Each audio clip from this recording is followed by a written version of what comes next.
Stick with me, you and I are about to see a man driven mad by his sister's death. A shut-in swordmaster who lost his mind, only to become something entirely different. Most people would call him a mental patient, but trust me, that is far from the truth. This is the supposedly useless spendthrift son of Count Perdium, the one and only Gislen Perdium. Yet, this massive guy looking like a polar bear cosplayer is currently getting absolutely thrashed by our main character. The loser is fuming, but Gislen's words sting even more than his punches. It is pretty warm in here, is it not? I spent a fortune setting up this trap, Gislen says as he slowly walks toward his defeated prey with total confidence. He looks down with pure disgust, like he is staring at trash. Tell me, do you like the surprise I prepared? The man bites his lip in rage, shouting, "Are you really that trash, Gislen? How could you have known about my plan from the very start?" Gislen chuckles. "Since you were kind enough to ask, I will answer your questions before you die." He tells him that he does not just know the plan, he knows everything else too. From how many men they have, to who the spies are, and who helped gather their strength. To him, they are all just clowns dancing in a circus. The villain is like a monkey trapped in the palm of Buddha. There is absolutely no escape for him. The man cannot believe it. Impossible. I had a hidden ace. How could a useless bastard like you pull this off? Before he can finish, a heavy boot crushes his face into the dirt. Now his head looks like a flattened pancake under Gislen's feet. "Shut your mouth," Gislen growls. He pulls off his mask, revealing his true face, and speaks with cold, sharp eyes. "Invade as many times as you want. I will win this battle, and I will win the next one too. I will win everything." Gislen's smile looks like something out of a horror movie. Now, pay attention, because this is where we find out how he knows everything. To understand this scene, we have to go back 1 year. Inside a small tent in the Lutania Kingdom, a young man wakes up feeling like he has been on a massive drinking bender. He has no idea what is happening. He gasps for air as if he just ran a marathon. He is alive? Impossible. Just a minute ago, he was on a battlefield where a lunatic had just punched a massive hole through his chest. He bites his lip and curses. Damn it. In his final moments, he was forced to kneel before his enemy. A red-haired man stood over him, enjoying every second of Gislen's pathetic and broken state. "So, this is how it all ends," the man sneered. Gislen Perdium, king of mercenaries and the continent's strongest warrior. The fight was over. This arrogant jerk facing him is one of the 7 strongest masters in the world. "Any last words?" the knight asks. Gislen glares up and spits back. "No. I just regret that I could not finish my revenge." "Die, you sick bastard." Yoon clicks his tongue, unimpressed by Gislen's undying pride, even at the gates of death. He did not expect the eldest son of the fallen Perdium family to be this stubborn. "You left after your sister died, right?" Gislen is shocked. "How do you know that? You are from an entirely different kingdom across the border." Yoon replies calmly. "Of course I know. I worked hard to find you." He was the one who teamed up with the Delphin family to destroy Gislen's house. This news hits Gislen like a hammer to the head. He was betrayed. Were there others behind this too? Besides the Duke of Delphin? He cannot believe the scale of it. Seeing the despair in his eyes, Yoon smiles. "You are dying anyway, so explanations are pointless. Just accept your reality and go." Gislen tries to get up, screaming that he will never forgive them. But with a shattered body, he is completely powerless to stop him. "Fine by me," Yoon says dismissively. He swings his blade in a flash, and blood sprays everywhere as the world goes dark. "You and I saw that execution, right?" "Well, back in reality, Gislen is touching his own neck in shock. Yoon definitely cut his head off, but it is still attached. Is this all a dream? He looks younger too. Is he just having a very vivid hallucination?" Gislen looks around frantically. Was he captured? Is he being used as a lab rat for some high-level mage's experiments? Those arrogant bastards. He will make them regret ever letting him breathe another day, if that is the case. Suddenly, someone rushes in with a scream that sounds like a dying pig. The young master turns and sees a familiar face. It is Ricardo. He hesitates, saying, "Please come out. I know you are already awake in there." But as soon as he speaks, a cold blade is pressed against his throat. Ricardo is so terrified he almost wets his pants. "I will let you live if you answer me," Gislen whispers darkly from behind him. His eyes are full of killing intent, ready to devour Ricardo whole. Ricardo breaks into a cold sweat. Young master, do you not think you are taking this a bit too far? Why is he so calm? Even you and I see how weird this reaction is. All right, you and I are about to dive into a regression story where every second counts. Ricardo shakes him, annoyed. You were so mad you just fell asleep. Gislen looks totally lost. What? I did that? Ricardo just scoffs. Did you sleep so hard you forgot everything? You were fuming because you have to lead a group to hunt down those orcs. Orcs? Gislen frowns, his memory blank. I was angry? What kind of nonsense are you talking about? Ricardo sighs, done with the chatter. Just pack your things. Everyone is waiting. Gislen is completely baffled. My things? Where exactly are we going? Ricardo rolls his eyes. Where else? We're heading to the Perdium territory, obviously. Those words hit Gislen like a physical blow. He grabs Ricardo by the shoulders and shouts at the top of his lungs. Say that again. Now it's Ricardo's turn to be confused by this overreaction. Gislen presses him hard. You mean the fallen Perdium territory? A moment later, he finally steps outside to see exactly where he is. Unbelievable. It really is Perdium. Why is everything still standing? He saw this place turn to ash. Is he just hallucinating before meeting his ancestors? Right then, Ricardo leans in and whispers. Did you have a nightmare or something? Calling your own home a fallen territory? If the Count hears that, he'll kick you out of the family. Gislen realizes he's right. He pinches his cheek hard. It actually hurts. He nearly screams from the sting. So, this is real? A younger face, a territory that's still whole. Gislen has definitely returned to the past. As a kid, he hated his family. His childish anger caused endless trouble, until eventually, everyone in the house started avoiding him. Gislen couldn't take the criticism and ran away.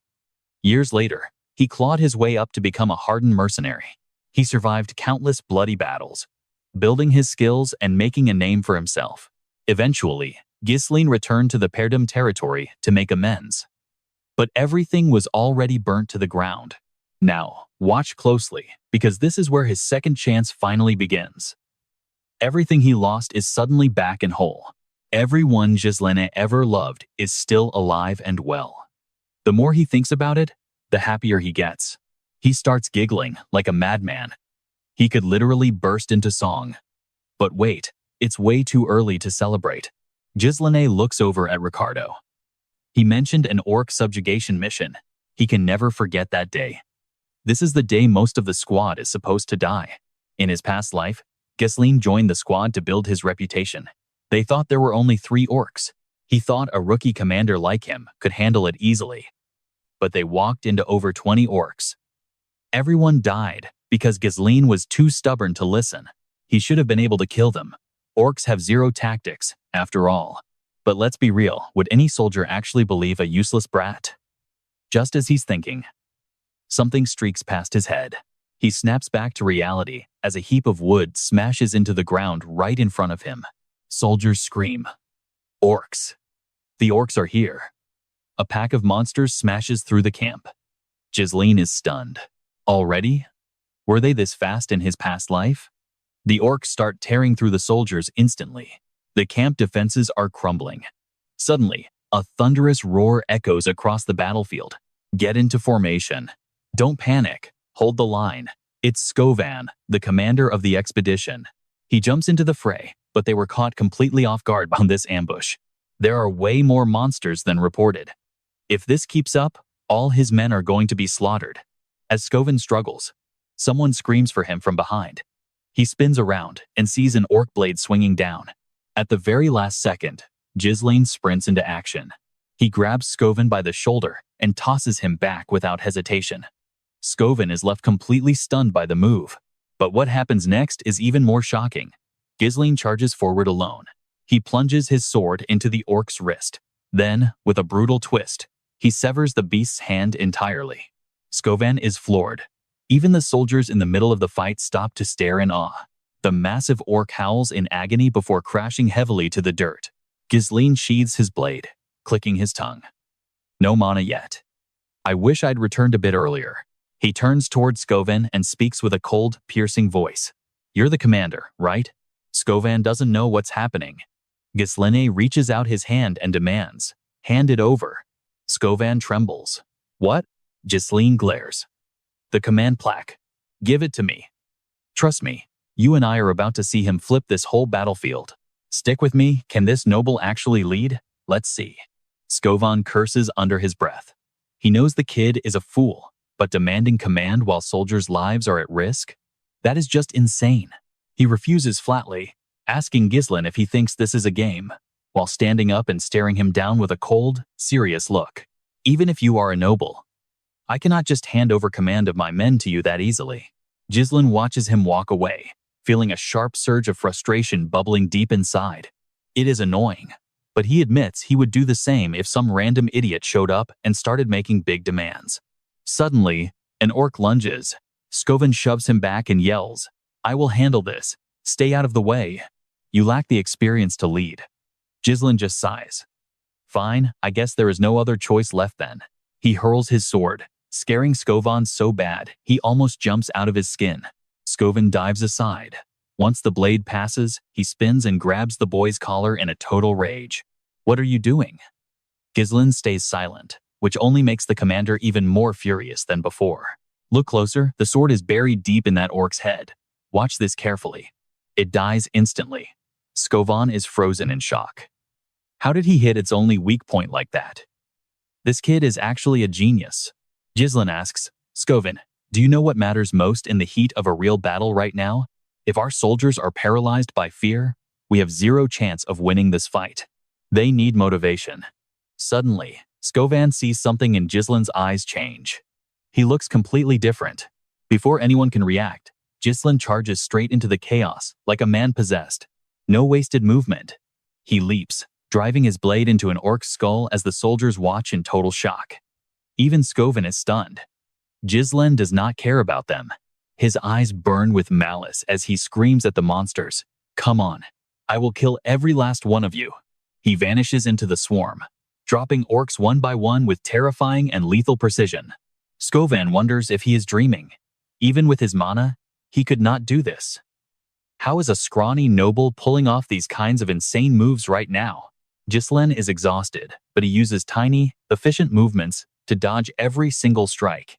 He uses his sword skills to strike exactly where it hurts the most.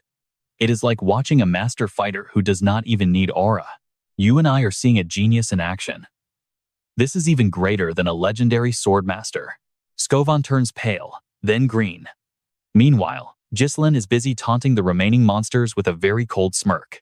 He huffs in contempt. "Is that all? You are pathetic.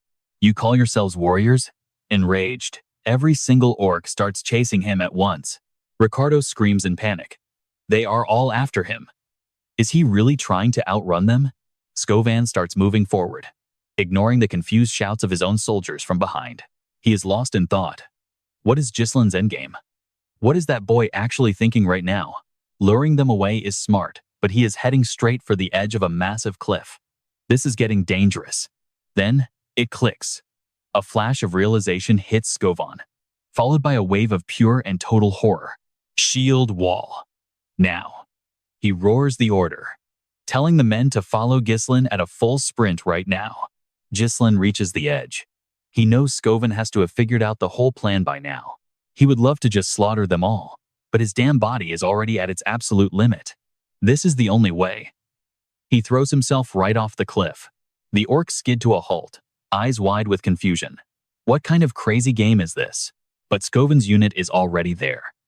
Gislen just smirks with total confidence as he falls. He lets gravity take him, screaming one final command to the sky. Now, go! Push them off! Skovan bellows. The soldiers form a solid wall of steel and shove the orcs toward the abyss without a single shred of hesitation. Their eyes are filled with grim determination. The orcs tumble into the void, screaming until they hit the bottom and turn into a disgusting pile of meat and blood. It is an absolute mess. Look at this carnage. The soldiers erupt in cheers. We did it! They are all dead. But Skovan rushes to the edge of the cliff, screaming for the young master at the top of his lungs. Trust me, you and I just watched a tactical masterpiece. You won't want to miss what comes next. All right, you and I are watching a hero at his limit. Gislen's strength is totally spent, But Scoven is just relieved he is still alive. He reaches down quickly, desperate for the boy to grab his hand. But Gislen's arm is useless. His grip fails, and he just slips. The look on Scoven's face says it all. Pure horror as he watches him fall. Blood-curdling screams echo through the mountain pass. Hours later, through the fog of unconsciousness, a voice calls to him. It is young, innocent, and burned into the very core of his memory. Elena, his little sister. These broken memories stitch themselves back together, dragging him deep into a past he cannot escape. He stares blankly at the visions swirling around him. It is a bittersweet memory of Elena. Suddenly, someone pulls him away. Gislen turns around and sees his sister's face, pale with terror. Brother, let us go together. Breaking from the dream, Gislen opens his eyes to a strange ceiling, staring at his own trembling hands. He exhales in relief. He is alive. They actually saved him. He sits up, still groggy and half convinced. This is all just a dream. But a sharp, needle-like pain shoots through him, snapping him back to reality fast. Stick with me here. Gislen knows he pushed himself too far. But as he mutters to himself, a sudden voice interrupts. Young master, you are finally awake. He startles, seeing a maid walking into the room. It is Belinda. She sets down a basin of water, her voice dripping with pure annoyance and worry. I told you. The soldiers should have handled those orcs, not you. Before she can finish, Gislen lunges forward and pulls her into a tight hug. She is frozen in shock. I am just so happy to see you again. He gives her a bright, genuine smile. Belinda was his childhood tutor, the only one who stayed by his side no matter how much he messed up. But after their family was destroyed, she vanished. He never thought he would see her again. She lets him hug her for a moment before pointing out that they see each other every day. Why are you so excited? Gislen goes quiet, wondering if he should tell her the truth. Listen carefully, he says. A massive disaster is about to strike this very place. The truth is, I have died and come back to life. Belinda just sighs. Right, she says. Those orcs almost killed you. He tries to explain, but she is not buying it. She starts lecturing him again without catching a breath. Do you not realize the danger you are in? She is talking like a machine, leaving Gislen totally helpless to explain himself. Suddenly, her tone shifts. Honestly, she mutters, if you are still injured by the time the festival starts, what then? Now watch this. Belinda reminds him that Elena has been counting down the days to go to the festival with him. It is the perfect chance for the two of them to get close. He had completely forgotten about the annual festival. In his past life, those days were nothing but a nightmare. How much time do we have left until it starts? It is next week, so you have about half a week to recover. Gislen falls into a deep silence. 1 week, the exact time his life changed forever. Then, an innocent voice calls out, Brother, are you in there? Gislen snaps his head toward the door. The memory that haunted him for decades is right here. Elena is still alive, standing safely in front of him. His emotions explode. He rushes forward and scoops Elena into a massive hug. The little girl is baffled, and Belinda is just as confused. What is going on? Elena cries out, I missed you so much. But Elena is genuinely freaked out and shoves him away with both hands. From heartfelt to awkward in 2 seconds. He stumbles back, wondering when she got so strong. Elena glares at him. Belinda told me to come. What kind of game are you playing now? Do you really think acting like this makes everything okay? She starts repeating the cruel things he said before. He feels like he stepped in filth. You and I can feel his regret. Did I really say that to her? All right, you and I are about to dive into a story about a man fixing his worst mistakes. He was a jerk to Elena in his past life, but now his apology terrifies everyone. Elena shouts in disbelief. I heard you were attacked by orcs. Did you get hit in the head or something? Talk about bad karma. Gislen explains. No, I am really fine. Why do you think I was attacked? He asks why they think he was attacked, but the moment he finishes, instant karma hits with a brutal headache. Seeing him like that, Elena cannot help but laugh. Yeah, sure, you are fine, she teases. Right before you pass out again? Then she and Belinda start giggling at him. Gislen looks at the two of them, feeling a sudden wave of warmth in his heart for the first time. They are exactly as he remembers. Why did he waste his past life on such useless and petty things? Next week's festival was when it happened. He refused to go with Elena, and that was the last time he ever saw her alive. Elena's body was later found torn to pieces alongside her guards. Gislen is now drowning in a sea of pure regret. He should have been there to protect her. Suddenly, there is a knock at the door. "Can we come in, young master?" Guards Jama and Philip enter. Elena looks at them, confused. "What is it now? What is going on with you two?" Jama explains awkwardly that the servants need the lady to check the preparations for the upcoming festival once again. Hearing this, Gislen asks with a bit of confusion, "Wait, why are they asking for help from Elena?" "Watch this, because Belinda isn't holding back." She snaps, "Because you are always too busy playing around and acting like a spoiled brat." He did not realize how short-staffed the city was, forcing a noble lady to work. Elena then heads out to the market with her guards. Gislen frowns. Are they really that desperate for labor? In his past life, he never cared enough to even notice his surroundings. He offers to help out. Elena stops dead in her tracks, looking back at him in total shock. She glares while Belinda looks at him like he is an absolute idiot. "He wants to help?" she whispers in total disbelief. Elena asks with a shaky voice, "Did he really get hit in the head?" Soon, they reach the busy festival grounds. The villagers treat Gislen like the plague, trembling in fear. The siblings start bickering loudly in the middle of the crowded street. Gislen tries to help, but Elena just wants him gone. Amidst the noise, Gislen starts thinking about the location of the future murder. Elena's body was found near the slums, far from the festival. Someone must have lured her or dragged her into a trap. Here's the part you and I need to watch. He needs to check the gates. Suddenly, a scream echoes from behind them. Snapping out of his thoughts, Gislen turns to see an old man in armor, sweating and looking absolutely terrified for his master. It's Fergus. He runs over, grabbing Gislen's shoulders and asking if his young master is actually all right or if he is hurt. He rushed over the second he heard about the orcs. Gislen just feels very awkward about all this unnecessary drama and fuss. Elena is thrilled to finally get rid of her annoying brother. He's been acting weird. "Please, just take him back to his room." Fergus happily takes the order. "As you wish, my lady. Let's head home right now." Gislen is powerless.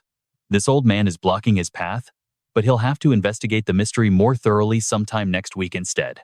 He stops resisting and asks Fergus, "Old man, is there an abandoned training ground somewhere in this city for me to use? Take me there." Fergus is confused. "Why, sir?" "Because I'm going to train, obviously." Gislen answers casually. Fergus is completely stunned, unable to believe his own ears. "What did you just say to me?" Soon, Fergus leads him to a castle yard near the market. Gislen is shocked by the massive size and the quality. "This is better than I thought," he admits. It is the perfect spot for Gislen to finally get much stronger. Even as a mercenary, he never saw a place this good. Every weapon here is brand new and ready for use. Fergus explains that they kept it maintained just in case the young master ever decided to use it one day. "I knew you would come here eventually." Gislen realizes Fergus must have done this for him in his past life too. The more he thinks about his past, the more he feels like a total piece of garbage. Gislen pats Fergus on the shoulder. "Live a long life, old man. Dying feels like absolute trash. Trust me on that one. You are acting like you have died before." Gislen just winks. "You are sharp. I did die and then returned." He is telling the truth, but Fergus does not believe it. Gislen sighs. "Anyway, go home. I am starting my training now." Fergus bows and waits outside. Gislen watches him leave, feeling a deep sense of regret for the way he acted before. He used to treat everyone like enemies, but he was just being incredibly shallow and blind to their kindness. Everyone was actually so kind to him. So this time, he won't let history repeat. Last time, Elena's death triggered a war. Trust me, we are about to see him stop that total destruction before it begins. All right, you and I are about to witness a man rewrite his family's bloody fate. Elena's death caused the clan's fall, and Gislen must fix it starting now. He is out of time. Mastering mana is non-negotiable. It is the only extraordinary force capable of shattering human limits and giving him a real fighting chance. Most people struggle just to feel mana, but for a veteran like Gislen, he can do it even while fighting for his life on a chaotic battlefield. The trick is to connect with the mana particles floating in the air and spin them into a perfect, concentrated sphere. For a man who has survived 10,000 wars to forge his mana core, this process is as simple as breathing. But that alone would not make him a top 7 powerhouse. Using a hidden magic book, he plans to combine his natural core with something greater. He can forge 2 or even 3 cores, linking them together to create a source of power that explodes like a supernova. However, once the 3rd core forms, his body hits a violent limit. He begins to bleed from his eyes and ears. 3 is the max for now, he sighs. Spitting blood, he remembers a time when he could easily maintain 5. This technique grants a massive power boost in an instant, but the trade-off is that it drains his mana reserves at a terrifying rate. That is how Idun beat him, before leading a squad to strike the very moment the main character ran completely out of mana. In a fair fight, he would have won. This technique is unstable, but for his current situation, it is more than enough. Gislen is young and has plenty of time. This time, he is absolutely going to crush that bastard, Idun. Now watch this look in his eyes, you, and I know what is coming. He will slaughter every bastard who destroyed Perdium. His eyes burn with pure rage.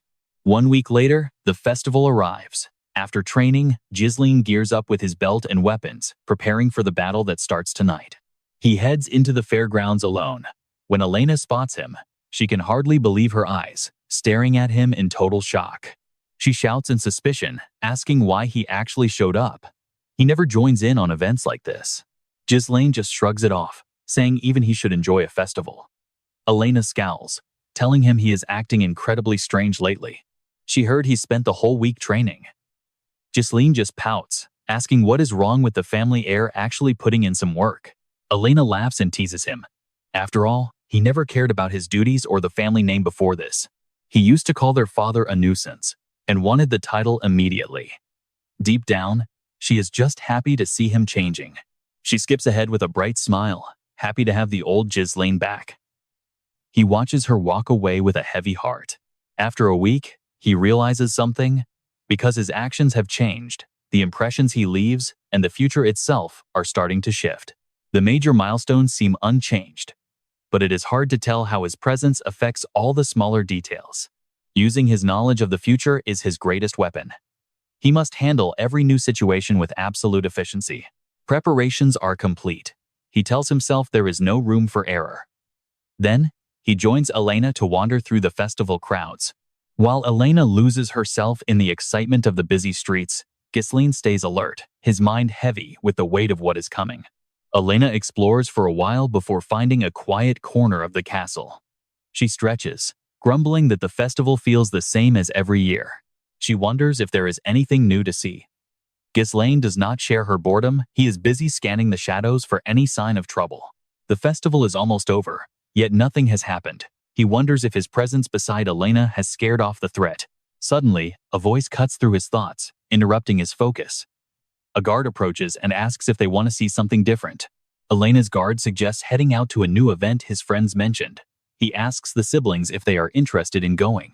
Hearing this, Elena lights up with excitement. She immediately agrees and follows them, thinking she finally found the fun she wanted. Gislen watches their backs as they walk away. He whispers to himself, "So it was you two all along." The traitors are Jama and Philip, Elena's own personal guards. They were the ones she trusted most since she was a little girl. Wait for it, this truth hits different. In his past life, he thought they died as heroes, but they were actually the ones who betrayed her. These silent snakes deserve nothing but death. A moment later, they lead the two siblings into a completely empty, desolate area. Yama shouts that they have arrived, though there is absolutely nothing here. Not even a single soul is in sight. Elena is instantly disappointed. She asks if they are seriously expecting a performance in a filthy, abandoned place like this. Jama tries to make excuses, saying the performers must be running late. Elena is not buying a single word of it. She scoffs at the ridiculous idea of anyone performing here. Meanwhile, Gislen is quietly mapping out the entire surroundings. It looks like a deserted street, but a closer look reveals that every single exit has been carefully blocked off. They definitely planned this trap in advance. While Gislen is thinking, Elena grabs his hand and starts pulling him away. Elena drags him along like a rag doll. Seeing them leave, Jama desperately tries to block their path and keep them there. "Trust me," You and I are about to see a bloody reckoning. Elena refuses to stay in this obvious trap. Stick with me, you and I are starting with Gislen, who's asking if Elena's been training because her grip is surprisingly strong. Elena doesn't even bother to answer, dragging him along until their path is suddenly blocked by a group of men. Philip sneers with pure malice, telling the lady to wait just a little longer. Seeing his face, Elena stumbles back in terror. She trembles, asking what on earth is wrong with them and why they are all acting so strange all of a sudden. Realizing the secret is out, Yama sighs deeply. He didn't mean to terrify her, but someone out there has a very reasonable request. Elena shivers in fear, whispering under her breath. What kind of request could they possibly mean? Right then, Frank appears with 2 men in tow. He smiles with pure satisfaction, praising the traitor because his work was as clean as promised. Yama brags that he delivered the lady exactly as they discussed, so it's time to settle the deal and finish the transaction. But in that exact moment, Frank notices something he definitely didn't expect to see among the group. He asks why Perdium's eldest son is even here, since he never requested the boy to be part of the deal. Gislen just watches him. Keeping his cool, Yama casually offers to hand over the boy for free since he was stupid enough to follow them. He calls the kid a fool for walking blindly into what will soon become his very own grave. Gislen finally interrupts, asking Yama if he really thinks he can just sell them out and actually get away with it. Yama scoffs, telling him to worry about his own life, since they'll be hiding far away where no one can ever find them. He complains about being tired of this poor land and being tormented by savages day after day without any hope. He's sure others want to leave too, but before he can finish his sentence, Gislen suddenly lunges forward with his blade. Now watch this. You and I didn't see that coming. Gislen just ended the traitor in one single clean strike. Gislen sheathes his blade, coldly stating that at least the people he knows would never betray their own kind like that. He glares at the man behind them, and sensing the danger, Philip immediately grabs Elena to use her as a human shield. He curses Yama for being a pathetic knight who lost his life to a total amateur like Gislen. But before he can say another word, a sword pierces his skull. His very last thought? This is impossible. In seconds, Gislen wipes out both traitors, leaving Frank's men standing there in a state of absolute, pure shock. They can't believe this is the same Perdium's son who supposedly had zero combat training or real battlefield experience. Frank finally speaks up, noting that the boy's appearance certainly wasn't a lie after all this time. Here's where it gets wild. He used mana to kill 2 knights instantly. Not bad at all, right? Elena clings to Gislen, trembling as she asks what's happening, but her brother remains completely silent for now. He hesitates for a long moment before knocking the poor girl out, knowing she would only be a major distraction during the fight. He decides it is better to just let her rest for a while. Frank assumes he's just shielding her from the violence and mocks the Perdium heir for doing his dirty work for him. He steps forward with his goons, his voice dropping to a low, menacing growl that fills the air. He says Gislen is nothing like the rumors and asks if he's been hiding his true skills from everyone all along. Gislen draws his blade again, coldly asking what that has to do with a dead man like him. Inside, he's already calculating the fastest way to slaughter the 3 remaining men standing in his way. The 2 lackeys are nothing, but the leader's mana is on a whole different level of power compared to the others. Gislen asks who ordered the hit, but Frank just laughs, saying a dead boy doesn't need any answers. Gislen glares back at him, his eyes burning with a cold and steady fury. He promises to make him talk soon enough as mana surges through his blade. Frank's lackey asks if he should take his head. Frank slowly shakes his head. No. He wants him captured alive, but with every limb broken, left to go mad with pain. He must suffer for that pretty face. The 2 goons rush in like the wind, but Gislen quickly pulls something from his bag and throws it at them. They pause in total confusion, wondering why on earth he's throwing a simple firecracker at them during a life or death fight. It smacks one right in the face, and before he can recover, Gislen strikes him down into the dirt. The other guy isn't worried at all, simply sneering at the move and calling it a cheap pet trick. He swings his blade, but Gislen is faster, blocking the strike with eyes full of pure, dark, killing intent. And trust me, you and I are about to see him disarm this guy like a total pro. Crazy, right? Stick with me, you're about to watch Gislen decapitate his enemy without a single moment of hesitation. Suddenly, Frank senses an opening. While Gislen is busy finishing his kill, he rushes in from behind for a lethal backstab. Luckily, Gislen reacts in a heartbeat, raising his sword to block. Frank's jaw practically drops in total shock at the reflex. He actually parried that perfect surprise attack. Before Frank can even blink, Gislen counters with a vicious strike, carving a gash across his neck. His pipe falls right out of his mouth, but the guy is still fighting, swinging his blade back in pure desperation. Gislen flinches for a second but stays sharp. He won't let his guard down for even a moment here. Frank just sneers. Impressive. If I hadn't used mana to shield myself, my head would be on the ground right now. Gislen can't believe his eyes. How is he still standing? He actually concentrated mana around his neck to blunt the impact? Frank's expression turns cold. I don't know where a kid your age learns such bizarre swordsmanship, but you're definitely dying today. As he finishes his threat, a twisted, malicious grin spreads across his face. Frank lunges forward, mocking him as their blades clash. You'll never beat me with that weak, pathetic mana of yours, boy. Pay attention here. Frank thinks he has won. But check out that terrifying smile on Gislen's face. That smile sends a chill down Frank's spine. While he is distracted, Gislen slashes down and slams a boot into his face. Frank is sent flying back. He glares at the boy, spitting out words. Didn't I tell you already, you little brat? That mana isn't enough. But before he can finish, a huge spray of fresh blood erupts from his mouth. His body gives out, forcing him onto his knees. He is spiraling. What the hell just happened to him? That last hit felt totally different. There is no way a low-level skill should have pierced through his mana reinforcement. Gislen slowly approaches, his voice like ice. I always wondered who was really behind Elena's death. So it was you. As he speaks, we see him start to compress his mana core with intense, deadly focus. In under 3 seconds, he ignites his third core. Frank screams. How are you outputting that much mana all of a sudden? Gislen doesn't even bother answering him. He charges forward, the air literally screaming as he moves. The speed is terrifying. Frank's face goes pale as he desperately brings up his blade to try and defend. Sparks fly as their steel grinds together. Then, Gislen leans in and delivers a savage, crushing blow downward. Even though he blocked it, Frank's arm goes numb. Worse, his sword is starting to crack under the massive pressure. This is impossible. No matter how much mana you draw, there should be a limit. He's never seen a mana burst like this. It's like Gislen has become an entirely different person before his eyes. Being distracted in a fight is a death sentence. Suddenly, Frank's blade shatters into a million tiny pieces. The force is overwhelming, slicing right through him.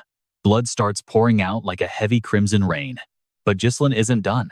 He lunges in again, burying his sword deep into Frank's stomach. The agony hits instantly. Frank screams like a dying animal as Gislen's hand wraps around his throat.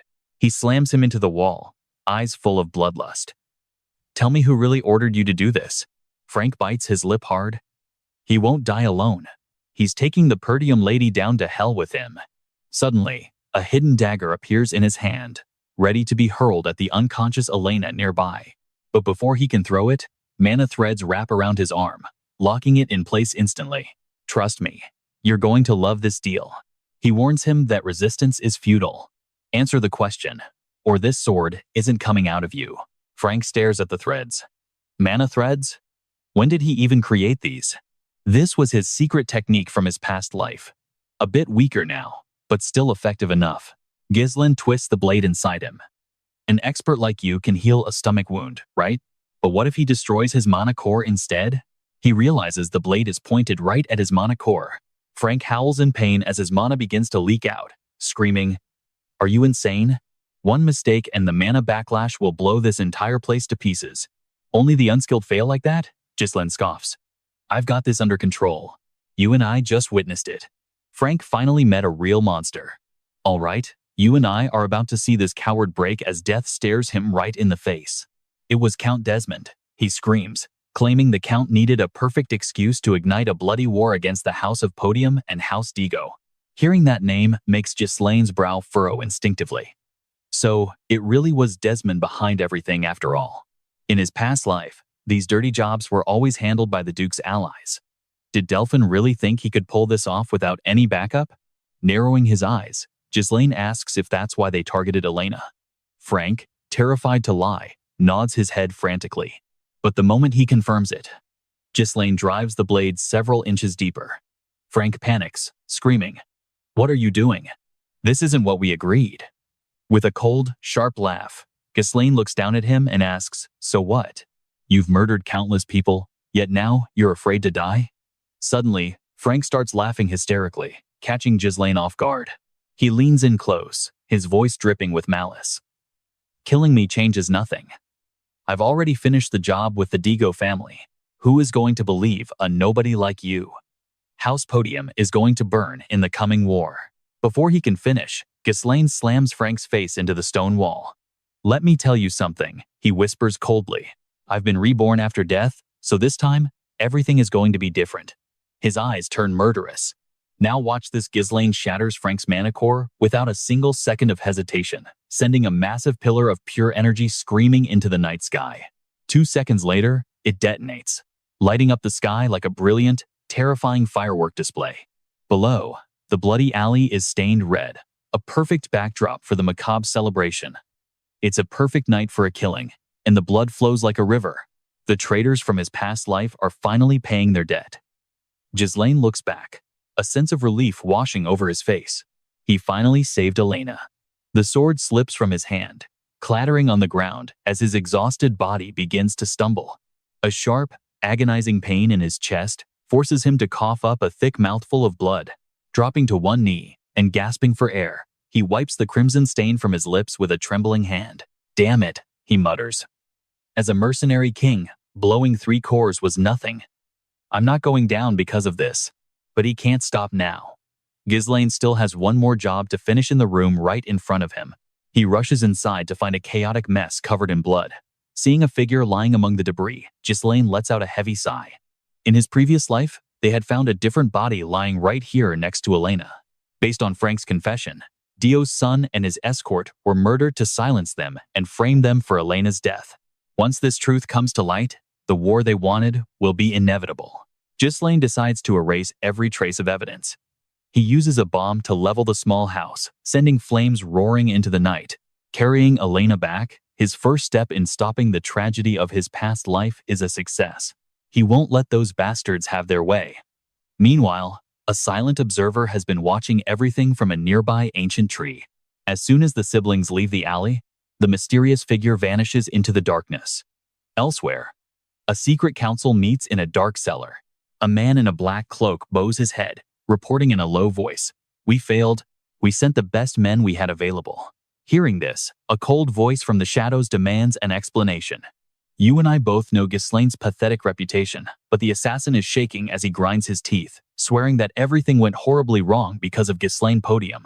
At the mention of that name, the room erupts into a frantic whisper of disbelief. Everyone knows the eldest son of House Podium as a useless piece of trash. One man stands up to challenge the report. "Gislen is nothing but a failure. Are you really using him as a pathetic excuse?" The assassin shakes his head, desperate to explain. He recounts every detail of what he saw in that dark alleyway to the stunned council members. The way he controlled mana, his decisive strikes, and how he eliminated everyone with cold efficiency. It's like he's a completely different person. But their work with House Digo is already done, so they aren't worried about starting the territorial war. The failed assassin begs for one more chance to prove himself to the people standing before him. Instead, they mock him like a dog, and some are even cruel enough to suggest executing him on the spot for such a pathetic failure. In the middle of their insults, a powerful, commanding voice cuts through the noise, demanding absolute silence. The leader asks what kind of chance he wants. The man screams that he will eliminate Gislen Perdium. By what means? The leader asks. He explains that he will arrange a duel that looks perfectly natural. Before the boss can respond, the others cut in, demanding to know who he has in mind for the job. The name is Canlodas, a beast famous for pure strength. Trust me, you and I are in for a wild ride. All right. You and I are about to see a legend in the making. Even young, he's the symbol of northern power. No one here can match him. Plus, being related to the Gisel family means they don't have to force a meeting. That's a huge advantage for us. The room falls into a heavy silence. Even the leader at the top stops to think for a moment. Then he opens his mouth to warn them. If you fail again, there's no next time. They fearfully promise not to let him down. Days later, at the Pyam training grounds, Fregus goes to find Gislen for lunch, just like he always does. But the second he steps in, something sharp whistles past his head. A thin mana thread is wrapping around a sword outside. In a flash, the blade gets pulled right back inside the room. Gislen catches it perfectly, showing off some smooth swordsmanship before noticing Fregus at the door. He finally stops his training. Fregus bows deeply, apologizing for interrupting. He saw how incredibly focused the young master was. He hesitates, then asks how that trick was even possible. Gislen gives a confused look but decides to show him exactly how. He slowly explains. It's just mana threads. Now, pay attention, because his secret technique is genius. He used this in his past life. Though his current mana is so low, he has to explode his core to use it like before. By creating just a single thread, he can still use it effectively even without his old power levels. Fregus is stunned. He's trained with mana for years but has never seen anything like this before. Just days ago, the boy wasn't even using mana. He was just training all by himself. How did he come up with this idea? Gislen notices him staring and asks if he needs something. Fregus snaps out of it, remembering why he came. He says he actually has something to say. Gislen is curious. Fregus bows again, sincerely thanking him for protecting the young lady, Elena. Gislen is caught off guard. He just shrugs it off as his duty and tells him it's time for lunch. The two of them leave the training grounds and head back toward the castle.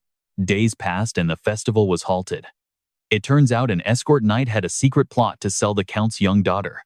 Inside, Elena is pouting.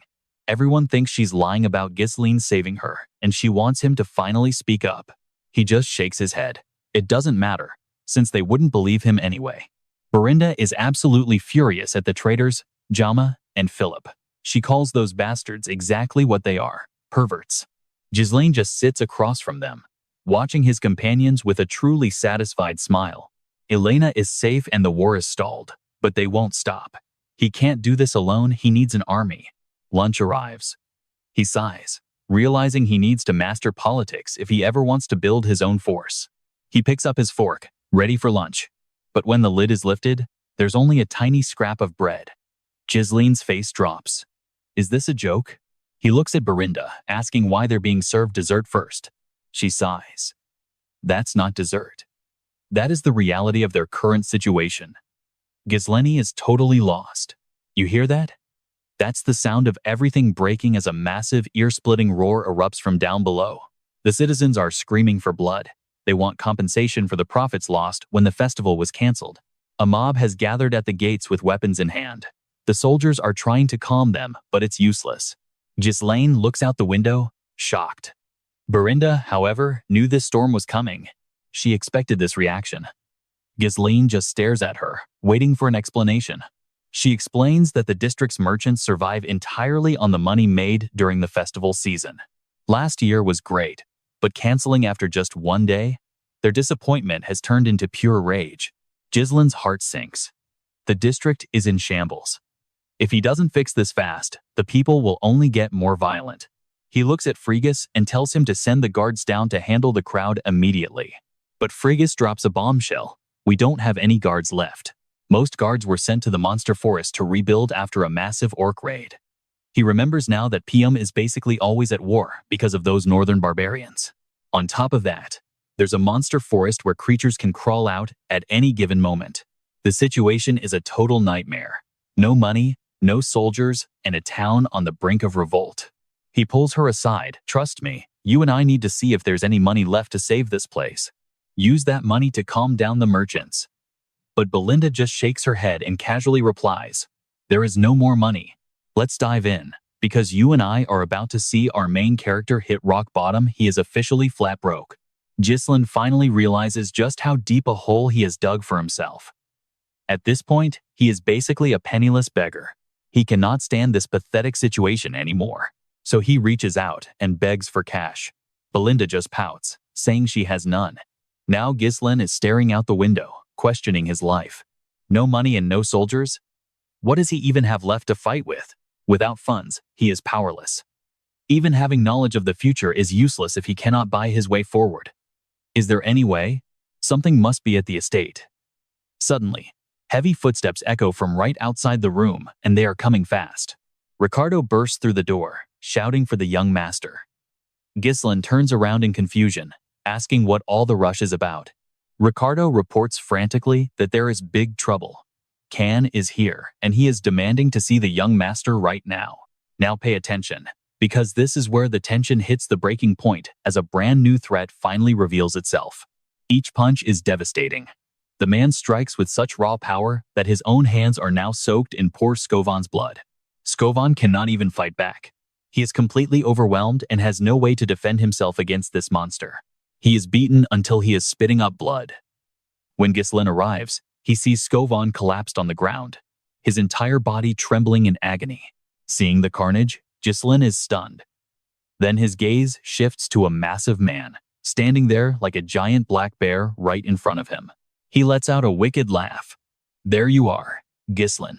Gislen stares at the man. He looks familiar. Very quickly, he remembers exactly who this is, and he knows him all too well. This is the heir of the Lodes family. Ken Lodes, a man with strong ties to the House of Podium. Back then, he was Gislen's only friend, but also his worst enemy. That is why Gislen is looking at him with pure coldness. While Gislen processes this, Ken slowly approaches him. He glances at Ricardo and asks what in the world happened here. Ricardo sighs, explaining they got reports of a riot at the tavern. They found Ken here with his personal knights causing a scene. Once Ken spotted them, he started demanding to know if the rumors about Gislen were actually true or just lies. Skovan tried to explain the details, but the moment he finished, Ken reached out and grabbed him by the jaw with terrifying force. He coldly demanded to know how he dared to lie to an heir. That is how this bloodbath started. Ken speaks with pure contempt. If you are going to tell a story, at least make it believable for once. He mocks the idea that a weakling like Gislen could kill a monster barehanded or take down traitors. He says he was just giving Skovan a lesson. Ken laughs mockingly. This never would have happened if you just told the truth from the very start. Gislen clenches his fists, wanting to strike back. Ken has always treated him like a lowly servant or a pathetic lackey. Every time he visits Perdium, he causes chaos. But no one dares to say a word because Gislen is seen as his subordinate. No one looks down on Ken. He is nothing like the insecure and self-loathing Gislen we once knew. Ken has the bold confidence of a true heir. This contrast only makes the criticism against Gislen feel even sharper than before. Thinking about it all, Gislen cannot help but sigh heavily. You and I both know something fishy is going on, and Ken's sudden grin proves that this meeting was no accident. Someone wanted Gislen dead. They promised that if Ken finished the job, the higher-ups would fully support the Lodes family. Ken frowns at the stranger, his voice turning deep and serious. Taking out a brat like Gislen is easy, but he is still an heir. Why would I risk taking his life? The man continued. We can lure him into a duel and stage it to look like a tragic accident occurred. It will just seem like a normal dispute between two rival heirs. He offered to go along as a disguised knight to fix the situation. He told Ken not to worry, this was a rare opportunity. Ken hesitated for a moment before slowly agreeing. He decided it was finally time to take out his own cousin, Gislen. So that leads us to today. He thinks the higher-ups want Gislen gone because something in the world has shifted. If that is the case, he can use this chance for his own personal revenge. Ken suddenly speaks up. What are you doing? Gislen is confused. What kind of nonsense is he talking about? Ken raises an eyebrow in a clear, arrogant provocation. Why are you just standing there? Since you are here, shouldn't you bring me what you have prepared? Gislen asks what he means. Trust me, you and I are about to see if our main character can survive this deadly trap. Let the games begin. You and I know guys like this always thinking everyone's on their level, right? He asks Gislen, acting buddy-buddy. Gislen pauses, deep in thought. A moment later, he looks up surprised. Wait, are you talking about that? It finally clicks. This jerk always demanded booze and women every time he visited. Gislen used to just go along with it, just to avoid getting beaten half to death. But those days are over. He is done wasting his precious gold on a guy like this. Berinda said your allowance was cut. Now we know why. But in every crisis there's an opportunity, and Gislen just realized something very important about his current situation. His gold mine was right here. This guy, Can, was his ticket to getting that money back. He was going to reclaim every single coin this parasite ever took. While Gislen is plotting, Can starts shouting, snapping him back to reality with a loud bark. If you remember, then go get them, Can yells, eyebrow raised. Can't you see I am waiting? To everyone's shock, Gislen actually nods and agrees to it. Of course, I should bring them right now, shouldn't I? Gislen says, leaving Can totally stunned. But his next sentence shuts the guy up instantly. Actually, don't you have a massive debt to pay me? Not just Can, but the guy standing next to him freezes. Can looks confused. Pay what back? Gislen just smiles. Gislen calmly explains, I paid for everything you wanted out of my own pocket. It is time to pay up. Every cent. 1,000 gold, both principal and interest. Can is furious. He snarls. 1,000 gold? All that junk wasn't even worth 100. You're insane if you think I'm paying. Can claims it was a friendship fee for hanging out. Friendship? Yeah, right. Gislen is not buying that garbage. Gislen scoffs. I was your doormat, not your friend. He demands the money before Can gets kicked out of this place. He needs that cash badly. Suddenly, the entire room goes silent as the tension in the air spikes. Even Ricardo is shocked. What is his young master thinking? Right then, Can slowly stands up, his face darkening with rage. He growls. You are only acting this bold because I have been way too easy on you lately, haven't I? Can thinks Gislen actually believes his own fake rumors, the ones about him being strong enough to defeat a high-ranking knight in battle? He calls Gislen a parasite clinging to this land, a disgrace to the entire northern territory. Stick with me, because this is where the talking stops and the real action begins. Can throws a massive punch, but Gislen just stands there, perfectly calm as the fist flies toward his face. At the very last second, he casually tilts his head to the side. The punch misses by an inch. The crowd is speechless. Seeing a weakling dodge like that just makes Can even more absolutely livid. He grinds his teeth, cursing under his breath. But before he can finish, Gislen buries a fist into his gut. Can's face goes pale. He gasps, quickly grabbing Gislen's hand. But then, strangely, he starts smirking like he's won something. Gislen is genuinely confused by the smile. Did I punch him so hard he lost his mind? While he's wondering, Can stumbles and drops to his knees. His friend, Kak, rushes over to help him up. Young master, are you okay? Gislen rolls his eyes. Get up and stop whining. I know you blocked that. Before Can answer, Kak screams at Gislen. Back off. Do you even realize what you have just done? The tavern erupts into whispers. Gislen just narrows his eyes and lets out a cold, sharp laugh. Oh, you and I see what's happening here. They are trying to play the victim. On the ground, Can whispers to Kak, how was my acting? Kak grins, completely satisfied with the dirty trick. Perfect. You made it look like Gislen is the aggressor. This is more than enough reason to force him into a formal duel now. It was a trap from the very beginning. Can smirks.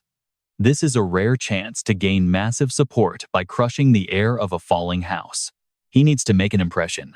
This is the perfect time to finally cut ties with the weak Perdium family. Thinking this, Can pulls out his dueling gloves from inside his coat. He shouts for the crowd. How dare you tarnish noble honor with lies? You attack me just for speaking the truth? Gislen, I challenge you to a fight right now. But before he can even finish his dramatic challenge, a pair of gloves smacks him right across the face. Gislen beat him to it. I am the one challenging you to a duel. Can Loris. Can is stunned, but it's exactly what he wanted. Gislen glares at him with icy, sharp eyes. You insulted an heir right in front of the citizens? You have spat on the dignity of every noble here. Ricardo is convinced his young master has lost his mind. Since when could he talk this smoothly? Gislen does not care. He stares Can down, raising an eyebrow in a challenge. You won't decline, right? Can and Kak are taken aback for a second. But then, Can lets out a dark, mocking laugh. I knew you were dumb, but digging your own grave? Fine, I accept. Trust me, you and I are about to see a beatdown. All right, you and I are about to see a duel where pride meets cold steel. Can draws his blade. warning Gislen that death is the only thing waiting for him. Gislen just scoffs at the threat. In 8 lifetimes, he would never dream of regretting a fight against a guy like this. With a calm look, he glances over at a confused Ricardo and calls out his name. With the festival suddenly postponed, the atmosphere is electric. Frustrated tourists are stuck with nowhere to go, their pockets full of gold and time to kill. They are restless, bursting with energy because they have not had the chance to burn through their cash or their boredom yet. Seeing this, Gislen realizes a spectacle might calm them down. So here he is, standing on stage with Can, turning their grudge into a public duel. The crowd swarms the area instantly. What was once a quiet, empty market is now roaring with the sound of thousands of excited voices. A betting station even pops up on the spot. People are lining up to gamble, and gold flows into the merchants' pockets like a waterfall. Looking at the chaotic scene, Can is beyond insulted. He stabs his sword into the ground, his voice dripping with pure rage. How dare you turn a sacred, honorable duel into a common street market? Let me be clear, even if you surrender, my blade will not stop. He draws a finger across his neck, a silent promise of death. Gislen is not even surprised by the threat. He knew exactly what kind of bloodthirsty thoughts were swirling in Can's head. He narrows his eyes and speaks coldly. The audience is ready, so let us begin. But before he can finish, a voice interrupts. Wait! Now pay attention, because this is where the drama gets real. A man shouts that they cannot start the betting yet. Hearing this, the crowd falls into a confused silence, wondering what could possibly be the holdup. The betting host looks troubled and admits that absolutely nobody is betting on Duke Gislen. Gislen stays silent as the crowd starts whispering. It is clear that everyone watching thinks he does not have a prayer of winning this fight. Hearing the mockery, Can lets out a sharp laugh. Wow, it looks like even the market people know you are a loser. Suddenly, a man limps forward and slams a heavy bag of coins onto the table. It is Skovan. Despite his injuries, he had Ricardo help him here to support Gislen. I am putting my money on Duke Gislen. Seeing this, Gislen cannot help but let out a satisfied, genuine smile. It feels good to know someone actually believes in him. But the surprises are not over. Another bag of gold hits the table. This time, it is Elena and Belinda. Elena looks up confidently and declares that she is betting everything on her big brother. Skovan is stunned to see her. Since when did these two siblings actually get along? Even Gislen is shocked to see her join the fray. The surrounding crowd is just as breathless. The sudden show of support has completely shifted the energy of the arena. Elena ignores the stares and asks the host if that is enough gold. The old man nods quickly, stammering that it is more than enough. At the same time, Ken catches a glimpse of Belinda standing nearby, and a flash of panic crosses his face for a split second. Ken snorts, annoyed by the pointless delay. Now, watch closely.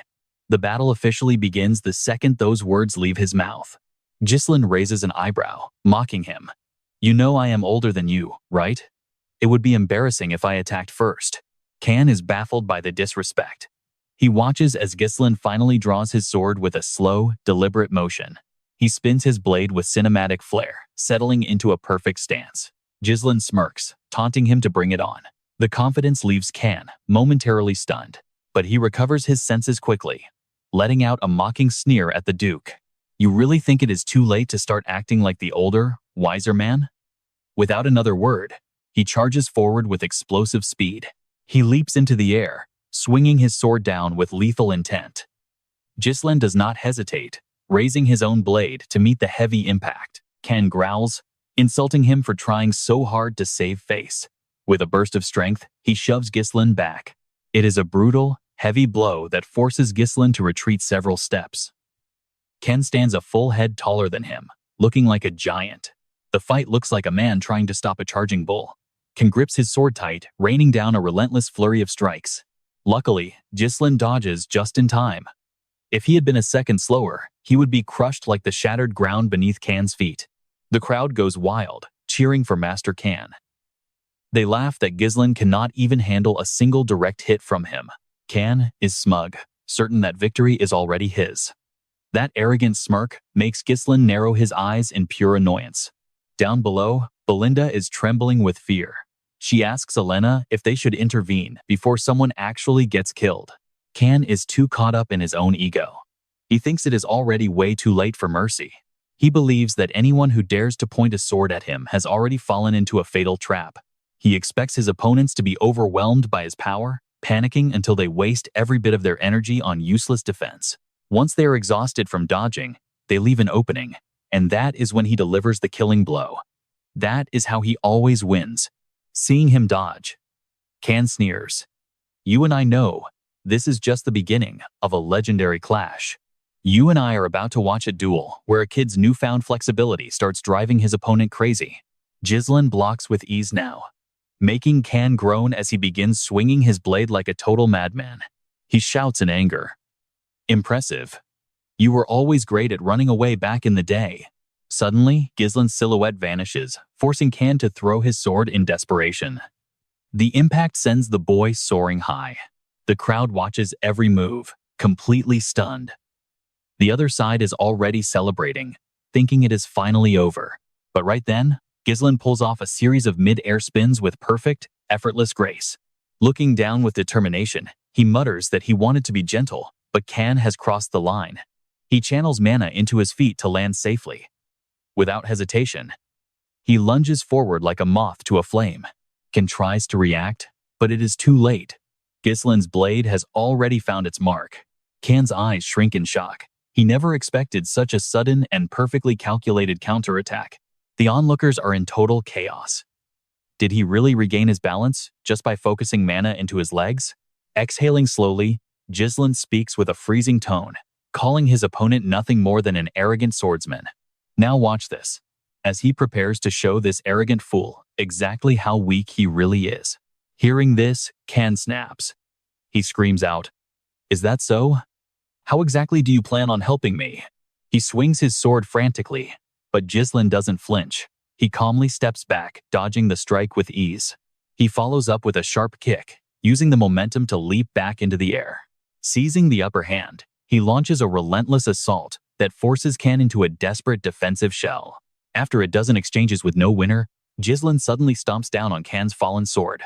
He pins the blade down so Can cannot move, then follows up with several quick, precise slashes. Gislen's face is like stone, devoid of emotion, while Can's body is already covered in fresh wounds. Blood pours out, leaving the crowd speechless before they immediately erupt into frantic whispers. What was that? Gislen has improved so much.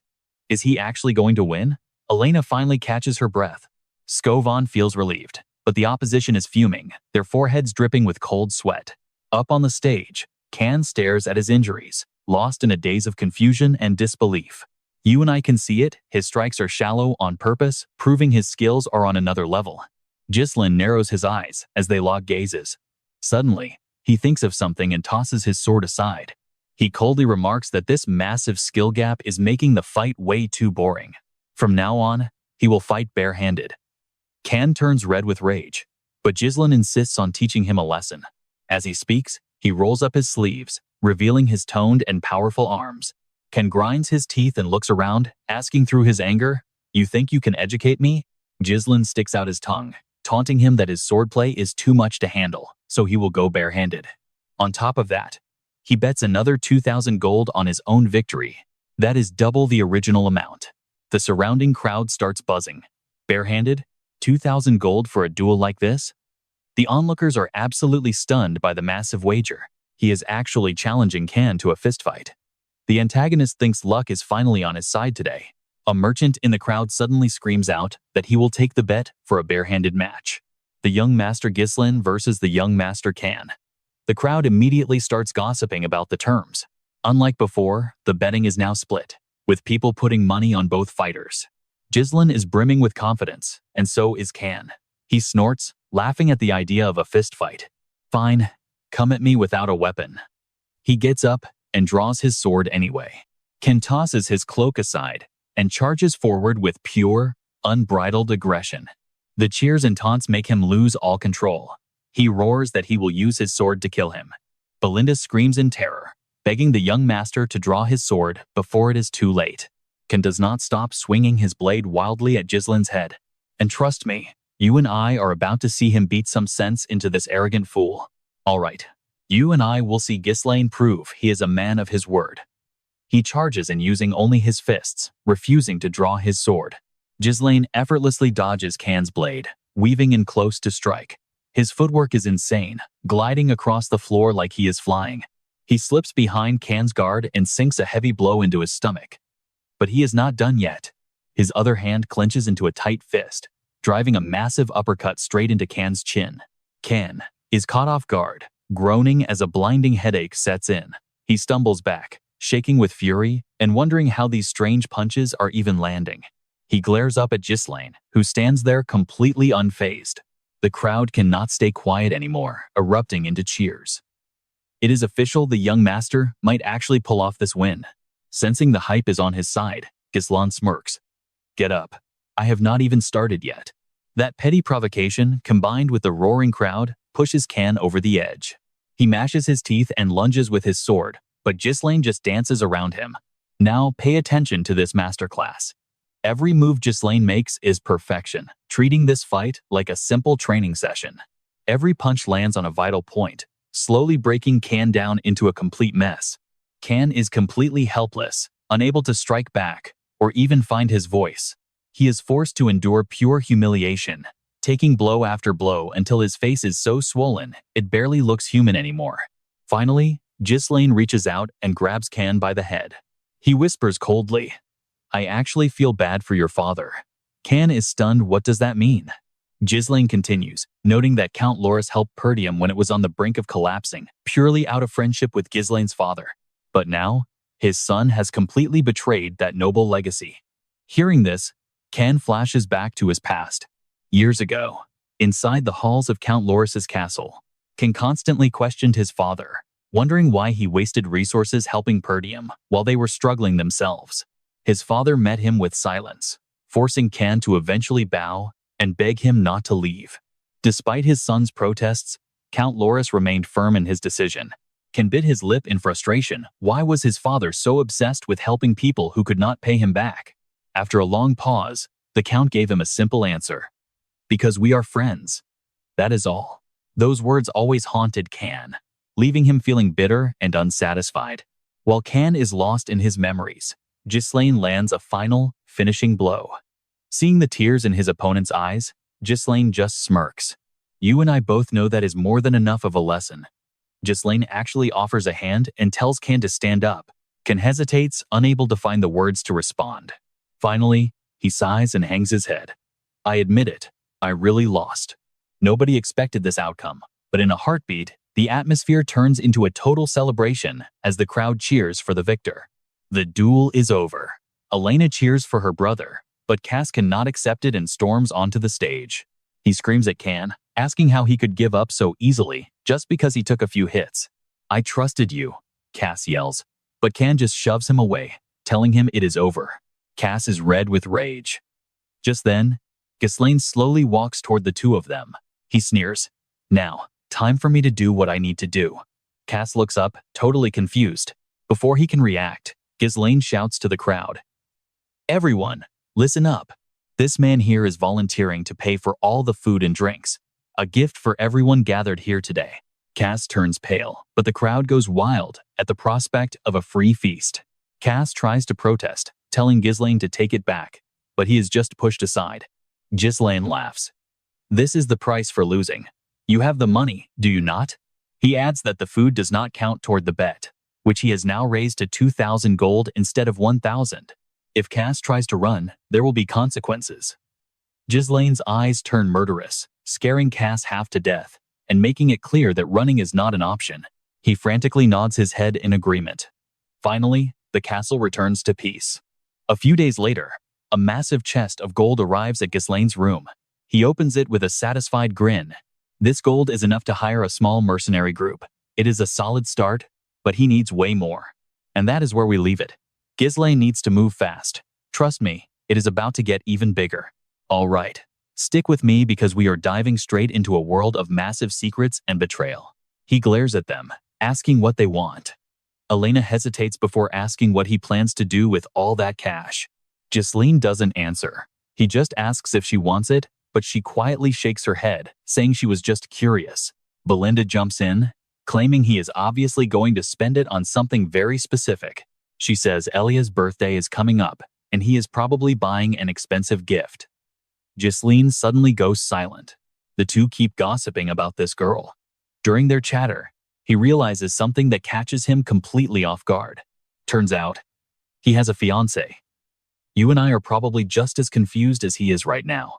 Gislen looks at them and asks if he really has a fiancée. Belinda can't help but let out a long sigh. She thinks he is just acting shy, but reminds him she is from the Count Defau family. Gislen freezes at the name. A moment later, it clicks. He remembers exactly who that woman is.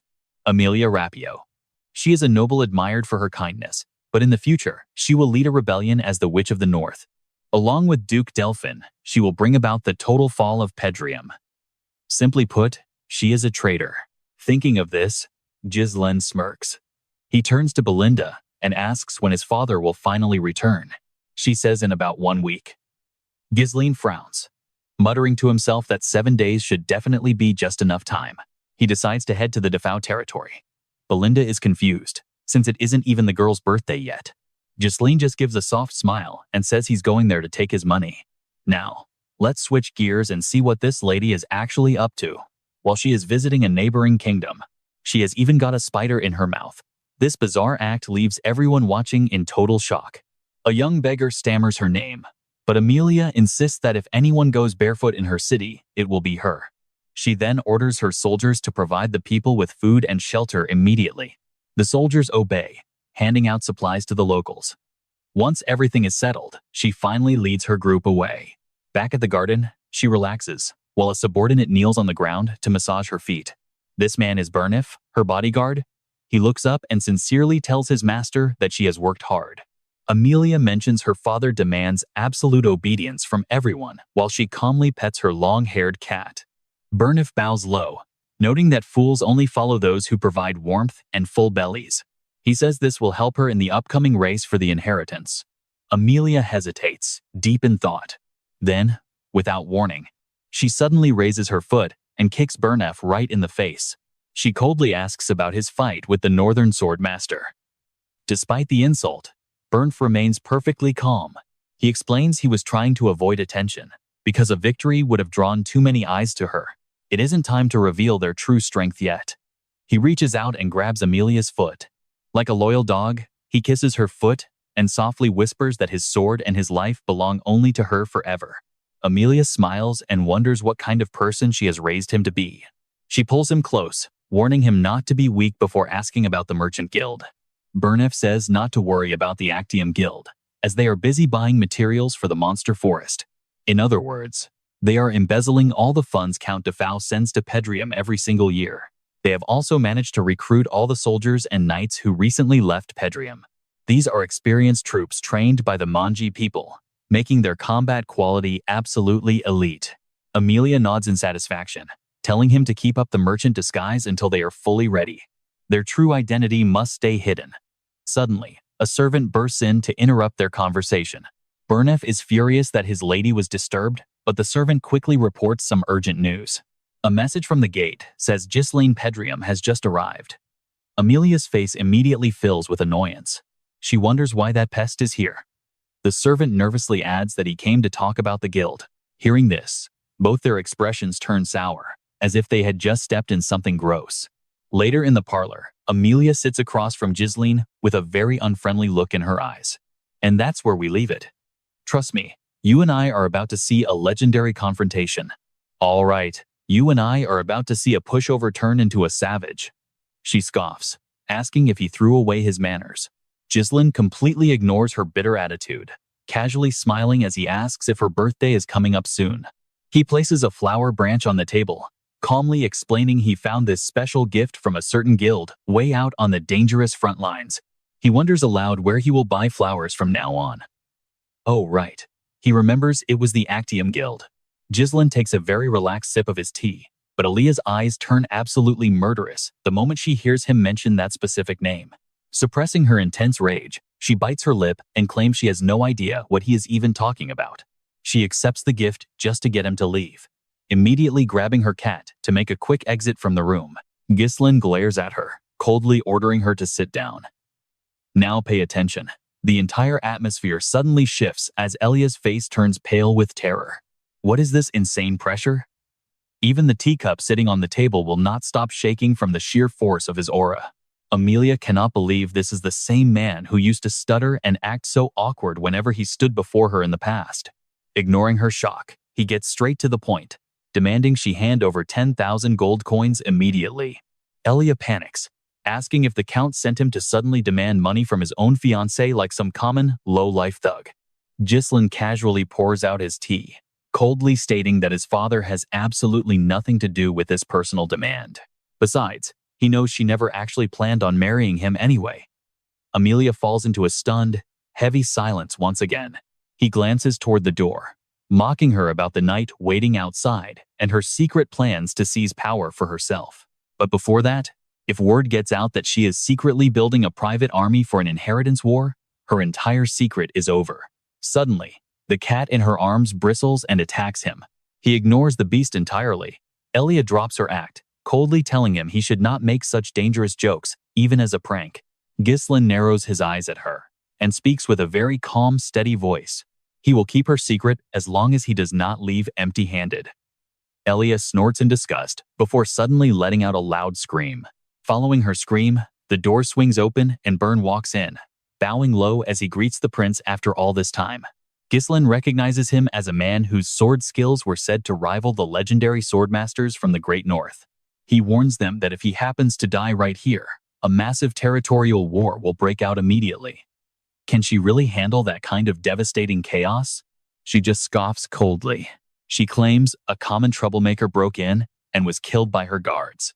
That is exactly the story the world will believe. She touches her lips and gives the order to kill him. Bern immediately draws his blade to follow her command. Gislen smirks at the sight. We both know he is ready, so he tells them to get serious if they want to survive.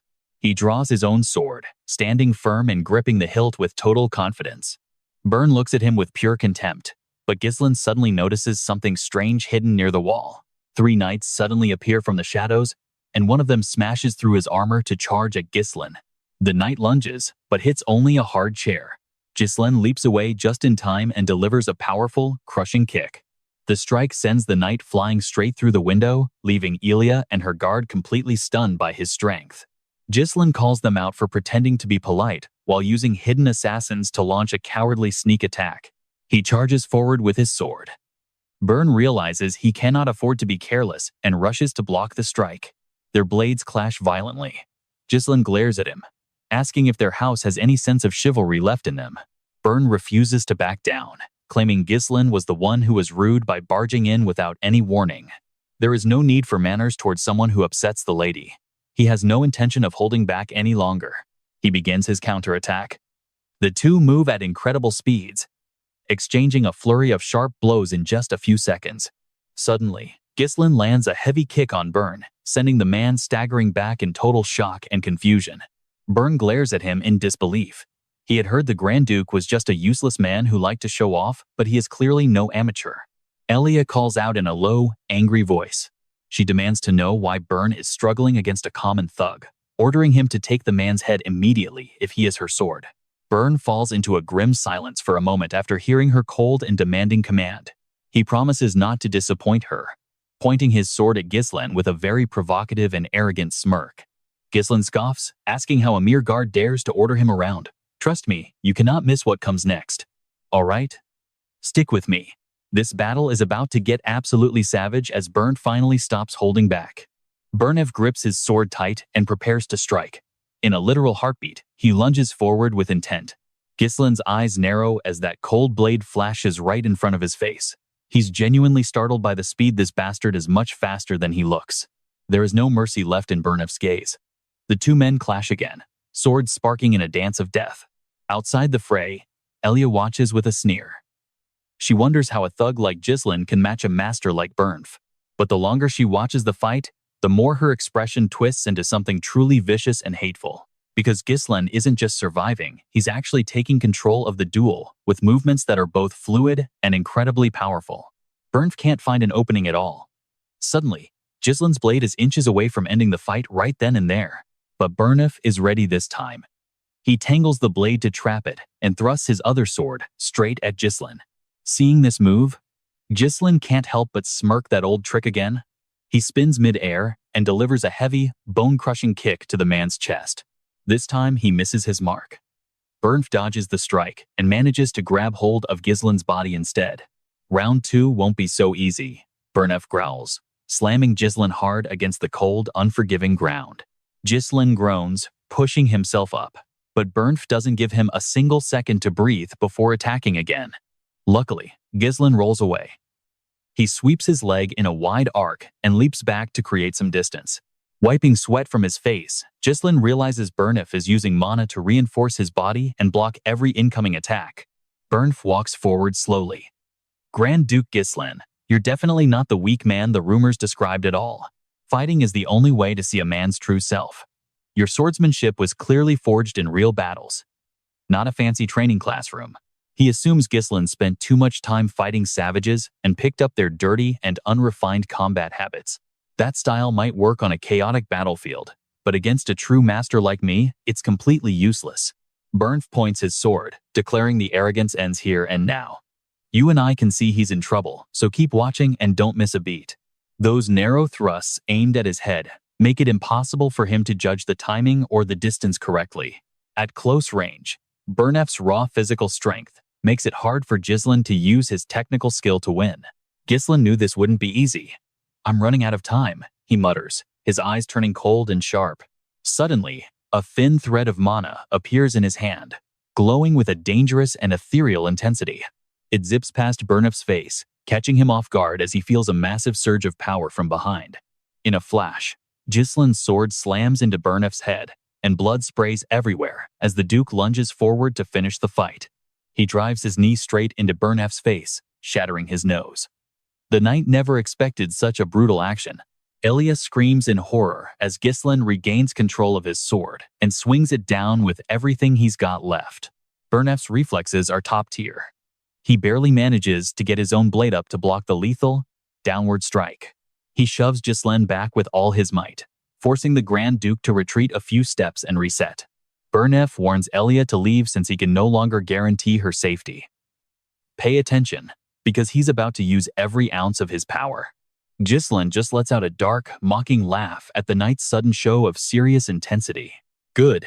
I haven't had a challenge like this in ages. Seizing the opportunity while they are locked in combat, Elia grabs her cat and runs away. She is fuming. Gislen dared to humiliate her like this, and she'll make sure he pays a heavy price. She wonders which idiot leaked the Merchant Guild's secrets. How else could Gislen know so much about her business? The rumors of him slaying monsters, protecting his sister, and even defeating the Lord's heir were all true after all. She thought he just got lucky or the stories were exaggerated, but the reality is much more terrifying. Furious, she runs toward the exit, but realizes something is wrong. Where have all of her elite guards gone? She stops dead. Her guards are scattered across the floor, and a mysterious figure in black stands among them. Hearing footsteps, the person turns around. It's Belinda, and she doesn't look very happy to see her at all. It's been a long time, madam, she says with a chilling smile. Elia's face turns pale with absolute shock. The Perdium maid? How are you? Before she can finish, Belinda moves like a shadow, appearing right behind her. A cold blade presses against Elia's throat. Stay quiet, Belinda whispers, and Elia freezes in pure, cold terror. Belinda notices a spider on Elia's lip and plucks it away with disgust. Still keeping these gross things? I see. You and I both know she's done. All right, you and I are about to see a lady who really knows how to hold a grudge. She remembers overhearing Count Delphin and how Elia's brothers mocked her with spiders, so she raised them for revenge. Seeing this, Belinda couldn't help but wonder if Elia did this to finally overcome a phobia or just to prove a point. Forgive me for being blunt, but this hobby really doesn't suit someone of your status, my lady. Without another word, she crushed the spider and tossed it away. Belinda then went a step further, stomping it into the dirt. The spider's body turned into a messy pile of guts. Belinda pouted and asked if it could just cooperate nicely now. Meanwhile, back in the guest room of Castle J, Gislen and Benaf are still locked in a tense standoff. He can feel the heavy atmosphere in the room. The amount of mana being released is absolutely terrifying. Finally, The man opens his mouth to shatter the dead silence between them. A worthy opponent is something only humble mercenaries say. Yet he dares to call himself a noble, like his master. Gislen clicks his tongue, saying he is obviously a noble, something a simple bodyguard could never understand. His words really provoke Banaf. He charges forward to clash with Gislen, yelling at the Grand Duke not to tarnish the dignity of true nobility. Shock flickers in Gislen's eyes for a split second. The mana pressure is incredibly intense, and Banaf is relentless, launching one attack after another. Now watch closely, because the speed of this fight is about to go off the charts. He's too fast. Gislen has to keep dodging without a chance to strike back. He never expected this guy to be such a pro. Gislen coldly admits the attacks are fierce, but then he finally begins to fight back for real.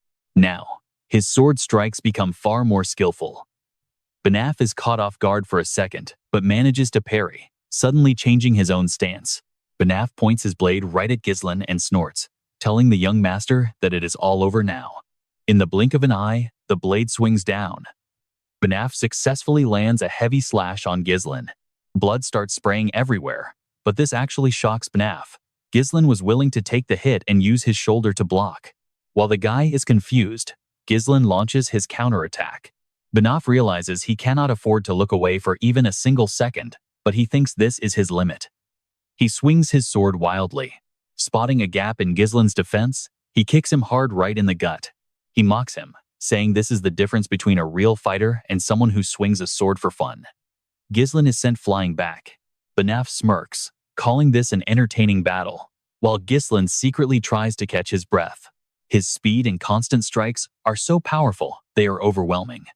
Naf is controlling the rhythm, and every attempt to close the distance for a grapple is failing. While adjusting his grip, he makes the blades look tangled to trick Gislen into thinking they are stuck together. You and I both think he's done for, right? Well, think again. With his current mana, he cannot survive more. But that was only true for his old mana levels. As he thinks this, Banaf charges in with his sword again. Gislen doesn't panic though, calmly gripping his hilt. It is a shame this fight has to end so soon. There is one thing Banaf overlooked: Gislen's unique mana circulation technique. With that, he starts releasing his third mana core. In an instant, Gislen charges forward, radiating a massive amount of mana. The sword in his hand dances through the air. His speed is now unbelievable as the two sharp blades clash repeatedly. In less than 3 moves, Naf's sword is sent flying by Gislen. This leaves the man absolutely stunned. How could he possibly release such an explosive burst of mana?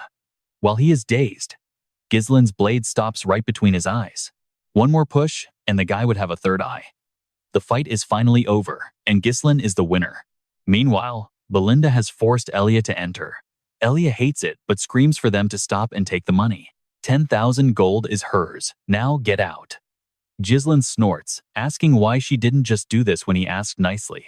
He sheathes his sword, as Belinda looks around at the wreckage, unable to help but comment on it. She wonders if the couple had a world-shattering fight, but Gislen just says they had a slight disagreement. Shrugging indifferently, Gislen pouts and says he has bad news. The fee just went up to 20,000 gold. A short while later, the guest room of Castle J looks like a complete disaster zone after the battle.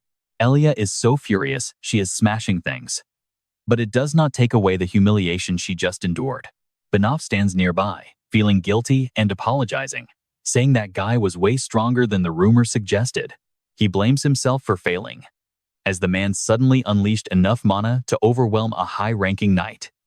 Elia wonders how Gislen managed to change this much. Naf thinks for a bit before asking if they should report this to the Duke. Trust me, we will see.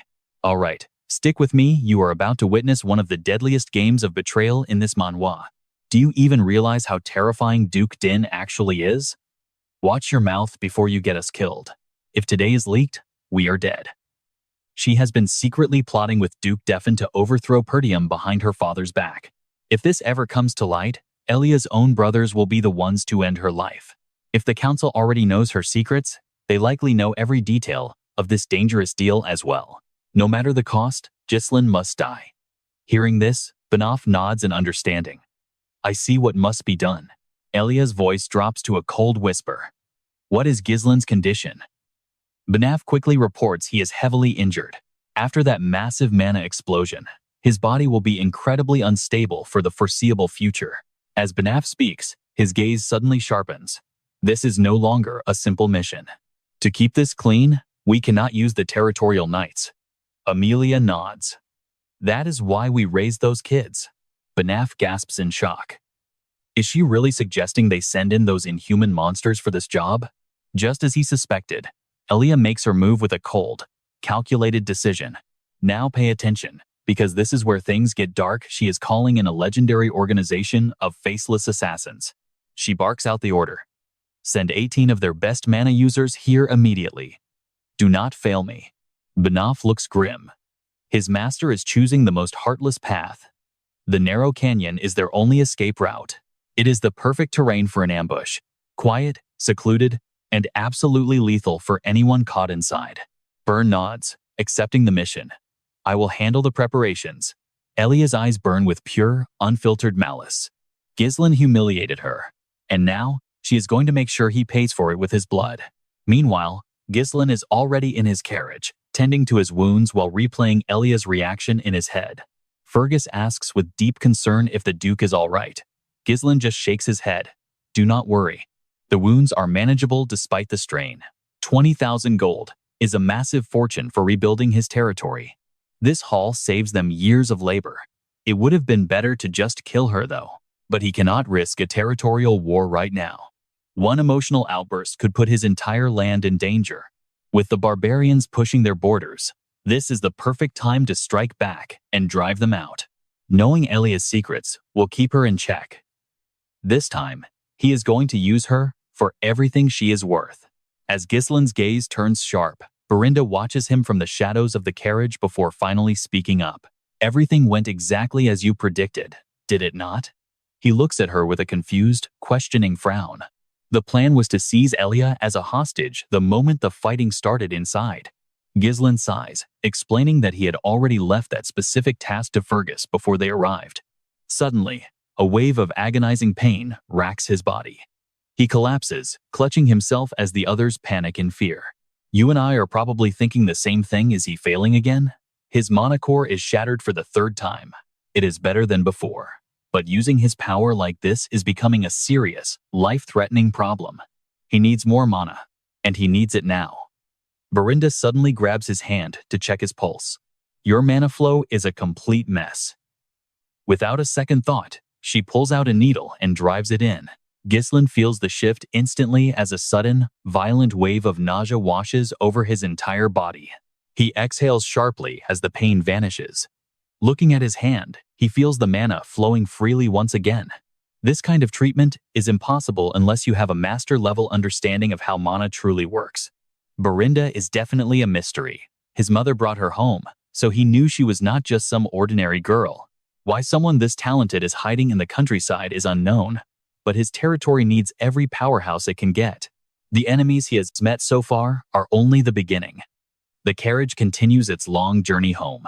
Berinda speaks with total seriousness. I trust you, Master, and I will help you no matter what you do. So tell me the truth. Why did you really take such a massive sum of money from Elia? Gislen hesitates for a moment before admitting he needed the cash, and she was the only one rich enough. The entire carriage goes silent.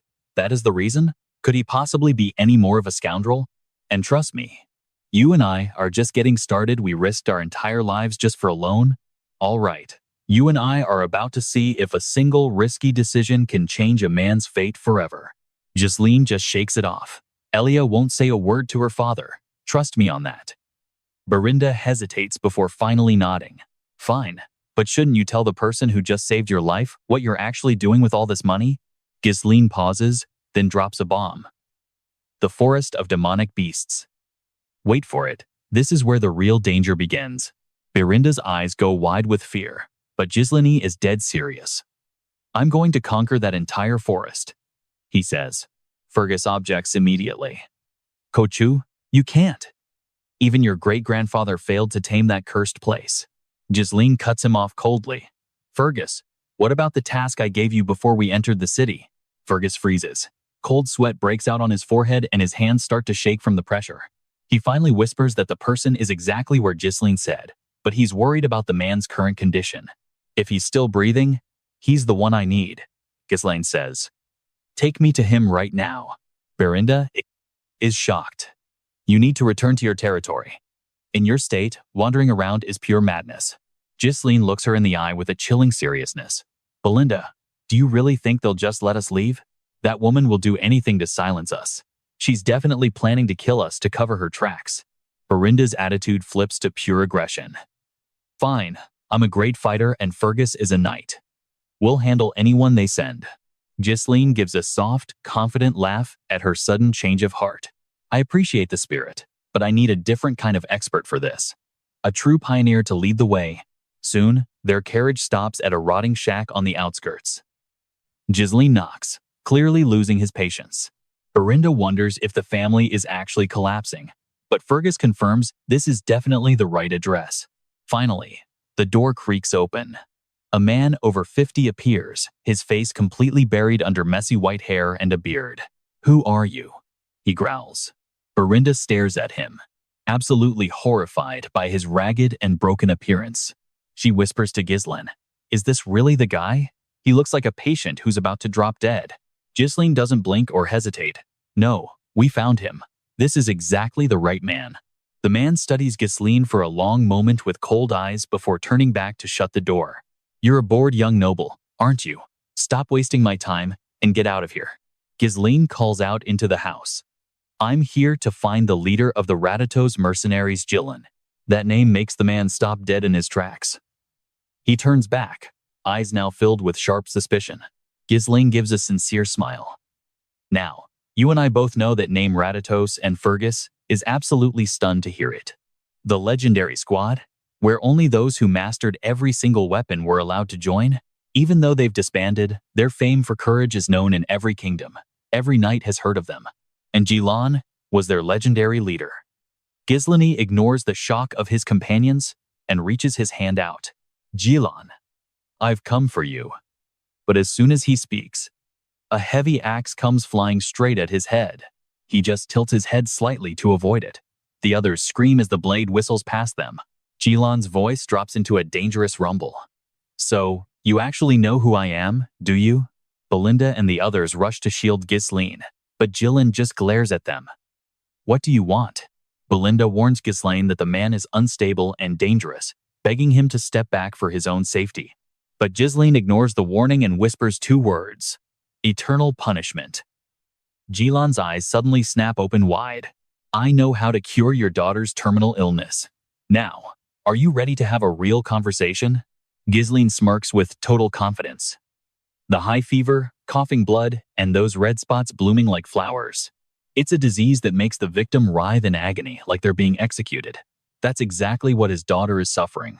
Inside, the little girl is huddled on a bed, covered in blood and groaning in absolute misery. Gislen rushes to hug her tight. Gislen takes a breath and sighs in relief. Thank God we're not too late. In his past life, Gislen tried to find Gislen, but the legendary leader had already passed away by then. After his daughter died from the sickness, Gislen simply gave up on the world and followed her to the grave. Looking at this empty house, he must have spent every penny on her. Suddenly, the girl starts crying out again. Daddy, it hurts so much. Stick with me, you and I are about to see if Gislen can save her life. Stick with me, we're about to witness a medical miracle that defies the gods themselves. He sheds his outer cloak, ready to start. But someone grabs his arm before he can take a single step. Belinda looks on with pure worry. Young master, we should just head back. She has no idea what Gislen is up to, but this isn't a problem force can solve. Even the holy priests failed to cure this divine punishment. Gislen just shakes her off, his eyes fixed and determined. I can cure this. Belinda calls out in fear, but he stops her with a cold look. You said you'd trust me. She did say that, but how could this possibly be the same as their usual troubles?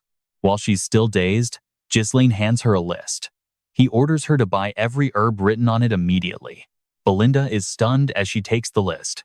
Everyone thinks this is incurable, but Gislen knows something they don't.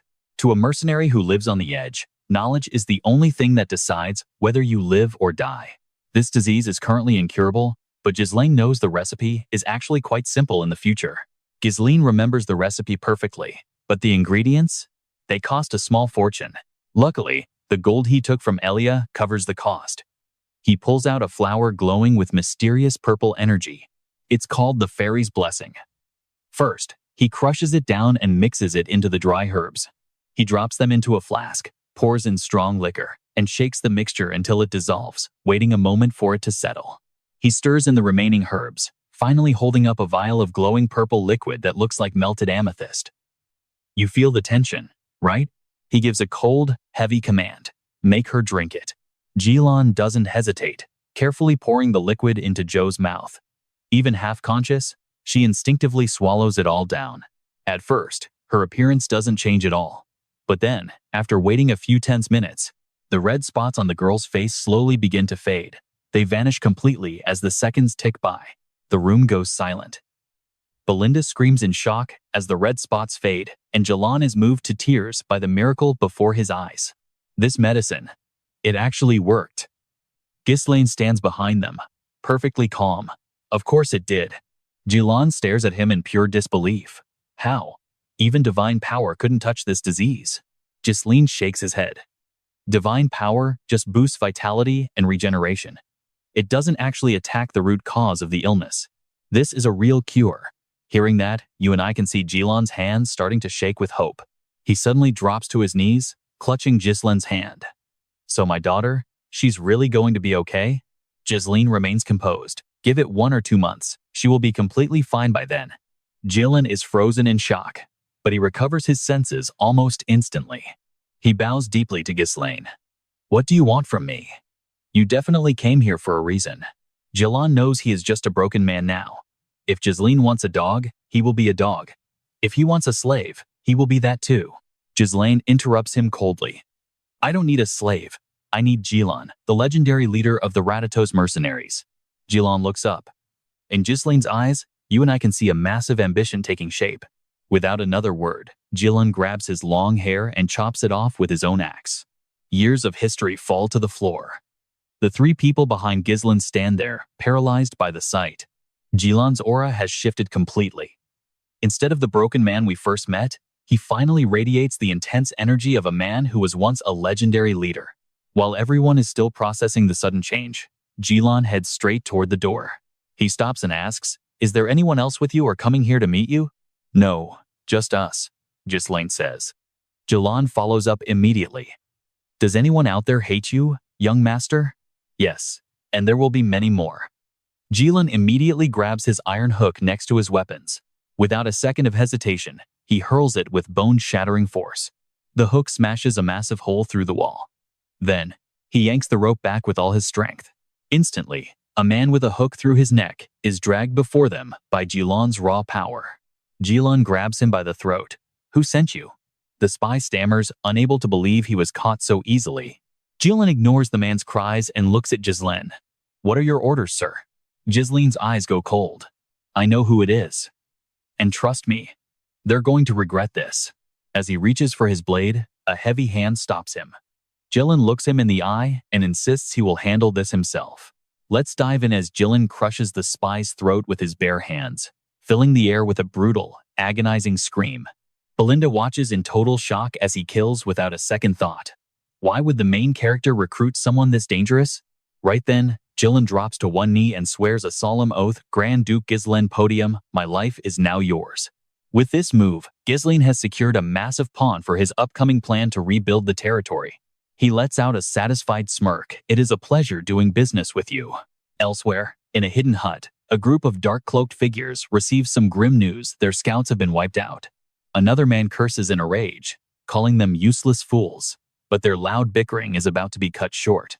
Now watch this. Viego, a leader in the Claw Guild, speaks up, and the room falls dead silent instantly. He continues calmly, noting that according to Burnif's information, things are just not adding up. With Gislen's current weak forces, finding, let alone killing their scouts should have been an impossible task. Is it a case of bad intelligence or just pure incompetence? The subordinate hesitates before admitting that Gislen has joined their group.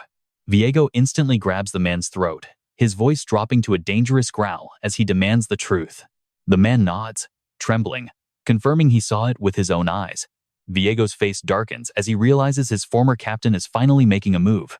Once Gislen officially joins Gislen's side, they prepare to head back to the main estate.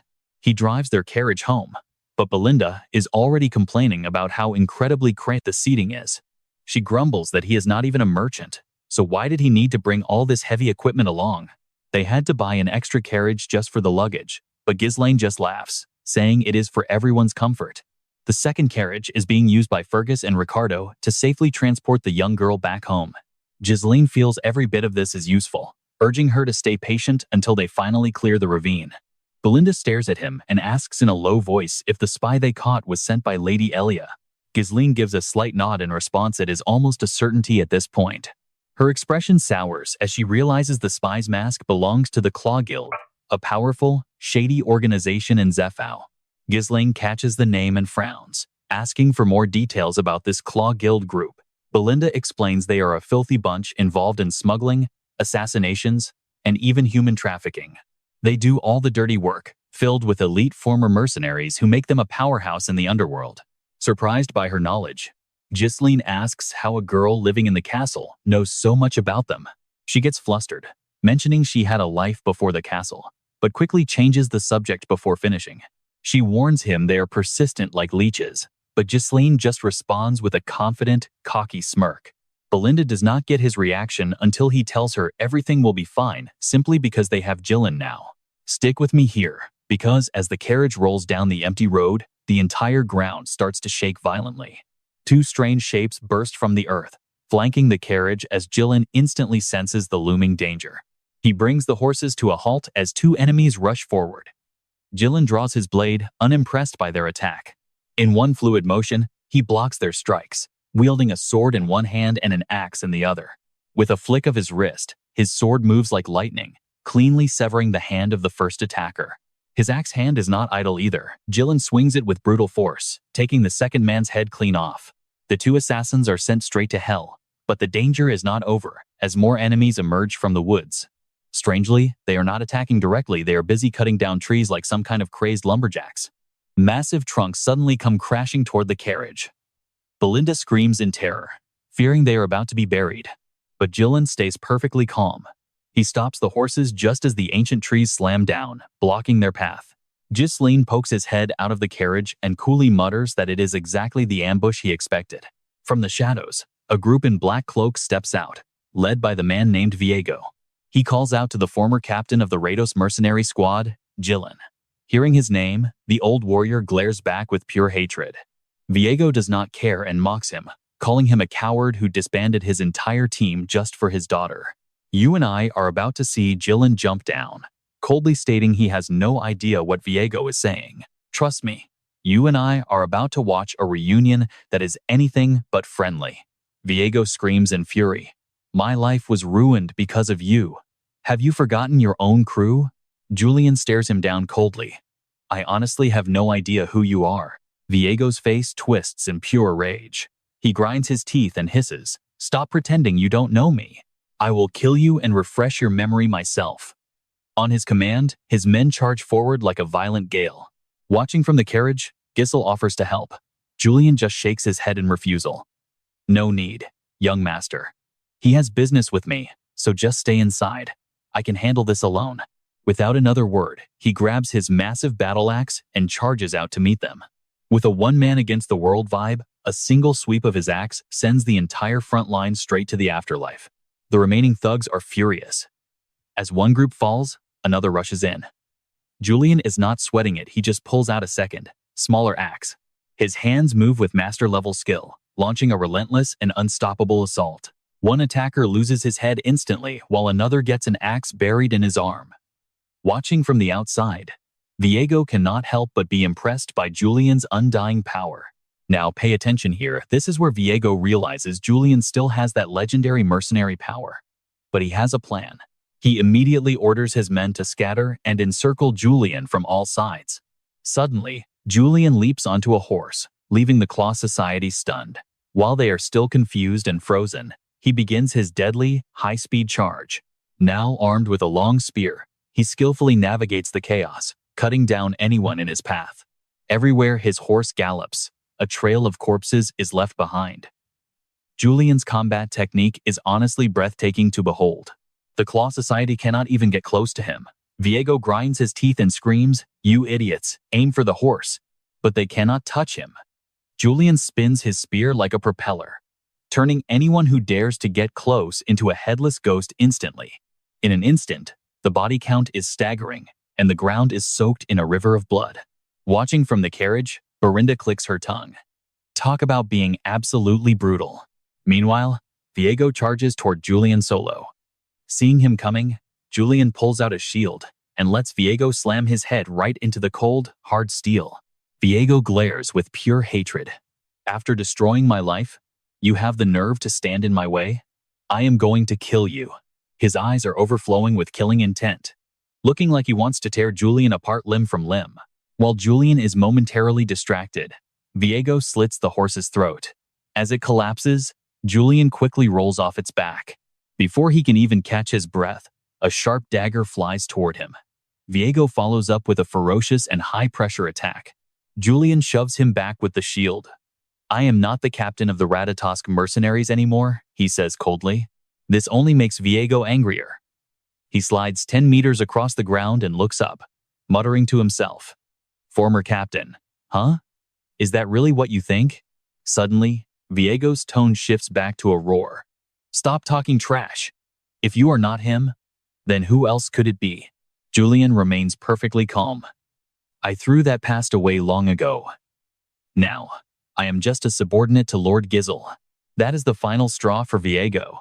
He lunges forward, screaming, "Then I will just kill you." In the blink of an eye, they trade blows. They are moving so fast that only blurred after images are left in their wake. Viego isn't holding back. Every strike is a lethal move aimed at Julian's heart. "When you left, the whole mercenary corps fell into ruin," he shouts while attacking. "Because of you, he lost his purpose and lived a miserable life just trying to survive." You and I can see Julian is stunned. He clearly never imagined his departure would cause so much wreckage. But that doesn't mean Julian is going soft. He slams his shield into Viego's arm and swings his axe with deadly, bone-crushing intent. His move is fast, but Viego is faster. He dodges and counters with a powerful kick. Julian blocks with his shield, and though he is unhurt, the shield shatters into pieces. Viego stares at him coldly. "Julian, I was ready to give everything I had to the Ratatosk mercenary corps with all my soul."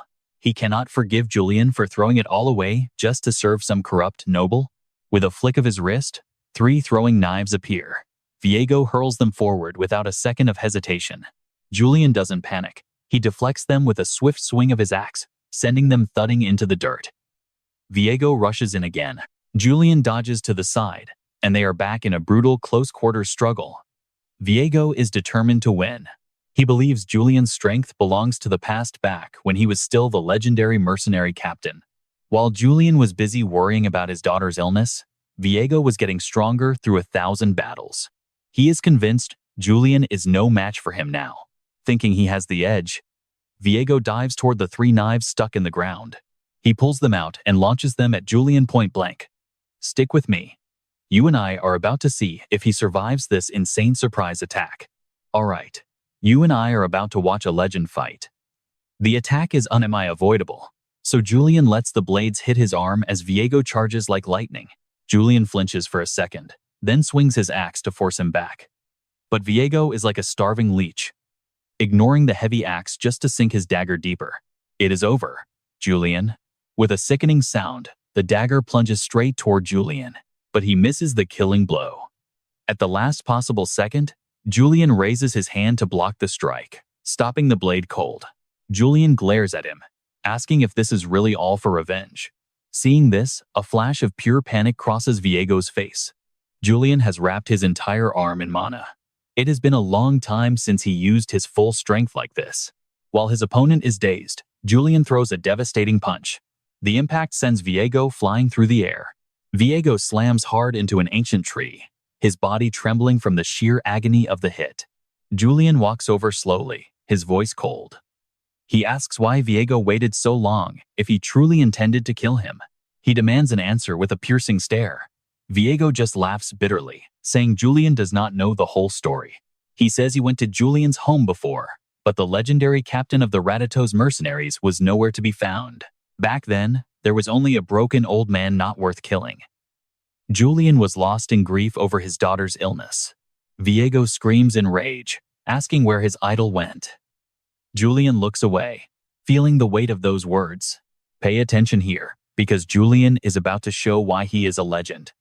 After a long silence, he slowly draws his sword. He admits he was once just a puppet for others. But right now, everything changes. He decides to give his old comrade the ultimate honor as the commander of the Ratatos mercenaries. Hearing this, Viego smiles with pure satisfaction. Finally, the real battle is about to begin. He charges like a gale of wind toward Julian. The two legends clash once again in the dark. Viego shouts that this is the moment he has been waiting for. The sound of ringing steel echoes through the night. Lethal moves are traded back and forth. Neither gives an inch, using every punch, kick, and slash to win. Both men are aiming for the kill. But Julian is clearly the one controlling the pace of the fight. His mana pool is mass halve. He pours it into his axe, making every swing carry the weight of a mountain. He catches Viego in the waist, drawing blood instantly. Viego spits out a mouthful, his eyes burning with stubborn pride. He swings his dagger in a desperate counter, but Julian dodges easily. The massive axe comes down one last time, as Julian whispers that he will remember him. Viego, the captain of the 5th team. With one final strike, Julian ends the life of his former comrade. A peaceful smile sits on Viego's lips as he passes. Blood rains down, filling the air with a heavy metallic scent. The body falls into the red pool, dead on the spot. Julian reaches down to pick up his fallen friend's weapon. Let's pause for a second. This silence is heavy. Suddenly, a voice from behind praises him for a job well done. Gislen and Berinda have stepped out of the carriage. Looking at the bodies, Berinda only sees a chance to make money. She thinks they could make a fortune selling all this high-level gear. Julian ignores her and walks to Gislen. He apologizes for the unnecessary delay in their journey. Gislen tells him not to worry. Julian is even more incredible than the stories suggested. In his past life, the tales of Julian's legends helped Gislen build his foundation as a mercenary king. He is just glad he acted fast enough to gain such a powerful and reliable ally. Gislen asks if he knew that man. Julian grips the dagger tightly, saying he was an old comrade. Gislen frowns, thinking of his own team from his past life. He wonders what they are doing right now. They are living their own lives for now. But he knows they will reunite one day. They quickly clean up the battlefield and continue their journey back to Perdium. 2 days later, after a long trip, the carriage finally arrives at the Perdium territory. Looking at the ruined landscape, Julian asks if this is really Perdium. Gislen just nods calmly. He is just happy to have a place to return to. Julian falls into a deep silence after hearing that.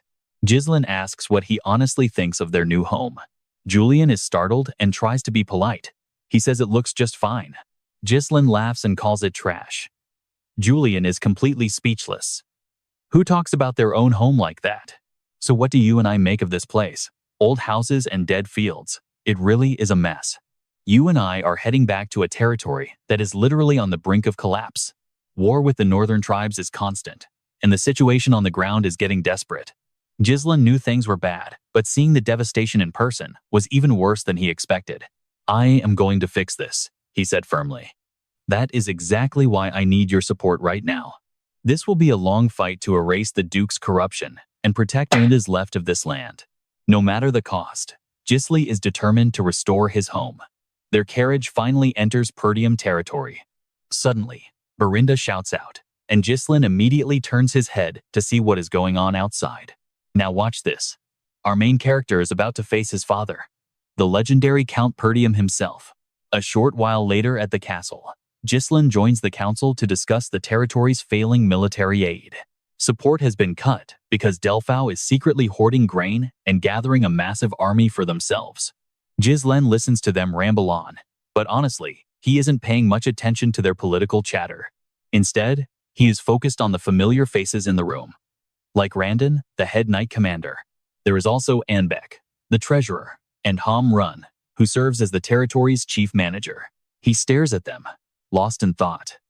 It had only been a few months for them, but for this mercenary, he felt like he had been gone for tens of years. He finally speaks up in a low voice. Father, You've clearly worked very hard during this deployment. Count Wunter narrows his eyes at his son and asks, "What has gotten into you all of a sudden?" As a child, Gislen hated his father for being so cold. But now, he realizes something very important. He can finally see the crushing weight of responsibility and exhaustion resting on the old man's shoulders. When Gislen doesn't answer, Wunter asks where he's been for the week he was missing from the city. He casually replies that he's back from Delphau. "I assume you didn't cause any more trouble," Wunter asks. Gislen shakes his head. "I didn't do a thing." But Anbeck isn't buying that for a second. "Young master, we heard you won a duel against Khan and walked away with a huge pile of money." He stops, looking suspicious. "You weren't out there gambling again, were you?" Gislen just lets out a tired sigh. "It wasn't gambling. I'd call it an investment. I just had some quick business to handle with Elia." As soon as he finishes speaking, Hamrun jumps in with another annoying lecture for the heir. "I've told you before, you must act like the successor of Perdium." Gislen just nods. "I get it." While the others grumble with dissatisfaction, the Count finally speaks up to end the pointless bickering. "I've heard quite a few interesting stories about what you did while I was away from here." Gislen is actually surprised by this. Wunter just watches him with those calm, sharp eyes of his. "You saw that too, right?" He's being questioned about handling the traitors who tried to sell out Elena. Randon snorts in derision. There is no way he handled those guys by himself.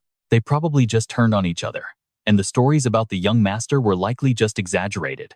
Even if they were traitors, admitting a knight died by Gislen's hand would be too much for Randon. Gislen just goes along with it and nods.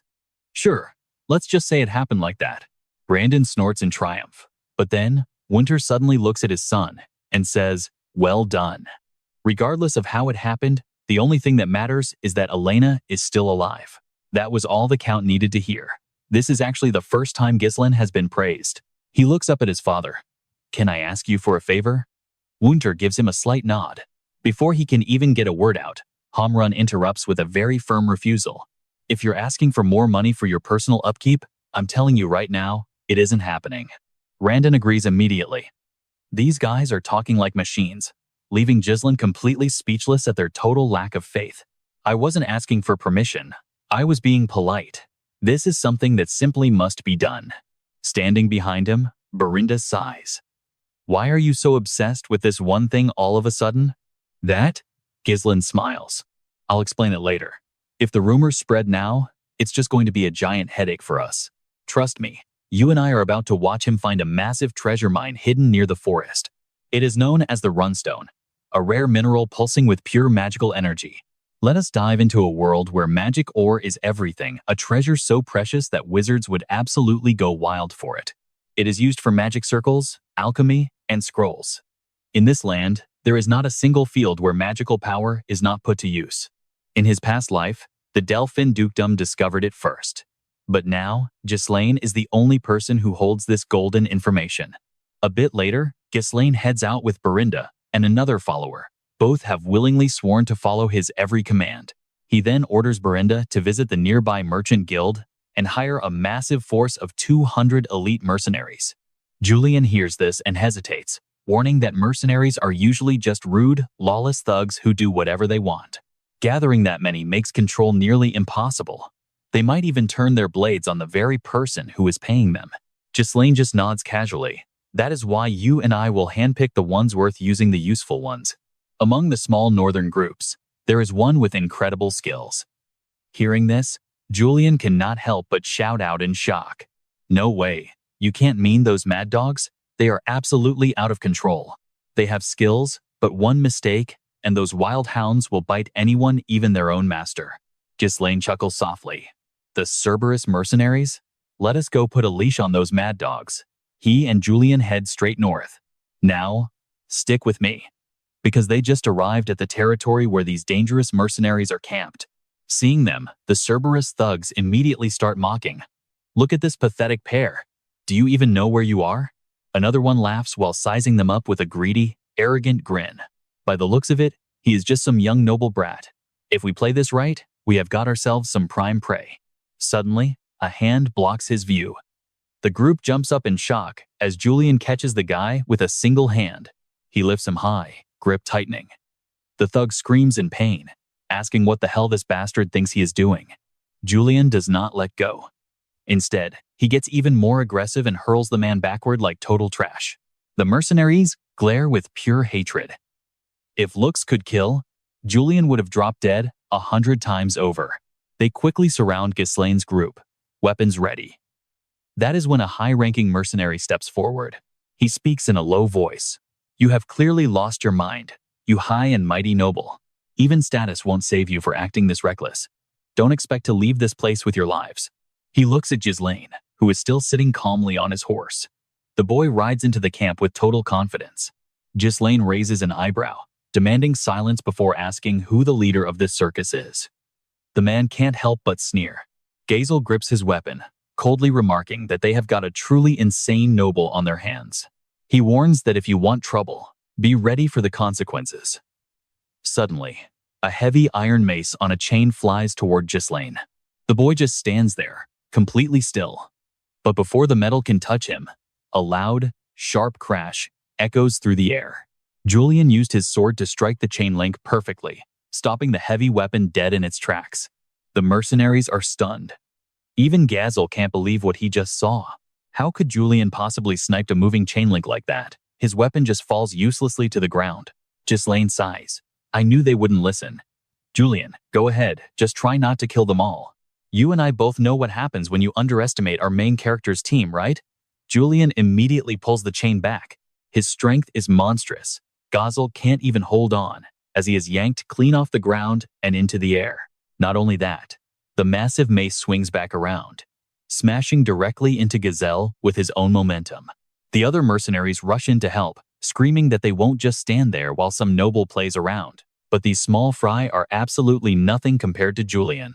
He masterfully controls the chain wrapped around Gazel, dragging him along before tossing him like a mindless boulder into the charging crowd.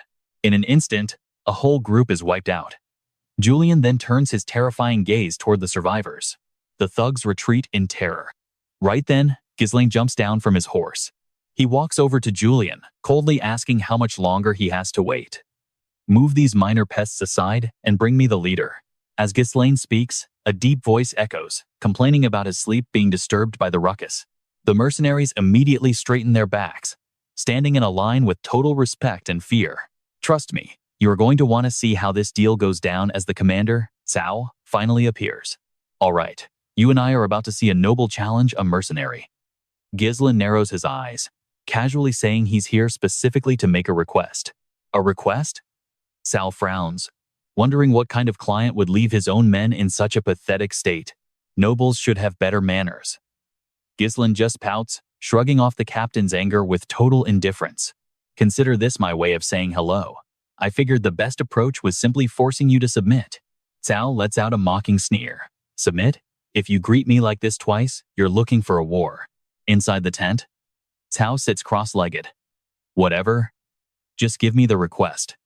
What's so important that you're here?" Gislen narrows his eyes and stares directly at him. "The monster forest." Cao frowns instinctively. Gislen slowly explains that he wants to hire them specifically to conquer that lethal forest. The moment those words drop, the mercenaries outside immediately begin whispering in total shock. Cao scoffs, asking who he thinks he is to touch that forest. Gislen calmly introduces himself as the Duke of Podium. As soon as that name is spoken, the entire camp falls into a heavy, stunned silence. Then, everyone bursts out laughing. Jay tells the kid not to be arrogant, because that forest kills everyone inside. Cao looks at Gislen, pouting as he judges the young man sitting before him. "Listen, kid. You're just a sheltered brat who's lived in luxury, without a single clue about the real world. Negotiations are over. Now get out." Cao waves them away, but Gislen narrows his eyes and asks if he's afraid. That one question makes the smile vanish from Cao's face instantly. Gislen just lets out a soft, mocking chuckle. "Now, pay attention. This is where everything changes. I heard your team was good. Or was that just a lie?" Cao snorts, arrogantly kicking his feet up. "Don't be smug. We're mercenaries, and the price just wasn't right." Typical. The weak always make excuses. Gislen mocks him, clearly enjoying how much he's annoying the captain. Cao is fuming. He bites his lip hard, trying his absolute best to hold back his exploding rage. You've completely ruined my mood. A brat like you isn't even worth my time to beat up. I'm letting you go. Pay for the damages you caused and then get the hell out of my sight. Gislen sighs and looks him in the eye with complete seriousness. Kor, commander of the Cerberus mercenaries. I challenge you under the right of Moriana's acknowledgement. The mercenaries freeze in shock. Cao can't believe it, asking if the kid even knows what that challenge implies. Of course I know. Gislen replies with total calmness, not blinking even for a second. This is a traditional mercenary duel, known as Moriana's acknowledgement. Once accepted, they fight using daggers with absolutely no magic allowed, while their hands are bound together for the entire match. Step outside the tiny battle circle and you lose. It's that simple and that deadly. This is a brutal fight for survival within a confined space where every movement is restricted. Let's pause for a second. This duel is insane. Often, both the winner and loser die. The loser must obey every command of the winner. Basically, you become the winner's loyal dog. He asks Cao how he feels about those terms. Jillian looks worried, seeing a noble use dirty mercenary rules. Refusing would be admitting defeat. Because of his pride, Cao has no way to back down now. After a long silence, Cao lets out a dark smirk. He looks up at Gislen and shouts to his men. Our high and mighty noble wants to earn respect the mercenary way. So, shouldn't we be happy to oblige him? With that, they head outside to begin the duel. Their hands bound tightly together. The crowd of mercenaries goes wild, screaming for their commander to kill this arrogant noble once and for all. Jillian just stands there in silence, ignoring the bloodthirsty roars of the men around her.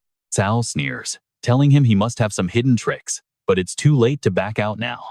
He suddenly jerks his hand, pulling Gislen right into his personal space with terrifying force. I've survived this kind of duel 5 times already, and I have never lost once. Gislen just smirks, pulling Cao back toward him. 5 times? I've done this hundreds of times, you know. They lock eyes, neither one willing to back down an inch as the tension reaches its breaking point. Without hesitation, their daggers flash in the sun. Both blades miss, but they instantly catch each other's wrists. Gislen's gaze is steady. He's determined to bring this powerful man under his command today. Cao fights for his honor as they trade blows at blinding speed. Trust me, you're going to want to see what's next. Stick with me, you are about to see what happens when a cocky captain underestimates a noble. Cao lunges with a blade of his own, but it misses as Gislen narrowly escapes the strike. Without letting him breathe, Cao pulls him close and throws a heavy kick, but Gislen anticipates it and blocks. Seeing this defiance, Cao just sneers, impressed by the boy's stubbornness. You claim to have mastered an impossible move 100 times? Stop bragging and talk some sense for once. As soon as the words leave his mouth, he drives his knife straight at Gislen. The mercenaries roar with excitement, shouting that the noble is finally being crushed by their captain's strength. They scream for his head, but Duilian silences them instantly with a single, sharp glare. They shut their mouths immediately as Jan watches the center of the fight with a grim expression. Now, here's the part you and I need to watch carefully. The arena is dangerously narrow. The rules are simple and brutal, pure physical power only, with absolutely no magic allowed. With a massive size difference and his hands bound, Gislen can barely manage to dodge or defend. Using his huge frame, Cao is easily manipulating the flow of the entire battle. If things get too dangerous, Jan won't just stand by, his hand is already on his axe.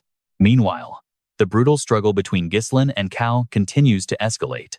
Gislen is hoisted into the air but lands safely, though the pain in his arm is becoming unbearable.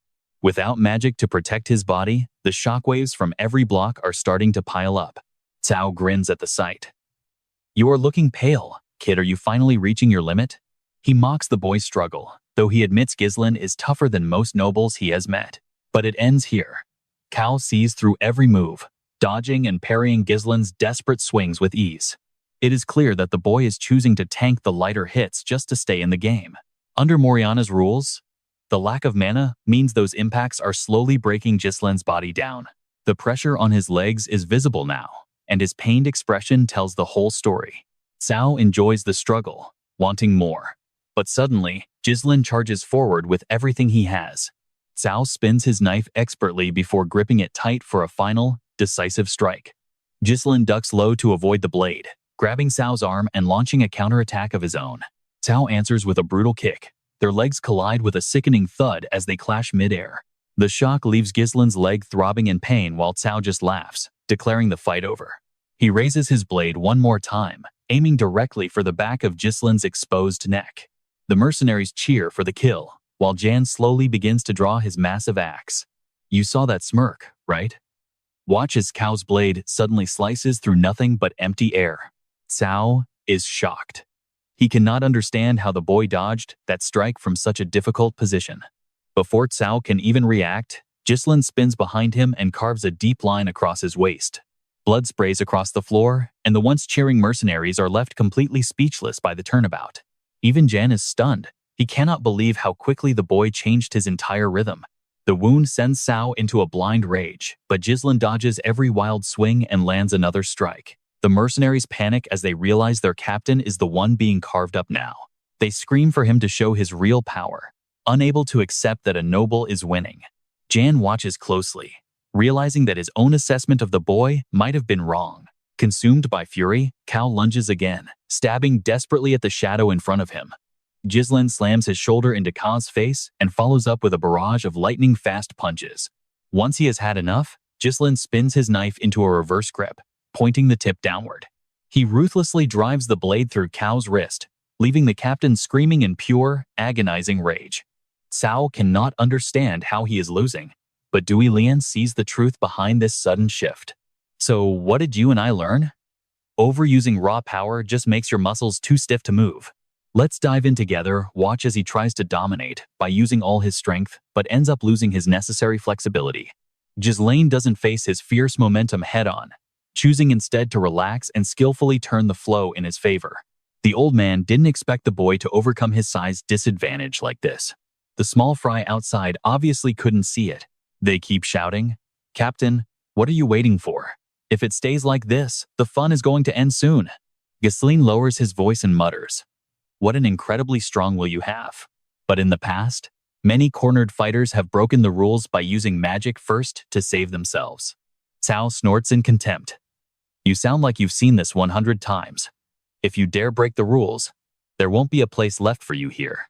Truly admirable. Gislen doesn't get angry, just giving a calm, thoughtful response.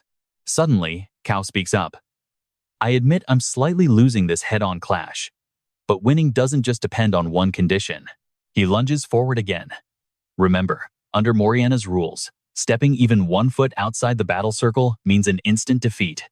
Cao has successfully tossed Gislen out of the ring. No matter how talented the boy might be, once he is sent flying like this, he will eventually hit the ground outside, and victory will belong to Cao. Cao thinks it's over, but watch closely. Gislen spins his weapon and stabs back in a total surprise move. This forces Cao to retreat in a panic. Seizing his chance, Gislen delivers a sharp kick to Cao's body. Then, Gislen grabs his arm and uses Cao's own momentum to hurl him out while jumping back inside the circle. Gislen pins Cao's head into the dirt, and the entire area suddenly falls dead silent. The mercenaries are completely stunned. Cao can't help but let out a heavy sigh. Is it really all over? Gislen looks down with cold eyes and calmly declares, "The victory belongs to me." Cao glares up, demanding to know what kind of person possesses such insane strength.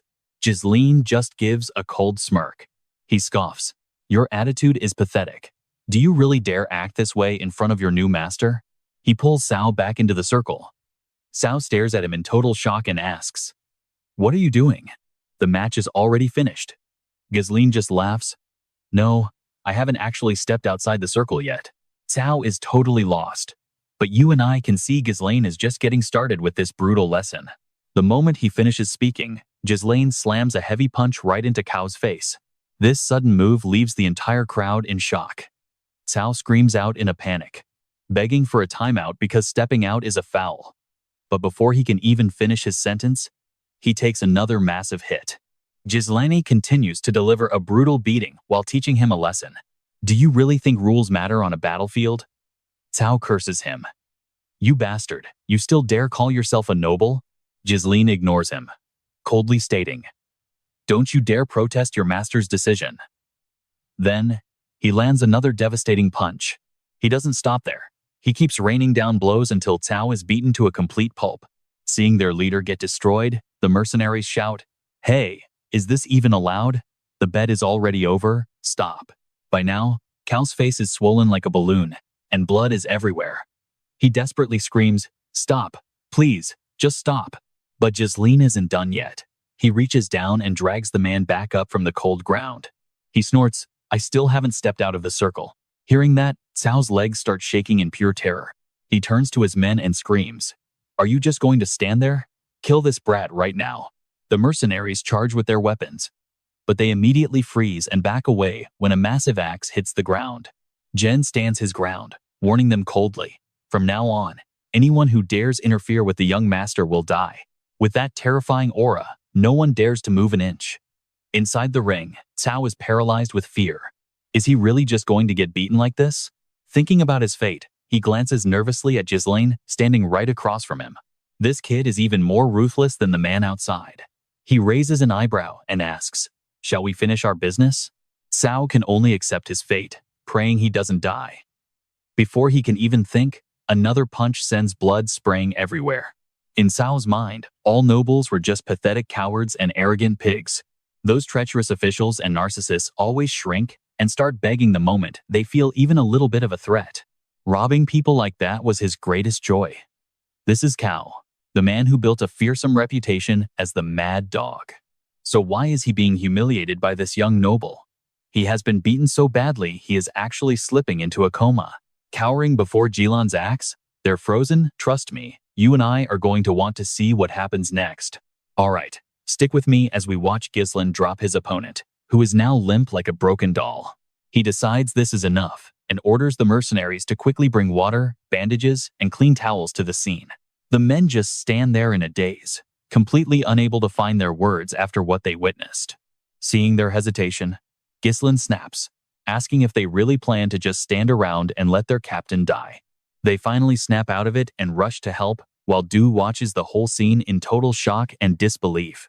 Those rebellious mercenaries are suddenly obeying Gislen like trained dogs, following every single one of his commands without question. In the world of mercenaries, raw power is the only law that actually carries any weight. Gislen has just carved his dominance into their minds, using the most direct and effective method possible for these brutes. A bit later at the Cerberus headquarters, Cao finally regains consciousness after having his wounds properly treated and bandaged. Gislen tosses a contract onto the table and coldly orders him to sign it, causing Cao to flinch in surprise. He hesitates but signs the paper, knowing he will definitely get another beating if he chooses to refuse the offer. He pushes the document back to Gislen, who looks it over before locking his eyes onto the defeated captain. Cao sighs in defeat and asks for mercy, while Gislen nods with satisfaction and firmly grabs his arm in agreement. He smiles, saying they are family now and should do good work together, though his eyes look absolutely terrifying to Cao.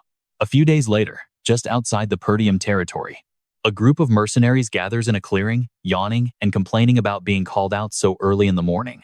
One guy grumbles about needing lunch first, while another mentions some interesting rumors he heard about their new employer. They hear the boss is the Perdium heir and immediately start laughing at the thought of a naive noble kid. Amidst all the mockery and loud laughter, one man stays quiet and keeps a smart distance from the crowd. You could say he is the only one wise enough to read the room correctly. Now pay attention here. This massive guy laughs, claiming they need a strong representative like him to easily manipulate their naive young boss for money. The others turn around and gasp when they recognize the famous Gordon Muscular, standing right there in front of them. He smirks, confirming his identity, while praising their spirit for wanting to find a way to make some easy gold.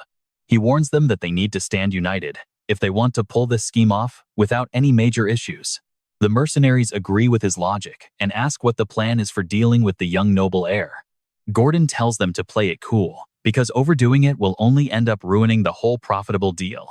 He will act as the representative to pressure the boss, and they will split the extra gold among themselves fairly. He hands out a bag of gold coins, and the crowd immediately starts cheering his name toward the sky. Suddenly, someone shouts that a rider is approaching, and everyone turns their heads to see a lone figure on horseback. It is Gislen, riding slowly toward the group, which triggers a wave of whispers and mocking comments among the mercenaries. They mock him for coming alone, wondering if the rich kid will run away when he sees Gordon's massive muscles. Gordon orders them to step forward and look tough to give the young noble a proper taste of the real world. You saw that too? Gordon's eyes suddenly go wide with shock as he looks past the young noble kid. Because right behind Gislen is the legendary Gislen along with the entire infamous Cerberus mercenary squad following his lead. Someone recognizes the dog head helmets and screams that it is the notoriously stubborn and dangerous Cerberus squad. Gordon is terrified, wondering why these legendary fighters are following a young noble like obedient and loyal servants. While they are frozen in confusion, Gislen calmly leads his new subordinates right up to the stunned group. He scans the crowd until his eyes land on Gordon, asking if he is the one currently in charge here. Gordon hangs his head and trembles as he confirms it, while Gislen narrowing his eyes to ask for his name. The man is so scared he is about to lose it, stuttering out that his name is Gordon Muscular. Gislen is surprised and slaps the man's massive chest, calling the mountain of muscle very impressive to look at. He introduces himself as the eldest son of House Perdium, and the entire clearing falls into a dead silence. Ignoring their shock, Gislen orders them to gather up all of their gear and prepare for the next phase. From this moment on, they are heading deep into the monster forest to start the dangerous expansion work. Base camp is ready for the expedition, trust me, you and I are in for a wild ride. All right, you and I are about to watch Gislen lead his army into the deadliest forest on Earth. The time has come. Gislen looks at Berinda and orders a final head count of the entire army. Berinda acts immediately. 148 mercenaries have been officially processed and cleared through the office. Combined with 41 soldiers from Gislen's own Cerberus group, their total force is 192 men. Gislen asks seriously if Scovon was briefed. Berinda nods, saying he is helping them hide their entry into the forest. Since he already commands the camp near the monster woods, they should not have to worry about anything. Gislen smiles and turns to the crowd, shouting for every man to fall into rank immediately. He tells them straight, that is the monster forest, the unexplored land they are meant to conquer today.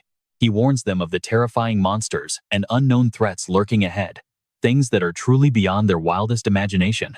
Even facing those deadly dangers, he declares they must explore this region at any cost. Hearing this, the mercenaries turn pale as ghosts and begin whispering in fear about what waits for them. Berinda is furious at their lack of discipline and shouts at them to stay silent. How dare they interrupt the young master while he is giving his final orders?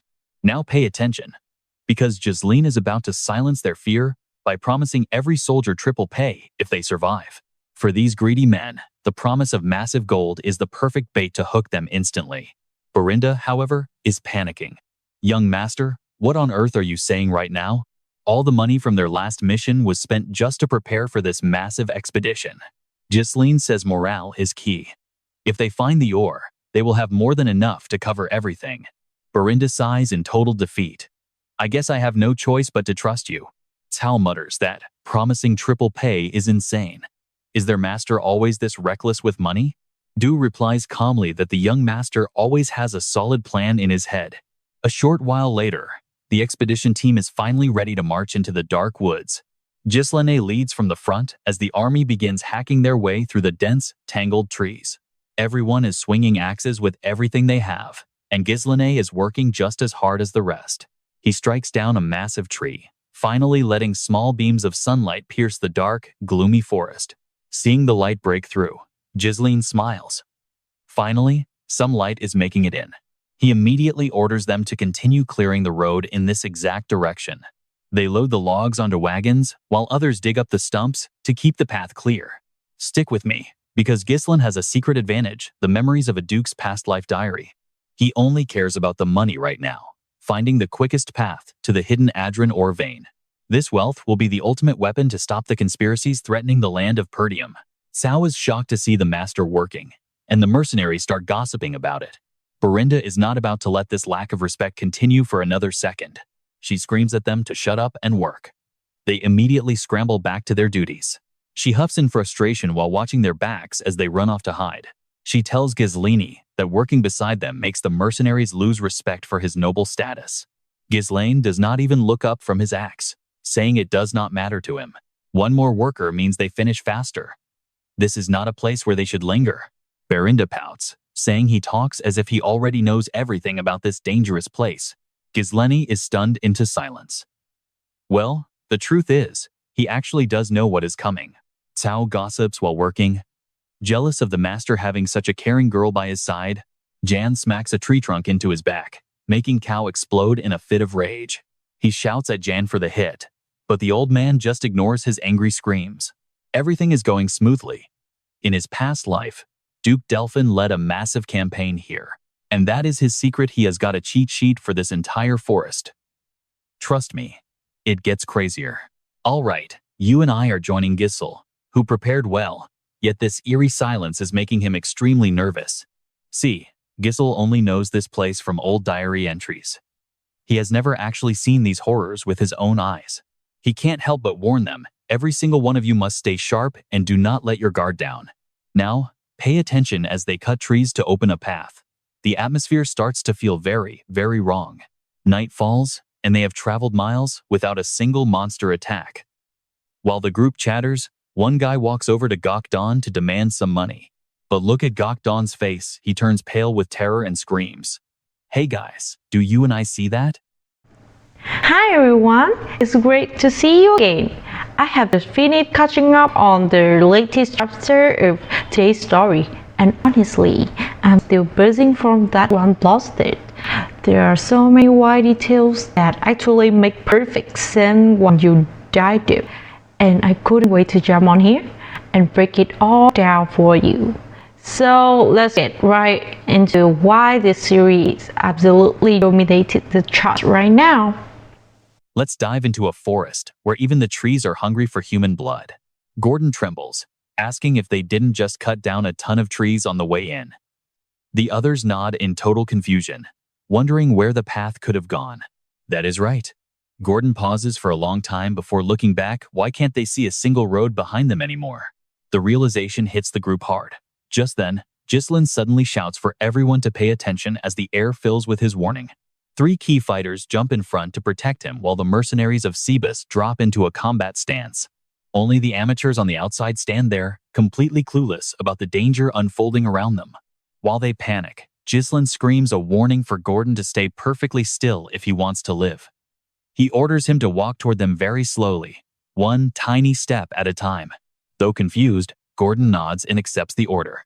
Yes, I understand. But as he turns, the wooden beam on his shoulder slams into the massive tree ahead. He loses his balance and faceplants hard on the dirt. The group behind him goes pale. Some can't help but curse at the guy for being such a clumsy idiot. Now, pay attention, because that massive tree in front of him just started moving.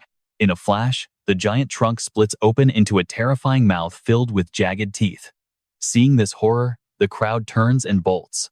Every face is twisted in fear, and for good reason. That massive tree monster suddenly whips out long vines stretching over 10 meters into the air. They snatch the men up and dangle them mid-air before tossing them into its gaping mouth. Once it catches someone, the mouth slams shut. It is like the beast is taking its time to crush its prey. Gordon gets snagged too. But thanks to his pure, raw muscle, he manages to grab onto a nearby tree. He cries out for help. Mercenaries nearby rush over with their axes, trying to hack through the monster's thick vines. But no matter how hard they swing, the vines won't break. Their axes start chipping, leaving the men shouting in pure shock. How are these vines so tough? Gordon panics as he realizes they just won't cut. Is he really about to be eaten? Talk about bad luck. The vines tighten and drag him back toward the monster's mouth. You and I both knew he wouldn't stay down. Gislen charges in and severs the vine with a single strike. He saves the man, but does not stop there. He channels mana into his blade and stabs directly into the creature's eye. Bright red slime rains down everywhere. It is absolutely disgusting to look at. Seeing the strike, the mercenaries shout with joy. The boss actually cut it. Is the eye the only weak point on these wooden monsters? While they stand there in a daze, Gislen lands and takes a quick breath after that brutal slash. He turns back to the crowd and roars a warning. Snap out of it. If you scatter, you're easy targets. To keep from being snatched, everyone needs to raise their shields and hold the line. Stay in a defensive formation until I give the next command. Following Gislen's lead, the mercenaries move fast. They use their shields to block the lashing vines. Gislen finishes giving orders and runs to find Cao. Where is it?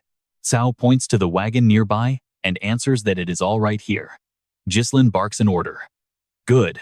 Light them all and throw. Burn them down. Hearing this, Cal gasps. Is this why we brought all this stuff along? Suddenly, Gisel screams that they are looking this way. Gislen orders them to burn the monsters right now. On his command, Cal leads the group in hurling oil lamps at the monster. A massive wave of lanterns flies through the air. The second they touch the monster, they explode into a massive fireball. Flames roar through the air instantly. Watching the blaze, Cal mutters nervously. Will they burn away? Giselle nods, saying it looks like they will. But while they are distracted, the monster's vines lunge toward them. Luckily, an axe suddenly swings out of nowhere to save them. Without hesitating, Jalon chops through all the vines. Even Belinda joins the fray on the other side. She hurls 3 daggers straight into the monster's eye. Gislen looks at both of them and barks an order. You two cover the mercenaries while they prep the lamps. They both nod and get to work immediately. After giving the commands, Gislen charges forward with his sword. He is trying to draw the monster's full attention. Belinda screams for him to be careful, but Gislen does not care. He rushes right up to the beast's face. He pours mana into his blade and slashes wildly.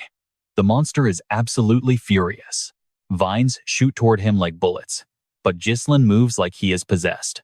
He twists and turns with master skill, reaching the trunk safely. Behind the shield wall, the mercenaries watch in total horror at what they see. Trust me, you and I just witnessed a nightmare. Those trees actually have legs. Trust me, you and I are about to see Gisel prove exactly why he is the ultimate monster slayer. His technique is flawless, each swing of his blade slicing through those thick, wooden roots like they were made of paper.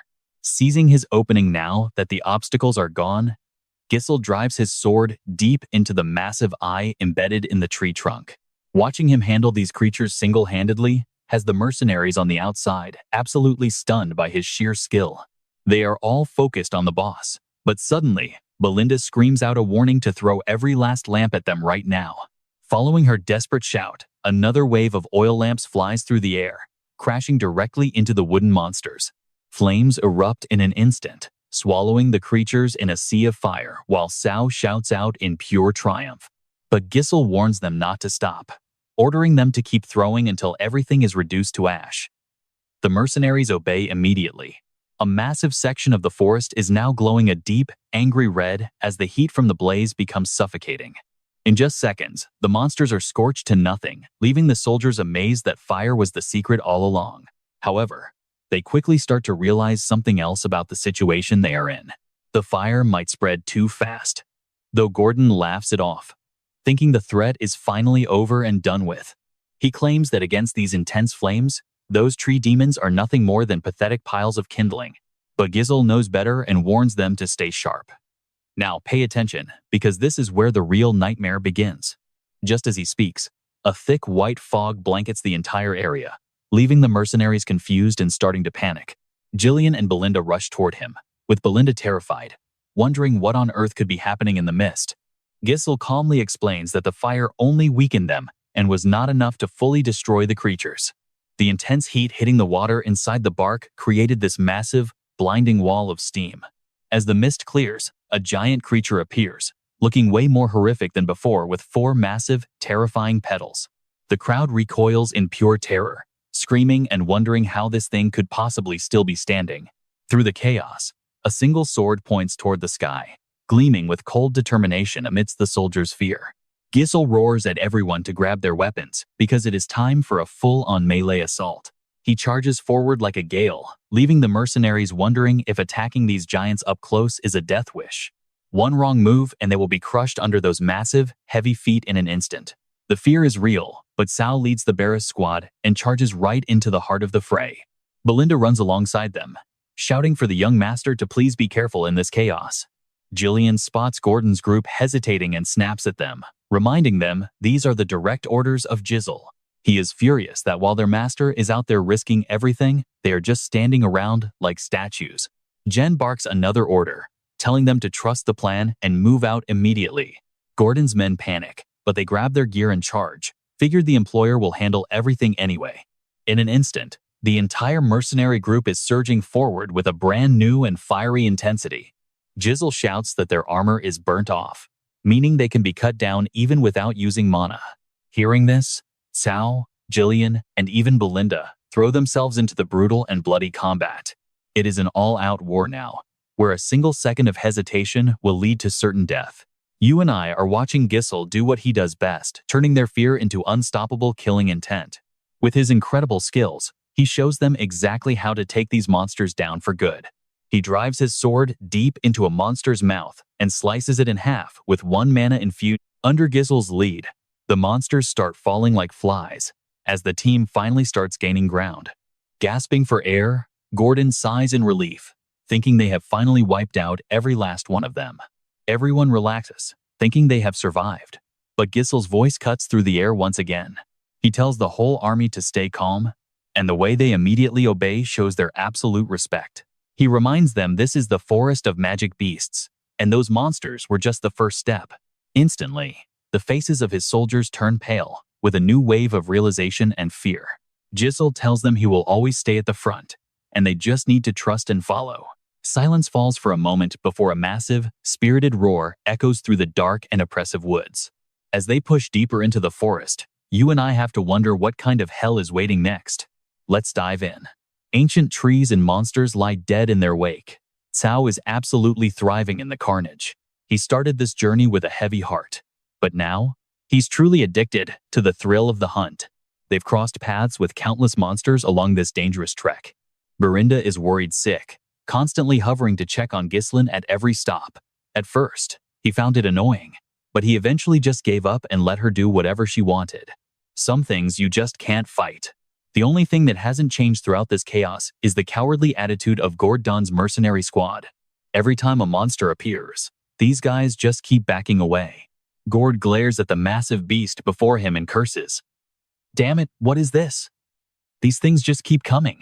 While the mercenaries panic, Jan and Cow step up as human shields. Cow doesn't hesitate, slicing deep into the creature's leg. But the victory is short-lived. Just as one falls, another massive beast emerges from the shadows. Jan reacts instantly, slamming his shield forward to halt the beast. Right then, a blade flashes through the air with lethal intent. Gislen drives his sword straight into its skull. After the dust settles, he scans the group and asks, "Is everyone okay? Any injuries?" The men nod frantically, shouting back, "We're still alive and kicking, sir." Suddenly, they snap into a defensive circle, roaring out, "Stay close to the employer if you want to keep your heads. Come and get some, you ugly freaks." Seeing this, Jan can't help but mutter, "They're actually starting to look like real soldiers." Cao nods in agreement. Nothing beats real combat experience for training. Gislen feels a bit more relieved now. He reminds everyone that there's still a long road ahead and orders them to keep clearing the path. Now, watch this guy trailing behind. He's just staring at the others as they charge into the fray like lunatics. He's convinced they've all lost their minds. A crazy forest filled with absolute madmen. Eventually, they push deeper into the woods and stumble upon a lake. The thirsty mercenaries lose all composure, rushing the water like they're dying of thirst and frantically filling every bucket they have. Berinda watches them with a scowl, muttering about how nobody knows what kind of horror might jump out of that water. Gislen stands nearby, unsure of how to react.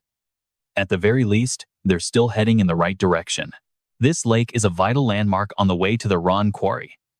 Making a quick decision, he orders the group to set up camp with their backs to the water and rest for the night. A short while later, inside one of the tents, a group of mercenaries is busy gossiping about the terrors of the forest. Meanwhile, in a different tent, a campfire crackles softly, casting a warm and inviting glow. Gord looks at the man across from him, suspicious.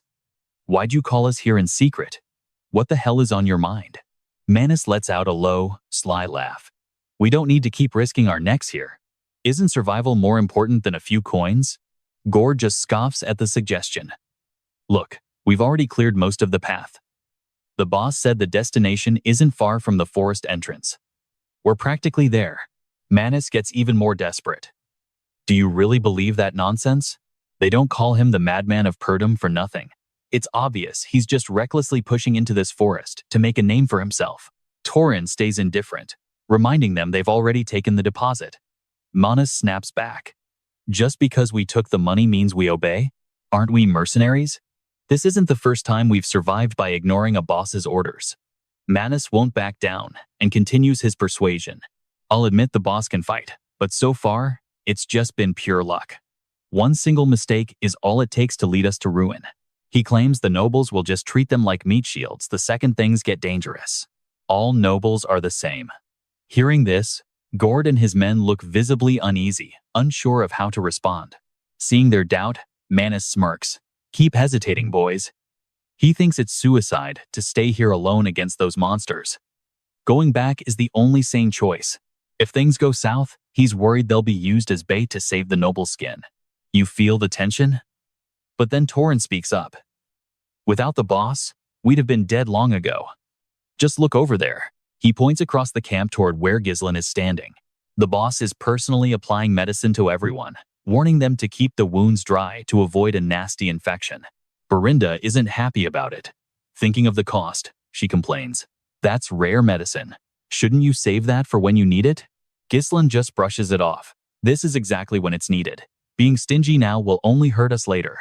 Manus watches him heal the men, speechless. Torin speaks up again. The potions and herbs the boss is using are worth more than our damn lives. If it were you, would you waste that on people you saw as mere meat shields? Gord's group nods in unison, completely agreeing with Toran's point. It's true this employer is nothing like the others. He's not the type to just abandon them. One by one, their words tear Manus's scheme apart. Manus cedes in silence, cursing that old man for ruining everything. To escape, he needs to lure a few others away first. But right now, it's impossible. He quickly slinks away. Just as he leaves, Gislen approaches the group to remind them to stop talking and get some rest. He looks at Jan and Sao. We need to talk. Trust me, you won't want to miss what's next. All right, you and I are diving back into the forest where the real nightmare begins. If it were me, I would have ripped his tongue out. Gislen calmly replies. Let him go. The monsters are the priority. And there are things we need to confirm right now. His warning puts everyone on high alert immediately. They scan the area and spot the problem oil lamps have been placed everywhere for no clear reason. Berinda frowns and asks why he suddenly wants a lantern count. Only 24 remain. Hearing this, Gislen falls into deep thought. The numbers are definitely dropping. Thinking it over, he slowly speaks up. Ever since they stepped into these woods, things have changed. Monster attacks used to be constant, day and night, but the last 2 nights, total silence. Hearing this, the group falls into a grim contemplation. Cal mutters hesitantly, does that mean? But before Gislen can answer, Jan speaks up. We have entered the territory of the night-stalking monsters, a land where their influence is absolute. Now, pay attention, because this is where things get absolutely terrifying. Night falls over the forest. Everyone drifts off to sleep, and Gordon is no exception. He is tucked away in his blankets until a sudden bright light wakes him from his slumber. Opening his eyes, he sees an oil lamp floating in midair, terrifying him so much he nearly loses it. He kicks it away, screaming in a panic. What is this? Is that a flying lantern? Before he can react, something bites his shoulder. His agonizing scream wakes the entire camp. They wake up to see Gordon swinging his torch at the air like a complete madman. The invisible monsters quickly back away from the flames. But to the mercenaries, Gordon just looks like he is losing his mind. They rush over, demanding to know what happened. Gordon stammers about monsters right next to him, but the others see nothing but empty shadows. They curse at him for talking nonsense, asking what he is even seeing. Gordon is left stunned and speechless. He looks around in disbelief. Nothing? Is it nothing? One mercenary snarls, were you just having a nightmare? Talking in your sleep? They start to leave the area. But then, a sudden voice rings out. Gazelle and Torin arrive, claiming he is not dreaming. Gazelle admits a strange feeling woke him just as the lamps vanished. With that confirmation, the others begin to speak up about the eerie things they have witnessed tonight. Gazel insists they find out exactly what is out there. In an instant, the tent erupts into chaotic chatter. Amidst the confusion, Gislen appears and asks if they finally saw it clearly. They turn to see him arriving with Julian and Sao. Gislen eyes them coldly and gives the order everyone assemble. The mercenaries gather quickly. Inside the tent, Gislen calls the key members together to begin their emergency meeting. After hearing the news, Gordon yells in a panic, "Are we really surrounded by monsters right now?" Gazelle asks if they are truly invisible to the naked eye. Gislen nods. That is their special ability. You and I are looking at the forest's deadliest predators, the panhunters who rule the shadows near the lake. They blend perfectly into the darkness, invisible to eyes and completely immune to physical strikes. They stalk hundreds of targets at once, waiting for the perfect moment to drag their prey into the blackness. Gazel and Gordon gasp at the numbers. Berinda realizes the lanterns were disappearing because of them. Cao rages, wanting to hunt them down before they are led like lambs to the slaughter. Gislen stops him. They must wait for the monsters to strike first to launch the perfect counterattack. Berinda hesitates. We have lost half the lamps already. Can we really just sit here and wait? Gislen explains that rushing in only triggers their cruel instincts. They will just become more patient. If they change their hunting style, we will lose our only chance to wipe them all out. Jan mutters in confusion, wondering how they can possibly kill every single one of them. Is there really a way to catch hundreds of invisible monsters that physical attacks cannot even touch? Gislen turns to Berinda, asking for the magic scrolls he ordered her to prepare. She confirms every mercenary has one. Gislen looks at them with satisfaction and gives the order. From now on, I will teach you how to fight. Using his sword to draw in the dirt, he explains that the panhunters are now surrounding them from 3 directions. They are closing the circle by stealing the lanterns. With our numbers, we cannot cover the entire perimeter. Stick with me. We are about to see if Gislen's gamble actually pays off against these invisible demons. Stick with me. You and I are dropping into a tactical nightmare. Jian frowns, noting that by the lake, they've at least stopped a total 4-way encirclement. Gisel nods calmly, admitting that even though the situation is bad, they aren't totally out of luck just yet. They aren't hopeless because they still hold the initiative in this fight. Everyone looks at him, confused. As Gisel explains, they will split into 3 teams. 1 team shields, 1 team fires crossbows, and the last is the elite shock troop led by Gislen. The shield and crossbow units will hold the center to block the enemy's main charge. Meanwhile, the shock troop will focus their full power on crushing the enemy's left wing.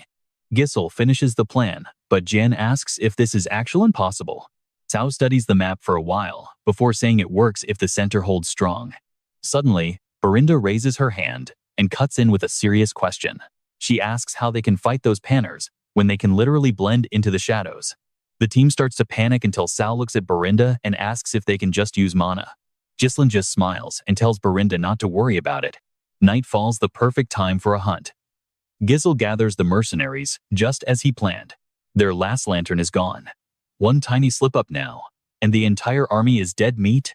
Now pay attention, because here is the secret. The Delphin family diary says these panners actually fear bright light if it's strong enough. They're forced to reveal their true forms for all to see. Hearing this, Gislen orders everyone to tear their magic scrolls at once.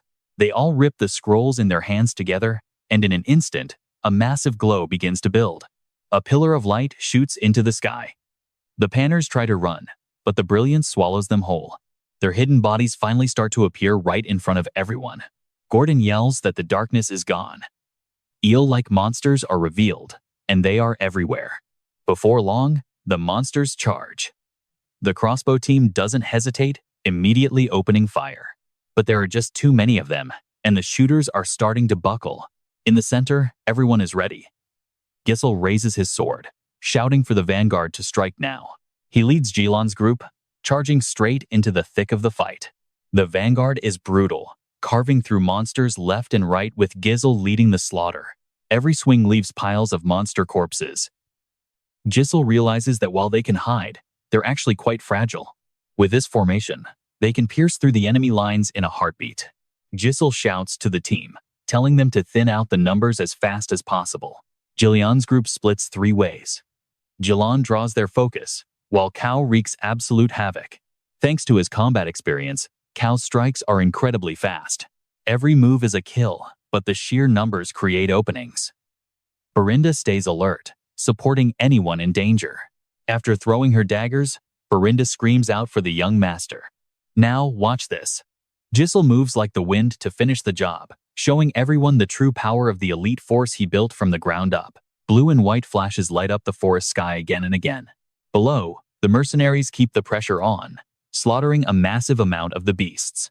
There are so many that the men are sweating, panicking about the endless waves. As they lose focus, the monsters lunge with claws out, nearly scaring them to death. Suddenly, a sharp blade flashes through the air. It's Gisel's elite team to the rescue. They finished their side and rushed over to help. Gisel looks at his men and speaks up. He thanks them for holding the line. Seeing him, Gordon's group is filled with joy. The boss is here, so they're saved. Gordon orders everyone to expand and surround the monsters. It's time for the counterattack, but the monsters sense the danger and try to flee. Gisel frowns, realizing the monsters are retreating before they could even finish the encirclement. These panners are sharp. He orders Berinda to track the horned leader, signaling the retreat. You and I are definitely staying for this hunt. All right, stick with me. You and I are about to see if a desperate gamble pays off. Gislen warns these monsters are obsessed with their prey.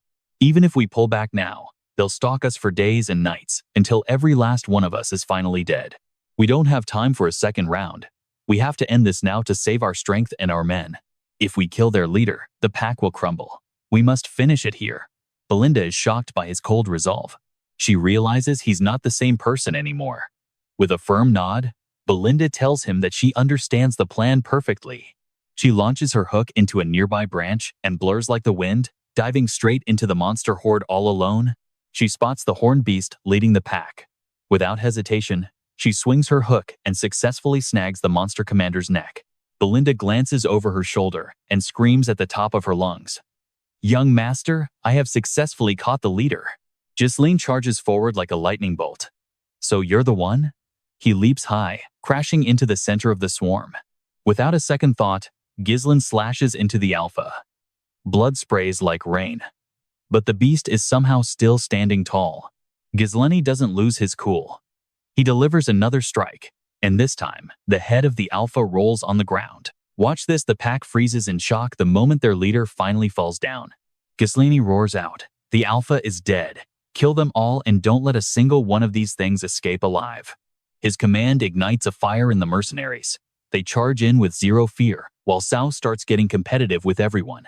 Team Suze, don't lose to that old man. Jan just sighs. Some people never change, even in a total bloodbath. The massacre begins.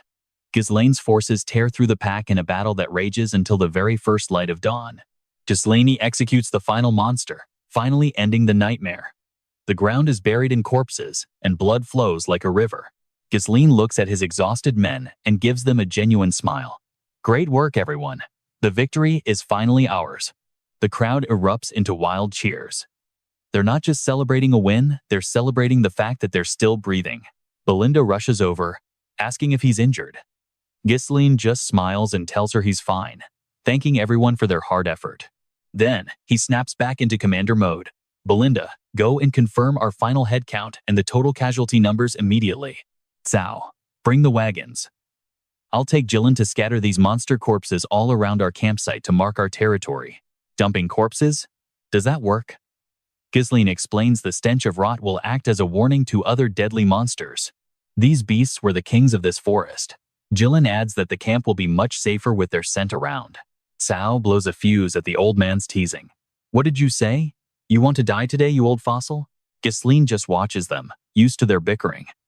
It's already been 10 days since they entered this deadly monster forest. Wiping out the Panner Pack means the biggest threats on their mapped route have been dealt with for good today.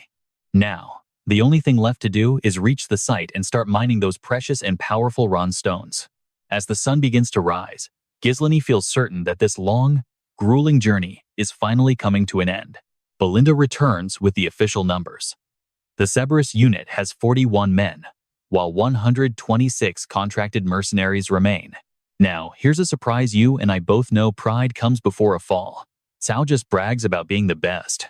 Jan gives him the ultimate look of disgust, but Gislen just moves on. He has more important things to ask. So, 3 of the contractors are dead? Belinda nods, noting their bodies were never found to confirm their real identities. Suddenly, Gordon realizes that Manus is missing too. Torin just sighs, already knowing what happened to that pathetic coward. Knowing his personality, he probably sneaked away. And he was right, Manus had already fled, with 2 other men earlier. Right now, those deserters are feeling lucky, thinking they escaped before the real slaughter even began to happen. Manus tells them to quit talking and keep moving. They need to get away while the monsters are busy fighting. But suddenly, the two men behind him freeze in their tracks. Manus turns around, screaming at them to keep running. Are you deaf? Move. One of them just points behind him, his entire face twisted in absolute terror. Manus slowly turns his head and comes face to face with a pair of glowing red eyes. What is that? A massive serpent lunges from the dark, and in a single heartbeat, all three deserters are erased from existence. Back at the camp, Gislen's group has no idea about the horror nearby as they continue to clear the path. Everyone is putting in the work, sawing through massive trees and loading them up to clear the dense forest. Cao watches them work, feeling amazed. For the first time, these lazy men are working like a well-oiled machine, without being told once. He's never seen these lazy mercenaries work this hard. Stick with me, because they have no idea what's waiting in the dark. Alright, you and I are back with Gislen and the crew, and it seems everyone is working hard today, unlike someone Julian is eyeing. Cao is stunned, realizing Julian actually has a point for once, so he decides not to argue like he usually does. He quickly changes the subject, asking if these guys will just disband once the long journey finally ends, or if that is a waste. Gislen overhears and chimes in, saying he plans to hire them all as his own personal army. People say mercenaries are too disorganized to beat a real army, but these guys have gained something special. Their experience here has pushed them beyond their limits, making them the perfect foundation for expanding his power and influence across the land. Just then, Gazelle arrives to report that the perimeter around the development zone has been cleared, and Gislen nods in appreciation. Gislen looks over at his companion with a smirk, noting that the results of the clearing are honestly quite impressive. They haven't seen a single monster since leaving camp, which is rare since at least one stray beast usually wanders by. Now, watch closely, because Gislen has a bad feeling about this, sensing a monster lurking deep in the woods that they missed. Suddenly, Belinda returns from her scout. Gislen looks at her and asks if she found anything up ahead in the forest. Belinda just nods, her expression tight and clearly showing she has found something difficult to explain. Seeing her reaction, Gislen panics and shouts for everyone to move full speed toward the destination because the goal is right in front of them. They push deep into the forest until they hit a clearing, where light breaks through, and while everyone else freezes in total shock, Gislen is the only one who breaks out a satisfied grin. Gordon and the others can't believe their eyes, gasping in disbelief, while Gislen raises an eyebrow and smiles. He explains that this is exactly why they came a massive vein of top-tier Von ore. Cao is still trembling, whispering to himself about whether something this valuable could truly be hidden in the woods. Julian acts cool, reminding everyone that the young master always has a vision far beyond theirs, while Belinda is already celebrating the massive payday. She hugs Gislen, asking how he even knew this was here, as they get closer to the treasure they've been searching for. This is the kind of wealth people dream of finding, and now it is just sitting there for them to take in massive piles. If they can mine all of this, they will be set for life, but then, a strange voice suddenly cuts through the air. A distorted voice tells them they are not going anywhere as Gislen eyes the area, watching a ghostly figure that looks like a broken machine slowly approach them while muttering to himself over and over again. Everything is over now. The mercenaries recognize the man as Manus, but before he can say another word, he collapses into the dirt as dust kicks up. Gordon and Toran try to rush to his side, but Gislen draws his sword and blocks their path, ordering them to fall back immediately. Without another word, he charges forward with his blade drawn. Let us take a second to look at this horror. This isn't just a discovery. It is a graveyard filled with fresh blood and skeletons piled high in the dirt. The mercenaries start panicking, wondering how so many corpses ended up in one place. It is not just dead monsters either. There are human remains mixed in with the pile of fresh kills they just found. The three fighters behind Gislen manage to stay calm, immediately drawing their weapons for battle. Gislen warns them that this is likely a high-level monster nest, and the fresh kills prove they haven't been abandoned for long. This is bad news for every single one of them. The toxic stench of the dead was masked by the thick mist, which is why they did not notice it sooner. None of the old records mentioned any kind of special danger lurking around this specific ore vein. Caught off guard, Gislen realizes he has to handle this personally and orders everyone to get into their battle positions right now before it is too late. Just as he finishes his command, a massive, terrifying serpent emerges from the shadows to greet them. It opens its massive, slimy jaws and lunges at the group with a wave of sludge. Gislen leaps into action, telling the team to split into three directions, while he takes the beast head-on in a brutal close-quarters fight, making sure his allies can escape the first strike. He pours his mana into his blade and delivers a heavy strike, but the monster barely feels a thing. Undeterred, he goes for the creature's glowing red eyes. But the serpent is even faster than he anticipated, moving like a blur. It dodges his primary attack, though the blade still manages to clip its thick scales during the exchange. Julian watches in disbelief, shocked that a mana-infused strike only managed to cause a few tiny scratches on it. Back in the fight, the giant snake swings its massive tail in a brutal attempt to crush Gislen. He dodges the heavy blow and slashes at its head until green fluid begins to leak out everywhere. Realizing the fluid is a deadly poison, he quickly pulls back to avoid getting any of it on his skin. And that is where we leave it, a monster that cannot be cut. Trust me, you and I need to see what's next. To make matters worse, its massive tail slams into Gislen, pinning him hard against the ground. Belinda screams in horror as the giant beast turns its attention toward the soldiers outside. Stick with me, it is about to get brutal. Everyone retreats in panic. Gordon yells a warning, telling them to stay clear or they will get crushed instantly. But no matter how they run, the massive serpent closes in, leaving the soldiers screaming in absolute terror. What kind of freakish monster is this? It is huge enough to grind every single one of us into dust. Before they get flattened, Jillian scoops up 2 soldiers, like sacks of grain and bolts. Belinda is busy too, using her hooks to drag soldiers back to safety. Cao barks orders for the mercenaries to run, but even he cannot save every person in this chaos. Some are crushed under its weight. Desperate, agonizing screams for help echo through the clearing. Trapped under the tail, Gislen hears everything. Seeing the carnage with his own eyes finally makes him realize the truth. This monster is the true master of the Ron Stone vein. This damn blood serpent is the one in charge. This thing is a legendary monster that the forest expedition plans labeled as impossible to hunt. It usually lurks in the deep woods, yet here it is. Their chances of winning are slim. Retreating to plan later is an option, but he has no time to hesitate. If he gives up now, every single thing Gislen has worked for will be for nothing. His eyes turn sharp with steel-like resolve. You and I can see his determination as he mutters, "Move, you bastard. I am carrying too much to fail now." Right then, Gislen unleashes the full power of his mana core. Massive amounts of energy coat his blade.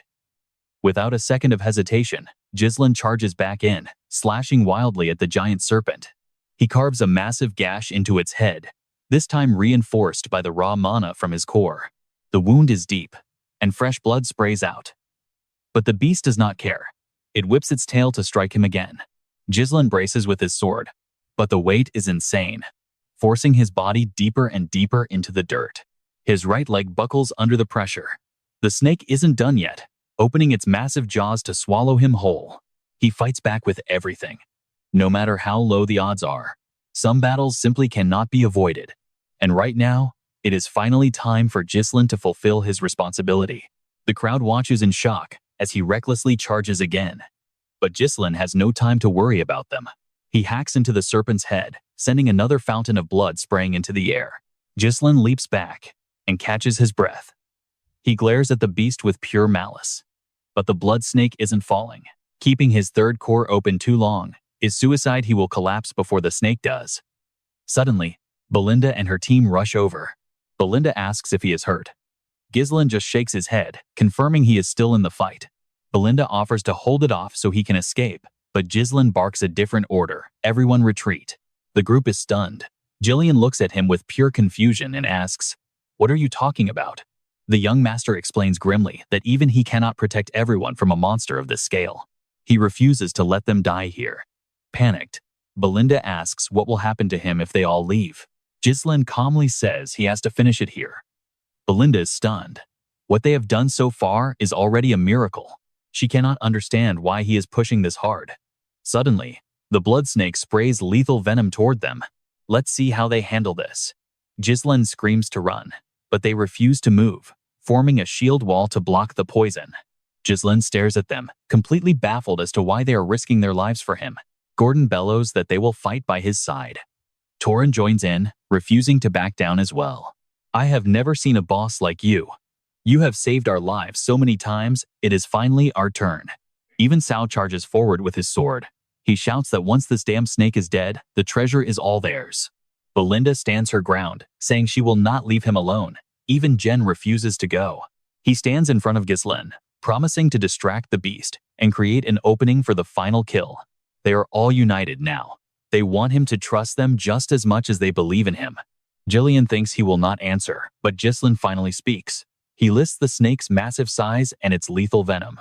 Its scales are like steel, deflecting even mana-coated blades. One mistake, one hit, and every single one of them will die. Hearing those cold, hard facts, Belinda's face pales with pure fear. But Gislen does not stop. He points out its weak spot, the injured right eye. Trust me, you and I are about to witness something epic. All right, stick with me. We are about to watch Gislen roar to his team. Let's head home together. The mercenaries shout back as one. Just as the giant bloodsnake lunges forward, fangs bared, Gislen's elite vanguard does not hesitate, charging straight into the heat of the battle. Thanks to his lead, their coordination is flawless. One strike pierces the monster's eye, causing it to scream. At that moment, Jan leaps forward to draw its focus so Gislen can find an opening to strike. He drives his blade deep into the snake's remaining eye with a single powerful thrust. He knows the future, but fate is unpredictable still. If he does not act, no one leaves here alive. These mercenaries put their lives in his hands, and he is not about to let their trust go. Watch closely now. Gislen lunges for the head and drives his sword down with everything he has. He is the only one who can save this territory's future, as the massive serpent's head crashes down. The spectators are frozen in shock, but Gislen does not stop. He continues driving his blade further down. With a powerful burst of strength, he rips a massive gash through its skull, splitting the monster. Watching from the side, Belinda and the others beam with pride. This is the master they chose to follow.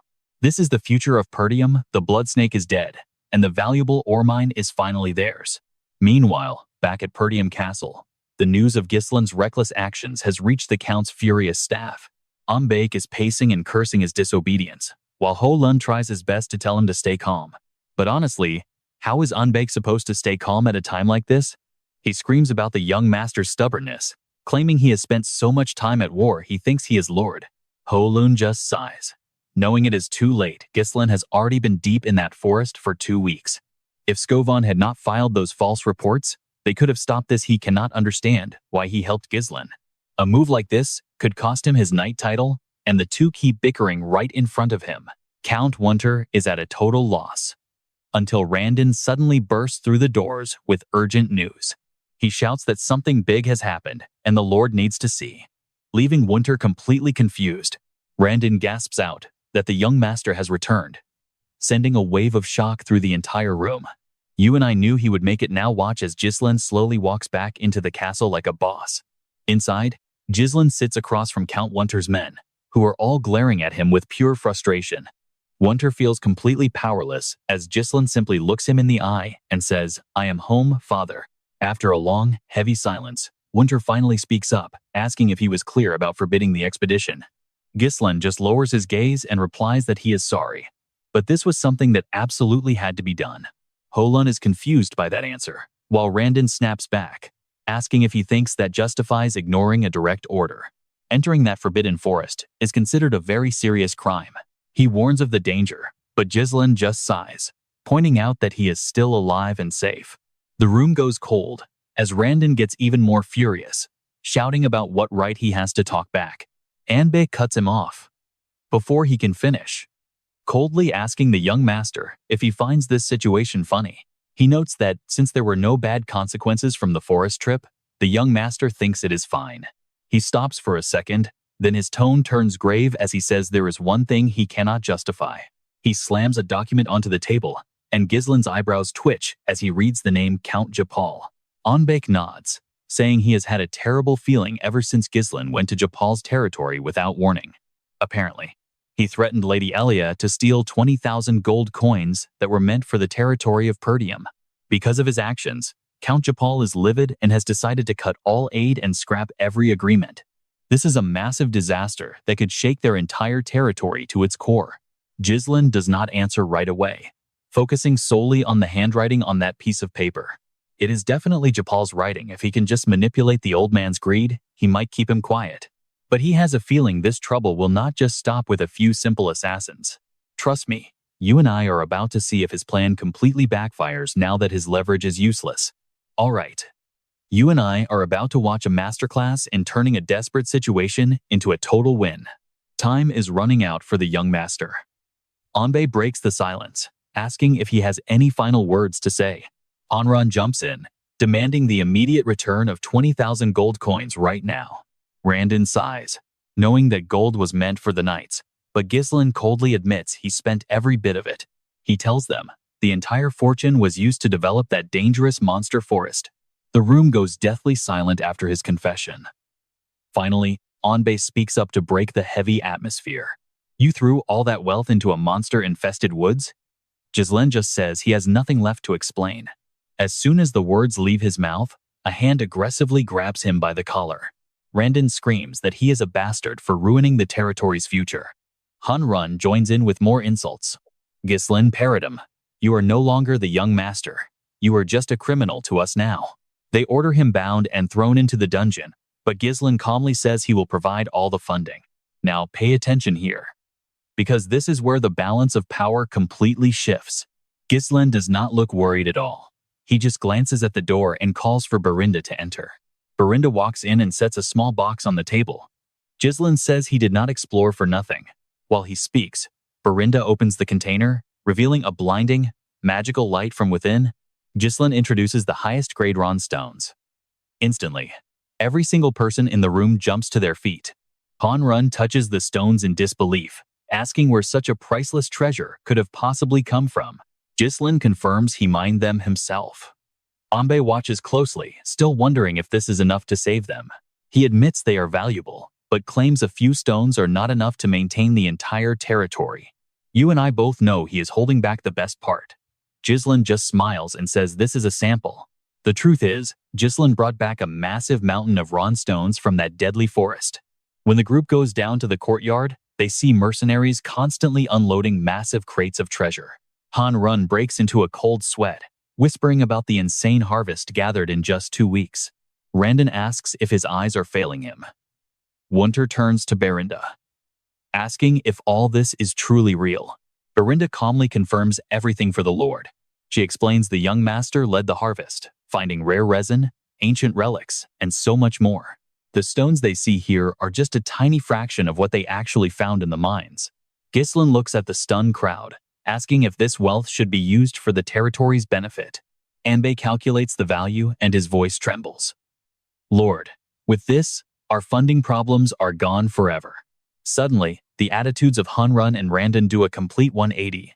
They start massaging Gislen's shoulders, sucking up to him, and praising his incredible work in the forest. They tell him to ask for anything. Money really talks, doesn't it? Since they are offering, Gislen takes advantage. He says there are conditions for providing this massive support. Randon narrows his eyes and asks what he wants. Gislen demands they release Scoven and Ricardo immediately. He insists they only followed his orders. His second condition is keeping the forest off limits to civilians. He warns that letting rumors spread would only lead to massive losses for the territory. Both men fall into deep thought. Eventually, Hanran admits those terms are actually quite reasonable. Gislen smiles, satisfied. He adds that he will now directly manage all repair forces and his mercenaries. He explains that waiting for permission to move troops is just a complete waste of his time. Hanran is shocked, asking if he intends to maintain a private army inside the territory. Anbei clears his throat and demands that he explain his true intentions right now. He says Gislen should be begging for mercy, not trying to act without any supervision or restraint. Gislen stares him down, telling the finance manager that he has clearly misunderstood the entire situation. He is simply setting the terms required to replace the old funding and keep the territory rich. And that's how you play the game, trust me. You're going to want to see what he does next. All right, stick with me, you're about to see a young master flip a dying territory on its head. Shouldn't you say something? He's gambling the entire territory's future. Yet, Wunter just maintained a heavy silence. Just then, a sudden voice from behind made them jump in surprise. Gislen walked up with a group of mercenaries, and Gislen nodded, saying they had all worked hard. Jill reported that loading the Ronstones was almost done, and they could move whenever he gave the command. Cao added that the dearest resin was preserved without treatment, then asked what should be done with the blood snake's corpse. Gislen replied calmly, ordering an immediate autopsy to separate the venom, blood, meat, and skin before they spoiled. Following his orders, the group immediately left to carry out their tasks. Seeing this, Wunter looked at Jiandan and trembled, noting that the aura of these mercenaries was anything but ordinary. They really couldn't understand how Gislen had managed to gather such powerful warriors. Now pay attention. Wunter finally realizes his son has built an elite army.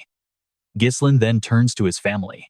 He spoke slowly, acknowledging that his son must have worked incredibly hard. Gislen bowed, saying it was nothing, and that without the mercenaries, the expedition would have been impossible. His father stared for a long time before sighing and telling everyone to head back to the castle, ignoring any protests. Before leaving, he made sure to drop one final warning for Gislen. I will let it slide this time, but disobey me again, and you had better be prepared. Gislen just thanked him. Man. Smiling slightly, Hunter didn't look back, simply noting that Gislen finally showed the true and fierce aura of a northern wolf heir. Gislen watched him go, whispering those 3 words to himself: the Northern Wolf. That title belonged to Count Perdium, the guardian of the Luthen borders. He was isolated, broke, and leading a starving army. Yet, in the freezing northern wastes, Wunter never once stopped fighting for his land. He gave his whole life to protect a territory that had already cost him his wife, daughter, and even his son. And the only reward for that sacrifice was a tragic, forgotten death. You and I see Gisel is at his limit, but he's not done yet. Cao sighs in relief, while Berinda asks if they're finally returning. Gislen shook his head, saying it wasn't time yet and they needed to be ready to move again. Berinda was shocked, asking if he planned to rest. Jill urged him to stop, saying his body hadn't recovered. Berinda added that surviving inside the blood snake's body was a complete miracle. She reminded him how hard she worked to detoxify his body when it was covered in venom. Before she could finish, Gislen put a hand on her shoulder and thanked her sincerely.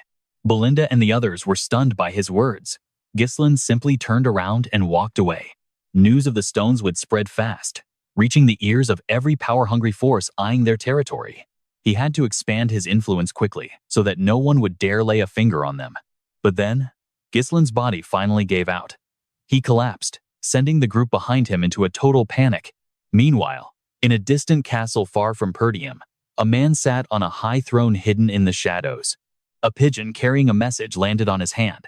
He opened the letter to find a few very clear lines. Confirm the monster forest reclamation, start the territorial war, and finally wipe Perdium off the map. The man sneered at the thought of Perdium's destruction. He immediately gathered his subordinates to announce the plan. They began whispering excitedly. After a moment, the man asked how many people were still left in Perdium. A subordinate replied that there were only 2 guards and a knight. Send the guards to Daigon's land. A missing heir dying in Perdium is the perfect excuse to start this war. On top of that, he put a man named Victor in charge of the operation. People gasped at the name, shocked they were playing Desm's strongest trump card so early in the game. Amidst the chatter, someone spoke up, confident that Victor would get the job done right. But isn't it too soon to reveal our ace? This whole operation feels a little bit rushed. Because of the monster forest, every choice is now the will of Duke Delphin. Trust me, things are about to get bloody. All right, you and I are diving into a world on the brink of war, all because Count Desmond gave the order. He narrowed his eyes at the group below, his voice low and heavy. Does anyone else know about this situation? Meanwhile, at the JF castle, Elia is sobbing in Bernef's arms, fueled by pure rage. He stands still, letting her lean on him. Amelia grips Ben's collar, teeth gritting as she growls. That bastard Gislen opened the Ron quarry using 20,000 gold he stole from me. Even sending the entire Claw Guild wasn't enough to take him out. Gislen just won't stay down. She even bowed to her own father just to beg for his punishment.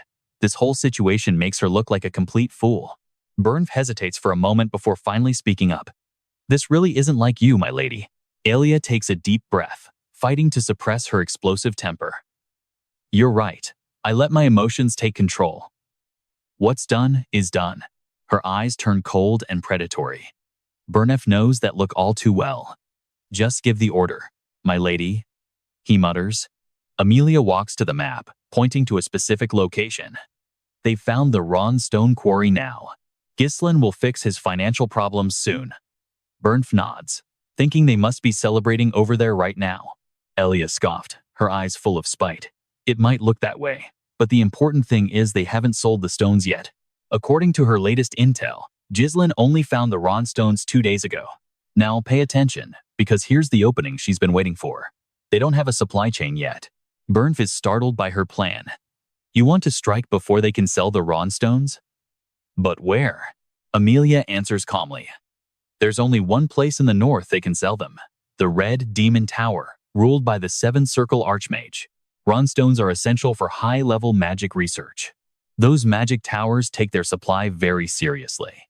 Order the claws to ambush the main road leading to the tower. The target isn't Gislen himself, but the transporters. Seize the stones, disrupt their route, and steal the cargo in the chaos. Bernf frowns, still having his doubts about the plan. But with the Crimson Flame Tower in Brevent territory, are you sure they'll head for the Red Demon Tower instead? Ilia remains firm. That might have worked in the past, but the Crimson Flame Tower lost its status a long time ago. Greedy Gislen will go where the gold is, and the Red Demon Tower pays more. This time, she'll take everything from him. On the other side of things, at Perdium Castle, Gislen has been unconscious in bed since his return. We flash back to when he was inside the blood serpent's mouth, a predator starting to digest its prey. Before reaching the esophagus, venom is released to dissolve the prey for easier digestion. Mana, released from the core, burns the venom on contact, preventing it from entering the body. However, the gas created from this process makes breathing impossible. Most prey would lose consciousness or die instantly. But stick with me here, Gislen grit his teeth and refused to pass out. If he lost focus, it would all be over. His entire future depended on this moment. If he couldn't resist the poison, he'd just be another meal. As the venom entered his system, he began absorbing it directly into his mana core. Using the violent mana stored inside, Gislen worked to neutralize the toxins.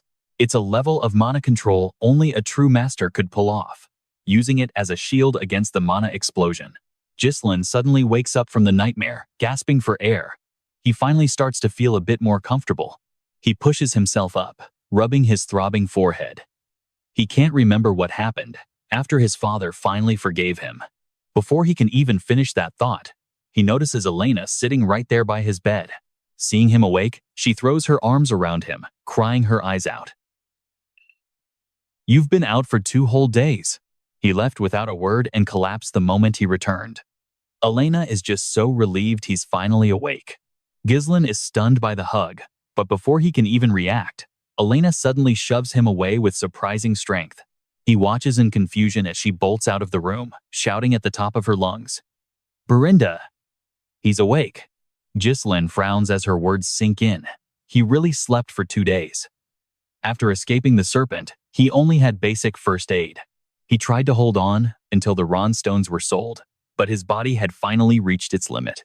Considering how reckless he was, his body is in surprisingly good shape right now. Sleeping for just 2 days shouldn't have been enough to recover from that level of damage. So what do you and I make of this? He unwraps his bandages and realizes his recovery speed has evolved into something legendary. All right, you and I are about to see our main character reach a level of power that is absolutely insane. Gislen frowns, wondering if the blood snake power merged with him while he was neutralizing the poison in his core. He never knew in his past life that it was even possible to get stronger using a method like this. Gislen didn't plan for this during the monster forest hunt, but the massive risk he took has definitely paid off. He needs more tests. But if this works, he could become 10 times stronger in just a single moment. Gislen heads to the wardrobe to get dressed, his mind racing with all these new, dangerous possibilities. Right now, selling those Joe stones is his absolute top priority. 2 days have passed, and everyone who matters already knows. He needs to gather the mercenaries right away. Suddenly, a knock at the door cuts through his thoughts. Gislen frowns, wondering who could be bothering him now. Thinking it is Belinda, he tells her there is no need to knock, and the door swings wide open. It is indeed Belinda, but she is not alone. Standing there is Earl Wunter. He looks at Gislen and asks, "Are you finally awake?" Gislen is completely stunned. He never expected his father to actually show up and check on him like this. Wunter explains he heard from Belinda how Gislen jumped inside the blood snake to fight and got poisoned. He asks if he is all right. Gislen nods and says, "As you can see, father, I am fine." Hearing those words, the Earl finally lets out a long, heavy sigh of pure relief. Belinda rushes over in a panic, asking if he knows how worried she was when he suddenly fainted like that. Gislen sighs, telling her he is fine. But suddenly, his father calls out his name. Now pay attention here, because his father asks to speak in private, saying he has a specific request for him. Gislen is confused, wondering what kind of request his father could have. A moment later, they reach the training grounds. This is the first time he has been alone with his father. In his past life, he always avoided him out of fear. His father apologizes, feeling guilty for calling him out to train the second he woke up. Gislen shakes his head, saying that after sleeping for 2 whole days, he feels completely refreshed. He asks what it is his father wants to say. Winter doesn't answer immediately. He just narrows his eyes, a flicker of hesitation visible in his stern expression. Seeing this, Gislen remembers his mother's old advice. She used to tell him that his father was a man who simply didn't know how to express his feelings. When he was a child, he didn't understand. But his mother was always patient when explaining it to him. She said he had to be a solid pillar for the people of their land, never wavering or showing weakness. He always put everyone else before himself, so he never once learned how to reveal his true heart, except for when he proposed to her. She hoped Gislen could be understanding of his father's rigid nature. Back in the present, the Earl speaks. Winter picks up a training sword and tells his son to do the same. It is time to fight. Gislen agrees and grabs a weapon. Without another word, his father charges forward with incredible speed. Metal clashes against metal, ringing out across the yard. Gislen focuses entirely on his defense, unable to find an opening to attack. You and I can see it already. His father's blade is incredibly heavy, possessing a truly overwhelming power. It carries enough force to crush the northern tribes, yet hides a strange gentleness meant to protect his people. As Gislen thinks, Winter strikes again. This time, the blows are even more fierce, forcing Gislen to use everything just to stay standing. But he doesn't just defend this time. He spots a tiny gap in the Earl's movements and launches a counterattack. This catch-off-guard move surprises his father, but only for a second. He still manages to block the incoming strike. Now, father and son look like two enemies on a real battlefield, their moves becoming more intense by the second. After a few more exchanges, they finally stop. Gislen has successfully pointed the tip of his blade at his father. Seeing the sword inches from his throat, the Earl looks thoughtful. After a long moment, he sheathes his weapon and offers a rare word of praise. He tells Gislen his skills have improved tremendously. Gislen lowers his sword and gives a humble smile in return. However, his father's voice turns serious. Winter warns him to try loosening the pressure on his blade during a real fight. He has the raw power and reaction speed to take down massive monsters, which is impressive on its own. But if he isn't careful, a skilled opponent will see through his intentions. Gislen frowns, taken back by the advice. Usually, he just senses how an enemy will move based on instinct and reaction. But as he thinks about it, this might actually be the first time someone has truly taught him. Gislen's swordsmanship was forged through constant battle and survival. In other words, it is a style driven purely by raw instinct. Because he never had a formal education in the basics, he wonders if he has been missing these fundamental details. You and I just witnessed a massive breakthrough. His father pointed out his flaws, making Gislen realize he no longer has to carry every single burden by himself. Alright, let's dive back in. Turns out accepting a little guidance isn't so bad after all. Gislen nods with genuine thanks. Appreciate the lesson, father. Winter just squints, looking slightly hesitant. A moment later, his voice drops. Truth is, I plan to punish you. Merit doesn't erase broken rules. If everyone thinks achievements excuse them from discipline, we're looking at total chaos for the family. Gislen just stands there, taking it all in without saying a single word. Seeing no reply, Winter sighs. But you've changed. You're not just chasing glory and causing trouble anymore. He tells Gislen to keep going to carry the burden of an heir and protect those around him. Hearing those words, Gislen is actually stunned by the sudden weight of it all. Responsibility is a heavy thing. Then he remembers something and quickly calls out to his father. You said you had a request for me. You still haven't said what it was. Winter stops in his tracks. He hesitates, looking awkward, then asks, "Look, do you have any money?" A few days later, Gisel arrives at the mercenary camp hidden deep within the demon beast forest. The moment he appears, the whole crew snaps to attention with their most respectful salute. Gisel lets out a satisfied smirk and asks, "How is everyone holding up lately?" "Ready for action, master." Chow steps up, teasing that Gisel looks even better than before. Jill chimes in with concern. "Is your body fully recovered from the last fight, sir?" Jill shakes it off. "Sorry for the wait. How is your daughter doing?" Jill's face softens instantly. He bows deeply, full of gratitude. "I never thought I'd see her walk again. It's all thanks to you." Gisel brushes off the praise. He looks at the three of them. "We need to talk. Now, pay attention here." Gisel just dropped a massive bombshell that leaves them pale. He leads them inside to explain every detail about the night Elena was ambushed, how he stopped the plot to kill her, a plan meant to spark an all-out war, the discovery of Digan's body, and the shadow organization lurking in the background of Perdium. Gisel's voice turns icy. "We're being watched by people who've been inside our territory for years.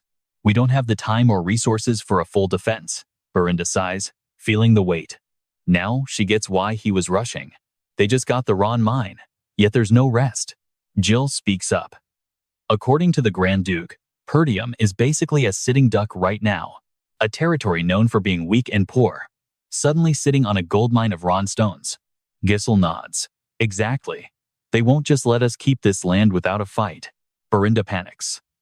"If it's this bad, we need to tell the Lord and the family immediately." "I know what you're thinking," but Gisel shuts it down. "Even Elena's guard was a traitor. We can't tell friends from enemies right now. For now, it stays between us three."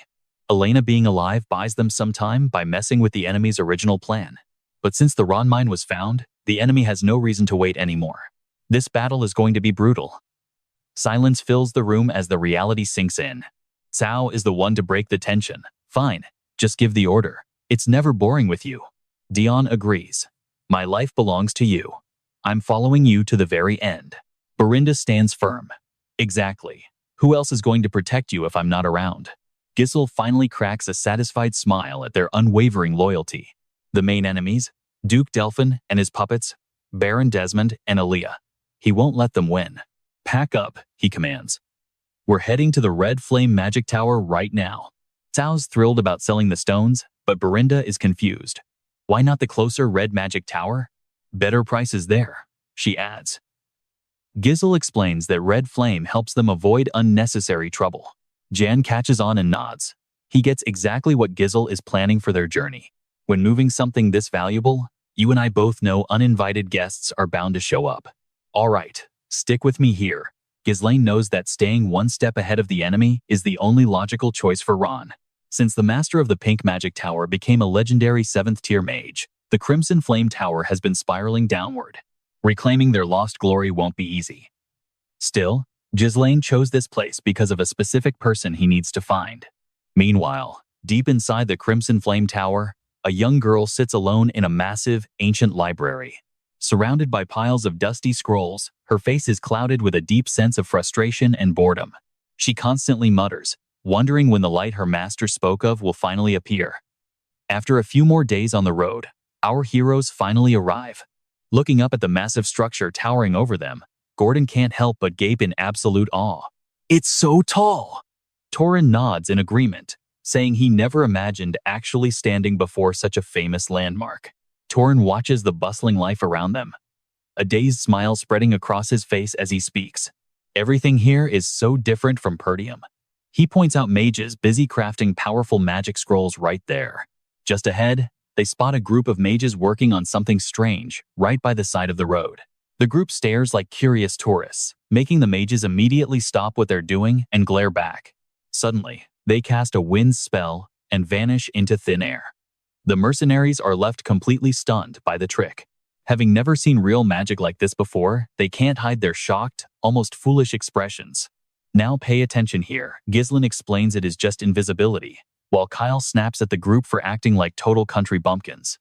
Staring at the massive tower, Berinda notes that even a declining magic tower still holds immense, intimidating power. Julin agrees, pointing out that Brabant is still one of the wealthiest and most prestigious territories in the kingdom. Gislen gazes at the tower, thinking that while it looks perfect now, its downfall is already fast approaching. He halts his horse, announcing their arrival. Kyle grumbles that looking up at this massive thing is going to break his neck. Berinda realizes the scale is massive, noting it'll take forever just to reach the main gate from here. But where are the guards? And why is all this empty armor just lying around in piles on the ground? Suddenly, a loud voice booms from high above the tower, ordering them to halt exactly where they are. Those empty suits of armor suddenly lurch to life, clicking together to form a fully armored knight in a matter of seconds. The metal warriors block the path with their weapons. The voice warns that the tower isn't open to just anyone. One of the mages looks down with pure arrogance, demanding to know their names and their business here. Shocked by the living puppets, Berinda asks if those suits of armor are controlled by some kind of magic. Let's pause a second. You saw that look on Kyle's face, right? These gatekeepers are in for it. Gislen keeps it professional, introducing Gislen as the Grand Duke of the powerful Perdium family. Getting straight to the point, Gislen demands to speak with the trade official because they have something valuable to sell. Before he can even finish his sentence, the mage rudely cuts him off, shouting that they aren't buying anything. The group is stunned. They never expected to be rejected so quickly without even a single look. Berinda shouts back, asking how they can refuse before even seeing the goods. The mage doesn't even blink. He mocks them, calling Perdium a land of beggars and assuming they only have cheap potions and useless fake items to offer. Trading with them would be a waste of time. He tells them to get lost immediately. The armor knights point their weapons. Berinda screams, asking who he thinks he is, to call them beggars. John asks the Grand Duke for his orders. Gislen stays silent for a moment, eyes narrowed in deep thought. Gislen doesn't rush to answer. He just stares silently before calmly asking if they are truly sure they don't need this.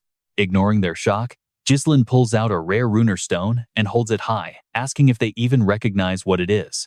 The mages act bored at first, looking down with zero patience and asking exactly what he thinks he is showing them. But the moment they see exactly what Gislen is holding in his hand, their arrogant attitude flips 180 degrees in an instant. Their eyes light up with greed and joy as they realize the true value of the stone. They look at the long line of wagons below, wondering if all of them are filled with such valuable treasure as well. Seeing their reaction, Gislen smirks and asks if they're finally interested in making a deal now. Moments later, the group is welcomed inside the tower with a very different, much more respectful reception. And just like that, the gatekeepers are bowing. Trust me, you're going to want to see what's next. All right. You and I are diving into a world where status is everything. I am Shin Van, trade manager here, he says with a fake smile. Gislen doesn't care about the act. You see the cargo. I need a professional for a deal this big, so take me to your tower master. The second he hears that Gislen wants to see the boss, Shin Van's arrogant face turns pale with pure terror. Desperate to avoid another screw-up, he stammers, "Yes. I will inform the master right away. Please, just wait here for one moment." He barks at a nearby mage. "Take them to the VIP lounge now." The subordinate doesn't hesitate and immediately follows the order. Berlin doesn't forget insults. Seeing the mage's attitude flip, she sneers. It should have been like this from the start. They should respect our territory. But suddenly, boom! A massive, violent commotion erupts from deep within the magic tower, echoing through the halls. "What was that?" Gislen asks. The mage just waves it off, saying it is just the sound of a typical magic experiment gone wrong. He narrows his eyes. Let's see why he's headed toward that noise. Something tells me he's about to find exactly what he's looking for. Inside the research lab, thick smoke fills the air. A group of mages walks in, their leader looking down at a girl on the floor. He coldly scolds her. "I told you already. Trash like you should never even think about stepping foot inside this research room." Seeing the girl trembling as she tries to defend herself, he just laughs in her face, enjoying every second of her misery. "You can't even cast a spell, yet you're wasting our space? Are you really trying to defy me, Anfi, the level 3 heir here?" His lackeys chime in, mocking her. They still can't believe the professor actually wasted time taking someone like her as an apprentice. "You should be grateful we let you in." The girl bites her lip and whispers, "I have the right to be here. I am a mage too." Anfi's gaze turns lethal with contempt. "Oh? Is that so?" He asks her with a twisted and mocking grin on his face. "All right then. Since you claim to be a mage, I'll treat you like one. Let's see if you can actually survive. She looks hopeful. But you and I know this guy is pure trash. He's not being kind, he's setting a trap she can't escape. He barks. You should be able to block this basic attack with a shield. Block it. Small fireballs ignite in his palms instantly. Her heart stops as her eyes widen. She recognizes that spell immediately. It is a level 1 fireball, and it's coming fast. Panicked, she throws her hands up, desperately trying to channel any bit of mana she has left to create a magic shield. Nothing happens. She closes her eyes, waiting for the impact, but then a shadow suddenly steps right into the line of fire. It is Gislen. With one clean swipe of his blade, he cleaves the fire in two, leaving Anfi and his group completely stunned. The girl is just as shocked as the bullies. She has no idea who this mysterious man is or why he's helping her. Gislen ignores them all. Magic research? Is this the pathetic garbage they're teaching you in this tower? Meanwhile, in another part of the building, Tower Master Hubert is throwing a total tantrum in the meeting room. Out of Ron stones again? How did it get this bad? The elders are shaking with worry. At this rate, the gap between us and the Crimson Magic Tower is just going to get wider. Hubert doesn't want to hear it. He points a finger at the council, his face turning a bright, angry shade of red. I told you idiots to stockpile those stones months ago. What have you elders been doing with your time all year? They can only sigh helplessly. Every time they tried to buy stones, the master spent the gold on something else instead. He wasted it all on parties and jewelry for nobles. Finally, one brave elder finds the courage to speak the truth. It is not just the stones, sir. The Crimson Tower Master is level 7 while you are still stuck at level 6. Hubert explodes. Don't mention that bastard. If I had those Ron stones, I would reach level 7 by tomorrow morning. The elder pushes back. But we have 0 stones left. No stones means no training. So, what exactly is the plan? Hubert growls, cursing under his breath. He can't stand being second best to that snot-nosed brat from the rival magic tower. Did he corner the market? What is so special about those rocks anyway before he can finish? Shin Van bursts through the doors. Hubert's eyes flare with rage. How dare you barge in here? Don't you see we are in the middle of a meeting? Who gave you the guts to interrupt us? Get out before I make you regret ever stepping foot in this room. Master, please. You need to come down now. A massive, legendary haul of Ron stones has just arrived at our gate. The news hits them like a lightning bolt. Hubert and the elders just stand there, completely speechless and unable to believe it. However, back in the lab, the confrontation between Gislen and Anfi is reaching a dangerous breaking point as the tension rises. Gislen watches the flames rushing at him with nothing but pure, unadulterated boredom in his cold and sharp eyes. He swings his sword like he's just swatting away a fly. The flames vanish instantly, proving these mages are totally outclassed. Anfi loses his mind. He pours all his mana into one giant, roaring fireball and hurls it directly at Gislen's chest. Gislen doesn't even blink. He grips his blade and slices the inferno clean in half. You and I both know these bullies just picked a fight with a monster. All right, you and I are about to see someone mess with the wrong main character. Look at their faces, he mutters through his teeth. How did he slash through that magic? Just who is this guy? While Anf is panicking, a rope suddenly lashes out, binding him tight like a dried fish in seconds. Belinda steps forward with a cold glare. How dare you attack the young master? Anf knows he messed up, before he can even beg for mercy. A sharp shout rings out through the entire area. Stop! It is Hubert. He looks at the chaos and demands to know what is going on here. A group of elders follows close behind him. Vanessa sees them and calls out with a trembling voice. The Tower Master looks at them and signals Belinda to release his student immediately. On her master's command, Belinda lets the brat go. Anf runs to Hubert, sobbing like a victim. Hubert looks at his favorite student in distress and asks, "My boy, tell me, what happened here?" The snake starts lying immediately. This intruder attacked me while I was just trying to stop Vanessa. He really leans into the performance now, crying louder and louder for everyone to see. Trembling like a leaf, he claims he was just trying to protect weak Vanessa from getting hurt. Belinda just sneers at him. Seriously? You are a man crying like a little girl. How embarrassing. Anf snaps back, but Vanessa quietly explains she was only trying to use the laboratory. Gislen remains silent, just watching her. It seems his intuition about her was spot on from the start. Now pay attention, because this girl is a future nightmare, yet she is currently being treated worse than a dog. Hubert does not even care about the truth. He just starts shouting at the newcomers like a fool. You dare break into my tower and harm my student?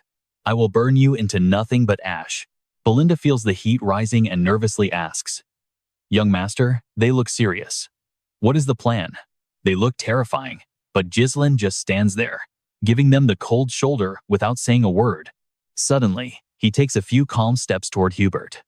Forgive me for the late introduction, Tower Master. He gives a perfect noble bow. I am the Grand Duke of Perdium, Gislen Perdium himself. He is here to trade Ron stones. Hubert's rage vanishes instantly, replaced by Amp's shocked cry. Gislen ignores the brat and stares at Hubert. My men are waiting outside. Want to see them?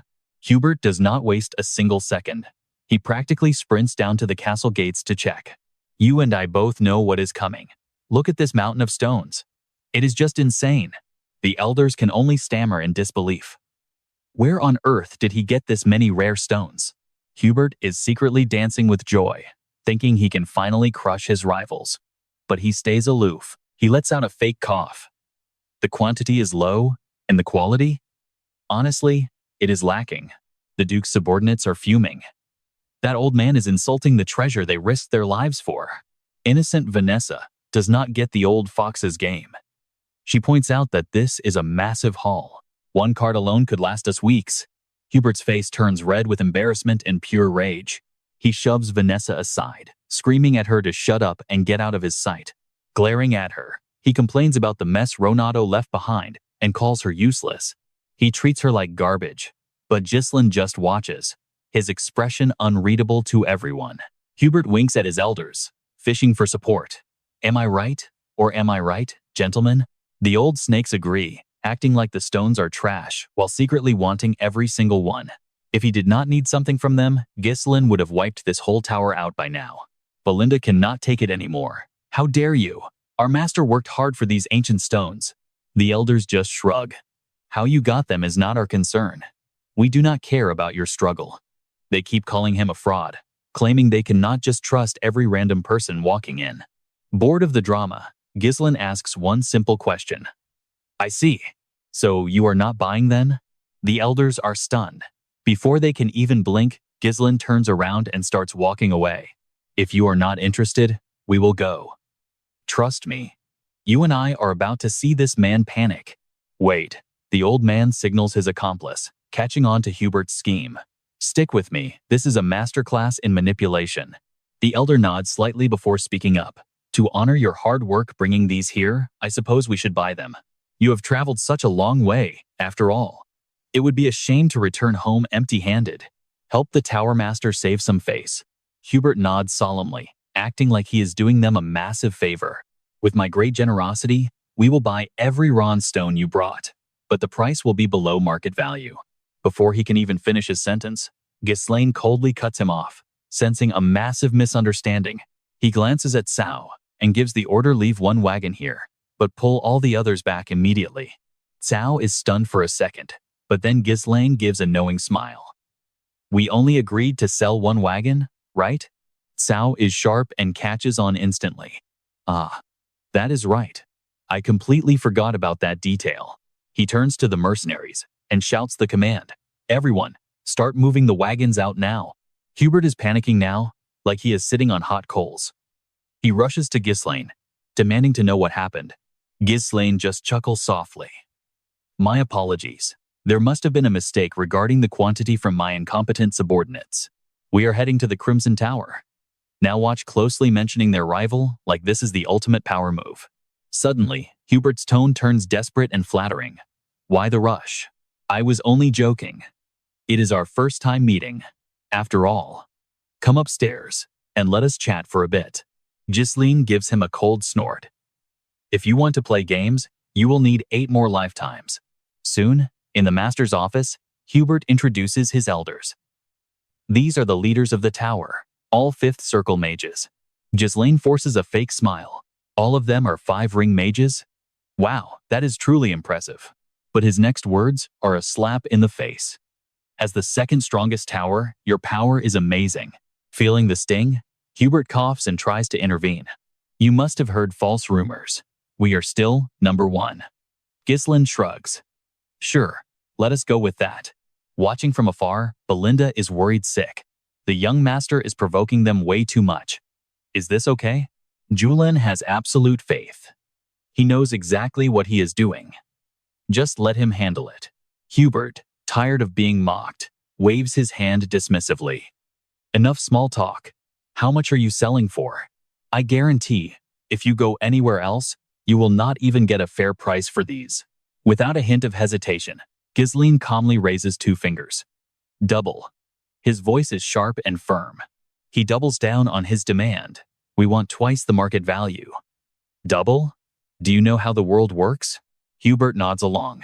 That is not how business is done, boy. You have a lot to learn. I do not know who taught you trade, but they were wrong. You should negotiate, not just demand conditions. Gislen stays perfectly composed. You and I both know he has them trapped. The Red Flame Tower should pay double. The elders are absolutely furious at his sheer arrogance. They glare at him and shout. Do you know where you are? Is the Red Flame Magic Tower a joke? Hubert's voice turns icy. Be careful, young man. An arrogant, naive brat who knows nothing just makes me laugh. The room fills with his thick, killing intent. Gislen does not flinch. He just sits there, completely calm. Hubert thinks he has finally intimidated him. You're young, so making mistakes is normal. I will be generous. I will forgive you this once. If we pay slightly above market price, and you sell us everything, but Gislen stands up. Hubert panics instantly. Why are you standing? Gislen yawns. You do not seem interested in Ron stones at all. Since you are not into the deal, we are off to the Crimson Tower. Without another word, he just turns around and starts walking away. Hubert's pride vanishes. Why so hasty, young man? I never said I would not do the deal, did I? I was just a bit impatient. Please, sit back down. Gislen just raises an eyebrow and scoffs. The companions behind him are losing their minds. What kind of game is this? Hubert finally buckles. Fine, you win. We will buy them at double the market price as you asked. Trust me, you and I are going to love this. Gislen smirks. Very well. We will sell you exactly 1 wagon's worth at double the market price. He raises an eyebrow at Hubert, his face filled with pure, cold provocation. All right. You and I are about to watch a masterclass in manipulation. Hubert's group is sweating as he tells Gislen to sell all the goods he brought today. If word gets out that we are selling to the Scarlet Flame Tower at double the market price right now, the Red Magic Tower might pay triple. Why sell for less? Hubert is fuming. Triple. This brat is playing with us. This kid keeps messing with us. I'm quickly losing my patience with you, boy. Hubert tries to act tough, but his dignity is shattered when Gislen simply turns around and says goodbye without hesitation. Realizing he is desperate and at Gislen's mercy, the old man panics. Wait, I will buy everything at triple the price. Finally hearing the words he was waiting for, Gislen hides a satisfied smirk and casually returns to his seat. Gislen flips his attitude instantly. Now we understand each other. Truly the strongest magic tower in the entire north. Fearing that Gislen might change his mind again after the price hike, Hubert rushes to finalize the deal. Stay right there, I will prepare the money now. He is a 6th circle master, yet getting played by a kid. This time, Hubert decides to swallow his pride and endure the humiliation for the sake of the tower. But watch this. Because our main character is far from finished. Wait, I have not finished stating all my terms yet.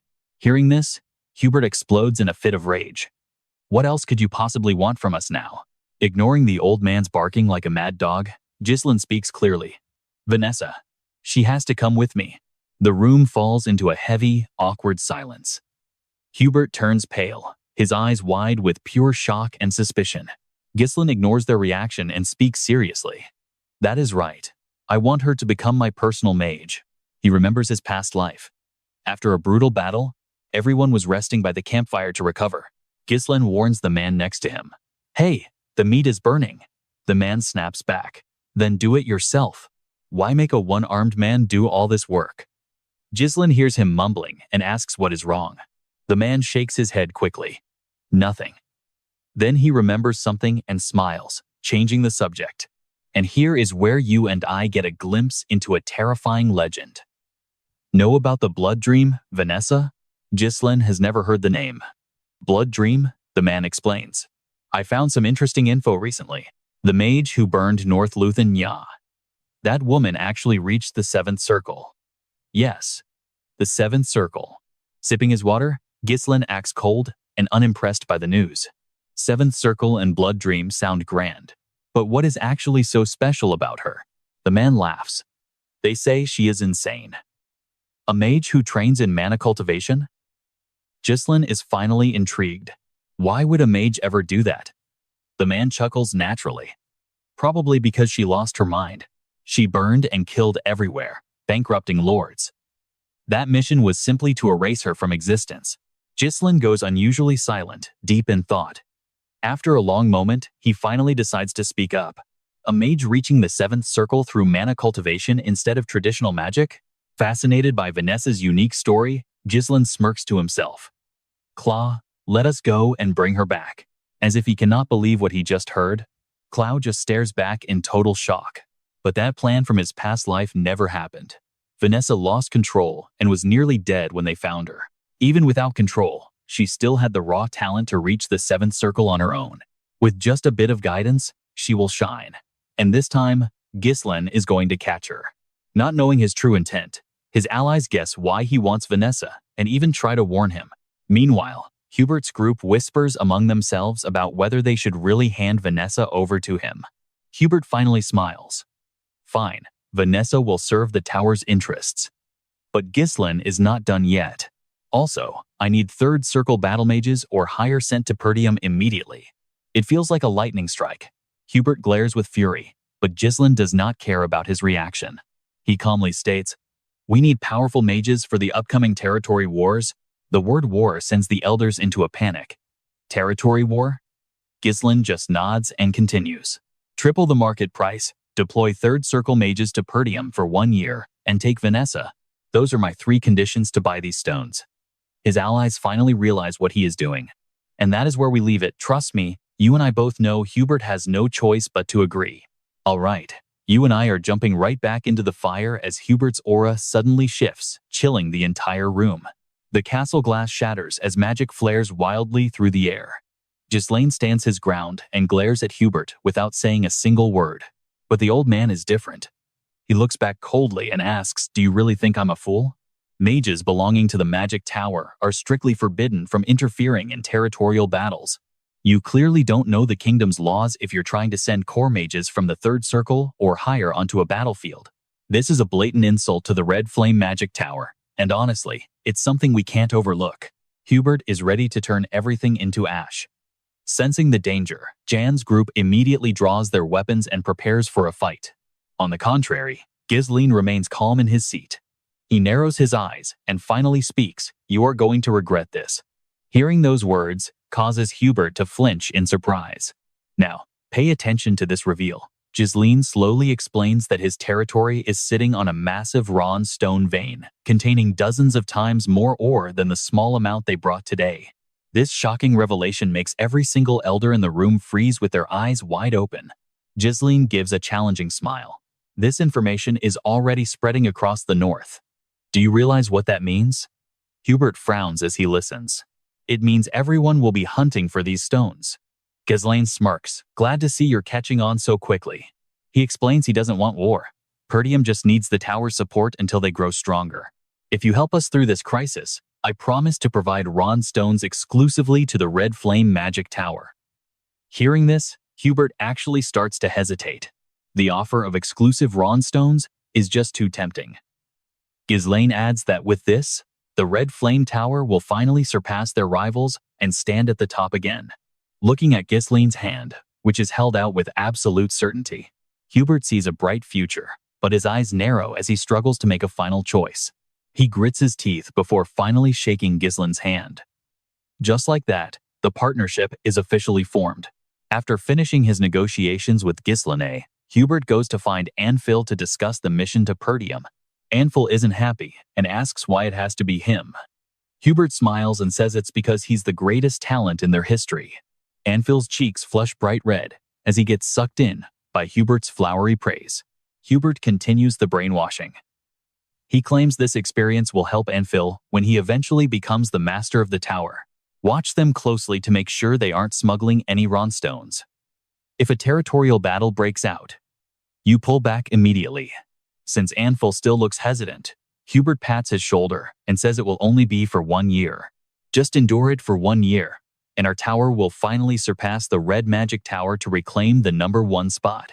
Anphil listens in silence before giving a firm response. Yes, master. Even though he's still bitter, he eventually goes to meet up with Gislen's group. A few days later, Gislen is waiting for Anphil outside the castle. He raises an eyebrow and smiles, saying, "Welcome to Perdium." As soon as they arrive, the mages from the tower start looking around and gossiping non-stop. Anphil is full of contempt, thinking this place is just a remote rat hole he's only visiting for his master. Anphil can't hide his reluctance at all. As the tower heir, he's disgusted that he's being assigned to lead mages in this filthy, run-down mansion. Gislen casually reminds him that there is plenty of work to do, so don't be lazy and work hard. Anphil is fuming at Gislen's relaxed attitude. He's silently losing his mind with rage. Does this ignorant country bumpkin think I'm his servant? Just wait until I'm the tower master, you'll be the first one I handle. But let's pause for a second. While Anphil is busy cursing Gislen in his head, Gislen suddenly calls his name, making him jump. He frowns and asks where Vanessa is. Anphil looks back indifferently and says she's probably behind them carrying the luggage. At that moment, Vanessa staggers into view, her body shaking as she struggles to carry 4 massive suitcases alone. She's completely out of breath by the time she reaches them. I wouldn't dare be disrespectful. Vanessa bows and introduces herself to the Lord. Before she can even rest, Anphil snaps at her to hurry up. Gislen frowns as he watches Anphil's incredibly rude and arrogant behavior. He walks over to Vanessa and gives a command, drop all that luggage and come here right now. She's confused, saying she hasn't finished moving everyone's bags yet. Anphil mockingly says she's used to doing this work at the tower anyway. He points out that she can't even use magic. Since she can't even use magic, she might as well stick to doing the chores. As soon as he finishes that sentence, a heavy suitcase slams right into his face. Anphil is knocked flat as the mages watch in total shock. And we'll leave it here. Gislen calmly states that Vanessa no longer belongs to that tower. All right? You and I are about to watch how a legendary mage is born from someone everyone called trash. From now on, she is mine. Don't mistreat her. I will overlook this once, but next time, it costs his life. Hearing these bold words, Vanessa felt a wave of deep emotion, while Anphil went absolutely ballistic, his face turning pale with pure rage. He gritted his teeth and cursed, wondering how this complete madman dared to treat him with such utter disrespect. The moment those words left his mouth, the mages behind him drew their weapons. Gislen didn't care. He just calmly snapped his fingers, and suddenly, a wave of elite soldiers rushed out, surrounding the entire Magic Tower group. Realizing they were trapped and outnumbered, Anphil gasped in total disbelief. What is this? How can these barbarians point weapons at mages on their own territory? We are high scholars. Treat us with the respect we deserve. Looking at Anphil's pathetic tantrum, Gislen finally lost his patience and barked out a cold command. Shut your mouth. No matter how you are treated, a contract is a contract, and I have total command over you for 1 full year. He had secured the exclusive supply of iron stones through a legal trade with the tower master himself. If the contract breaks because of your actions, who do you think the tower master will side with? Hearing that, Anphil could only stutter in fear. While he was panicking, Gislen doubled down on the humiliation. Your only role here in Perdium is to act as backup mana batteries. If you want better treatment, then start playing that part properly. Feeling deeply insulted, Anphil turned red with fury and glared. How dare you call me a backup battery? Ignoring his whining, Gislen turned his back and gave a casual, chilling order. Now watch closely, this is where the bullies get what is coming to them.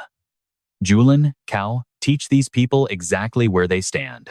At the command, Cao and Julin's eyes turned razor sharp. Life for our dear scholars at the tower must have been quite comfortable, right? Let's make sure they adapt well to our rough environment. Even though he was trembling before these elite soldiers, Anfoy still managed to curse at the rude bastards. Vanessa stood there quietly, not saying a single word. Gislen walked over to her to speak privately.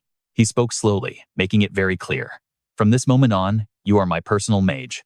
Vanessa's eyes sparkled with hope, but they were also filled with doubt. She eventually looked down in shame and embarrassment. Gislen thought she would not answer, but she hesitated. Like Anfoy said, I cannot even use magic.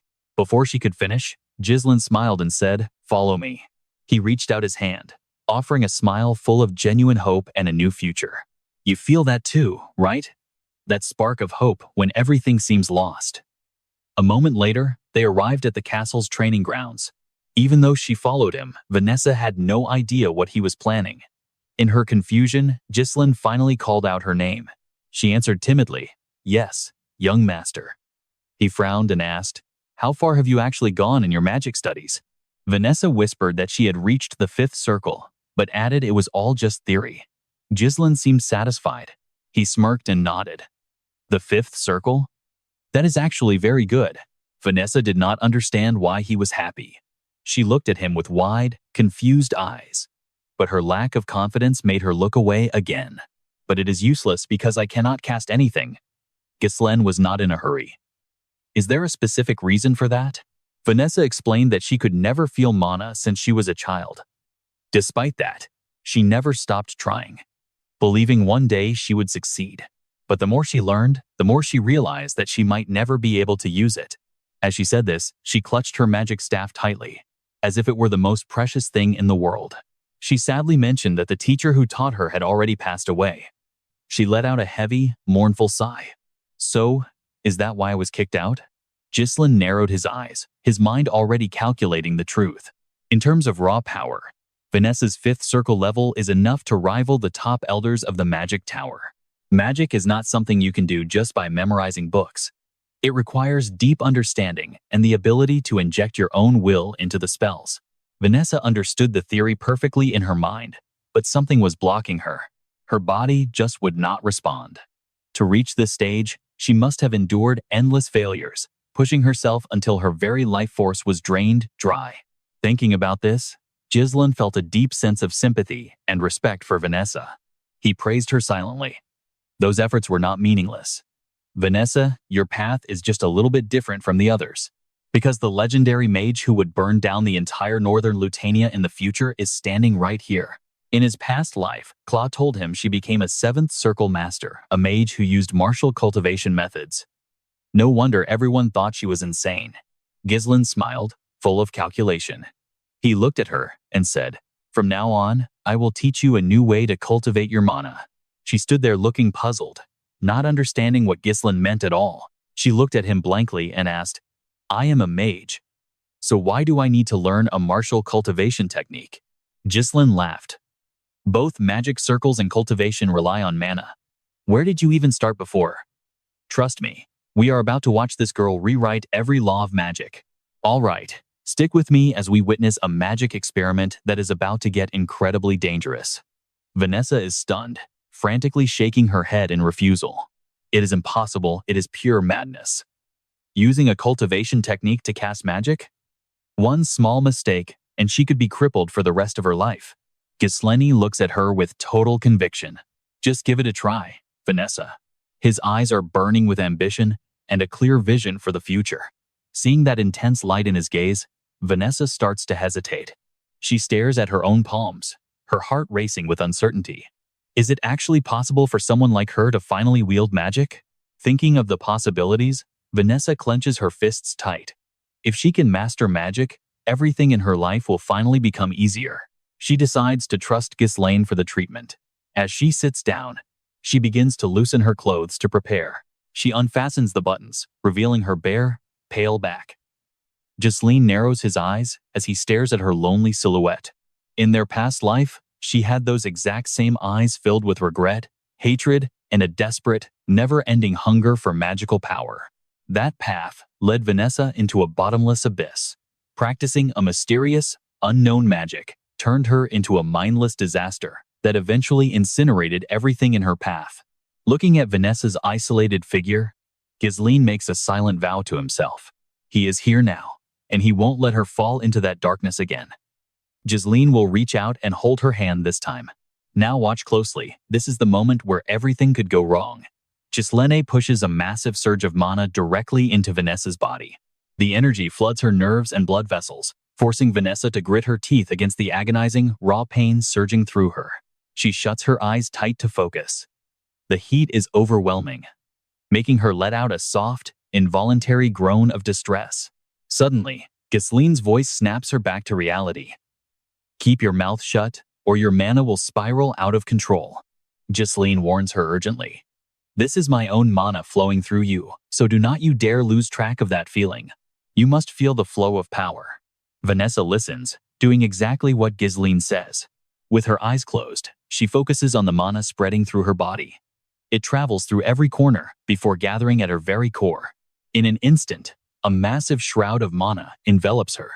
As it happens, painful memories from her past begin to flood back. She remembers eavesdropping on her master's argument with Hubert.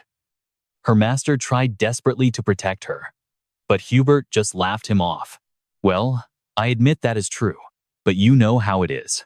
One look at her is all it takes, Ronaldo. Hubert's insulting words hit deep, and that memory of her lonely back still haunts Vanessa's mind today. That is why she lost all her confidence. In this moment, Vanessa is forced to face her past self once again. She also remembers every time Ronald tried to teach her with such sincerity. She always felt so guilty toward him. If only I had a little talent. Maybe you would not have had to leave the magic tower. Ronaldo just gently pets her head. I am not leaving because of that. I am going to find a way to help you use magic. With a doting smile, Ronald tells her to look up at the vast sky. He promises that no place in this world stays trapped in darkness forever. He promised that one day, the light would find her. And he was right, that light is Gislen. He is the one finally pulling her out of the shadows. In her hazy state, Vanessa sees the hand that offers her real hope. She does not hesitate to grab it, choosing to live in the light instead of a dark hell. Once the mana absorption is complete, she drifts into a deep sleep. Let's shift gears. You and I need to watch this warrior at the coast as he absolutely wrecks these soldiers. He laughs with pure contempt. Come on, you weaklings. You really think those pieces of scrap metal can actually stop me? Enraged by the man's arrogance, a soldier screams and charges forward with his sword raised high. It is a joke. Because of the massive speed gap, the man effortlessly blocks the incoming blade without breaking a sweat. Within seconds, he takes full control and slams the soldier into the ground. Another attacker lunges at him with murderous intent, but it is like he has eyes in the back of his head. He senses the move and flashes a wicked smile. Before the soldier can even strike, something slams into him.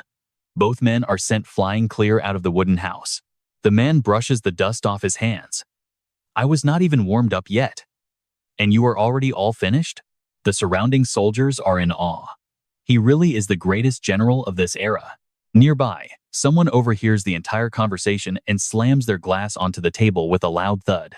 A short while later, night falls. Outside the wooden house, the man is lounging around, taking it easy. Suddenly, a visitor approaches to ask if his training is still going well. The man asks what they want. It is a deployment order for Victor Pass from Count Desmond. Trust me, you are going to want to see this. So this man is Victor, Count Desmond's ultimate trump card. Hearing this, Victor falls into a heavy, brooding silence. After a long hesitation, he finally sits up and grabs the iron helmet resting beside him. He slides it on, completely hiding his face. Victor slowly mutters, "Let's go." He's probably bored to death with nothing to do anyway. All right. You and I are diving into the castle a few days later, where Wunter is reading a document with shaking hands. The letter says, "My son has been murdered by Gislen, and I will have my revenge." Wunter takes a deep breath and gathers his troops. War has officially been declared. The battle flag of the Perdium family is finally being raised once again. Everyone is summoned immediately. Redif shouts in a total rage. Those bastards have completely lost their minds. Did Gislen really kill him? The crowd cannot stop gossiping. But Wunter just sits there in a heavy, silent daze. Suddenly, Gislen speaks up with a line that jolts him. It was all because of the Ron stones. He calmly explains. While I was at the magic tower, Weren't two vassals sent as messengers to Digole? There is no doubt those two leaked our internal secrets to the enemy. The vassals are shocked, crying out that it's impossible. Did our own people betray us? Where is the proof for such a dangerous claim? Wunter stares at him. Ronstones? Taking risks for the territory is common, but this feels like something much bigger. Now pay attention here. Wunter realizes Gislen seems to have known exactly how all of this would play out. While he is deep in thought, Redov screams again. Why are we overthinking this? Our forces are way stronger than theirs. Let's make them pay a bloody price for starting this fight. Just then, frantic footsteps echo down the hall. Angus rushes in, pale and gasping. My lord, they are here. His face is ghost white. It looks like he has just seen a nightmare come to life. Sure enough, in the distance, a massive swarm of soldiers is slowly marching toward Perdium. Leading them is a knight in full iron armor. There are so many of them that Wunter's men freeze up in pure terror. Redov is livid. The war was just declared and they're already here? They must have been preparing for months. Reports confirm 3,000 regulars, with another 1,000 reinforcements coming right behind them. They even have heavy siege weapons. They have clearly been building these for a long time. Ambrose looks at Gislen and speaks up. You and I can see the problem. The power gap between these two armies is just way too big. How did a poor land like Digole afford such a massive force? As they argue, Wunter loses patience and roars for silence. Calm down. The room goes dead silent. He snaps. Arguing now will only slow down our response time. Get every soldier to the walls. He orders the civilians inside and commands the gates to be locked tight. Soldiers, hold your ground. The war has officially begun. Down at the gates, the enemy army has finally reached the front lines. The leader smirks. My son was useless, but he gave me the perfect excuse to crush Perdium. What a beautiful fortress. This is Tam Deagle, the Count himself. He glances at the man beside him and says, Victor, I need to speak with my brother. High on the wall, Wunter screams down, Digole, my own brother. What is the meaning of this madness? Tam gives a freezing laugh. Madness? How can you say that? My precious son is dead, and his blood was spilled on this very land. He yells. Your heir Gislen murdered my boy. What father would not be filled with rage? Wunter's expression turns grim. Tam continues his act. If you surrender now, I will end this without any more bloodshed. Gislen frowns at the lies. Redov grits his teeth in fury. That bastard is lying through his teeth to the very end. Ambrose sighs. My lord, talking is useless now. Gislen realizes that even if he saved Elena, this was always going to happen. Those siege weapons prove they came here for one thing, the total destruction of Perdium. Everything is unfolding exactly as he predicted. While Gislen thinks, Wunter finally speaks with total conviction. My son did not kill him. That is my only answer. He stands tall and says, If you value your lives, turn back now. Tam is stunned, his face turning a bright, angry red from the rejection. Victor looks at Wunter and feels a surge of respect. This is the true aura of the Northern General. Tam takes a shaky breath, forcing himself to stay calm. Typical Northern wolf. Because of your stupid choice, the ground will soak in blood. Do not regret this. As the army moves, trust me, you and I are about to see a real massacre. All right, you and I are dropping right into a desperate siege. Lord Wunter watches from the walls as Redov demands every soldier for a suicidal charge. My lord, give me full command. They are just a disorganized mob, despite their numbers. I will wipe them all out and return victorious. But Hun Hun quickly warns, have you lost your mind? No matter how strong you are, the gap in numbers is too wide.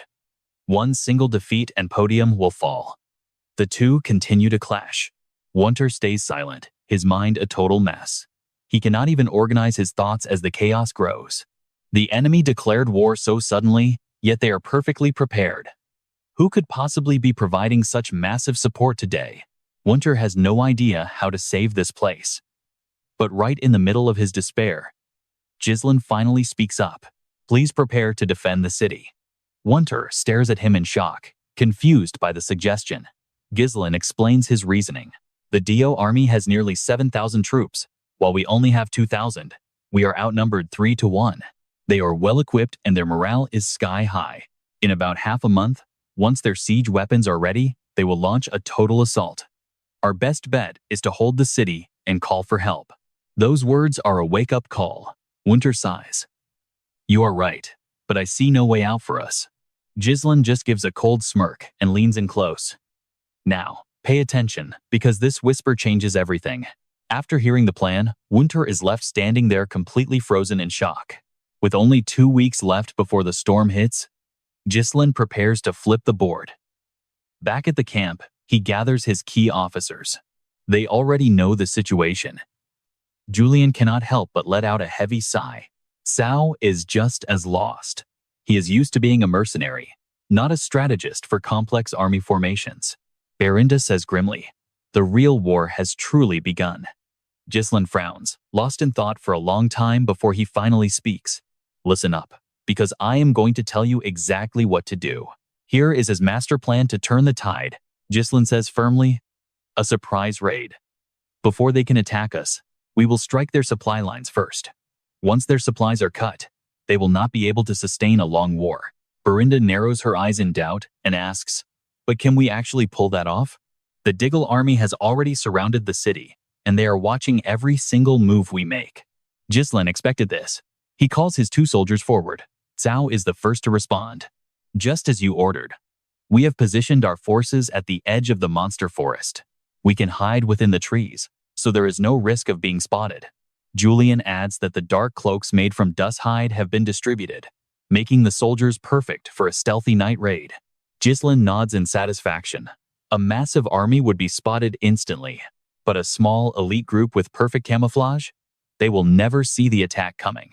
The only issue is that he does not know the exact location of the supply wagons. He needs Belinda to scout them out. She is hesitant, but for the sake of the mission, she agrees to do it. "I will handle the scouting." Gislen watches her, knowing this is a suicide mission behind enemy lines. But if anyone can do it, she can. Finally, he has one more secret weapon, the powerful mage Vanessa. "Trust me, you and I are going to love seeing her in action." A few days later, at the Debarro supply camp, the former vassal of Podium is drinking to celebrate.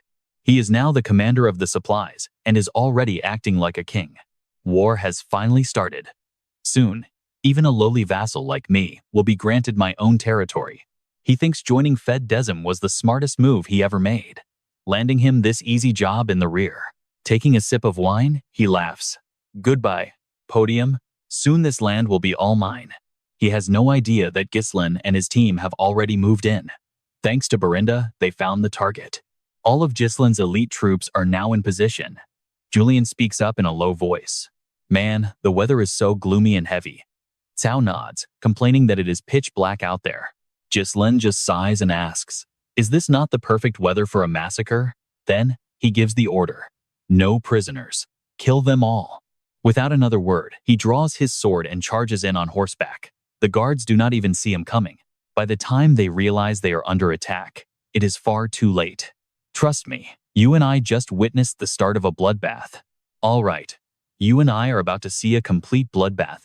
As these soldiers scramble out, panic sets in, but they barely have time to blink before being cut down. Clad in steel armor, Gislen raises his commander's sword high. Gislen mercenaries. From here on, we follow the plan to the letter. Leave absolutely no one alive.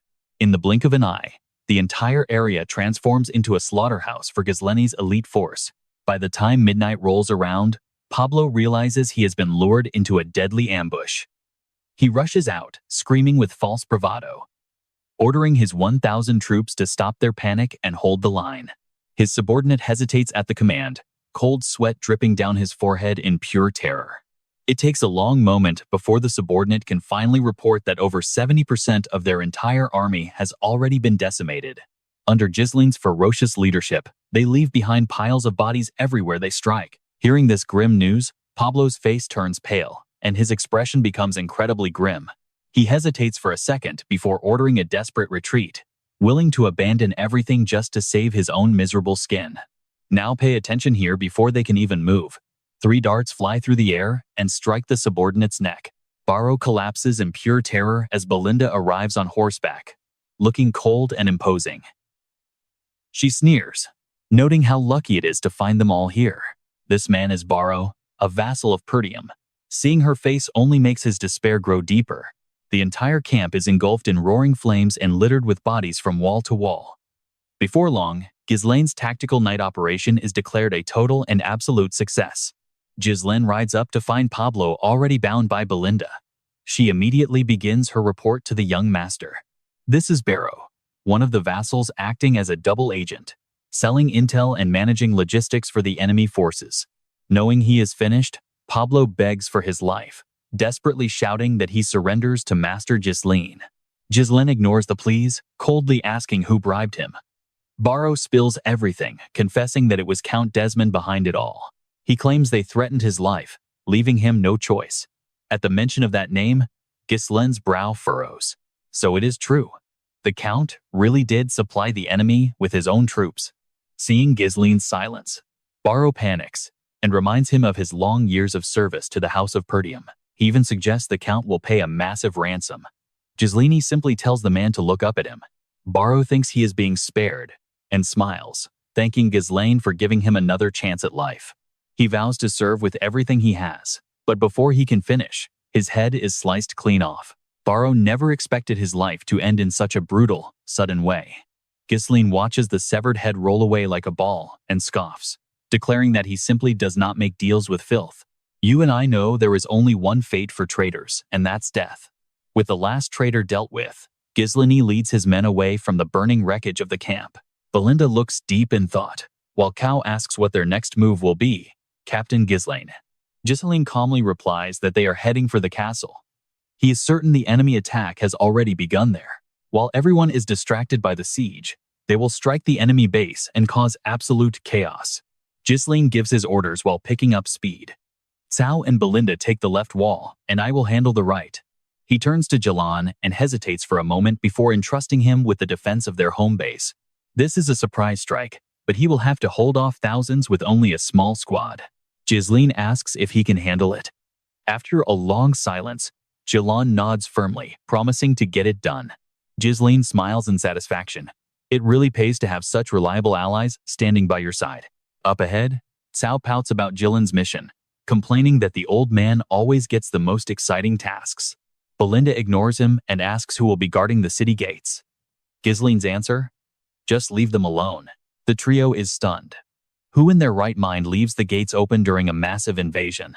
It is like inviting the enemy in for tea, but Gislen just gives them a confident, mysterious smile. This battle marks the start of a new era for Perdium. Meanwhile, at the castle, Zunter is leading the charge. The walls are under heavy bombardment, as thunderous explosions echo throughout the entire battlefield. Randon commands his knights to keep firing, desperate to keep the enemy from reaching the walls. But the enemy numbers are overwhelming. Perdium's defenses are failing, and soon, soldiers are scaling the walls. Gunter jumps into the melee, determined to hold the line. Below, Tam watches the smoke rising from the battle. He breaks into a crazed laugh, boasting that even without seeing it, the victory is already his.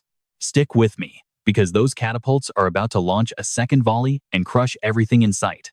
All right, you and I are about to watch the final stand of the Northern Wolf as everything goes up in flames. Vit can only hope for a miracle now. Wunter is deep in battle, tearing through the enemy soldiers. His sword skills are elite, but despite his kill count, the overwhelming numbers are slowly draining his strength. Both he and Jeduf are now completely surrounded. Randon warns that the gates will fall and begs for orders. Wunter takes a deep breath and makes a hard choice: abandon the gates and hold the walls at all costs. Vendel hears this with a heavy, bitter heart. Wunter turns to Skovan, asking about their reinforcements. Skovan delivers the news every territory refused to help, and their messenger to Count Logis has vanished. Randon snaps in pure rage, cursing those ungrateful cowards for leaving them to rot without a single soldier. Meanwhile, Tamos is celebrating his easy victory when a terrified scout rushes in with a report. Sir, our supply unit is under attack. Tamos and Victor are stunned. The messenger explains that none of the supply soldiers have returned, meaning something went horribly wrong. Tamos shakes his head, refusing to believe the news. Now, pay attention. Because there is no way those rats trapped inside the city should have known the secret location of their supplies to launch an attack. But Victor sees the smoke rising in the distance. It is definitely the transport unit burning. Someone in Perdium has the guts to use strategy. Victor smirks, finding the whole thing interesting.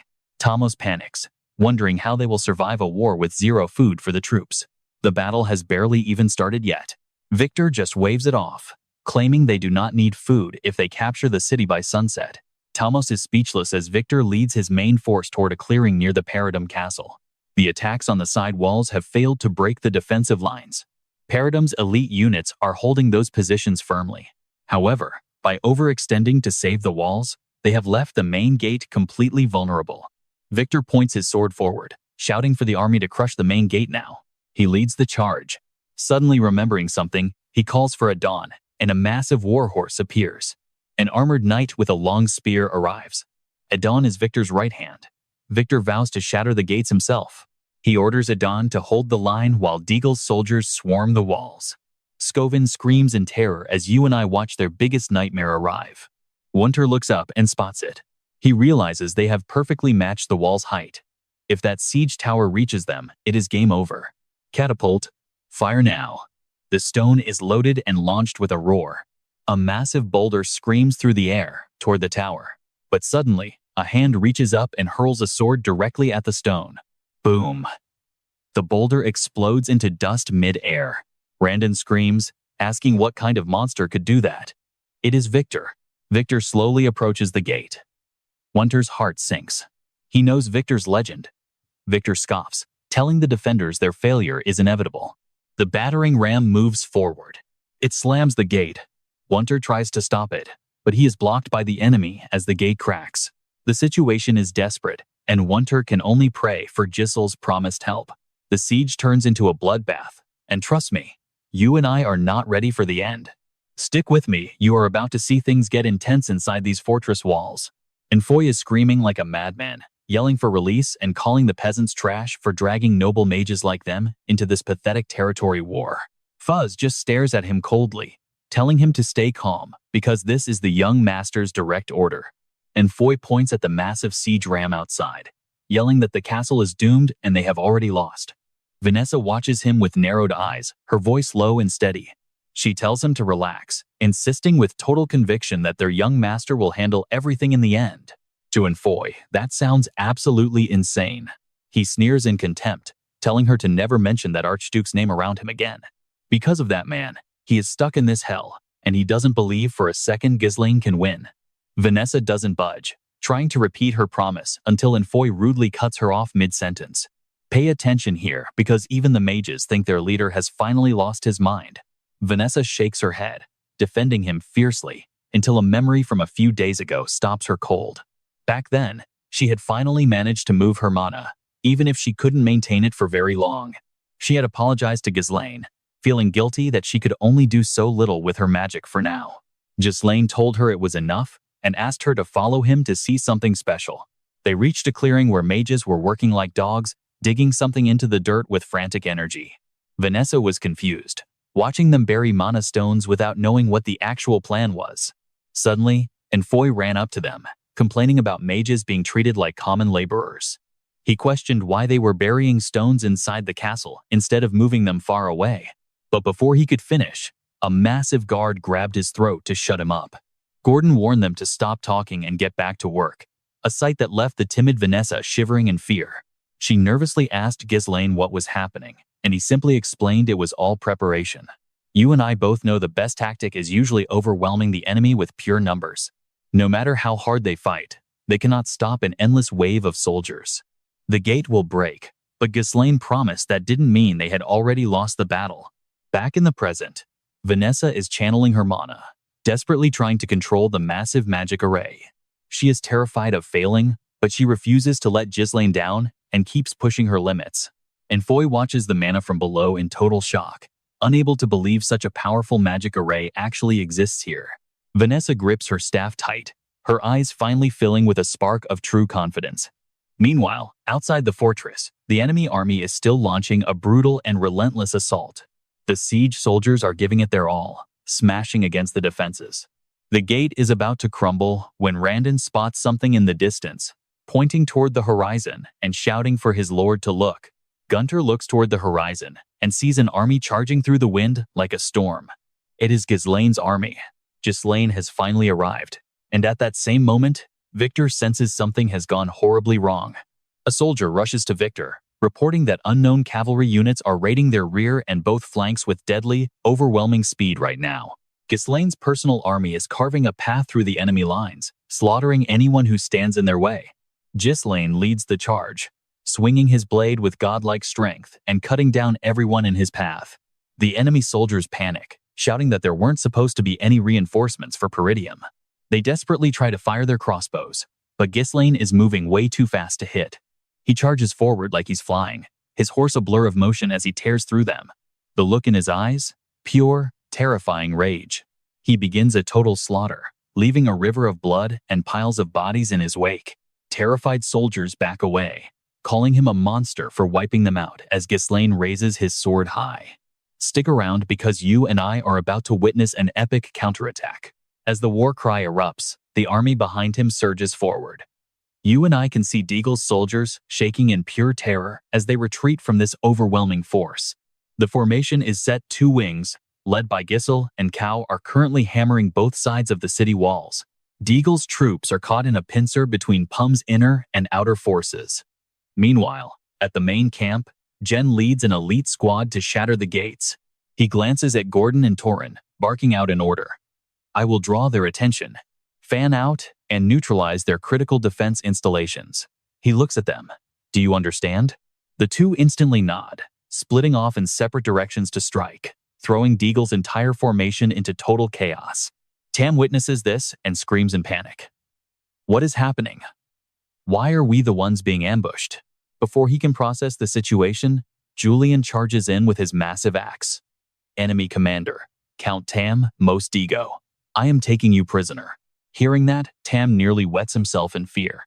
He has 0 combat skill, just a pathetic paper tiger.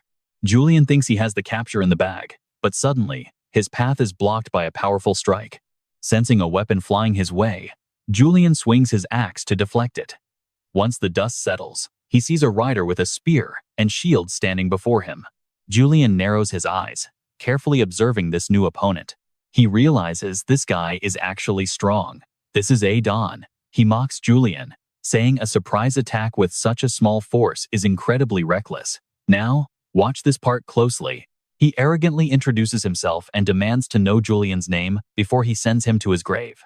Julian glares at him and coldly says he has no name. He is simply a weapon under the command of Grand Duke Perdium. At the same time, over on the left wall, thanks to the support from Gisel's unit, Perdium's soldiers have reclaimed the advantage at the gate. Belinda uses a grappling hook to snag enemies, while Cow rushes in to finish them off. The duo is perfectly synchronized. Hundreds of soldiers fall to the exact same tactic, and the sound of blood spraying echoes everywhere. Looking at her blood-soaked body, Belinda snaps in annoyance. Did you really have to spray all that blood over here? Cow just shrugs. Dodge it yourself. Lady, I do not have time for that. Hearing that title, Belinda absolutely loses it. She grinds her teeth. Did you just call me a young lady? On the right wall, Gisel is still tearing through the enemy's encirclement like a beast. His aura is so terrifying, it basically screams, I will take you all on alone. The soldiers realize they cannot win and start running for their lives. Seizing the moment, Gisel orders his men to charge. The enemy is in a panic. It is the perfect time to wipe them out. He declares his intention to take down the siege tower.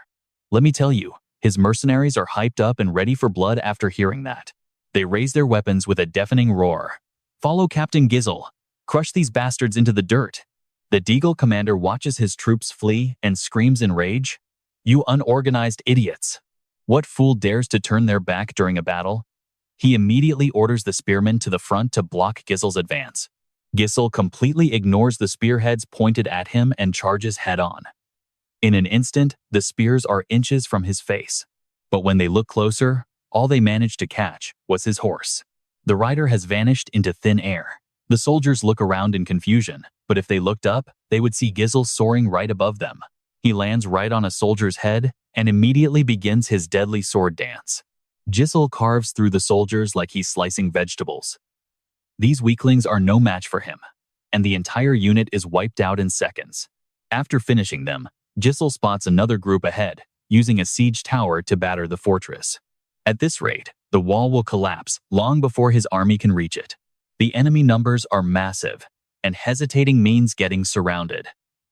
Gisel's cavalry is pushing forward, but reaching the main force is nearly impossible. This is a desperate fight, and he needs to decide fast. So, he chooses to dive in entirely alone. The enemy leader screams for his men to stop him. The tower is in place, and the wall is about to fall.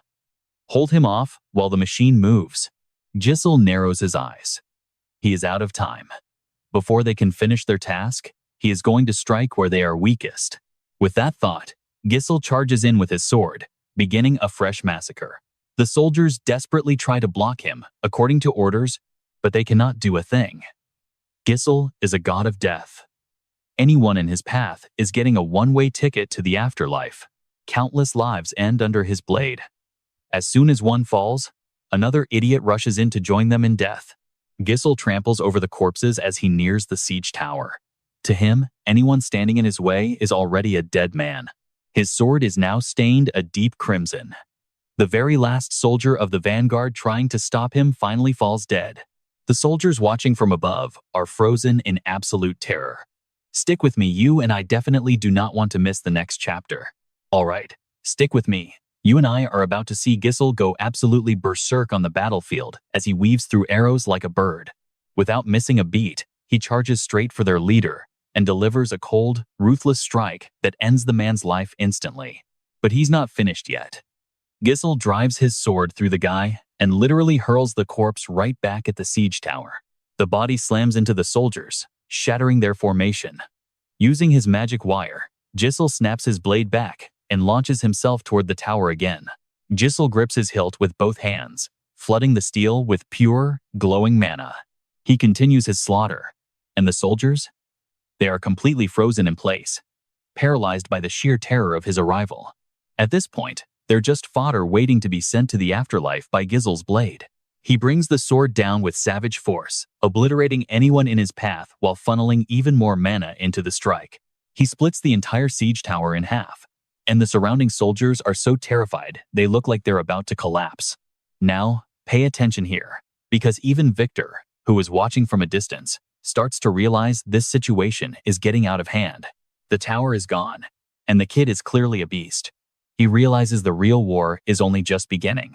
Gisel steps out from the wreckage while Victor turns to his men, asking coldly if they have broken the gate yet. The soldier shakes his head in fear. Not yet, sir. The gates are much tougher than we anticipated. Defensive interference from inside is slowing us down, but we should have it breached in about 10 minutes. Victor's eyes go cold. Make it 5 minutes. I will personally go down there and handle their commander myself. Ensure that gate falls fast. If you fail, the only thing you will find is a swift death at my hand. The soldier trembles, stuttering out a terrified, "Yes, Lord."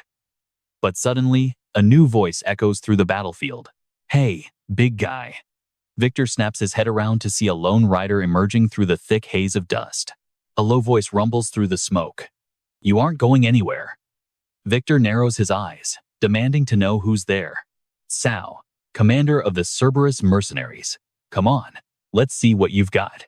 He points his blade with a provocative smirk, and in an instant, Cao charges forward with everything he has. Victor is caught off guard for a second, but he isn't about to let this newcomer land a hit. He maneuvers his horse aside as his steed kicks out at Cao's horse. Startled, Cao is forced to leap from his saddle to survive. It's a lucky escape. If he hadn't jumped, Victor's blade would have split his skull instead of the horse's. But Cao doesn't back down. Without a horse, he uses his own momentum to leap high, forcing Victor onto the defensive. You and I both see it. Cao's eyes are locked in, but Victor is blocking every strike like it's nothing. Every single move is parried. Gritting his teeth, Cao can't help but wonder if this guy can actually deflect every attack. Victor sneers.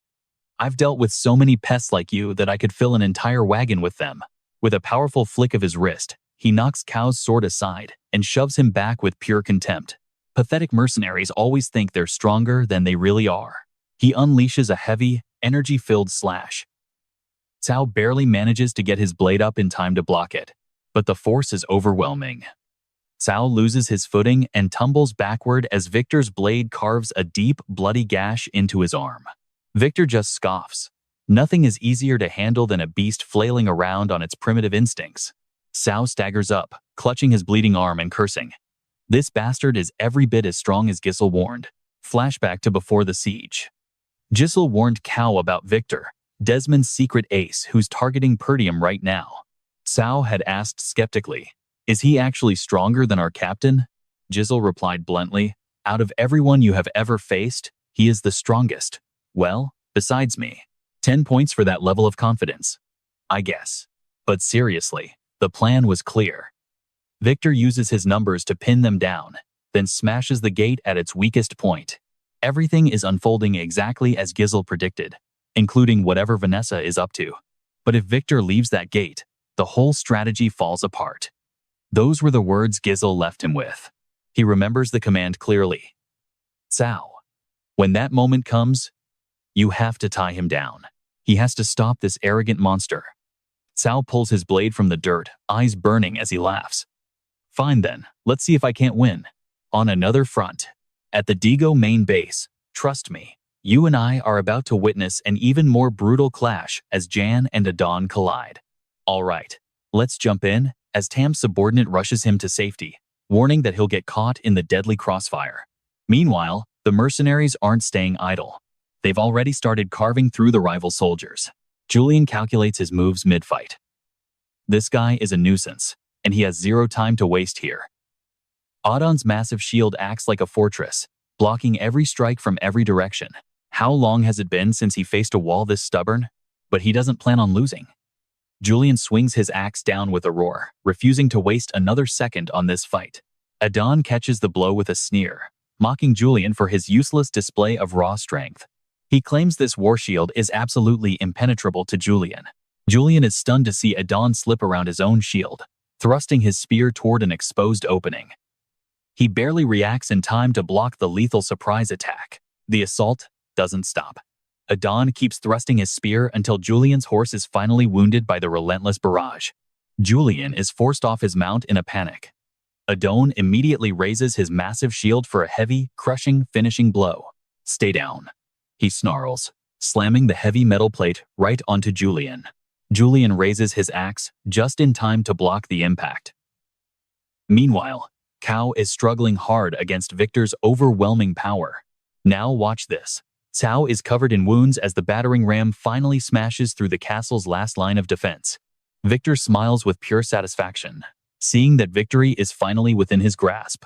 Gisel panics, terrified of what's currently happening inside the castle walls.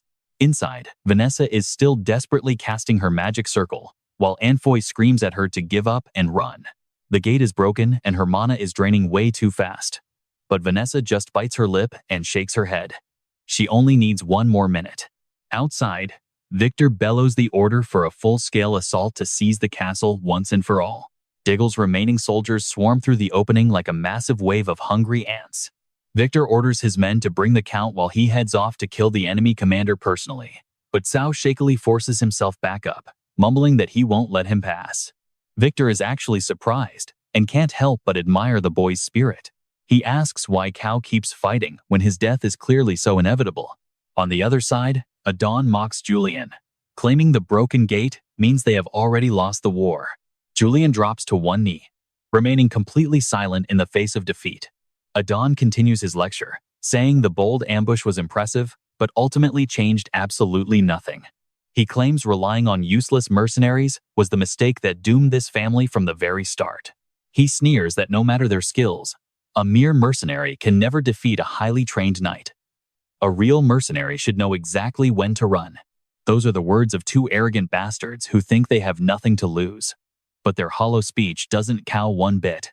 Julian also remains quiet, just sitting there and taking in every single word. Once the trash talk ends, Cao's expression turns incredibly dark and cold. Stick with me here. From two different ends of the battlefield, both Cao and Julian reach the same conclusion. Mercenary or knight? There is only victory or defeat. Without a moment of hesitation, they both charge straight back into the heat of battle. Adon scoffs, calling it a loser's excuse, as he blocks Julian's next heavy strike.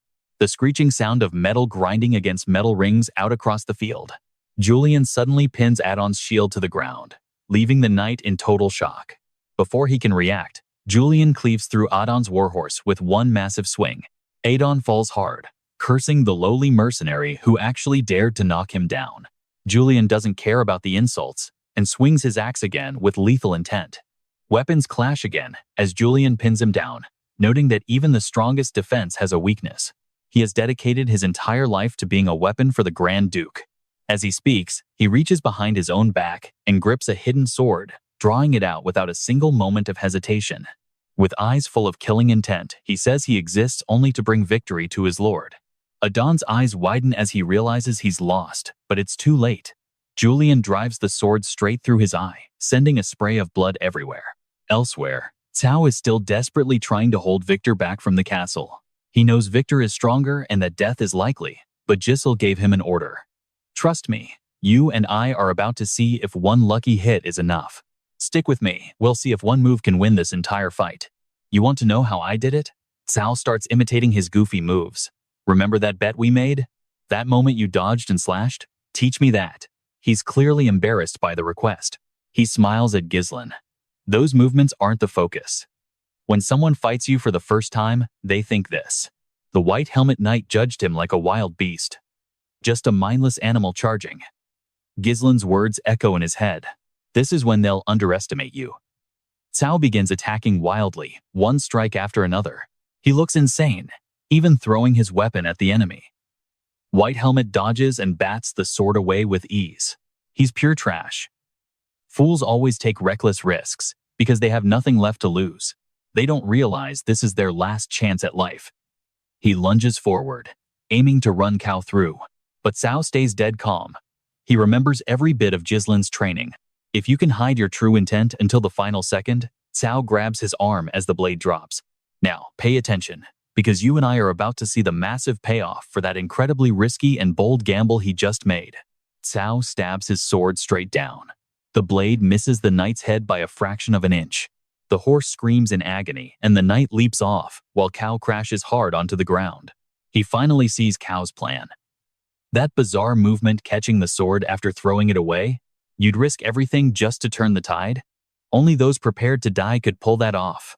He gives a rare compliment. You're not just a dumb animal, are you? Well done. Then comes the mockery. Sometimes people cross the line of death just to break their limits. Too bad for you, it missed. He raises his sword for the final blow. Any last words? Cao is struggling, but he's actually smirking. I already landed a hit. That stops the knight cold. What? A hit? 3 swords suddenly appear above him, but he dodges. Belinda appears out of nowhere and fires a hook. The hook snags Cao and she leaps into the air, landing on a horse to make their escape. White Helmet is left confused. Did he really land a hit? Was I even his real target? If she hadn't shown up, he'd be dead. Cao complains about almost dying while Belinda just threatens him. Let's pause for a second. Do you really think he was dumb enough to bet his entire life on just one single strike? Everything he did had a deeper purpose, a hidden reason worth risking his entire life for. Suddenly, the knight looks back. He sees the city gates and his own army standing right there. The gate starts glowing with a mysterious purple light. It's radiating from the hinge area. She's casting magic. He realized it too late. All that was just a distraction. Vanessa's giving it her all. Once the gate falls, the enemy will swarm. Vanessa remembers the instructions Gislen gave her. With her magic, she can trigger a massive area explosion. She didn't believe she could do it at first. Gislen cheered her on. You can do this, Vanessa. A massive wave of power erupts from her center. She unleashes a fire strike. Everywhere the soldiers stand turns bright red. Then a massive explosion. It's so huge it spreads past the gates. Everything near it is a sea of fire. Even the fighters stop. Belinda and Cao stop to watch. Even Jillian. Gislen just smiles. The enemy soldiers are screaming in pain. It's too hot. Spare me. Retreat. Get out of the castle. Gislen keeps riding and cutting them down. Surround the gate. Don't let anyone out. One of Victor's subordinates rushes to his side. Sir Victor, it's bad. Most of our soldiers were burned alive. Please order a retreat. He's absolutely stunned. This war was silently prepared for years, cutting off every single escape route for Perdium. That cavalry, that mad dog, and a high-tier mage burning thousands, he finally sees why he's losing. All these factors he thought were random, they've perfectly combined to block his path to victory.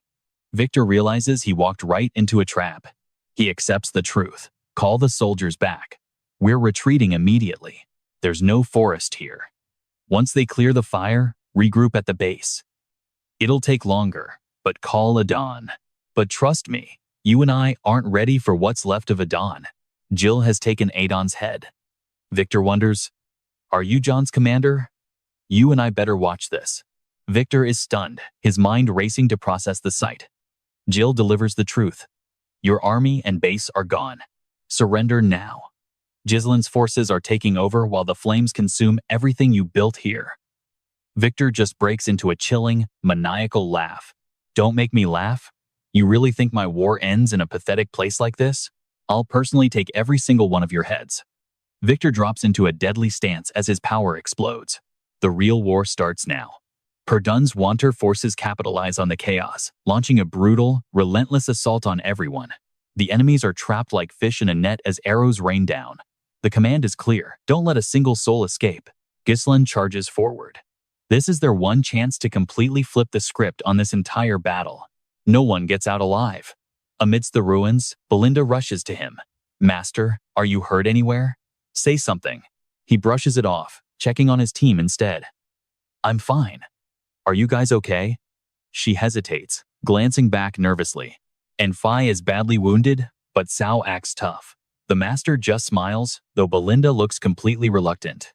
If we were even a second late, everything would be over. When I first heard your insane plan, I thought you'd lost it. Gislen just asks, but it worked, didn't it? Belinda sighs. I'm never doing something that insane again. Every Junstone we buried was spent in that one blast. Better give Vanessa the credit she deserves for that. Suddenly, he asks, where's Jillian? Belinda finally remembers. Gislen immediately rides off like a madman to find him. Now watch closely, this is where the duel of the century begins. Victor is attacking with pure fury. Jillian manages to block, but the pressure is relentless. He's being pushed back, feeling the weight of Victor's insane force. The aura is suffocating. Jillian tries to counter, but Victor dodges every single move like it is nothing. Victor strikes back, drawing blood. Jillian is stunned both by the wound and the insane gap in their raw power. His speed and precision are beyond belief. There are zero openings. Victor is absolutely losing his mind with rage. You pathetic mercenary trash. I played along for a bit, and now you think you can challenge my level? Victor's blade is caught by Jillian's axe. He tries to pin the sword, but the situation is turning extremely dangerous. Victor uses the sword as a lever, flipping the heavy axe right out of Jillian's hands. Victor moves to reclaim his shattered pride. You bastards, you've pushed your luck way too far this time. Jillian's face is like stone even as Victor's blade finds its mark. Victor's eyes are sharp, he's reading every single move now. Jillian twists his body just enough to avoid a lethal blow. Victor scoffs. No wonder Adon died. Only he could take my strikes. You wasted all your energy on Adon and still face me? How incredibly stupid can you be? Honestly, Adon dying to a guy like you isn't bad. Now, it's time for you to die. Out of nowhere, a sword whistles through the air from behind. Victor senses the danger and spins to dodge. The blade thuds into the ground, forcing them apart. Victor roars. Who is it? Then, a shadow appears. The Black Knight, Gislen, has arrived just in time. You and I both knew he wouldn't miss this fight. Gislen calmly walks over and picks up the fallen axe. He heaves it onto his shoulder and steps forward. Victor finally recognizes him. Gislen doesn't say a word, he just lets his core power explode outward. He stomps the ground, lunging forward with insane momentum. He swings the axe, and Victor barely manages to block. The impact is massive. Victor strains to hold his ground before shoving Gislen back and quickly switching his fighting stance. They clash again, now perfectly matched. Gislen's strikes are lightning fast, yet Victor keeps slipping away by hairbreadths. Victor drops down with a heavy overhead strike. Gislen draws his own sword in a flash to parry. A strange purple light glows in Gislen's eyes. He uses the axe as a pivot, launching a kick. Gislen grabs Victor's head mid-air and slams him violently down.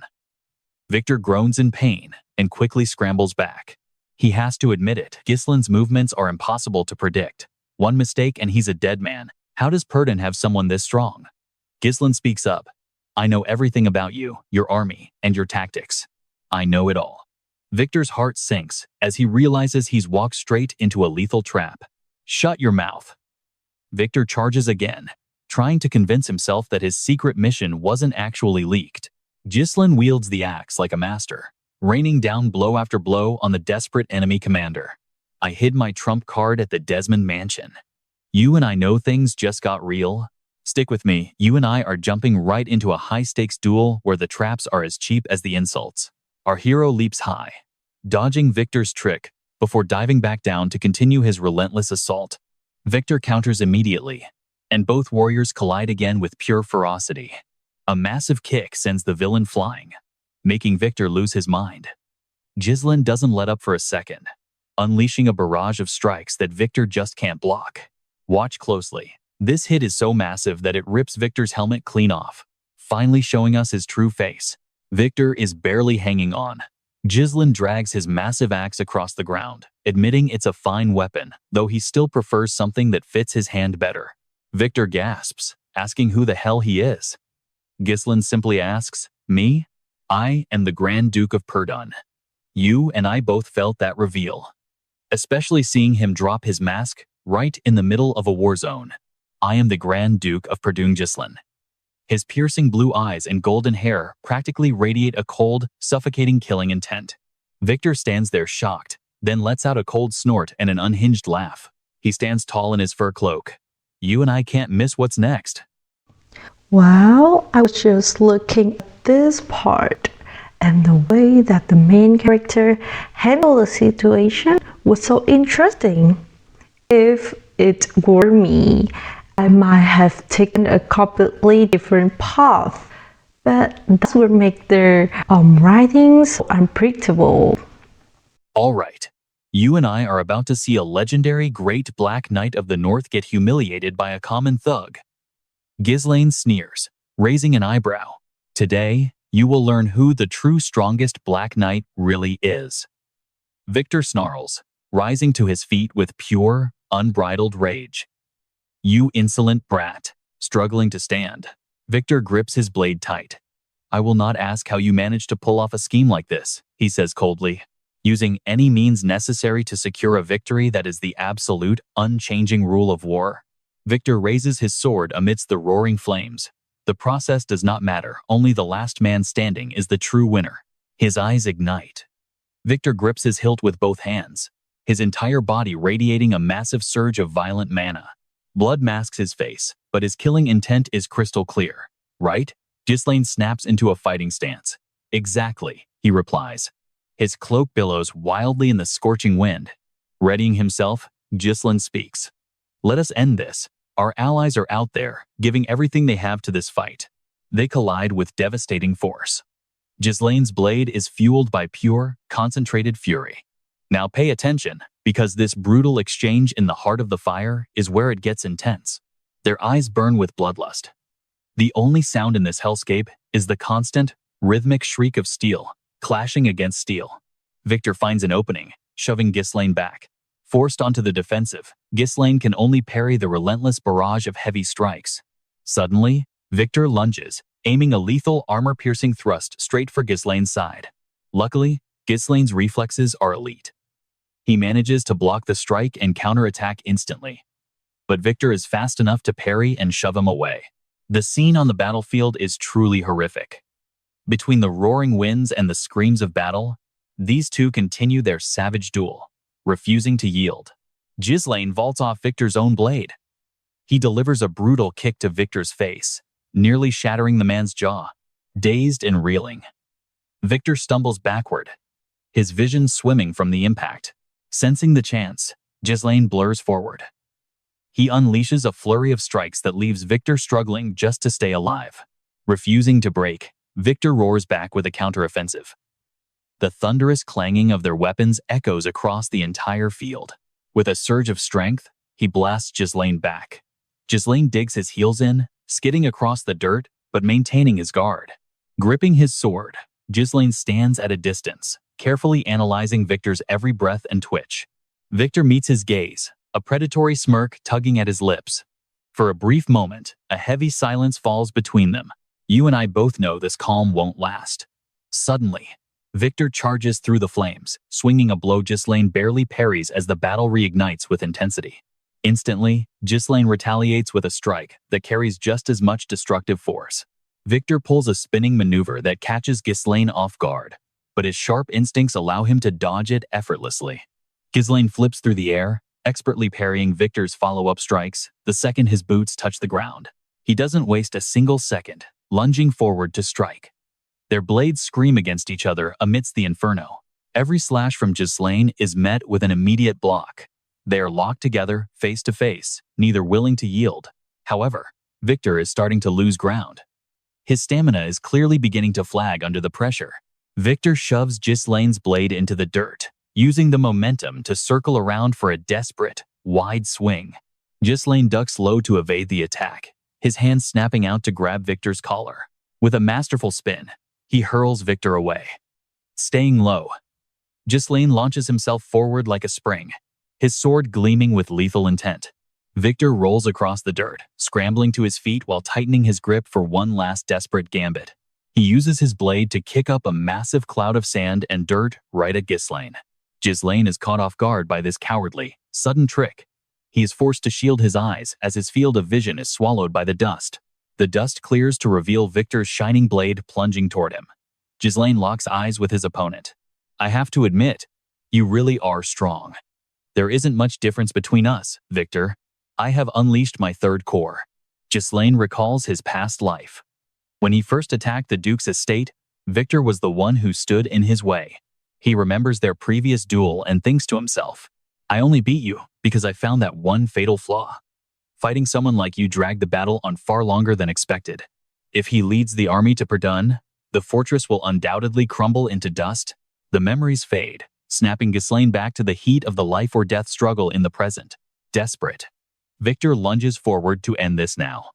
Gislen narrows his eyes, focused entirely on the coming strike. And as their blades meet, trust me, you and I are about to see whose fate is truly sealed. All right, stick with me because his blade just tore right through Victor's chest, sending blood spraying everywhere as his enemy suddenly freezes up. Eyes wide with total disbelief, Victor stammers but cannot find the words before Gislen coldly tosses him aside like trash. Standing amidst a sea of flames, he looks down at the dying man whose bloody face and fading gaze tell the story. He is bitter about the loss, but the villain finally accepts his absolute defeat. Meanwhile, Gislen watches coldly, his blonde hair dancing in the flickering embers of the chaotic battlefield. He turns to walk away, but a rasping voice stops him in his tracks as Victor gasps out one final question. With a face beaten and broken, the dying man asks, Who are you really? Gislen glances back in silence as Victor wheezes that the Gislen he knew was just a disgrace to the Perdium family. Calling him nothing but a pathetic northern son-in-law, Victor takes his final breath and his eyes close forever. But honestly, at this point, his realization doesn't even matter anymore. As the sun crests the horizon, the body lies still, and Gislen finally puts his weapon away after an epic fight. Now pay attention, because as he walks through the ruins, the morning light reveals just how brutal this was. Covered in blood, Gislen struggles to support Julian as they limp forward, both of them gasping for air from heavy injuries. He scans the area, seeing the slower people standing amidst the carnage, before turning his gaze to the side. Belinda and the others are watching him with bated breath, and seeing them safe finally brings a relieved smile to his face. He looks at them with pure joy, asking if everyone managed to make it through the night alive. The tension snaps and they all rush toward him, shouting for their young master and captain with overwhelming emotion. The surrounding soldiers crowd around, shouting that in all their years as mercenaries, they have never seen a battle this insane. They are dying to know about that magic. But Gislen just thanks them for fighting by his side so bravely. He claps a hand on a shoulder, teasing Julian about groaning over a single little stab wound from the enemy. The old man just scoffs, claiming it is not even that serious. Belinda screams at him to stop being stubborn, pointing at the blood everywhere and demanding he go get treated right now. When Gislen asks where Vanessa is, Belinda explains that the poor girl is completely exhausted and out of strength. Old Fergus already took her inside the castle to rest with the other mages, so she is finally safe. You and I both saw this coming. Randon charges in with a massive shout for his lord, laughing as he pulls Gislen into a huge hug. He keeps shouting that this is what a real Perdium heir looks like, while Gislen just stands there feeling completely helpless. Unable to fight back, he simply tells the man he fought a great battle as well. Before he can even finish, Wanter appears before him, looking pale with his brow furrowed and drenched in sweat from the absolute exhaustion of this fight. Gislen walks over, and without a single word, Wanter pulls his son into a tight, proud embrace.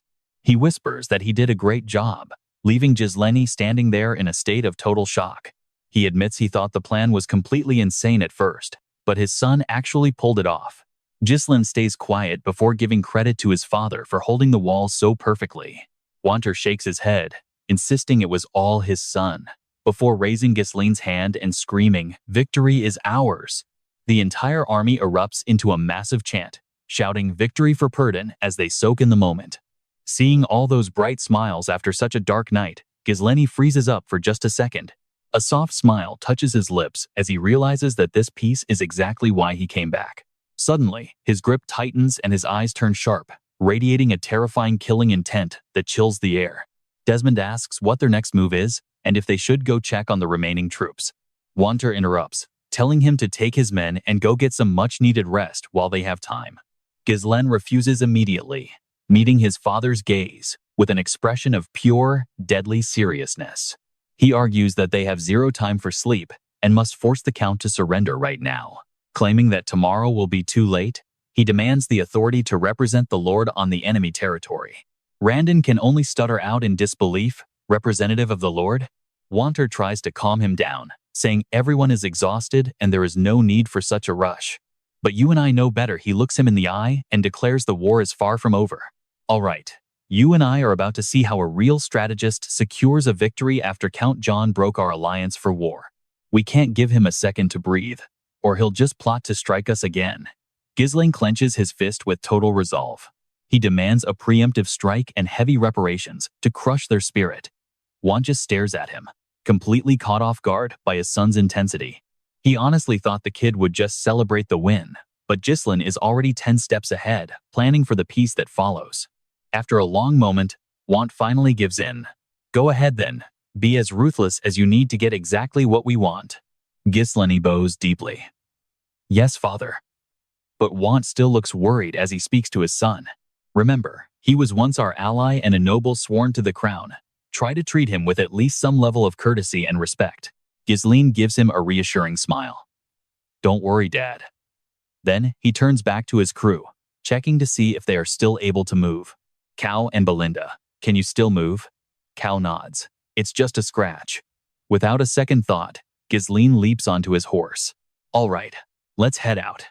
The others quickly mount up and follow Gislen as they gallop straight toward Count John's territory. Now pay attention, because inside these castle walls, things are getting ugly as the white surrender flag flies above the roof. Damn it. Thomas Deo flips a table in a blind rage, clutching his head. How could everything fall apart like this? I only went along with that secret plan because Desmond was supposed to be unstoppable, yet he lost to those loudmouths from the Perdium family. Is he messing with me? His advisor tries to calm him down, begging the Lord to keep his cool for a second. But Thomas just explodes. "Shut up, old man." He points a finger right in the advisor's face, screaming at him. "Why are you just standing there? Go prepare the surrender documents and tell the officials to get the reparation terms ready right now." The old man stammers. Reparation terms? Thomas's hands are shaking so hard from his pent-up anger. That Count of Perdium is a traditionalist fool who obsesses over honor. He'll definitely agree to negotiate if we play it right. Their land is starving for gold, so a big cash offer should be enough to get us out of this massive mess. Then we'll just pin all the blame on Count Desmond. The advisor's face turns pale as he hears the plan. "But we spent everything on this war. Where will the money come from?" Suddenly, Thomas lunges forward and grabs the old man's throat. He screams like a maniac. "You idiot! Just rob the commoners and take everything they have left. Do your job for once." He gets right in the man's face. Does that hurt your feelings? Just because you used to be one of those filthy peasants too? Are those pigs more important than me? The man gasps out. No, it's you. Thomas shoves him to the ground with total contempt. Know your place and get moving. The advisor coughs, clutching his neck. But inside, his mind is racing with a brand new plan. Let's pause. Did you see that? Even his own people are turning on him because they can't stand this tyranny anymore. Suddenly, a guard bursts into the room. We have bad news, my lord. He shouts out, trembling with fear. The Perdium army is already here. They have arrived at our front gates. Soldiers gather in the study as Thomas Deo sits there, head down, hands clasped together. The tension in the room is suffocating. Tiskay. They got here way too fast. He's sweating bullets, but he's still hoping things will go his way. Come on then. Wanter of Perdium. The sound of heavy footsteps echoes through the hall, and Thomas looks up to see his fate arriving. Gislen, Cal, and Belinda march in with pride. Preparing your surrender, Count? Gislen asks, his voice cutting through the silence. Thomas is stunned. You? Why are you here? Why didn't your father come himself instead of sending a kid? Gislen stays calm. My father is busy rebuilding what you destroyed. I'm the one here to negotiate with you today. His eyes flash with a deadly intent. Now, hand that man over to me immediately. Hours earlier, Gislen and his cavalry were riding like the wind. Cao was trailing behind, drenched in sweat and looking very frustrated. That Dio bastard is fast. I can't believe a noble would just ditch his own troops to save his skin. A heavy man behind them speaks up. He looks much more timid than the red-haired warrior beside him. I'm so sorry we let him slip away. He bows his head in deep shame. Cao just smirks coldly. To be fair, it's that old man's fault he got away, not yours. You guys did your duty. That's what I meant. Gislen's blonde hair catches the wind as he stares ahead, his eyes looking deeper and more mysterious than ever. Gislen's gaze turns razor sharp, his expression unreadable as he focuses on the road ahead. He wonders if he should pull everyone into his next big gamble. Dust clouds rise behind them as the horses gallop forward. Two riders push ahead, neck and neck, racing toward the final confrontation that awaits them all. So what do you and I think? Is Gislen being too soft by negotiating, or is this just part of a bigger play? All right, you and I are about to watch Gisel tilt his head with a gaze as sharp as a blade. Everyone knows this man is a total scumbag who tried to steal Perdium, but it looks like simple revenge. Haggling over compensation is a pain, and they will definitely try to lowball every single offer we make. Cao rolls his eyes, complaining that these endless negotiations are just going to drag on forever. Why not just wipe them out? Belinda approaches with a sharp gaze, unable to hide her contempt for him. Is it that simple? This is noble business, not a street brawl. Try using your brain for once. He grumbles back, asking if these nobles think they are gods just because they have a title. They attacked first, so why care about their dignity? Gisel's voice echoes as he walks ahead. Don't worry, Cao. This is exactly how my father would do it. Belinda breaks into a nervous sweat. But what about you, young master? A cold, faint smirk suddenly plays on his lips. I am different. Hooves thunder across the ground as a massive fortress finally appears before them. I am going to take John and make this territory my own. Thomas Deo's eyes widen in total shock as he watches these three figures stroll in with unbelievable confidence. Now watch closely. Gisel ignores every question and steps forward with a cold, sharp gaze that screams danger. Are you preparing to surrender? Count John slams his hands down, demanding to know where Lord Wanter is. Why send his son here? Gisel remains perfectly calm, acting as if nothing is out of the ordinary. My father is busy restoring our lands, so as the acting lord, I will be handling this negotiation. His purple eyes turn lethal as he gives the order to force the man to his knees immediately. Cao and another guard pin him down, leaving the count sweating and unable to fight back at all. He screams, asking how these filthy commoners dare to lay their dirty hands on a man like him. Finally, he is forced to kneel, looking like nothing more than a pathetic worm from above. Belinda whispers in his ear, asking if he is really serious about taking things this far. I am, and if the Lord gets angry later, I will just say this was all your idea. Thomas yells about his loyalty to the king, asking if they think they can just harass a nobleman. Suddenly, a sharp blade is pointed right at his face, making his eyes bulge in pure, unadulterated terror. His voice is cold and heavy, each word sharp enough to cut through the heavy silence. Thomas Deo, you are a traitor who broke our alliance and plotted to steal Perdun for the enemy. You can feel the tension here, right? He is looking down at him like a judge ready to pass sentence. Only death awaits those who target Perdun. Thomas can't believe it, his teeth grinding in pure rage. You wouldn't really kill me, would you? Gisel stares back, with eyes radiating a terrifying killing intent. If you're willing to sacrifice thousands of lives for war, you must be ready to lose your own life. Thomas is now completely paralyzed by fear, tears welling up as he trembles before the sword. This kid is insane. Cloaked in iron armor, Gisel raises his sword without a single hint of hesitation. He is serious. As the blade begins to fall, the Count screams out for him to stop. His voice is weak and desperate now, trembling as he asks if paying a fair price will be enough. Fine. I will give it up. I will surrender my entire territory to you. Everyone is speechless. Gisel just lets out a satisfied smirk, his eyes glowing as his plan finally comes to fruition. But he is not finished yet, continuing to lean in and pressure the terrified Count.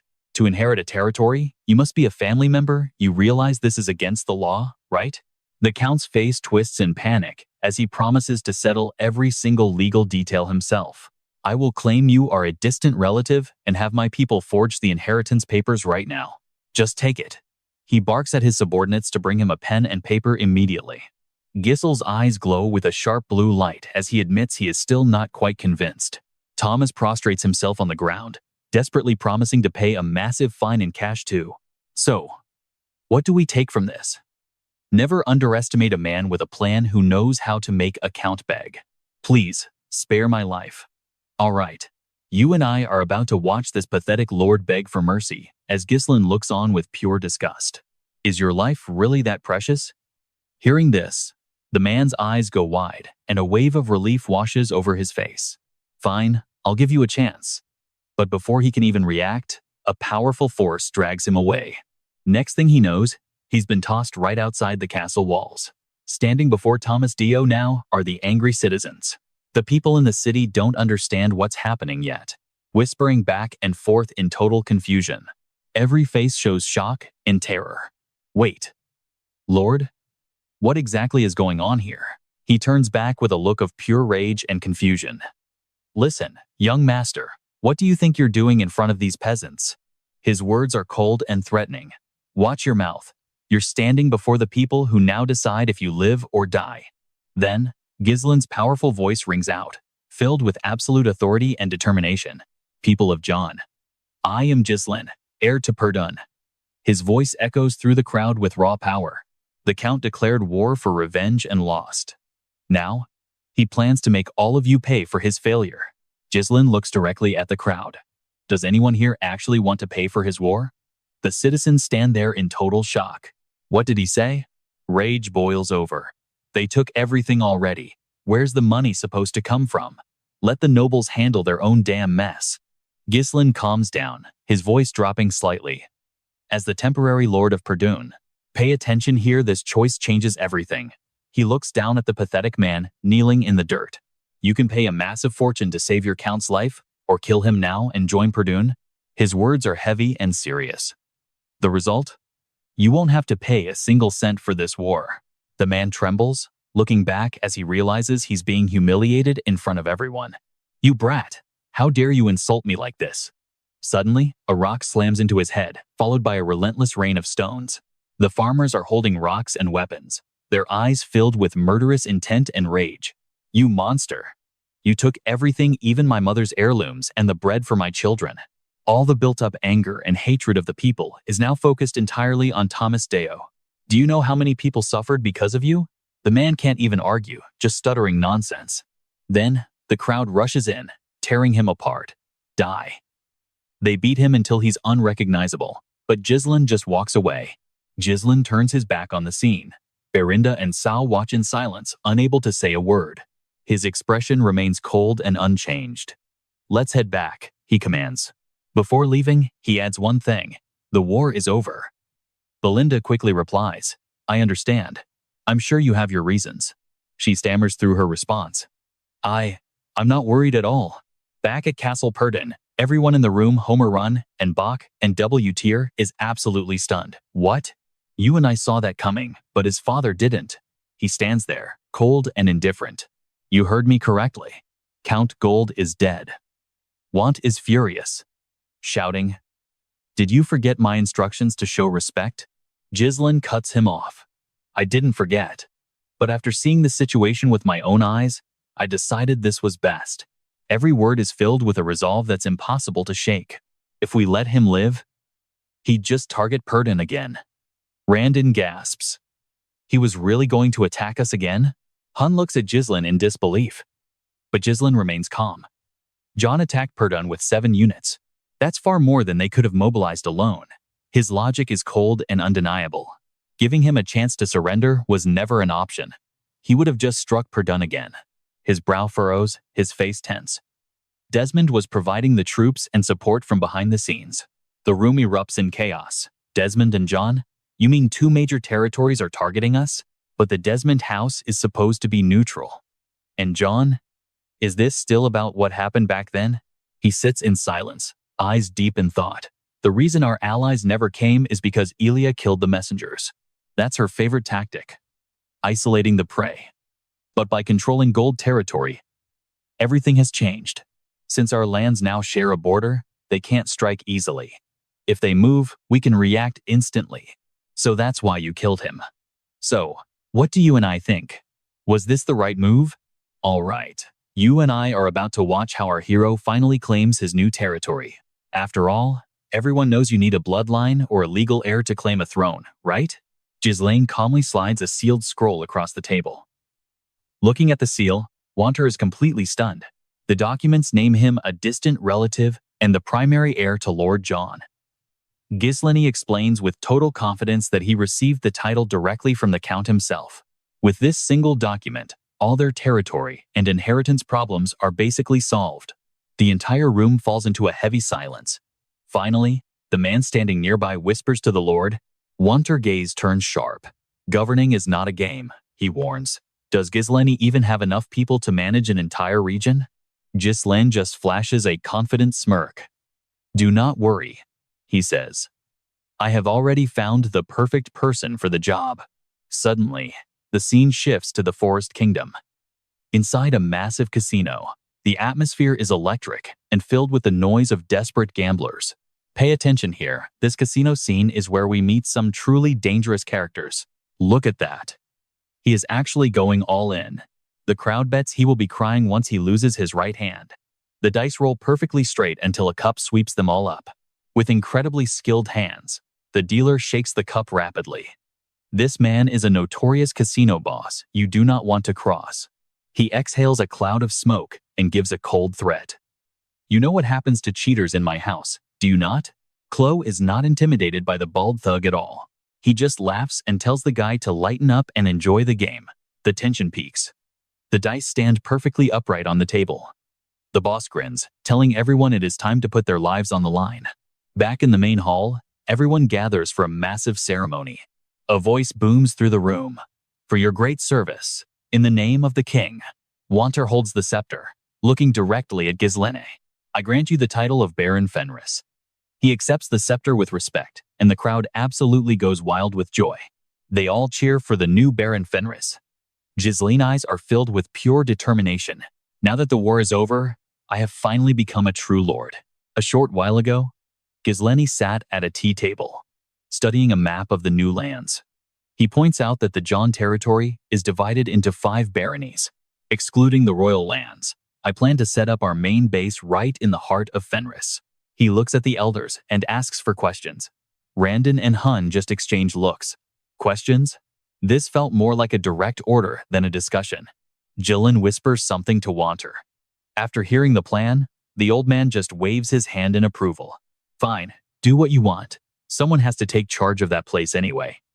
Gislen nods and thanks them all. You and I both know being a lord is expensive. And boy, is Gislen in trouble. Wanter raises an eyebrow. Are you planning to sell magic stones for cash? Gislen suddenly remembers something. Oh, right. We do not have any stones left. Wanter freezes in shock. How is that even possible? He leans back like it is no big deal. We blew them all up at the city gates, remember? Do not worry, I will send people to dig up more soon. Back in the present, Belinda calls out to him. Gislen and Sao follow her, looking a bit shy. They congratulate their leader on his massive new fame and success. Our captain is finally a big shot. Belinda admits she was worried about how he would grow up, but he definitely exceeded all expectations. I guess it is because I raised him so well. Sao cannot help but joke that maybe that is why he turned out so weird. Belinda kicks him hard in the gut before smiling at Gislen. Our little young master is a real lord now. It is pretty amazing, right? A soft voice calls out. Gislen turns to see Elena dragging Rachel toward him. Elena looks excited. She playfully pokes him with her elbow. Are you really the same guy I used to know? Maybe I should start calling you Lord now.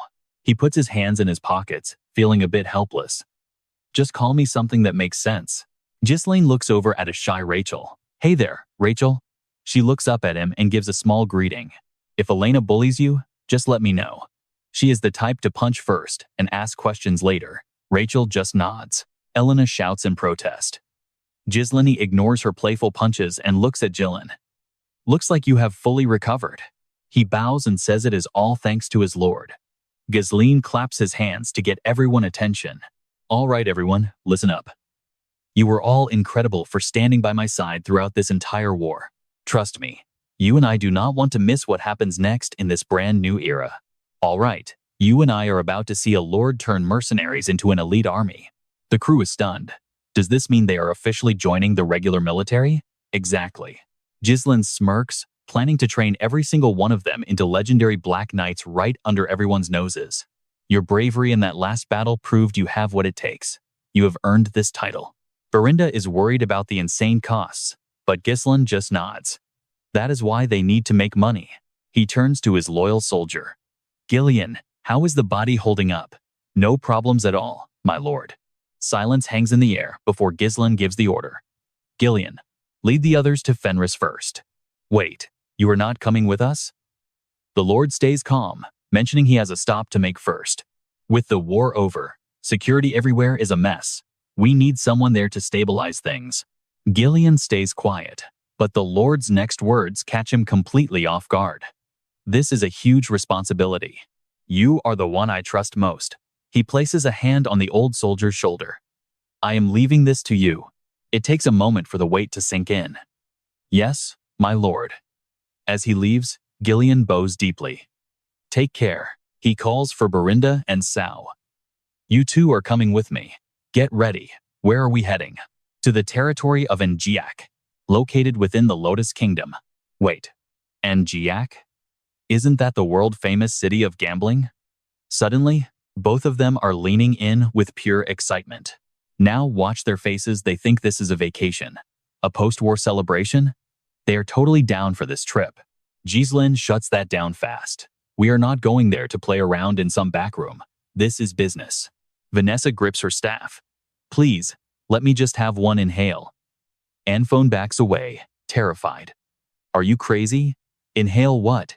If I absorb the Lord's mana like before, I can cast spells I have only ever dreamed of. It is for magic. He screams back. Why does it have to be my mana? She looks at him like he is slow. Didn't the master say your role is just a mana battery? Just then, Gislen walks in. Noting their high energy, Anphone immediately starts snitching.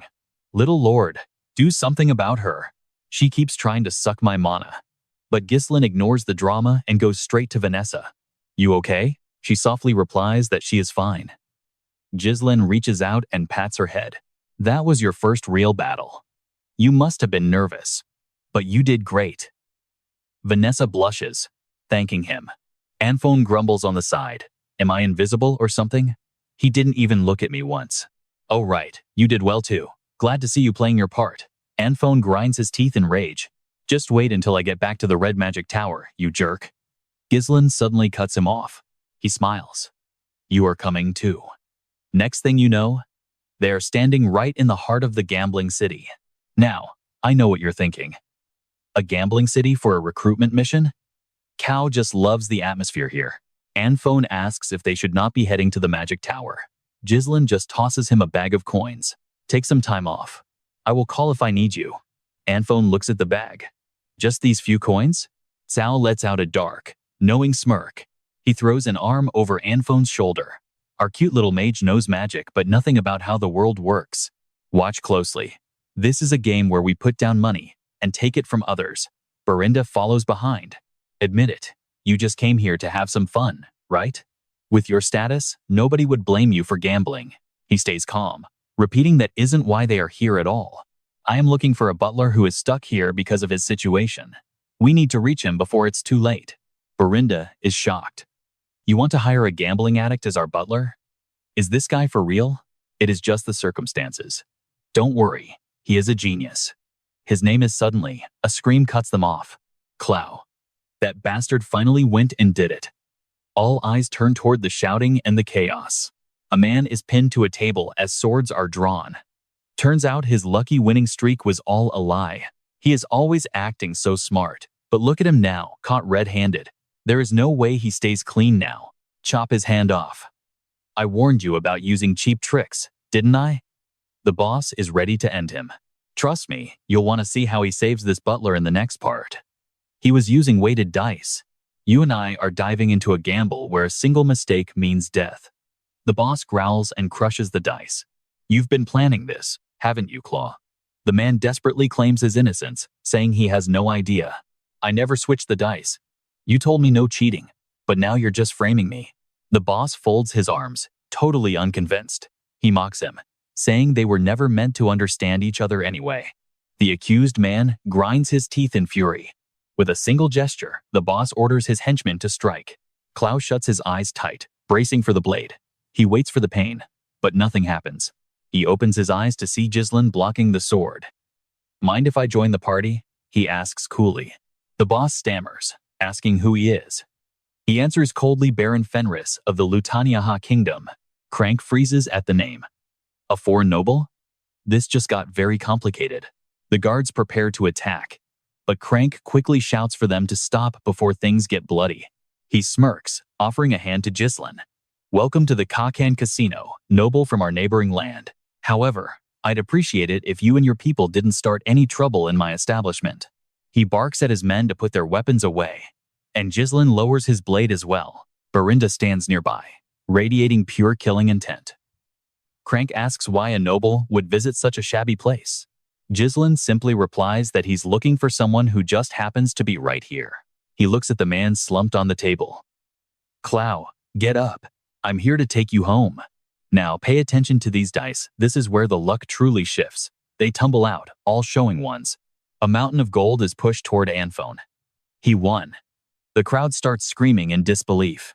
How could we lose to a total amateur? How does this brat have all the luck? Clow jumps for joy, throwing an arm around Anphone. Man, if you keep winning like this, you'll be rich. It turns out their little bookworm actually has a hidden talent for gambling. Anphone's expression changes. The whole world disappears, leaving only him and the sea of gold coins.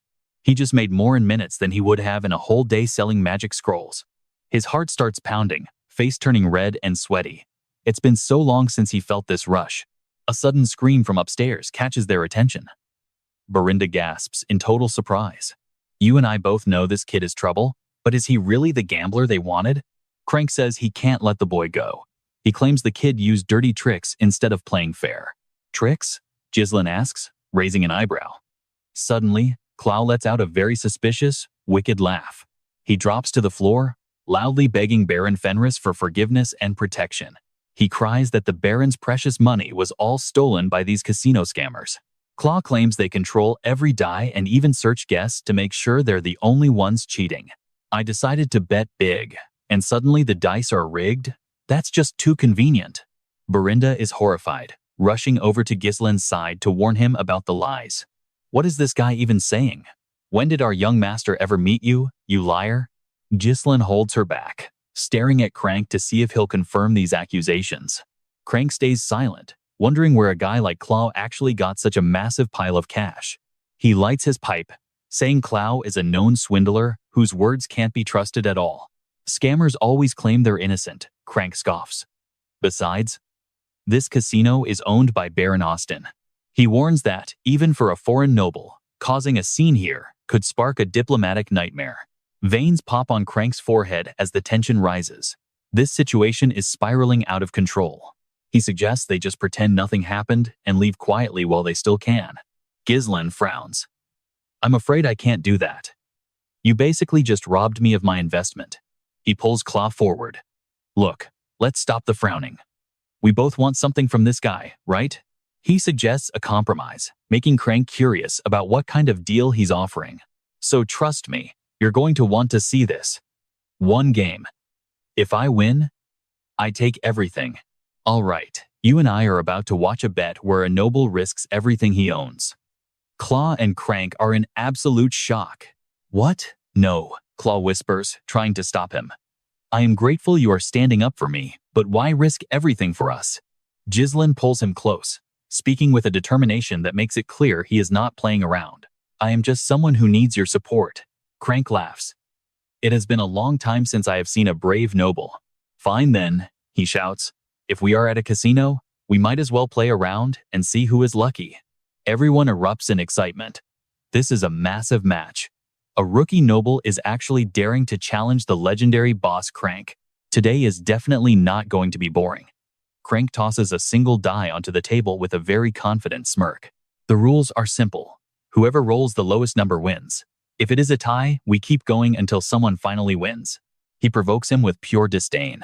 High-ranking nobles like you might get confused if things are too complex. Gislen just tells him to hurry up and start.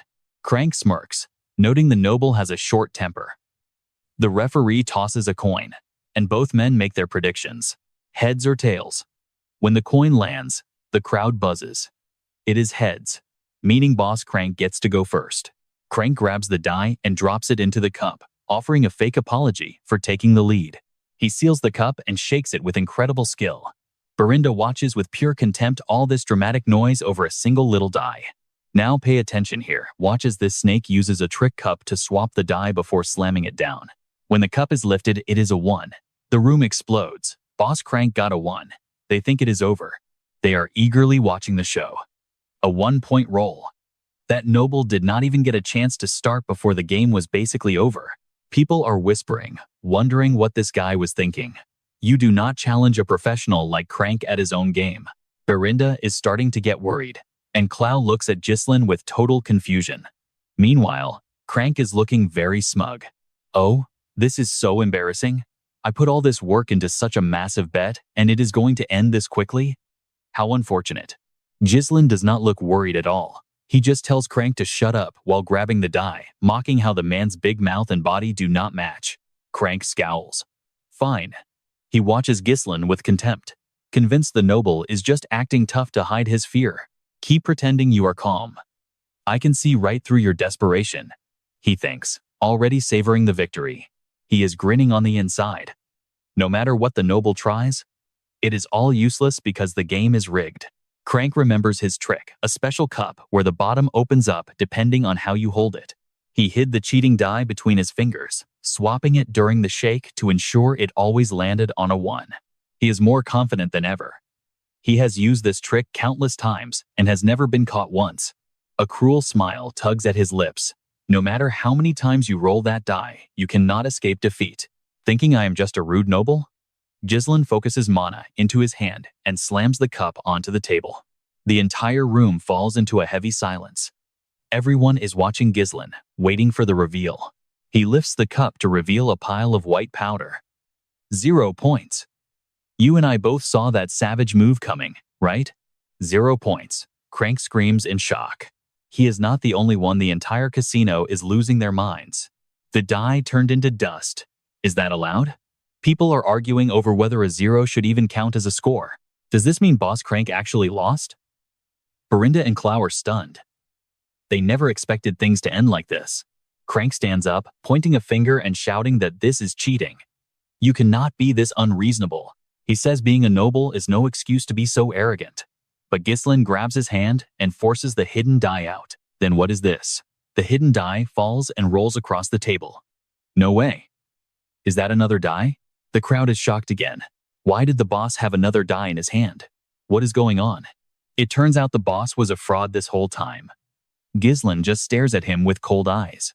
You said we should play this sacred game fairly, did you not? Crank is now dripping with cold sweat. How is this possible? Did this noble know exactly what he was up to the entire time? He draws a sword from his waist and lunges straight for Gislen without a second thought. But our hero just leans to the right, dodging the blade effortlessly. Berinda and Claw are frozen by the sudden violence. Gislen smirks. Why not just show your true nature sooner? A thug like you, trying to act all polite and refined, is just embarrassing to watch. Crank's men draw their swords as he shouts in rage. Since things have come this far, I cannot let you leave alive. Trust me, you and I won't want to miss this fight. All right, you and I are about to dive into a world of high stakes and even higher betrayal. Facing a rain of blades, Gislen weaves through their strikes with effortless grace. He leaps high, using the lackeys as stepping stones to reach Crank. The boss draws his sword, sweating bullets. As Crank thrusts upward, Gislen backflips right over him. He lands perfectly, sword pressed against Crank's throat. Crank gulps as the cold steel bites. His men scream out in terror for their boss. Suddenly, 2 more blades pin the lackeys down. Cow and Belinda have them completely cornered. Sao smirks at the trash, mocking them for picking a fight they could never win. Belinda frowns, asking the young master how they should deal with this pathetic bunch. Gislen demands Cloud and the winnings as promised. Crank stammers, trying to refuse the inevitable. The negotiation continues. Crank manages this casino, the main gold mine for Baron Austin. Now, pay attention here. This is where the noble power play really begins. What happens to a casino that loses its trust? You know the answer to that. The blade cuts deeper, drawing a drop of blood. A warning that any repeat will be fatal. Crank stares into Gislen's sharp eyes reflected in the steel. Pure terror takes over his soul. Sweating like a pig, Crank finally surrenders. Gislen's lips curl into a satisfied, subtle smirk. He calls for Cloud to leave, but turns around to find an empty chair. Cloud is gone. Belinda grumbles, annoyed that the slippery gambler managed to vanish into thin air. Not only did he run, but he took every single coin Gislen just won too. We saved his hands from being chopped off, and he repays us with theft? Unbelievable. A guy like that only runs to the next casino. Belinda clenches her fists in anger. She wants to search the area, but Gislen stops her. It is not necessary at all. He knows where Cloud is heading. Outside, Cloud gallops through the night, clutching his stolen loot. He breathes a sigh of relief. Who was that noble anyway, and why help a stranger? He squeezes the bag. At least he got what he came for. Mission accomplished, he thinks. Cloud gives a bitter laugh, whispering an apology to the noble he just robbed blind. Let's pause for a second. We're heading back to see why this gambler is so desperate. Anna, look. Cloud shows her the coins, claiming gambling is not luck, it is a formula. With this system, they will never lose. No more living like rats in the shadows. He promises they can finally return to a normal life, free from all this hiding. Anna cuts him off coldly. She tells him to stop, leaving Cloud stunned by her reaction. She takes his shaking hand, insisting her father's death was not Cloud's fault at all. Seeing his bruised face, she trembles and begs him to stop this dangerous game for good. He just smiles sadly. My stupidity turned my master into a traitor. It is my burden. A mocking voice booms out, calling the Royal Academy scholar nothing but a filthy traitor. And you are a traitor's child. Anna is bound, guarded by Crank and his thugs. The boss orders her taken away as Cloud crawls on the floor, helpless to save her. He gives Cloud a choice. Bring 2,000 gold in 1 year, or she dies. He rubs his chin, promising to release her only if the ransom is paid in full.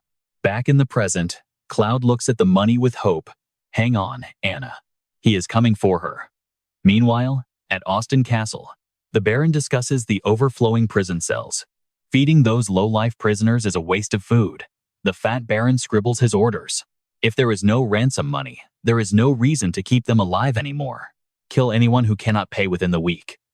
The subordinate nods, understanding the grim command. He approaches the Baron, reminding him that the 1-year deadline is almost up. And that's where we leave it.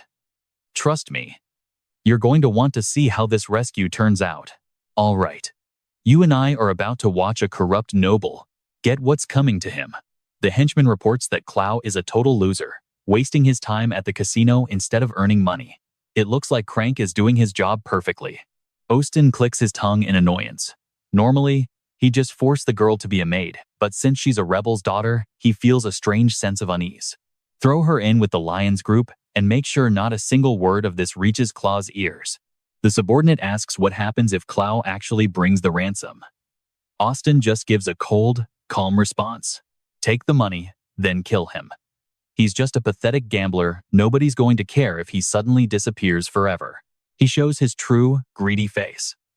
Of course, that's assuming he can even get his hands on the gold I demanded.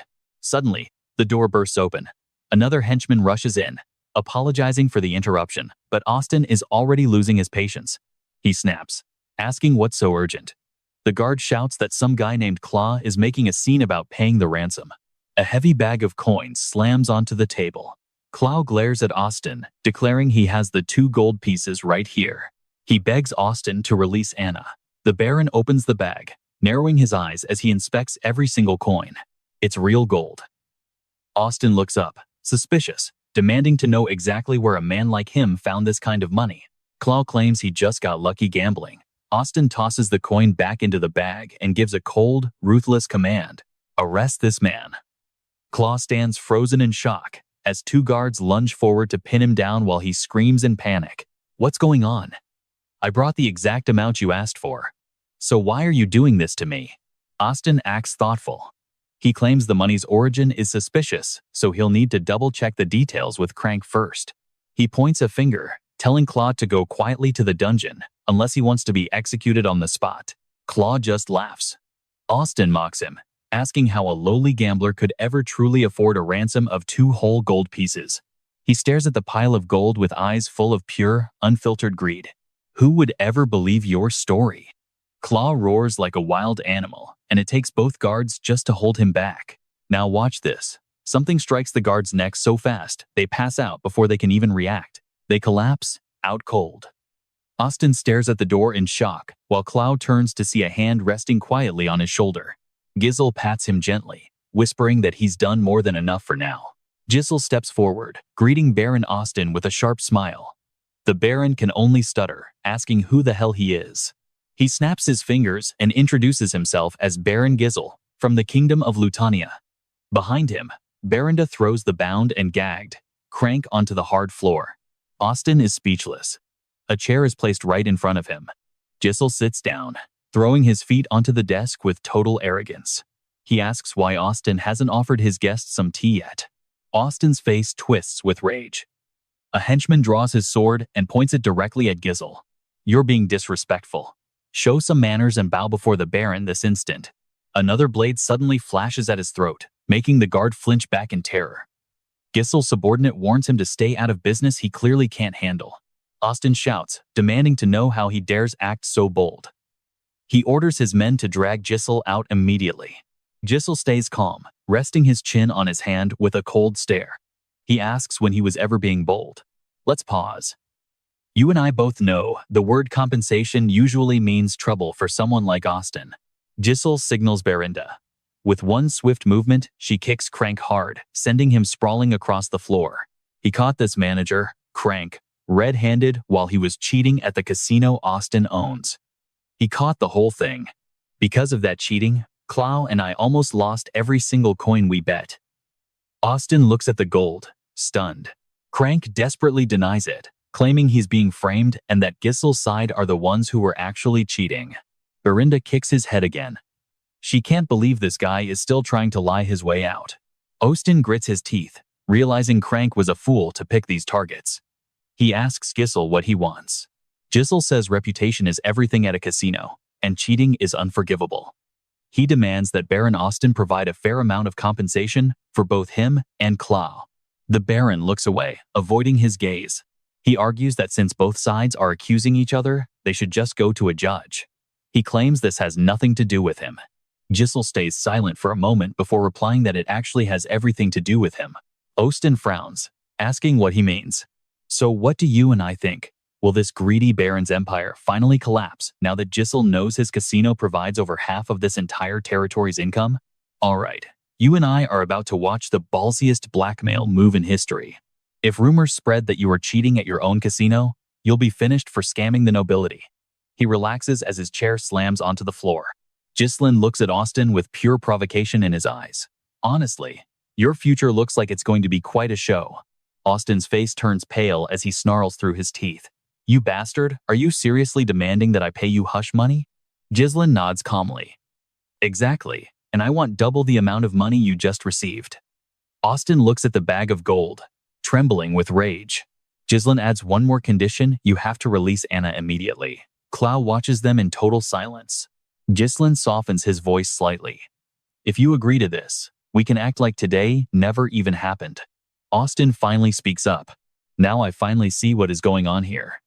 He let out a furious roar. Clow, you ungrateful piece of trash. As he screams, Claw's eyes go wide with shock, while soldiers from outside suddenly burst through the doors. I gave you the chance to save a woman who deserved execution, and yet you dare to go behind my back and team up with foreign nobles? Cao pushes Austin aside, telling the old man he's just in the way. Belinda pouts, totally unimpressed by the whole situation. It's almost as if we planned this whole betrayal together. Gislen calmly asks Belinda to hand him a dagger. Austin screams at his soldiers to attack. As long as I kill every single one of you here, this secret dies with you. Now watch this. This is where the real action kicks off. Gislen kicks the heavy bag of gold right off the table. It flies through the air and smashes into the guard's face. Gislen grabs the dagger and leaps forward before Austin can react. He slams the blade down, pinning the man's hand to the table. Austin screams in agony. Behind them, Cao and Belinda are already busy blocking the blades of the incoming soldiers. Gislen gives a cold order. Belinda, don't kill them. Cao rushes forward with an annoyed look, easily parrying every strike from the guards. He throws a heavy punch into a soldier's face, knocking the man out cold instantly. On the other side, Belinda uses her magic to control a soldier's sword before spinning around and landing a brutal kick to his neck. Gislen handles 2 more soldiers by himself, taking them down with zero effort. Austin's top subordinate tries to slash him, but Gislen avoids it with ease. Gislen spins behind him and slams the hilt of his blade into the man's neck. He collapses without a sound. Claw stands there frozen as he watches the chaos. Sweat drips down his face in disbelief. Who exactly are you people? You and I both know Claw is finally starting to realize who he's dealing with. Claw remembers Gislen's words back at the casino. I'm someone who really needs your help. He bites his lip as tears roll down his cheeks. I've learned the hard way that there is no such thing as kindness without a price in this cruel world of ours. After a short while, every single one of Austin's soldiers is lying defeated across the floor. Gislen pulls his dagger out of Austin's hand. The man trembles, threatening Gislen for daring to humiliate a noble of his rank. He looks at Austin with pure disgust. Like I said, I'm taking the gold and Anna. Do you have any complaints? A hand rests on Gislen's shoulder. Clow steps forward. If you've gone this far for my sake, how could I possibly refuse you? Clow speaks up, telling Austin to find him at the Fenris territory in Lutania if he has a problem. Baron Austin. Claw smiles weakly. I will make sure to host you as my guest. Doing this is much better than living a life full of regret. The sun begins to set over the castles as they travel through the mountains. They pass through forests and vast fields on the long road back to the city of Perdium. As the carriage rolls on, Claw stares ahead. Gislen suddenly asks if he's really not going to live with Anna. Are you actually okay with that? Claw looks down, saying Anna will find much more peace back home than staying with the man who caused her father's death. He looks up at the sky, admitting he couldn't have saved her on his own. Gislen watches him but says nothing. He turns away, thinking to himself that he has finally settled his debt with the young man. Clow. He remembers his own dark past when he was once consumed by a desperate need for revenge. Now that the debt is paid, I feel a strange sense of relief. A small smile plays on his lips as they talk. Now that we're here, what do you think? The air is fresh. If you get the chance, take the Lord's Head. This place is so poorly managed that occupying it would be easy. Wait, are you telling me to kill myself? Clow looks at him with suspicion. Is this beggar village really your territory? And trust me, you and I just witnessed one hell of a beginning. All right, stick with me, because from this moment on, you are my territory's chief administrator. He points straight ahead. Everything you see before you requires your absolute devotion. Claw stands frozen for a long time before they continue talking. After thinking it over, I would rather go home and live with Anna. Please let me go. Too late, you rascal. Inside a dark room, a man sits silently at the center. Around him, people with serious expressions mutter under their breath. Vion Fenris's face darkens, while Gislen's gaze turns murderous. He reaches out a hand, ordering them to accelerate the plan immediately. At the Fenris estate, inside the castle, the group gathers. Berinda and Zhao, Jillian, Anpon, Vanessa, and Cloud stand in a neat line. Gislen stands before them, leaning on his cane, asking if everyone is ready. Gislen chuckles, saying it is time to start working. They respond in unison, "Yes, my lord." The state of the territory is currently at its absolute worst after being liberated from John's tyranny. I have appointed Clow to various administrative roles to begin the process of bringing stability back to the land. Now, pay attention. Here is where we begin. First, we start with a census. Find every survivor and bring them back to the village. He glances at Clow, who is busy taking notes. Once the investigation is complete, use the data to buy enough food to last at least 6 months. Food is the most urgent issue and must be prioritized. He nods, agreeing to the task as they walk forward. We will be farming soon, so distribute healthy oxen with plows to the households so they can begin tilling the soil. In addition, check if we can harvest timber nearby to expand our farmland. Clow asks in shock if he really intends to farm this dry land. Exactly. As they survey the territory, he explains they will grind dragon bones to use as fertilizer. Furthermore, the facilities are old, and all the equipment is outdated. Everything unusable must be replaced. Build warehouses, drainage systems, and everything else on this list. Claw forces a smile. Wait, you are joking, right? Administrator, director, administrative officer, secretary, and the treasurer, the supervisor, resident officer, goods manager, procurement officer, tax officer, and the tax collector, bailiff, food manager, and many more. In the study, Gislen holds a brush and frowns, asking what is wrong. Claw frantically replies that he is doing way too many jobs at once. Gislen keeps writing. You have never done this before? Just give it a try. If you need help, feel free to hire more people. Claw turns and sprints out of the room at top speed. Gislen calmly calls out for Wendy. Let's pause here. You and I both knew he wasn't getting away that easily. Wendy appears from nowhere. She bows, introducing herself as Wendy. Berinda ordered her to be Master Cloud's bodyguard. She asks for his favor and cooperation. Claw screams desperately for help. Gislen rests his chin on his hand, thinking that since they are rebuilding, Cloud just needs to endure it. The old you used to handle this easily. The next morning, Gislen leads Cloud and Wendy on another inspection. Being a noble comes with the duty and responsibility to protect the people living on your land. Public distrust is born from the exploitation and oppression of greedy aristocrats. When poverty kills the will to work, hunger only worsens. If we ignore these issues, the nobility will find themselves completely isolated. We must resolve these basic problems quickly to stabilize the very foundation of this territory. He closes his eyes, but a shocked scream echoes through the castle. Are you saying we are out of money? Gislen looks at the ledgers. At this spending rate, I will not even be able to pay your wages in 3 months. Gislen stammers that this is a major problem. Tao asks blankly what the issue actually is. Can we not just go dig up some more? Gislen replies that we cannot sell it all. I have other uses for it, and the mages still need some for their research. The Junstone vein is not infinite, so we cannot rely on it forever. We need a sustainable source of capital. Suddenly, Clow bursts through the door.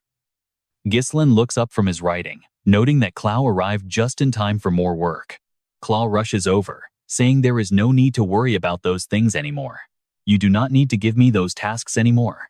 His voice is full of confidence because he has already prepared the best rescue plan. Trust me, you and I are about to see Claw's genius in action. All right, you and I are about to see a grand plan backfire. Claw wants a casino, but he gets kicked out immediately. Wendy, next time he opens his mouth to say something stupid, just hit him. She nods, carefully taking notes. I understand.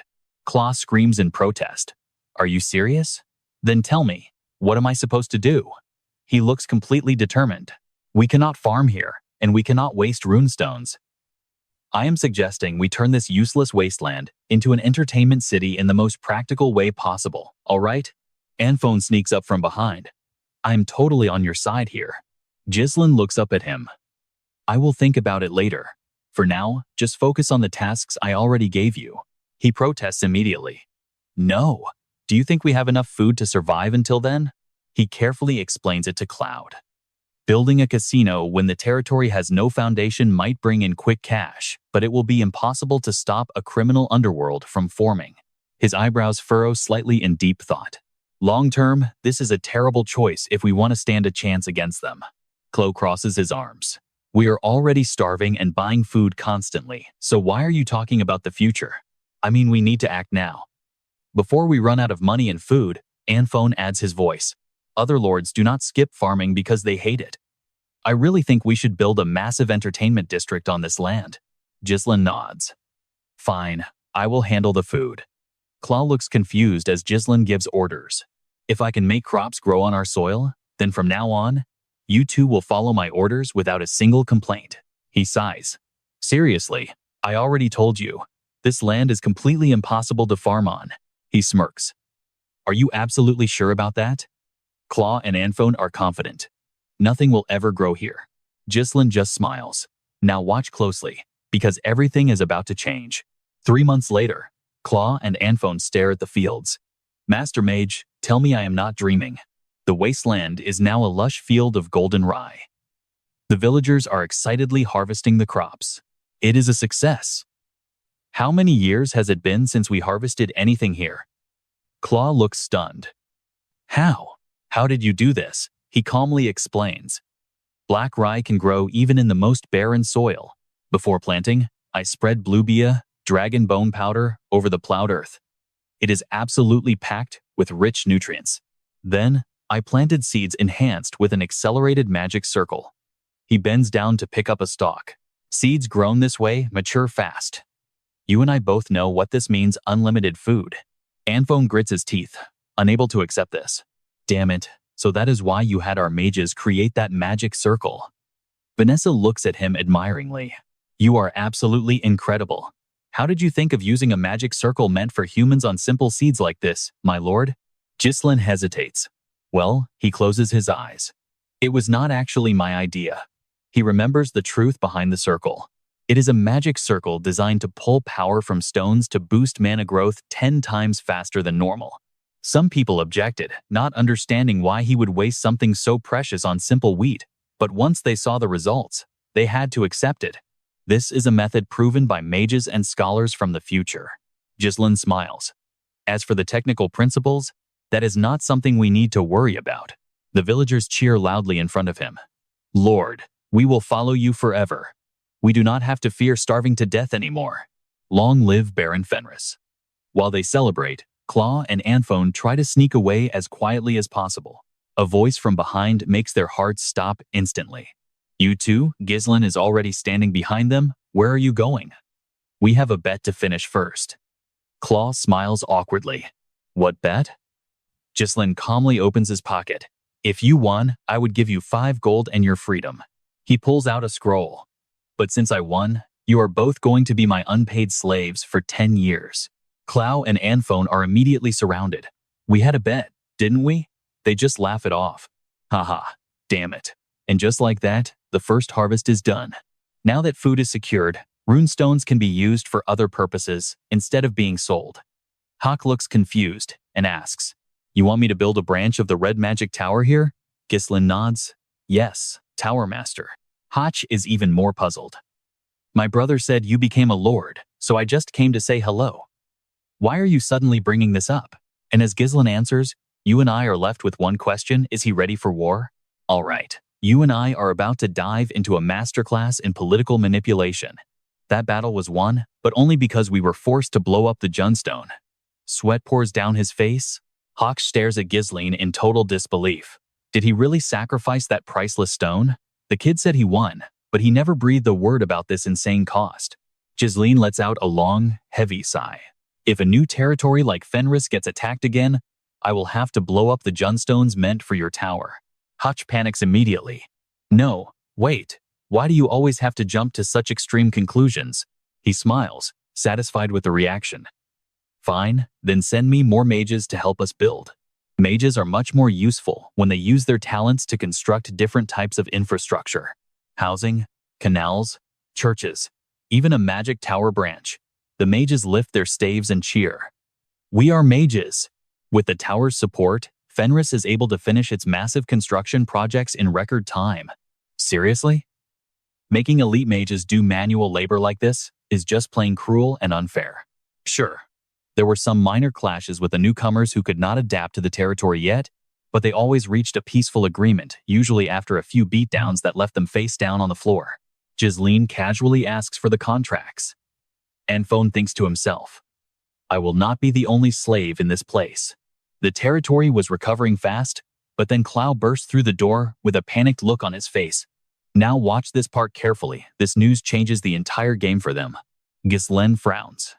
The riot in John started much earlier than expected. His interference must have accelerated the timeline. Desmond and Elia are nothing more than puppets dancing on Duke Delphin's strings. They failed to take Perdium using John, so now they have no choice but to move personally. His eyes turn murderous. The war is not over. Jan asks if he has a plan yet. Berenda is worried. If Lady Elia takes their land, Gislen finally opens his mouth to speak. If they think they can exploit me, they are dead wrong. I am done sitting still. Our next stop is the Lutania Kingdom. In a dark, cluttered room, a single hand reaches out from the deepest shadows. But the moment that hand touches the light, it burns and blisters instantly. Looking at his trembling, scarred skin, he whispers that he only wants to die. You and I are seeing this massive city, but the peace here is a total lie. Black Knights stand guard with solemn expressions as cargo wagons line the bustling streets of the capital. They look at the magnificent city in disbelief. Gislen's group has finally set foot in Lutania. The group is stunned.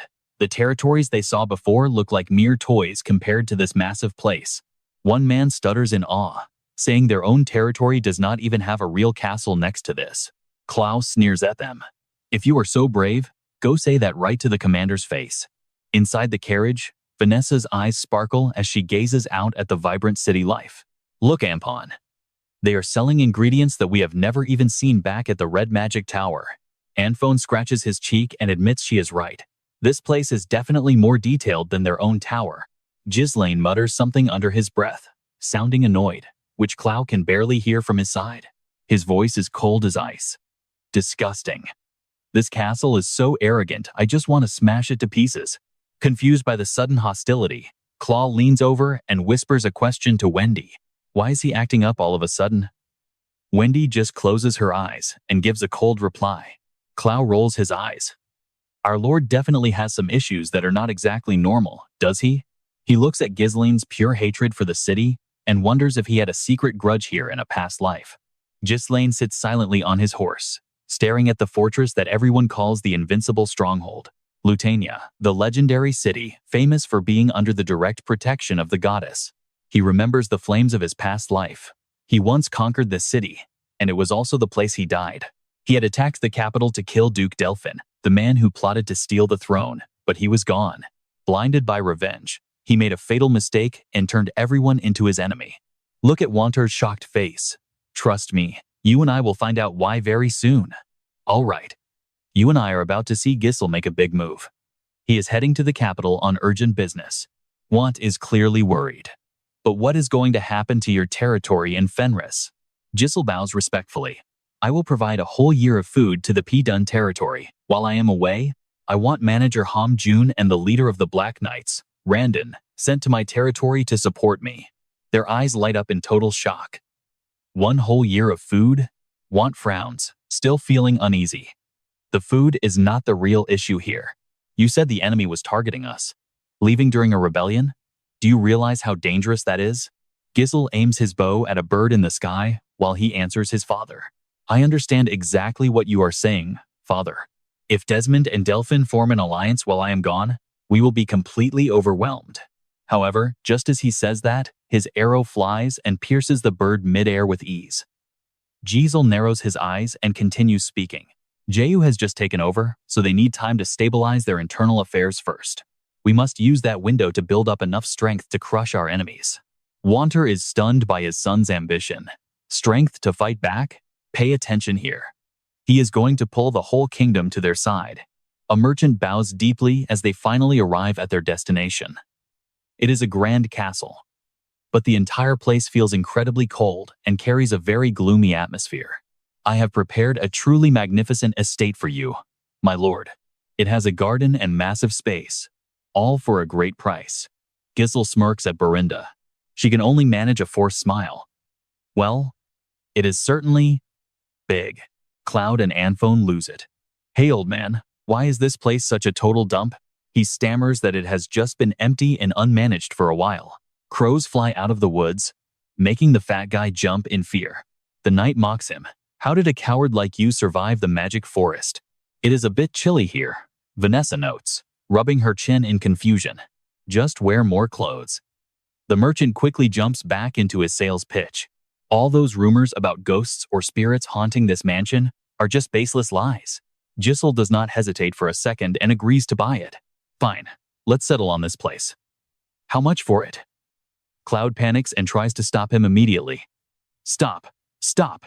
He grabs the merchant and points at his face. Look at this guy. It is obvious he is just thrilled to finally dump this garbage. Do you really think things like bad energy and feng shui are just for show or something? Gisel just gives a calm smile, leaving Cloud completely speechless and frustrated by his lack of care.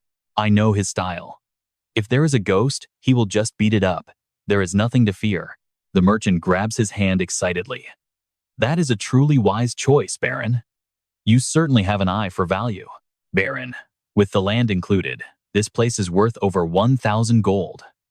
But since we did not manage it well, I will give it to you for just 500 gold.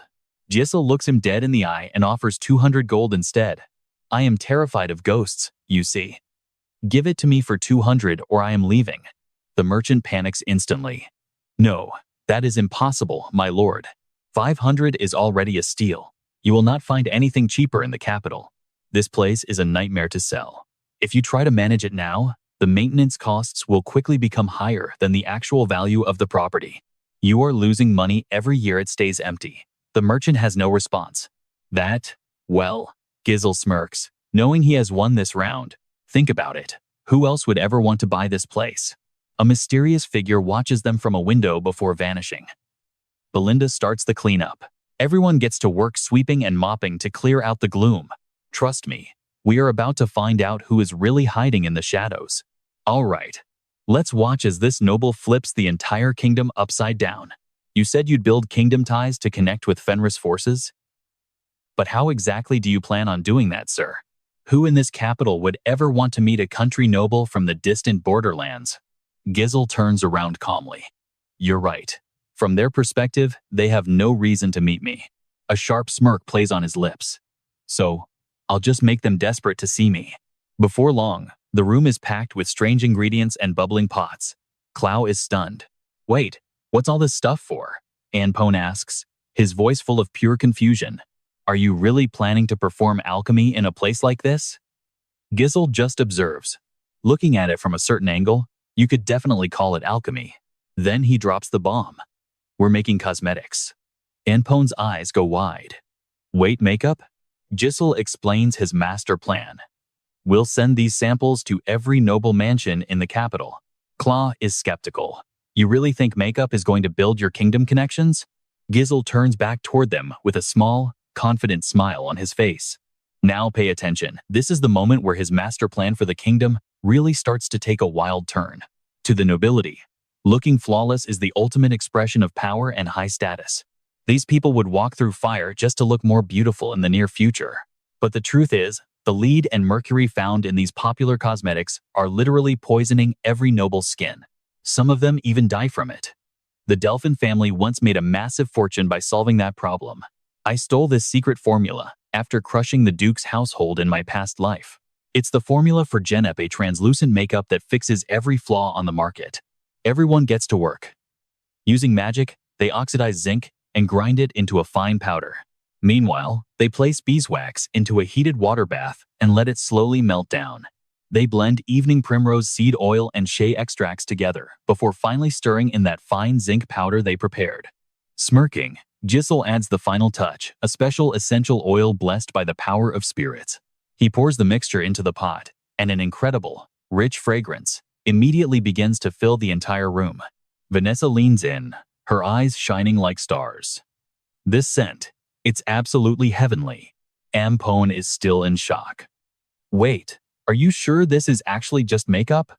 Claw watches this scene in pure disbelief, wondering how a low-ranking noble could possibly know how to make such a thing. Gisel holds up the finished product. Not done yet. It needs a full day to solidify. Once they use Genep, everything else will look like trash. It'll become their new obsession. He looks at the shimmering liquid and smiles to himself. Duke Delphin, I will put your formula to good use. I know what you're thinking. A shadow in the window? Yeah, it's about to get real. Clow, pack these and send them out immediately. Wait, what? Are you really not going to test them first, sir? Outside, the mysterious figure remains perfectly still, eavesdropping on every single word they say. It'll be fine, he replies calmly. Those glowing red eyes have seen everything they needed. That night, a massive storm rolls in. Inside the castle, everyone is trapped in deep sleep. Lightning flashes through the cold, dark halls, momentarily revealing the silhouette of a strange, shadowy figure creeping inside the castle. The intruder carefully checks the room for any guards before approaching the table covered in the newly made cosmetics. They reach out for a single bottle and slowly unscrew the cap, releasing that fragrance. The figure touches the soft, solid cream, carefully feeling the texture between their fingers.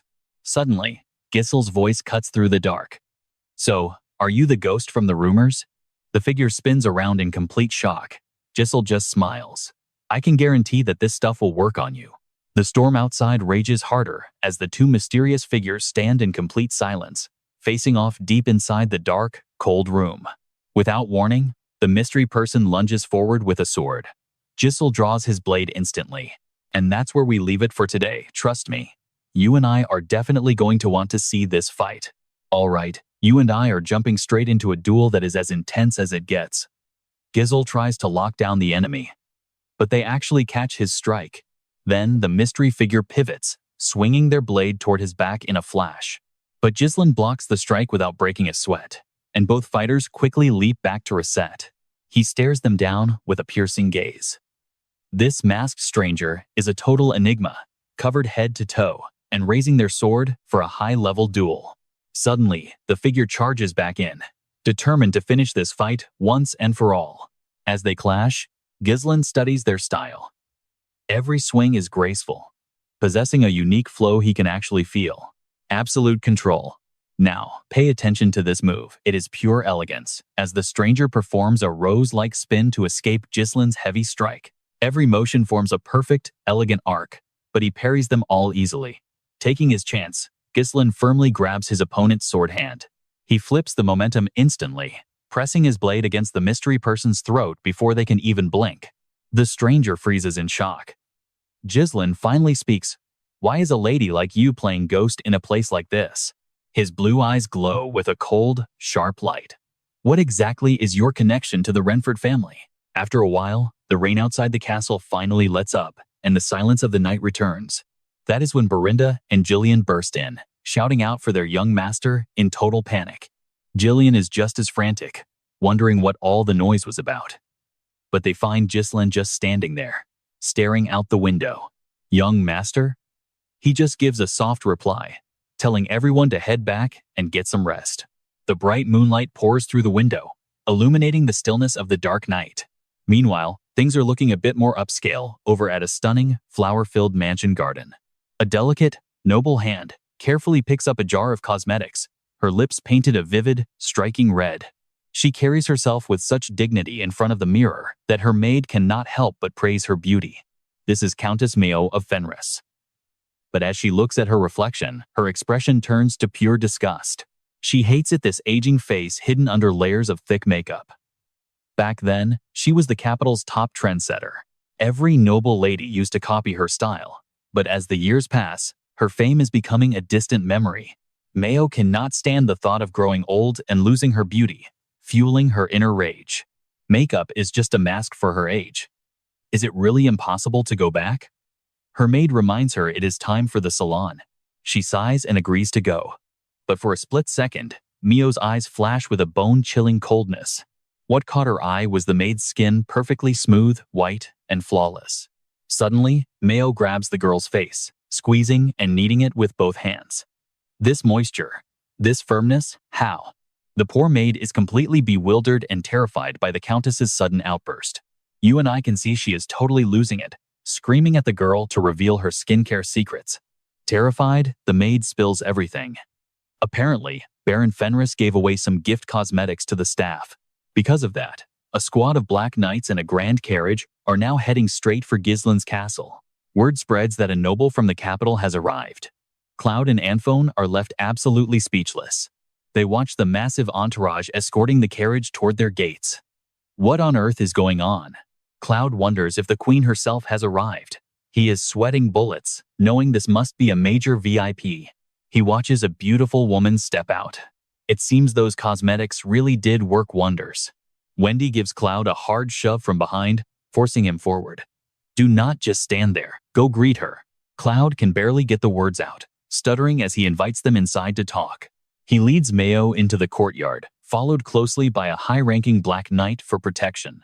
Cloud nervously introduces Countess Mio to Gislen, who is just calmly drinking tea and feeding his crow. Mio hides her mouth with a fan, surprised to see the young man is actually Baron Fenris. Gislen stands up, gently taking her smooth hand. It is an absolute honor to meet such a lady. Following etiquette, he lightly kisses the back of her hand. This is Gislen, the Lord of the North. He welcomes her to this remote land, but Mio responds with a bit of a sharp, reproachful tone. And that is where we are left, trust me. You and I are about to see some serious noble drama unfold. Let's dive in. This negotiation is going to be pure genius. Gislen explains it would be disrespectful to offer something unworthy to the capital's top trendsetter.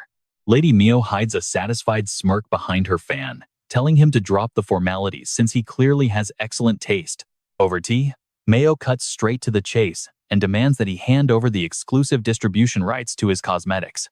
Gislen puts on a very serious face and asks if she has tried it yet. She nods with deep satisfaction, admitting it's so incredible she will never use her old makeup again.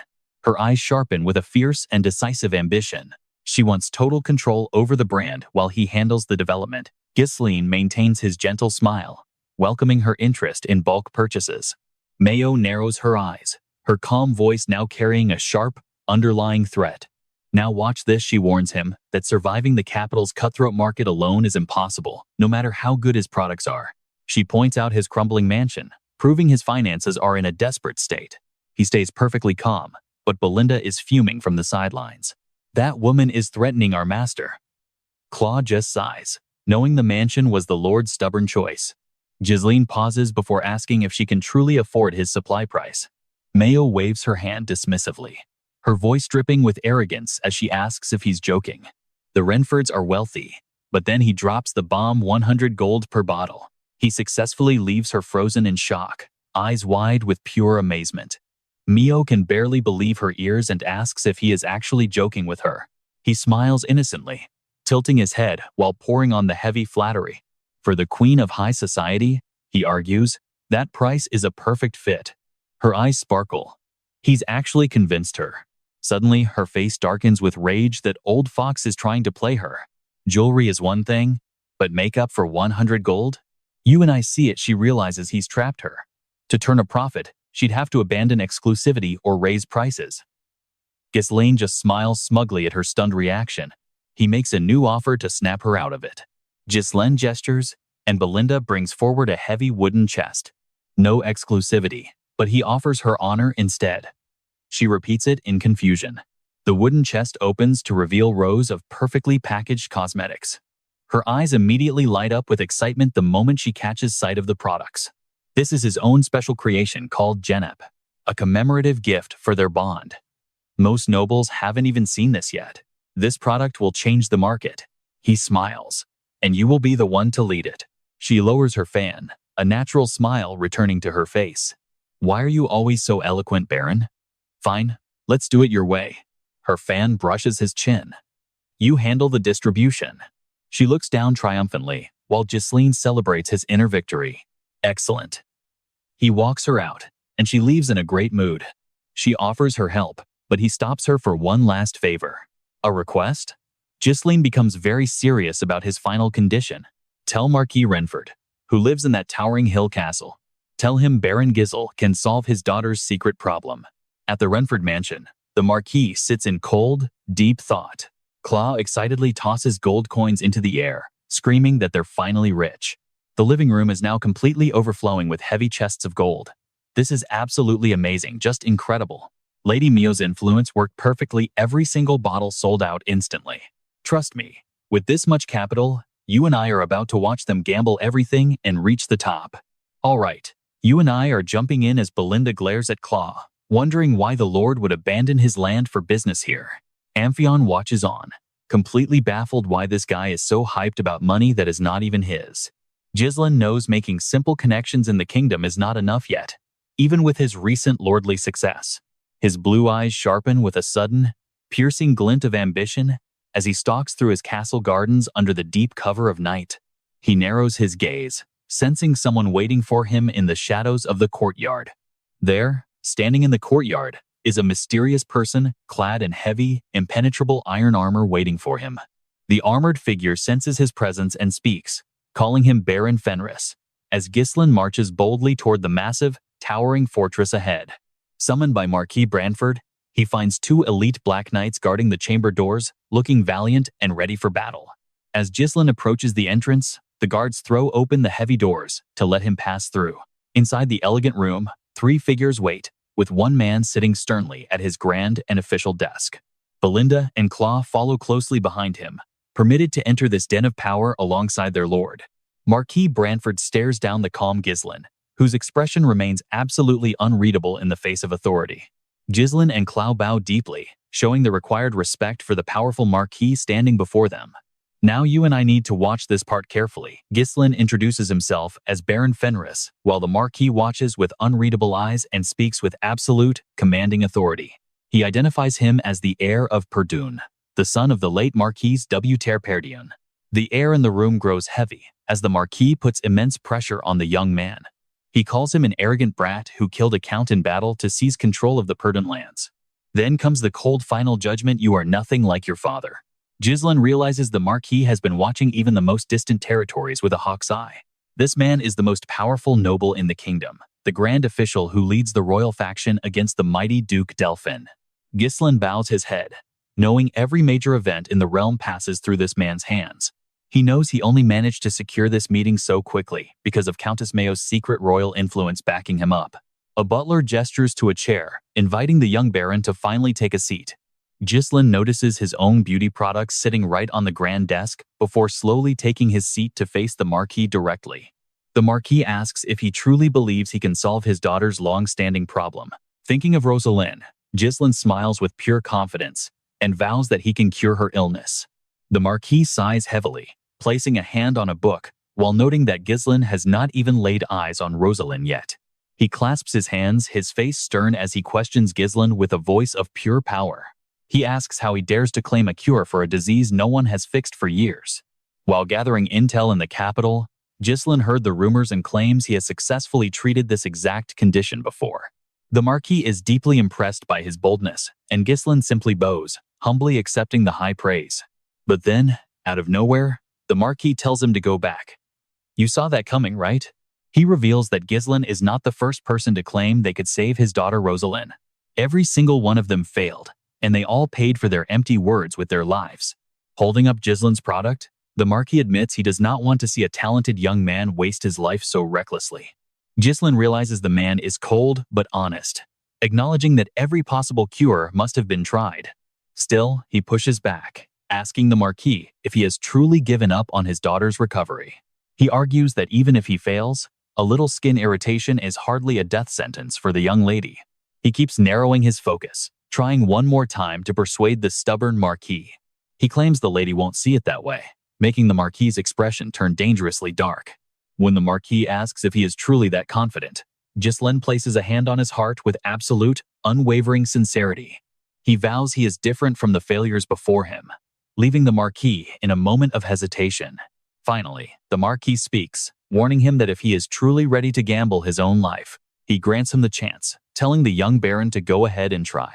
He orders full support for the treatment, promising a rich reward. Trust me, you and I need to see if he survives. All right, you and I are about to see a gamble that could destroy an entire noble family. The butler stands ready as Gisel speaks up. A simple reward isn't enough.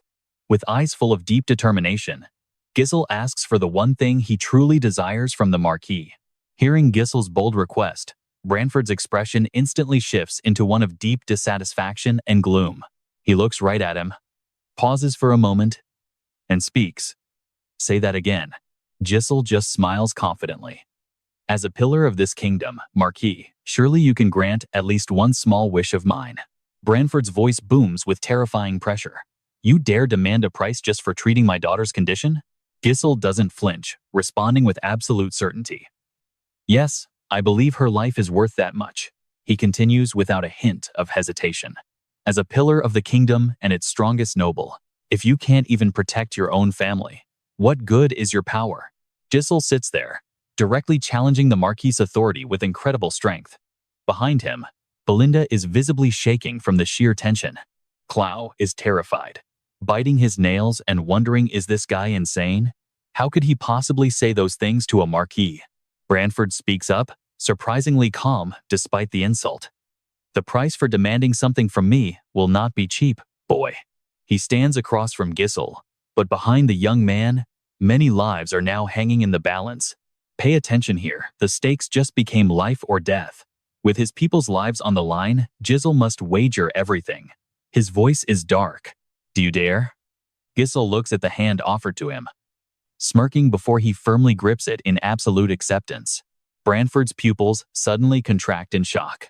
He never expected things to go this far. Gisel faces him boldly and simply replies, I dare. Their eyes lock, sealing a massive bet that will change the fate of everyone involved. Marquis Branford immediately turns and orders his men to cut all aid to the PDUN, then commands his troops to surround the Baron's mansion. From now on, no one enters or leaves. He clasps his hands behind his back and walks right past Gisel. A heavy burden now rests on Gisel's shoulders. I'll give you 1 week to bring Rosalind to me, completely healed. Gisel just gives a gentle smile, promising he'll do it. Meanwhile, Clow is losing his mind and swearing. They thought their money problems were over, but now they're in real danger. Belinda watches him, feeling deeply uneasy. If the Marquis family attacks, their house will be destroyed. It's only a matter of time now. All she sees is the back of a young man, carrying a massive responsibility, the lives of so many innocent people. Gisel slowly stands up from his chair. I know what you're thinking. Is this guy crazy or just that confident? The heart of this entire mess is Lady Rosalind's mysterious illness. Gisel walks forward, lost in his own private thoughts. Even the most powerful man in the kingdom was helpless against it. That's why he eventually just gave up. But Gisel must succeed at any cost. Branford leaves him with one final warning: there is no turning back now. Deep within the castle's basement, a mysterious figure stands alone in the middle of a dark room, looking troubled. She thinks back to her past. Does helping others really have to mean putting your own life on the line? Help from the weak is just a lie. To truly help someone, you need power. Her father's words are still burned into her heart. Gain the power you deserve first. She looks at the sword resting quietly on the table in front of her. She followed his advice and trained until she was strong. But now she stares at her own bloody hands with a shudder. If this disgusting result is all she gets, then Gisel steps through the door behind her, saying, I knew it was you. She turns her head, eyes welling up with tears that look like they could fall at any moment. Lady Rosalind Branford, the Marquis' own daughter. Gisel places a hand over his heart in a polite, formal greeting. I am the Lord of the Fenris region. He offers her a friendly and reassuring smile. Startled by his sudden appearance, she suspiciously asks why he has come there. I'm here to cure you, he says. Was the cosmetic product I sent over to you actually effective? Before he can finish, a stone flies straight at his face with incredible speed. But Gisel is fast, tilting his head to avoid it.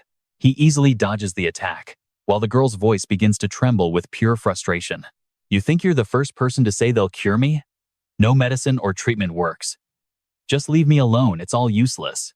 Her voice is thick with despair as she collapses onto the ground in front of him. Stick with me, we're about to see if he can pull off this miracle as he continues to speak to the shaking girl. Alright, you and I are about to watch a medical gamble that is either pure genius or complete madness. He claims to be different, betting his entire life on curing the young lady, but she just turns back in a blind rage. She screams at him, claiming that every greedy person who comes here says the exact same thing. They all lie, trying to satisfy their own selfish desires with the same hollow promises. They all say they are unique, that they can save her life or offer some miraculous cosmetic cure. It is all the same boring script every single time. Just because luck has been on your side, did you really start thinking you were someone great and special? Seeing her lose control, he speaks softly to calm her down. He knows exactly how much she has suffered in silence. This is Rosaline Brentford, the elite heir of a marquis family. Her father leads the royalist faction, and her mother was the daughter of the current prime minister. She had it all. After her mother passed, she became the family's rising star. A true prodigy in both arts and war, she was simply untouchable. Mastering both swordsmanship and mana, she built an incredible reputation as the top patron for the industries of Cadnia. She was a legend in the making until the disaster struck her. An unknown skin disease completely ruined the life of this once brilliant star, turning her world upside down overnight. The Marquis family used every resource they had, but Rosaline's condition only got worse as time went by. Her father eventually tried to solve the issue through a cold, calculated political marriage. Even if she could not have her old life back, the Brantford name would still offer her some protection. The real cause of her illness? A permanent, spontaneous rash caused by a catastrophic failure in her mana circulation training. It is a rare rejection reaction that happens when the balance between yin and yang, the core principle of mana, is shattered. The problem lies deep within her mana paths. The more she uses her power, the harder it becomes to find a cure. Now, pay attention, because she is not about to let some stranger touch her without a fight. She draws her blade and charges, screaming for him to vanish before she kills him. While she loses her mind with rage, he remains perfectly calm, standing his ground without flinching. He speaks softly, saying he is sorry, but he will have to use force treatment. With a firm grip on his hilt, he lunges forward, catching her completely off guard with his sudden speed. The blades clash with a loud ring as she swings. With expert skill, he easily parries her strike to the side and moves in to lock her arm tightly. He twists her arm and pins her to the ground with overwhelming force. Then, he looks toward the door and shouts for Wendy and Bina to come in. They were already waiting outside and rush in the moment they hear his call to restrain the struggling Rosaline. Now tied to the bed, she screams in a total panic, asking what kind of sick joke this is. She demands to be untied immediately. Ignoring her, he starts taking off his coat and calmly tells her to remove her helmet first. This shocking request makes her freeze. What did he just say? He insists he must check her physical condition before the official treatment can actually begin. Belinda steps forward to remove the mask, but she thrashes around wildly, screaming that she does not want this. The mask hits the floor with a sharp metallic clang as it falls away. You saw that too, right? Everyone is left speechless by the state of her face. He pulls out a small vial and looks at her, saying she must endure for 1 week. All she needs is the willpower to survive. Her teeth grit as she growls, asking if he has truly lost his mind and gone insane. Does he really think he can cure her? He begins the process, gently noting that if he fails, they are both going to end up dead anyway. His blunt words make Rosaline's face twist with a mixture of anger and tears. He looks at his hands, glowing with mana, and tells her in his heart not to worry at all. He knows he will succeed because this exact treatment was actually invented by the future version of Rosaline herself. This is his trump card. He focuses his mana and places his hands on her body to begin the dangerous procedure of energy transfer. The room suddenly flashes with blinding light. As the mana enters her body, she is hit with a wave of agonizing pain. It feels like her body is being shattered into 1,000 tiny pieces. The pain is so intense, she can only scream in pure agony. She cries out in shock, asking why she has to endure this hell for an entire week. Why does it have to be her? Out of everyone in the world, why is she the only one forced to suffer like this? Remembering Gislen's warning that she would die otherwise, a desperate hunger for life starts to burn within her soul. She clenches her teeth, forcing herself to swallow the unbearable pain. Coldly, She tells him that if death is the only other option, he better finish this properly or she will kill him herself. Outside, the rain pours down as strange lightning suddenly tears across the dark and heavy sky. And that is where it gets wild. You and I just realized his mansion is surrounded by soldiers. Who are they? Stick with me. You and I are about to see how a simple visit to the capital turns into a massive power play. This must be that stupid lord's fault again. The big guy nearby grumbles. Hey, we can't stay here forever. Shouldn't we go find the commander? Deep inside the building, Kao and Jan walk down the stairs, their voices echoing through the hall. There is no need for that, Cao says firmly. Just drink and relax, because that man never makes a move without a perfect plan. 1 week later, the palace is drenched in the blinding, golden rays of the morning sun. It feels like a good omen for the family. Marquis Branford heads down to the basement to check on his daughter's condition. But the moment he steps inside, something stops him dead in his tracks. His eyes narrow as he takes in the room. It is a haunting scene, with blood splattered everywhere, even across Gislen's face and clothes. There lies Rosalind, his daughter, unconscious on the bed. Her face is covered with a thin white cloth, creating a chilling, deathly image. The second Gislen notices the Marquis has entered the room, he prepares to speak. Gislen turns to face Branford, who is too choked up to find his words. Sensing his fear, the warrior pulls the cloth away from Rosalind's face. Don't blink, this is the moment everything changes.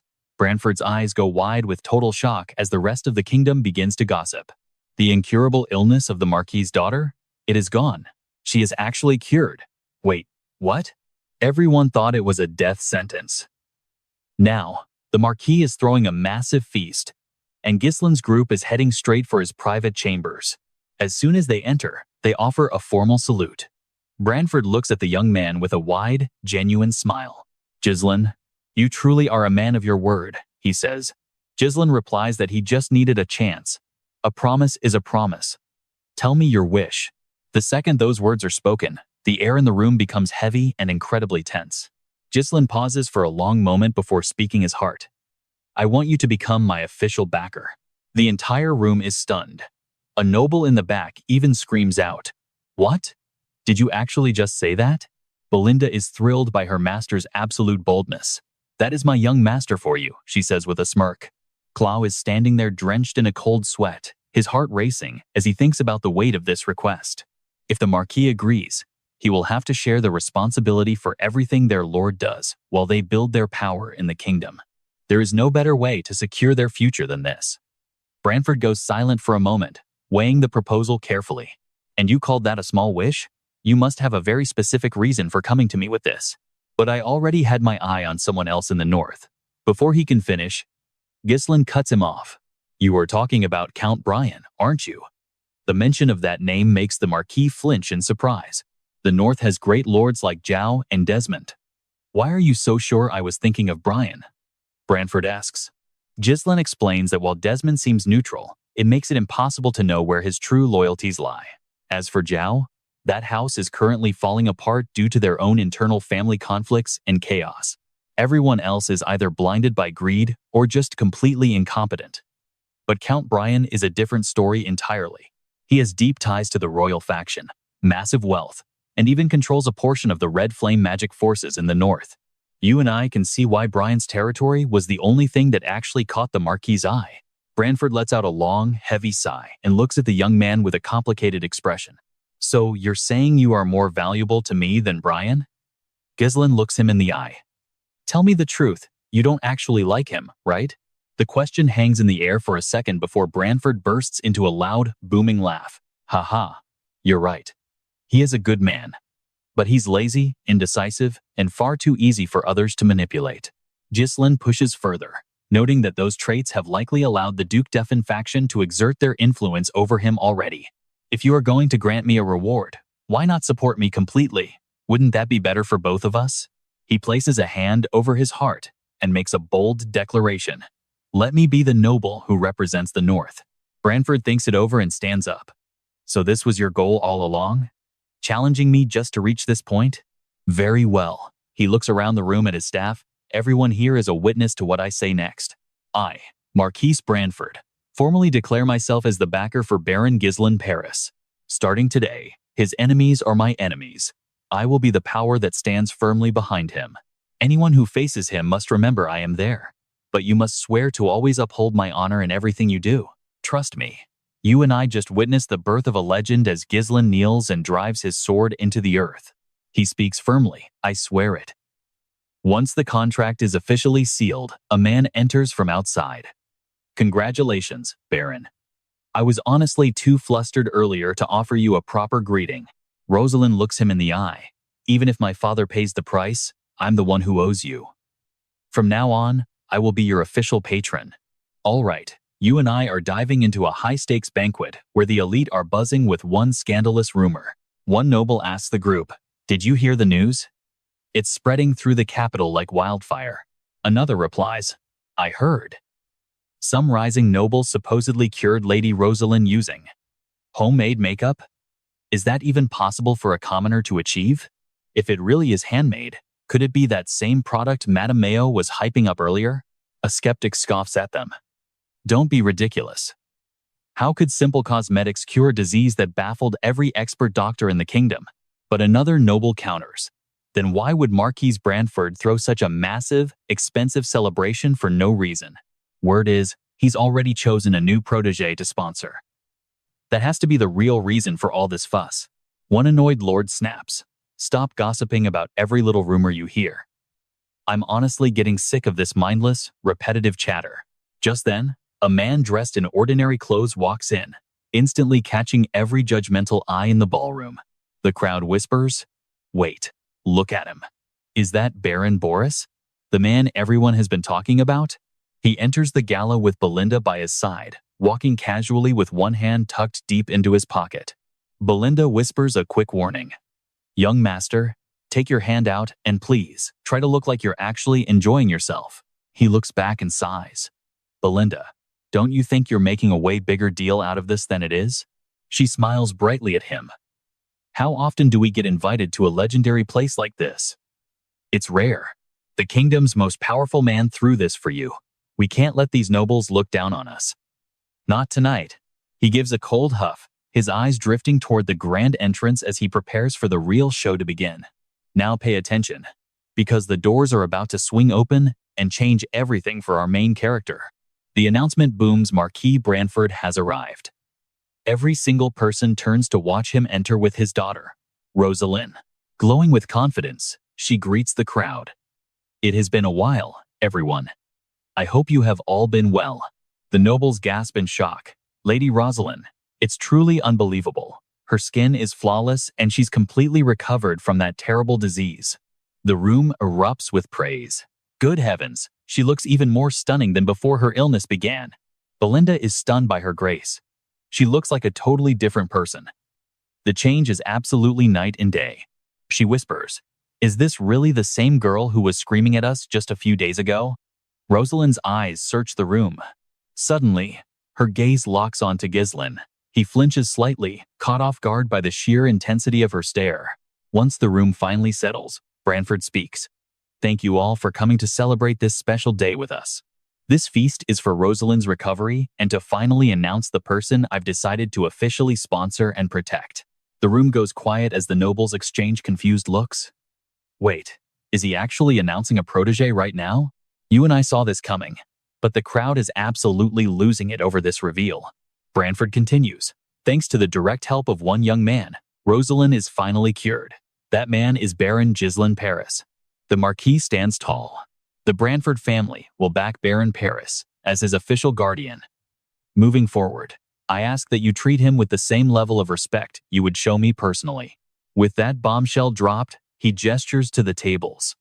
"Now, please everyone enjoy the feast and the festivities." Immediately, every eye in the hall snaps toward Gislen. The looks on their faces? Pure, terrifying envy. Gislen doesn't blink or look away. He thinks to himself, Marquis Branford. He's definitely not a man who does things halfway. He's careful when weighing his options. But once his mind is made up, he moves with total, unwavering conviction. He remembers the Marquis' advice. Network with the faction tonight. These are the powerful people who will help you climb much higher later on. Gislen scans the room carefully. The kingdom's heavy hitters are all here. This is his first real chance to make a mark. The pressure is heavy enough to crush anyone, but he knows he can't back down.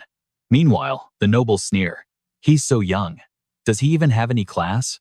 They whisper. So what if he cured her? Why would a marquis sponsor such a mediocre family? It's insulting to us. Belinda's blood boils. They don't know the first thing about her master, yet they dare to talk such trash. But then, Rosalind descends from the stage and walks straight toward him. Pardon me, Baron Paris, she says softly. And as she bows, you and I know this is the start of an epic new chapter for Gislen. Get ready, you and I are about to watch everyone here get blindsided. She tells him to ignore those petty noises, because when you're this famous, rumors and gossip will follow you every step of the way. He smiles, saying he'd gladly trade away this fame, especially since the heat from their stares feels like he's being roasted alive right now. She steps closer with a smile, reminding him that today is a very special day. Everyone just saw her official return to the public stage and heard her father name himself the Baron's guardian, so every noble here is itching for a piece of him. Then, she reaches out with her delicate hand and says, "Come on, let's go greet them together, since everyone is waiting for you." He freezes for a moment at her request, glancing back toward Belinda for some kind of sign. But she just offers a warm, welcoming face, clearly giving her full approval of this move. With a green light, he turns back with a faint smile, and the two begin their rounds. Rosalind breaks it down. There are 3 major factions here, starting with the Cat Lady, a massive tycoon controlling the capital's high society from Count Elsbach's powerful family. Next up is the eldest son of the kingdom's prime minister, the man who runs the law and administration, High Justice Bylon, who is also related to her family. Finally, the man in charge of the entire military, the powerful commander-in-chief, Marquis Marquarrie. These high-ranking nobles hold massive power, controlling the administration, justice, and military of the Luthen kingdom. Depending on which one the Northern Baron chooses to greet first, he will either uphold their precious dignity or shatter it in front of everyone. His face tenses up as he recalls Branford's warning, "Don't forget, the world you're entering now is very different from before." Facing the kingdom's biggest power players, Gislen takes a deep breath and scans the expectant faces of the entire crowd. Then, placing his hand over his chest, he speaks up, "I am Baron Paris," and he makes his move toward Count Elsbach first, asking for the Count's favor in the future. Seeing him choose Elsbach first, Marquarrie's eyes flare with absolute fury. Elsbach just steps forward, claps a hand on his shoulder, and warmly says he's actually the one who needs the favor. Thanks to him, his wife has been gaining quite a reputation lately, so he offers his help whenever the Baron might need it. Mayo chimes in from the side, calling him her little brother and praising his sense of loyalty.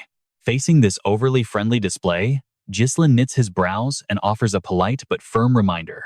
"In a public place like this, shouldn't you avoid calling me that?" She just smiles, saying it really doesn't matter between the two of them. She thanks him for saving her family's face today. But as they keep talking, Marquarrie starts losing his cool and lets out a series of dry, impatient coughs. A man wearing blue speaks up from right behind them. "Don't miss this." They're questioning why he hasn't bowed down to the powerful Marquis Marquarrie and the royal army yet. Another man adds that Marquis Branford must be getting old if his judgment of character has failed this badly. Hearing the commotion, Gislen glances at the group and starts walking their way. But once he's right in front of them, he walks straight past all 3, leaving Marquarrie absolutely stunned. He approaches Blocker instead, introducing himself formally as the new Baron Paris.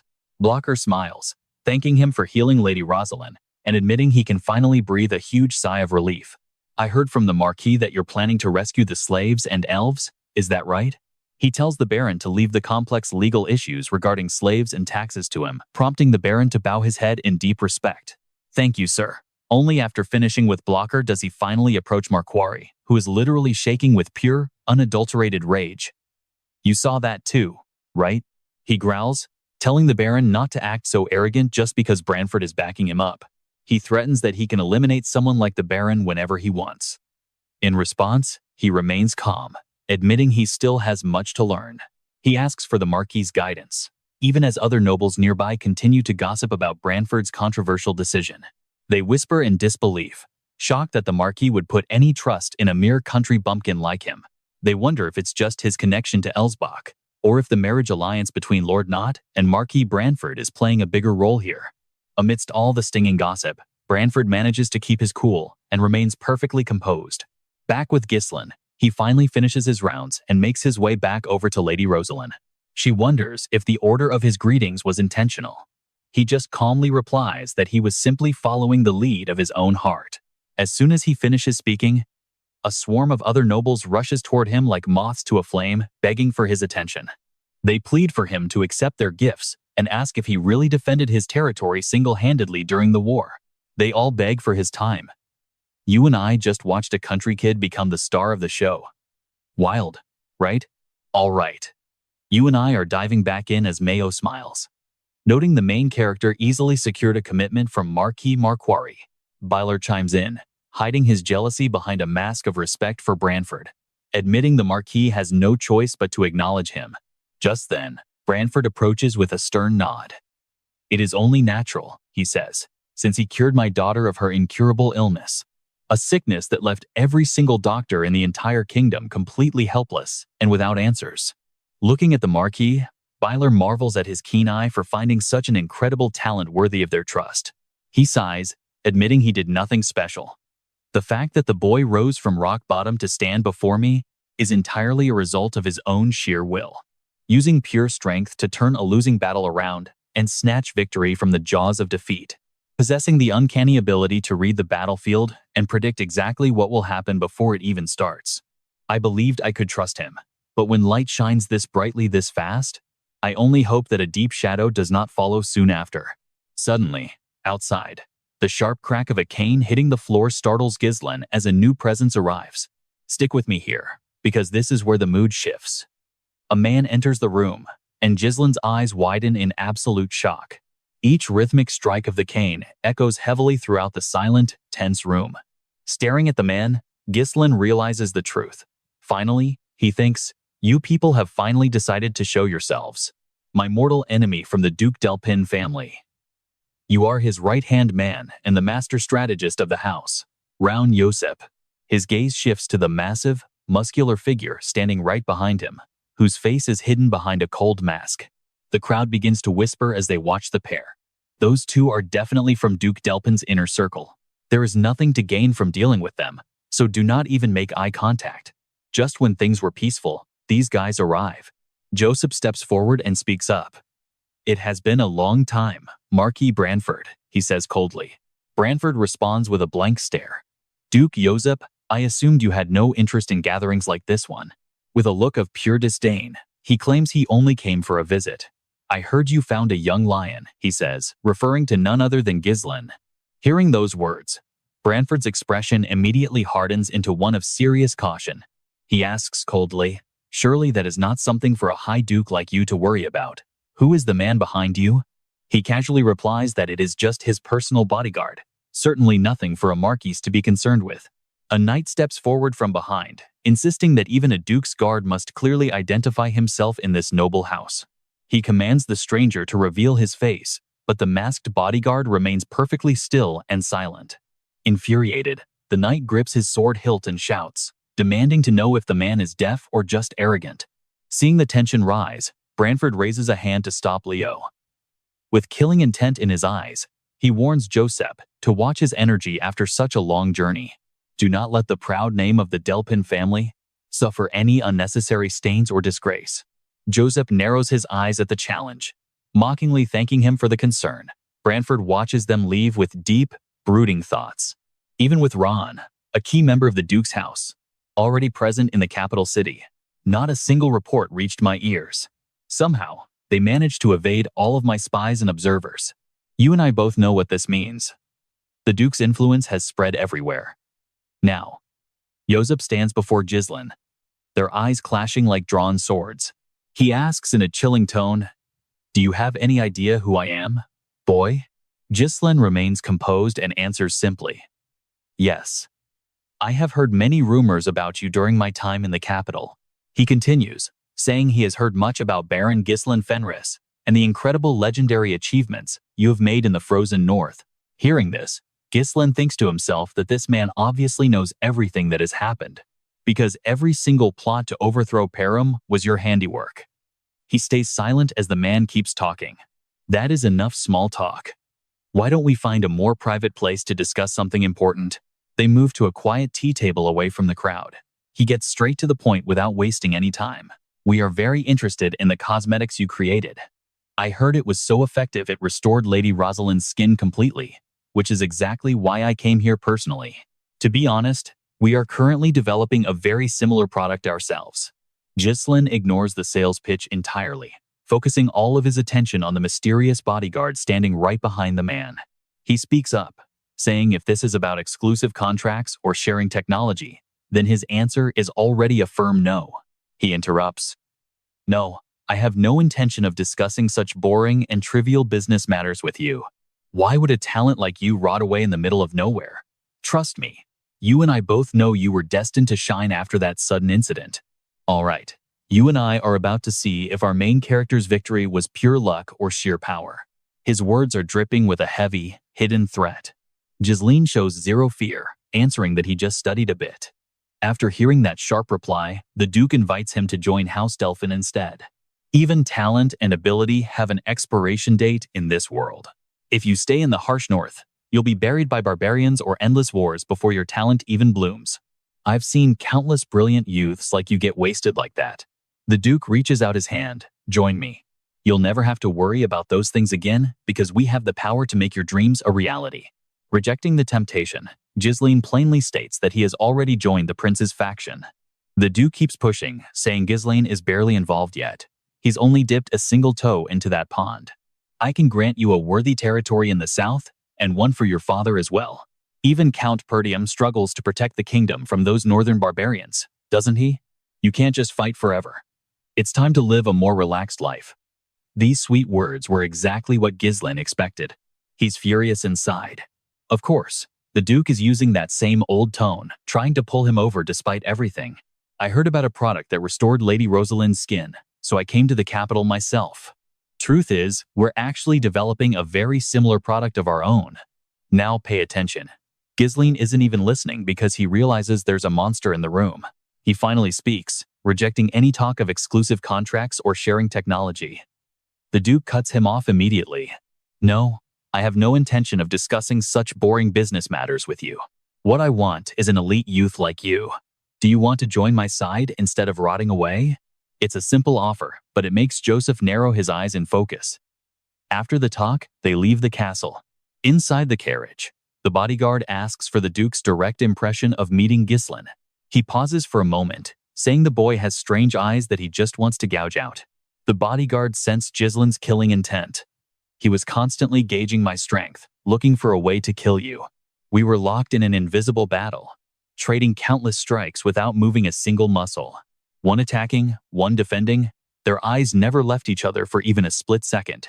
After the mental clash, Gislen asks the Duke if he wants to join his side instead. Joseph laughs at the sudden proposal. He calls him the man who managed to make the stubborn Marquis Branford yield. He stands up to leave, saying it was a pleasure and hoping they meet again soon. Gislen coldly agrees. The bodyguard still hasn't taken his eyes off Gislen, who returns a chilling glare. The first swordsman of the kingdom, Sen Banjiak. Back in the present, Sen finally speaks. Let that sink in for a second. The first swordsman of the kingdom is actually wary of Gislen. His control over the north has only been slowed down. It hasn't turned into foam yet. There are other ways. I'll have to warn Desmond very clearly about this. Tell him that facing Gislen is like dealing with a high-level knight captain of a major territory. No, treat him as the first swordsman of the north. Not just some ordinary knight captain. Back at the mansion, everyone is frantically moving goods and preparing for a quick departure. Gisel shouts out orders to hurry up and gather all the belongings. Don't leave a single item behind. If you steal even one coin, you'll answer to me. Is this all the stuff the Marquis sent as support? Move all the military supplies over here now. Gislen is talking with Rosalind, telling her he's preparing to head back to the north. She's stunned, asking if it's really that soon. He nods. There's still so much work to do. He glances at her, awkwardly bringing up the distribution rights for the product and that massive 300,000 gold payment she promised. He looks at her with eyes full of anticipation for the payment. She thinks for a moment, asking if he has anything else to say to her besides money. You and I both know she wanted a different answer. Talk about a cold-hearted professional. All right, you and I are watching a patron demand the truth from her mysterious baron. She asks what goal drives him to spend his entire life doing nothing but working day and night. He just glances away, claiming his only aim is to stay well-fed and keep himself warm at night. She calls him out for being dishonest, noting he'd have joined Duke Delphin if he truly wanted comfort. Picking the prince's side over the duke's wasn't the move of someone just looking for simple, easy luxury. The baron falls silent for a few seconds, weighing his words before he finally decides to speak his truth. As the heir of Perdium and Lord of Fenris, he has a vision that requires her unique power. However, he refuses to let her shoulder his burdens, wanting her to remain free from his dark struggles. Rosalind is stunned, arguing that allies are supposed to share their weights to make the journey much easier. Now, watch closely. He grabs her arm and the romantic tension gets absolutely wild in this moment. He kisses her arm, admitting he truly just wants her to find happiness above all else in this life. He walks away, leaving Rosalind standing like a statue, while she replays his shocking words over and over. The banquet ends well, and the baron leaves with a mind full of his next major political moves. He managed to reject Ron while saving face for the Marquis, keeping his reputation intact among the nobility. Even better, he successfully redirected vital supplies meant for other lands straight into his own growing Fenris territory. His people will now enjoy tax breaks and special treatment, ensuring their absolute loyalty as he builds his empire. Over 50,000 citizens from royal lands are already moving in, rapidly expanding the population of his rising domain. With the slave labor force arriving, no one will dare call his land poor or small ever again. Trust me, you and I know those villains showing up at the party means a new scheme is brewing. He knows if they hesitate, they will be crushed immediately. He vows to eliminate Duke Delphin and erase every trace of his existence from the world. As we head back to Fenris, meanwhile, a man shackled at his wrists and feet trudges toward the territory with a group of other prisoners. Someone whispers that the Lord has arrived, prompting the man known as Wolf 8 to glare ahead with suspicion. Inside the town, the citizens are cheering loudly, celebrating the return of the Lord they have come to love. Berinda is shocked to see the entire population has come out to line the streets and welcome them back. It makes sense after everything he's done, but the prisoners are watching the crowd with nothing but cynical eyes. They wonder why the locals are so excited, having never seen a territory where the commoners love their ruler. Word is, he builds them new homes and promises that no one in his land will ever go hungry. That incredible kindness is exactly why the people of Fenris are so fiercely loyal to their young lord. Ganvarik sighs, warning the others not to trust a noble, claiming they're all just trash who care for themselves. He believes every aristocrat is the same, only interested in filling their own bellies while the common people suffer. His companions ask if the secret plan is still on, and he coldly confirms they are proceeding as intended. Gisel notices the group and pauses, sensing the dark intentions hidden behind the eyes of the new prisoners. Berinda nudges him to stop acting like a statue and actually wave to the citizens who are cheering. He gives a quick, dismissive wave while his companion looks around, absolutely thrilled to finally be back home. Claw thinks that, since they have mountains of gold now, it's finally time for them to take it easy. Gisel shuts him down, ordering Lel to get the documents ready for a meeting in his office immediately. Clow is devastated that work starts the second they arrive, begging for even a tiny moment of rest. Gisel snaps that a slave doesn't need rest, especially since their time in the capital was plenty of leisure. He calls for an immediate meeting, gathering everyone in his office to go over the status of the territory. He checks in with Lel about manager Hojun, receiving a nod that everything is going according to plan. He plans to visit the other territory soon, but first, he demands a full report on the current situation. Lo reports that territory operations followed his instructions perfectly while the Lord was away.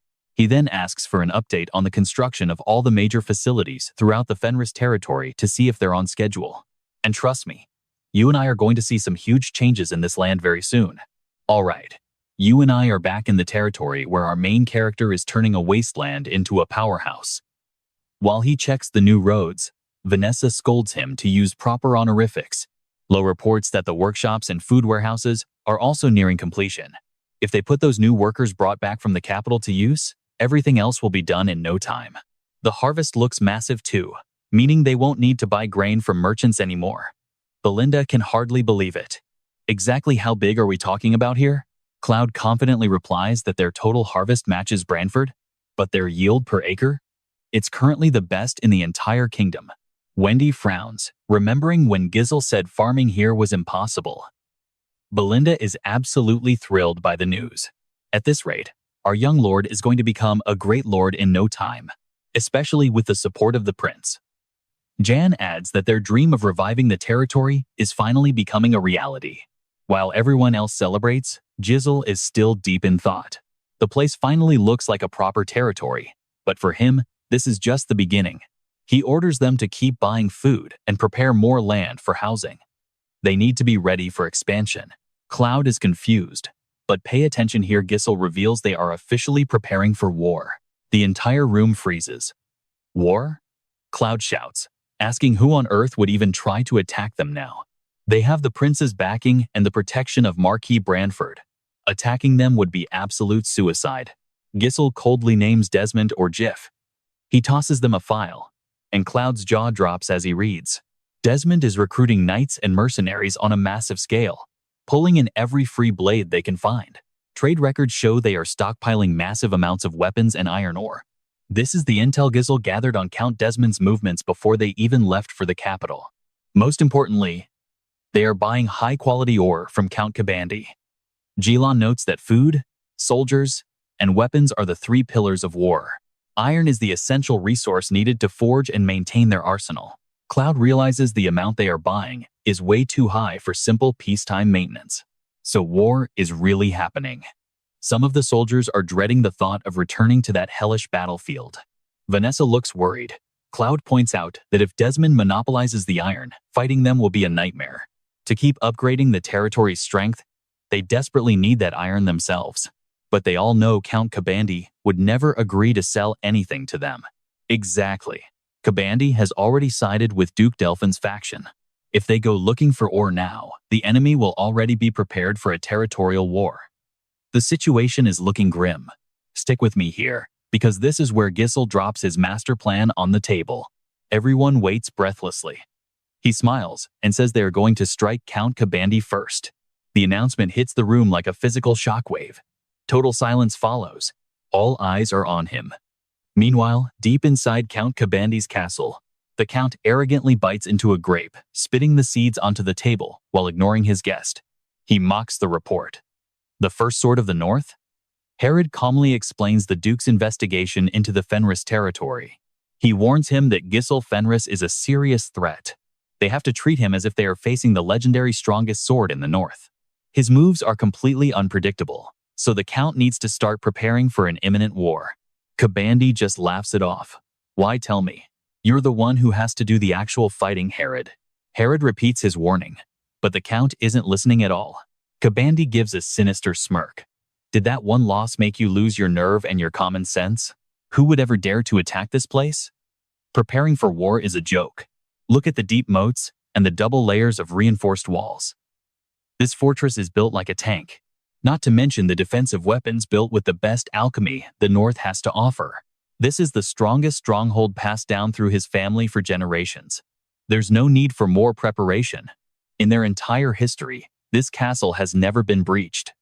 And you and I both know those are famous last words. All right. You and I are about to see a total underdog turn the tables in the most epic way possible. Shouldn't you worry for yourself instead of me? After all, didn't we just lose a precious secret weapon? Desmond clenched his fists in a blind rage, his eyes burning with fury. Meanwhile, at the Fenris territory, Cal and Jillian saluted. Berinda also bowed her head deeply as the imposing figure of Gisel walked past her with a heavy, steady pace. Clad in jet black armor with his fists clenched tight, he marched forward with eyes full of cold, sharp determination. Facing his powerful army, he looked over them and praised their spirit. "You have got some incredible energy," he noted. "I know it is not easy to trust and follow a man without any promise of gold or riches," he admitted. "Yet you still chose to trust and follow me. As I promised, I will turn all 200 of you into true, elite knights. From this day forward, the Fenris Knights are officially established." He slammed his sword into the ground with incredible force, followed by the thunderous, determined cheers of his men below. Inside a nearby tent, Clue could only sigh in pure disbelief. This is absolute madness, truly insane. No matter how I look at it, I can't tell if this is even possible. Wendy, what do you think? She remained silent, lost in thought. Let us look back at the strategy meeting that took place just a short while ago. Now, pay attention. This is where the main character makes his most dangerous move yet. Everyone was stunned. Klaus shouted in anger. Why on earth would you choose to go in that direction of all places? Count Desmond and Kabandi pretend to be neutral, but in reality, they have already sided with the House of the Duke. They are just pawns being used so the Duke can move freely across the north without any interference or trouble. Kabi is our enemy, too. If we win this, their iron mines are ours. It is the perfect way to cripple them. This is a massive chance to slow their growth while rapidly accelerating our own development and power. His bold statement left the entire room in a heavy, uneasy silence once again. After thinking for a moment, Clue finally asked, So, how exactly do you plan to attack them like that? Julian added that Kabi's forces were known as the strongest in the north. Cao nodded, confirming the dire situation. Whether it is quality or quantity, we simply do not have enough troops for a full-scale territorial war yet. I know what you are thinking. This math just does not add up. That is why I am turning all 200 mercenaries we have into knights who can actually use mana. A single well-trained knight is said to have the combat power of 100 ordinary soldiers on the field. If we create a knight squad of 200, we will possess the raw fighting strength of 20,000 soldiers. Berindo was skeptical. But how? Learning to master mana usually takes years of intense, specialized training. He did not answer directly, but turned to Vanessa. Can you help me bring that item out here? She nodded her head instantly. Of course, my lord. 3 large crates filled with magic scrolls were revealed. Clue gasped. Wait, are those mana-gathering scrolls? Did you use all our runestones to create these? Picking up a scroll, the lord gave a firm nod. With these, the method is a bit unconventional, but we can awaken their mana in record time. I have even modified the Perdium family techniques to be simpler. 1 month is all we need. Berinda's eyes narrowed. Using family secrets like this without permission is quite a move. The Lord simply replied, I would rather they learn the truth than die from being ignorant. His boldness left Gillian completely stunned by his absolute resolve. Even so, just training soldiers is not enough to take down the fortress of Kabani. And that is where we leave it for now. But trust me, you won't want to miss what happens in the coming siege. Let's dive into this. The city is guarded by deep moats and a massive sea of heavy weapons. Basically, because of these perfect defensive advantages, the city of Kabandi hasn't fallen once in its family's entire long history. So if they really decide to hunker down, it will be incredibly hard to use our specialty, which is mercenary unit warfare. CLP asks, Did you hear that? We should just give up on the preemptive strike and focus on stopping Desm instead, okay? Even if it takes some extra effort. We should try looking for iron ore in a different region. Seeing them hesitate, he speaks up. Want to bet? Let's see if we win or if we lose. Seeing his gambling spirit flare up, Klaus screams out in pure frustration. Seriously, are you just going to keep betting the territory's destiny like this? Gislen replies confidently. I have already planned every detail out. Gordon asks from below. But wait, to become a knight, isn't it mandatory to know how to use mana? I heard even the fastest takes years. So, how are we supposed to use mana right now? He answers. As you all know, learning proper mana cultivation techniques takes at least several years. But I will help you use mana in just 1 single month. This leaves Gordon totally confused. 1 month? He explains. I will teach you in a way that is incredibly easy to understand. Then, he and the knights start the training. Countless men are now lying scattered on the ground, completely out of breath from exhaustion. Now, pay attention. This is the moment where Gordon's training gets truly intense, making him cry out in agony. He shouts, Toughen up. Compressing years of training into 1 month means the burden will be just as heavy. Through the acceleration circle, you will temporarily feel the mana, and you must gather mana particles from the air into your core to form a mana heart. Imagine its flow like a spool of thread being wound tightly. A tiny spark of light from gathered mana appears between Gordon's palms. This makes him incredibly excited, and his loud laughter literally shakes the entire territory. After finishing, he heads outside. Berinda approaches him and asks, You have worked very hard, young master. He replies, All right, take everyone back to the dorms. We will need to keep a close eye on them for a while. Lo, from now on, we will forge our own armor for the Night Order. How are those demi-human slaves doing? Lo replies. Yes, the elves haven't arrived yet, but the Ham-Jun are already waiting at the territory's dorms. He narrows his eyes and asks again, the dorms inside our territory? He gazes toward the distant sky, lost in thought for a moment, and mutters, it seems the moon won't be out tonight. Outside the territory on a patch of empty land, the ground shakes violently, and then a hand suddenly reaches up from the dirt. Ganvarik follows with a few others. He looks down and tells the group, everyone, hurry up and get out. One of them asks, Ganvarik, are you sure? Will we really be free once we escape from this kingdom? I know what you're thinking finally, a chance for freedom. But stay with me here, where demi-human slaves live together, so we will surely be free. Let's move fast, the border is right before our eyes. After he speaks, the group doesn't move a muscle. Instead, they are all trembling, as if they've spotted something absolutely terrifying. Seeing this, he screams out in a rage. Why are you hesitating? Do you still miss being slaves after making it this far? If you're scared, then get lost. Living as a toy for nobles for the rest of my life isn't so bad, but he has no idea that a dark figure has already appeared right behind his back. One of them points behind him. It's not that. Look behind you. Following the man's finger, Ganvarik looks back and realizes that Gislen has been standing there the entire time without him knowing. He says flatly, running away is completely useless. The group screams in shock. Our escape plan. Did he already know everything from the start? Ganvarik grinds his teeth in anger. How did you manage to find us so quickly? He realizes something and asks, wait, did you come here alone? He nods and confirms, yes, it is just me. Then, the demi-humans whisper to each other before turning their murderous glares back toward him. They speak up with a threatening tone. In that case, if you just disappear, then we will finally be free. Sensing their intentions, he sighs and replies, let's see then. Go ahead and do whatever you can. After finishing off the demi-humans, Ganvarik's body is covered in wounds. He desperately struggles to pull himself up while gasping for breath. He praises him, saying as a demi-human, his endurance is truly impressive. Trust me, you and I won't want to miss what happens next. Stick with me, you and I are about to watch as this young lord handles a group of rebellious and legendary blacksmiths. Wouldn't it be much better to just stay here and work for me?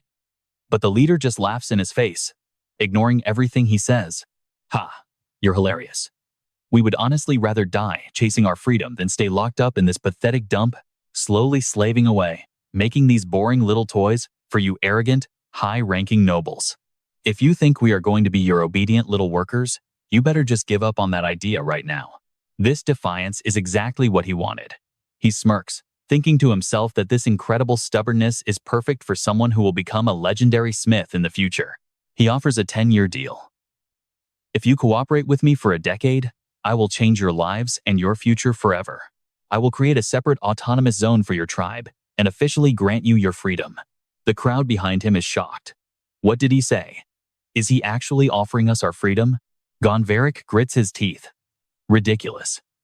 Absolutely ridiculous. The laws of this kingdom state that we are nothing but slaves. You think a lord from a backwater place like this has the authority to grant us freedom? He replies that laws are just made by men.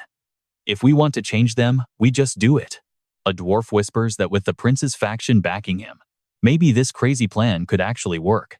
Ganvarik goes quiet, staring at his trembling hands as he considers the weight of this impossible offer. The main character speaks up again.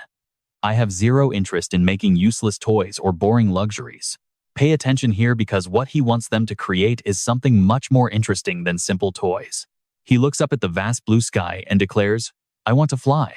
1 month later, at Castle Kabandi, the Count sits in his room, reading an incredibly bold and threatening letter sent to him by Gislen. It accuses him of ruining the entire Northern Iron market by showing clear favoritism to only one specific family. If you do not open the market to Fenris and the surrounding lands, you will regret it. Signed, Baron Gislen. After reading the threat, the Count just yells out, what is this garbage? An aide scoffs, calling it a letter from that disrespectful brat who doesn't know his place. It really seems like the kid has finally lost his mind. Kabandi stares at the letter. Threats like this only ever work when they come from someone with actual, real power. You see that? These arrogant guys just laugh at his blunt message and think he is absolutely and completely pathetic at this point, don't they? The reports say he is still buying up massive amounts of food from other territories. He is even willing to pay much higher prices just to trade with our merchants. Another aide adds that since the prince sent so many migrants, their food shortage is finally becoming truly and dangerously desperate.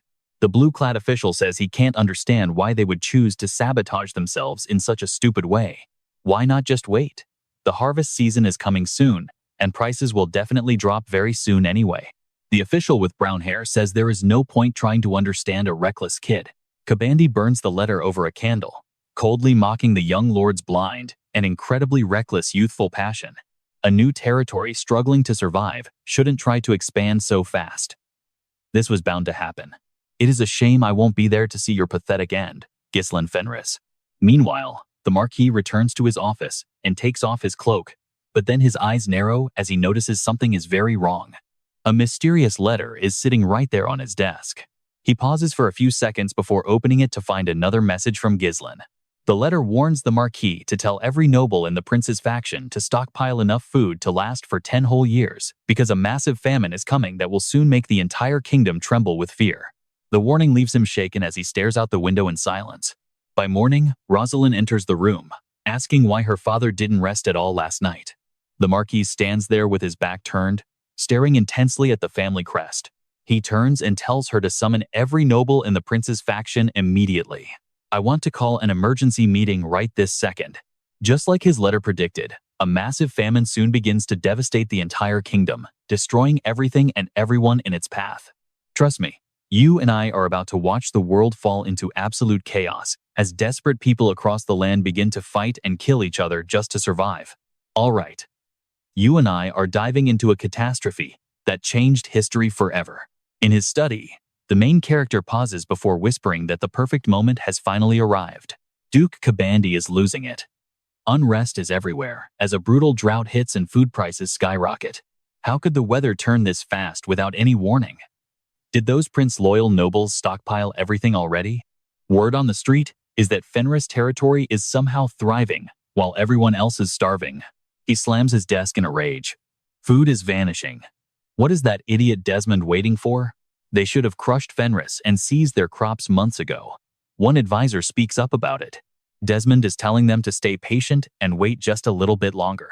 It looks like Desmond got tied up with his own problems and totally missed the window to strike. Kabandi is absolutely fuming. You and I are about to watch him lose his mind as he screams about where the food is. A brown-haired official speaks up. My lord, there is still one way to get food fast. Trade the iron, just like Baron Fenris demanded. This suggestion sends the other nobles into a total frenzy. The man in yellow shouts back. Wait, what did you just say? Fenris is an enemy. Giving them iron will enrage the Duke. Another argues that aid is just delayed. The Duke and Desmond promise support. We just need to hold out a little longer. Holding out is impossible. We have already squeezed the commoners for every scrap of food they have. The knights are barely holding back a full-scale riot. Honestly, the man has a point. Duke or not, who knows if we will even be alive by the time reinforcements show up. And that is not all. If our food supplies run completely dry and the soldiers begin to starve, this legendary fortress, which has never once been breached throughout the entire Kabandi history, will face total destruction from a massive internal riot. These hard truths are exactly what Kabandi was already thinking deep down. He looks down, voice trembling. You really want me to bow my head to that brat? He grits his teeth, sweat pouring down his face as he finally gives in. Send someone to Fenris. Give them the iron and bring back that food immediately. The nobles are left speechless. The brown-haired advisor nods quickly. At once, my lord. He clenches his fist in silent rage. Fenris is going to die at the Duke's hand anyway. Besides, I do not care what the Duke or Count Desmond think. If those bastards dare to complain about this, tell them to try and take this territory themselves. No one will ever be able to shake my legendary castle. He points a finger at the guards. What are you fools waiting for? Send a messenger immediately before every single one of us starves to death. But the knight just stutters in fear. That might not be necessary, my lord. Baron Fenris has already arrived at our gates with his entire army. You and I both knew he was coming, but just look at Kabandi. He is absolutely terrified as the sweat pours down his face. He stammers, "What?" Outside the walls, Gislen and his elite battalion have already arrived. Go starts complaining. This armor is way too heavy. Everything is so tight and uncomfortable. The tribe had to use twice the amount of rare black piton material just to create a set of armor that could actually fit your massive body. Go just puffs his chest out. Now that I can control mana, even without this gear, my perfect muscles wouldn't take a single scratch. The other knight steps up and throws a massive punch at the armor, but it doesn't leave a mark. He keeps walking, whispering to himself, "Damn, it is tough." Doff's craftsmanship is truly on another level. Leading the cavalry forward, he shouts the command, "All troops, move out." Following close behind are Gao and Jilan, ready for war. He smiles. Fenris knights, it is time to move. Seeing the army marching toward them, Kabandi and his nobles look down from the ramparts with pure terror. One official cries out in panic, "The Fenris army has completely surrounded us." Because of this drought, even our protective moat has dried up right when we need it most. Where did they get this many soldiers? Is this really the kind of military force that a supposedly poor baron's territory can mobilize? Did the prince's faction secretly provide them with all these reinforcements? Kabandi screams at his men. Stop making such a pathetic fuss. What could they possibly do against these solid, massive castle walls of... Anyway, if we unleash our massive arsenal of defensive weapons, they won't even be able to set foot within the shadow of this fortress. Now watch this. Count Kabandi. Did you finally read the letter I sent you? All right, stick with me. High above, the Count screams, "What do you think you're doing right now, Fenris? How dare you lead an army here without warning?" Fenris stays cold as ice. I told you exactly what I wanted in my letter, did I not? I warned you there would be consequences if you didn't open the iron supply. A brown-haired noble nearby grinds his teeth and finally speaks up. You brat. Do you really think a lack of iron is a good enough excuse for this invasion? The white-haired noble shouts. You think you can just make up some fake reason to drag your troops onto another lord's territory like this? Kabandi steps forward with a threat. If you want a real territorial war, do it right. Go prepare an official reason and declare war properly. I will not waste my time or dignity with anyone who treats noble etiquette like garbage. Declare war, huh? Fenris just mumbles the words to himself and points back to call Julian forward. Julian steps up and hands him a massive bow. Fenris draws the string tight, aiming directly for the castle walls. Seeing the bow, Kabandi panics and shoves his soldiers forward to block. He screams out that madman. Shields up, protect the Count right now. Julian watches in awe. That wall is incredibly high, sir. But Fenris clearly has a different and much more lethal target in mind. He grips the arrow tight, steadies his horse, and lets it fly. Now pay attention, because you and I need to watch this shot. The arrow whistles through the air with lethal speed. It smashes through a shield, pierces a soldier's head, and rips off Kabandi's ear. In one shot, the Count's entire body goes stiff as his face turns bone white with terror. There, Fenris declares from below. That is my declaration of war. Meanwhile, in the capital city of Cadnia, an emergency meeting begins in Branford's chambers. Baron Fenris has officially started a territorial war in the cold north. A man in a hat speaks up. His advice helped us survive the famine using our food stockpiles. He has been a reliable ally. But why would he start a war right now? Branford leans forward and asks, what excuse did he use for this? The answer comes quickly. It's because Count Kabi refused to open the iron market to Fenris and the neighboring lands. Through this entire conflict, they discover that Count Kabi has been running an exclusive iron trade with the Desmond territory for quite a long time. The noble in the hat scoffs. Please. If Fenris wanted to fight, he would have found any excuse to declare war anyway. A noble in red jumps in. Why are we even debating this? We need to kick him out of the prince's faction before this gets worse. A man in blue nods. Another noble adds his voice. While we focus on drought recovery, that man is wasting resources on pointless wars. A white-haired man smirks at their obvious bias and hatred. It sounds to me like you just have a massive grudge against him. This makes the brown-haired noble scream. What did you say? As things spiral out of control, Rosalind steps in. Everyone, please, we need to stay calm. Our priority is finding a solution for this tense situation happening in the north before everything falls apart. The war has started. Arguing like this is just wasting the precious time we have left to fix the damage. The noble huffs. I am calm. Can't you see this is just bait for the Duke's faction to attack us? I couldn't agree more. Now, wait, I know what you're thinking. You and I didn't see him coming. I completely agree with that statement. Good day to you. Dear nobles of the prince's faction. The room goes cold as the nobles jump up in total shock.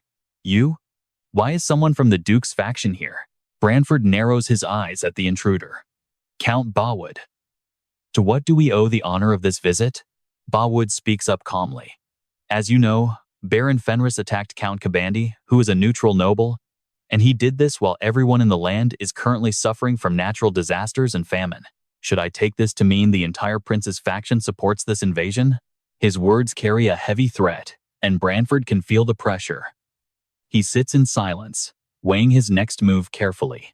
The white-haired noble thinks to himself that the Duke's intelligence network is much faster than they ever imagined. Another noble wonders if Bawood's confidence comes from knowing he finally has the prince's faction backed into a corner. Rosalind swallows hard, worrying silently. This event could turn every neutral noble against the prince's faction. It is a golden opportunity for the Duke's side to finally seize control of the entire political landscape. Everything depends on her father's next words. His response will decide the fate of their entire political future. If Fenris loses this war, they lose all their influence in the north. It is a gamble they cannot afford to fail. Even if they distance themselves from Fenris, the outcome remains the same. But if Fenris wins and takes those iron mines, the reward is massive. Trust me, you and I need to see how this ends. All right, let's dive into a political firestorm where Branford slams his hands down and declares that Baron Fenris's war is totally justified. Across from him, Paulwood narrows his eyes and asks what exactly the man is trying to say. Branford explains that this is just a personal grudge between Fenris and Kabandi, so they have no reason to interfere. He claims the Duke's faction has no official stance and certainly no intention of getting involved in this mess. But Paul argues back, saying that even if they want war, they need to pick a better time than this. He claims that staying neutral is the same as abandoning their noble duties to maintain order in the kingdom. Branford sighs and counters with a question of his own: why is the Duke's family acting so sensitive about this? It almost looks like Count Kabandi has already become a formal puppet for the Duke's entire household. Meanwhile, the scene shifts back to the Count's castle as a loud cry rings out across the walls. Our lead mocks the Count, noting that his strike against the wall was definitely something that shouldn't be underestimated. Jan Kao adds that the fat noble probably won't be wearing earrings on that side ever again. A panicked soldier rushes over, shouting for the Lord to stop the bleeding immediately. Holding his mangled ear, the Count screams for his entire army to take their positions right now. Now, watch closely, because the Count is screaming for his men to make those pests pay and show them the majesty of a city that never falls. Archers take their places and prepare to fire as the soldiers scramble into place for the coming assault. Down on the ground, Jan warns the group that the enemy is gearing up for a full-scale attack. Gisel acknowledges their speed. This place has a history of surviving sieges, so they react faster than most. Kabandi roars the command to attack, and a literal rain of arrows whistles through the air toward the group. But the group stays perfectly calm as the main character reaches for his blade, ready to deflect the storm. Their shields hold strong, catching the majority of the projectiles before they can even draw blood. With ease, he slices through the arrows mid-air, while the rest of his men follow suit with perfect precision. Once the dust finally settles and the first wave of the assault ends, the field comes into view. Gisel and his army are completely untouched, which sends Count Kabandi into a fit of tooth-grinding rage. You saw that too, right? He just sheathes his sword and mockingly asks if that pathetic attack was their best. He turns his horse, ordering the troops to retreat to the main camp and prepare for the next phase. Back at base, someone grumbles about why they even brought mages along if they're just sitting around. Claw scoffs, saying mages are basically glorified laborers at this point, tasked with building the fortifications. He tells the others to just relax and enjoy the rare peace of being stationed in the rear. He looks over at Anphone and suggests a quick game to pass the time since they have nothing to do. Anphone, a total gambling addict, immediately bites and asks what the stakes are going to be. Just as they're about to start, Gisel walks in and calls for Cloud to follow him outside immediately. Startled, Claude jumps up to greet him while Gisel tells Anphone to round up the rest of the mages. Annoyed that his game was ruined, Anphone grinds his teeth and curses his luck under his breath. Then Gisel drops the bomb. He wants them to start digging a tunnel straight toward the enemy castle. Anphone screams in disbelief, while Claw argues they could win this just by staying on the defensive. He asks if the main character is really going to waste their energy on such a tedious task. Gisel explains that he wants this over before the Duke's faction can send support, so defense isn't an option. He stares out at the fortress and promises that this whole war will be over much faster than they think. Inside the walls, Kabandi is still fuming, cursing that arrogant brat for daring to wound his noble body. One of his men tries to reassure him, saying the enemy couldn't get past their massive firepower earlier. Another points out that the enemy likely knows they're low on food and is trying to stall for time. Kabandi growls in fury, realizing the trap, but he still believes he has the upper hand here. He thinks they're waiting for a surrender, but he knows the Duke's family won't let him fall. They won't abandon the biggest iron mine in the north, so reinforcements are definitely on the way. And that's where we leave it, trust me. You and I definitely want to see what that panicked soldier just spotted. It looks like they are digging a tunnel, sir. This news makes Kabi jump up and shout, "What?" He grabs his binoculars and sneers. "All right. You and I are about to see if this blatant move is genius or just plain stupid." The purple-clad man says, "Since a frontal attack is nearly impossible, they must be trying to breach our walls through a tunnel." The man in yellow joins the conversation. "Considering our soil, the only possible exit is the south gate." Kabi thinks for a moment and orders, "Damon, move all forces to the south." Damon salutes and nods, "Understood, sir." They immediately begin setting their trap for the intruders. The very moment their heads pop out of the ground, attack them all at once. Then, open the gates and let our knights sweep out to finish off those confused Fenris soldiers in one single move. One soldier asks, "But what about our main walls, sir?" Kabi scoffs. "How can a bunch of fools without even basic siege weapons do anything to our fortress walls? Most are just foot soldiers, so a minimum guard is enough to stop them." He smirks, thinking of Baron Fenris. "Even though your cowardly poison strike hit my body, I am the one who will be standing in the end." Cut to night, where a group is struggling to move heavy carts up a mountain peak right next to Fortress 31. They are straining every single muscle like oxen. Ganveric huffs in pure exhaustion and starts cursing under his breath. "That damn lord. Why did he make us drag this heavy junk all the way up to such a high place?" Another man complains, "And he forbade us from using torches too. I can barely see the path ahead." Now, stick with me, because this is the moment we find out if this crazy invention actually works. Ganveric has a look of absolute determination on his face. Trusting his own craftsmanship, he barks, "Shut it. There is no way something I built is not going to work." Flashback to a few days ago, when Gislen's talk about flying through the sky left everyone scratching their heads. "What?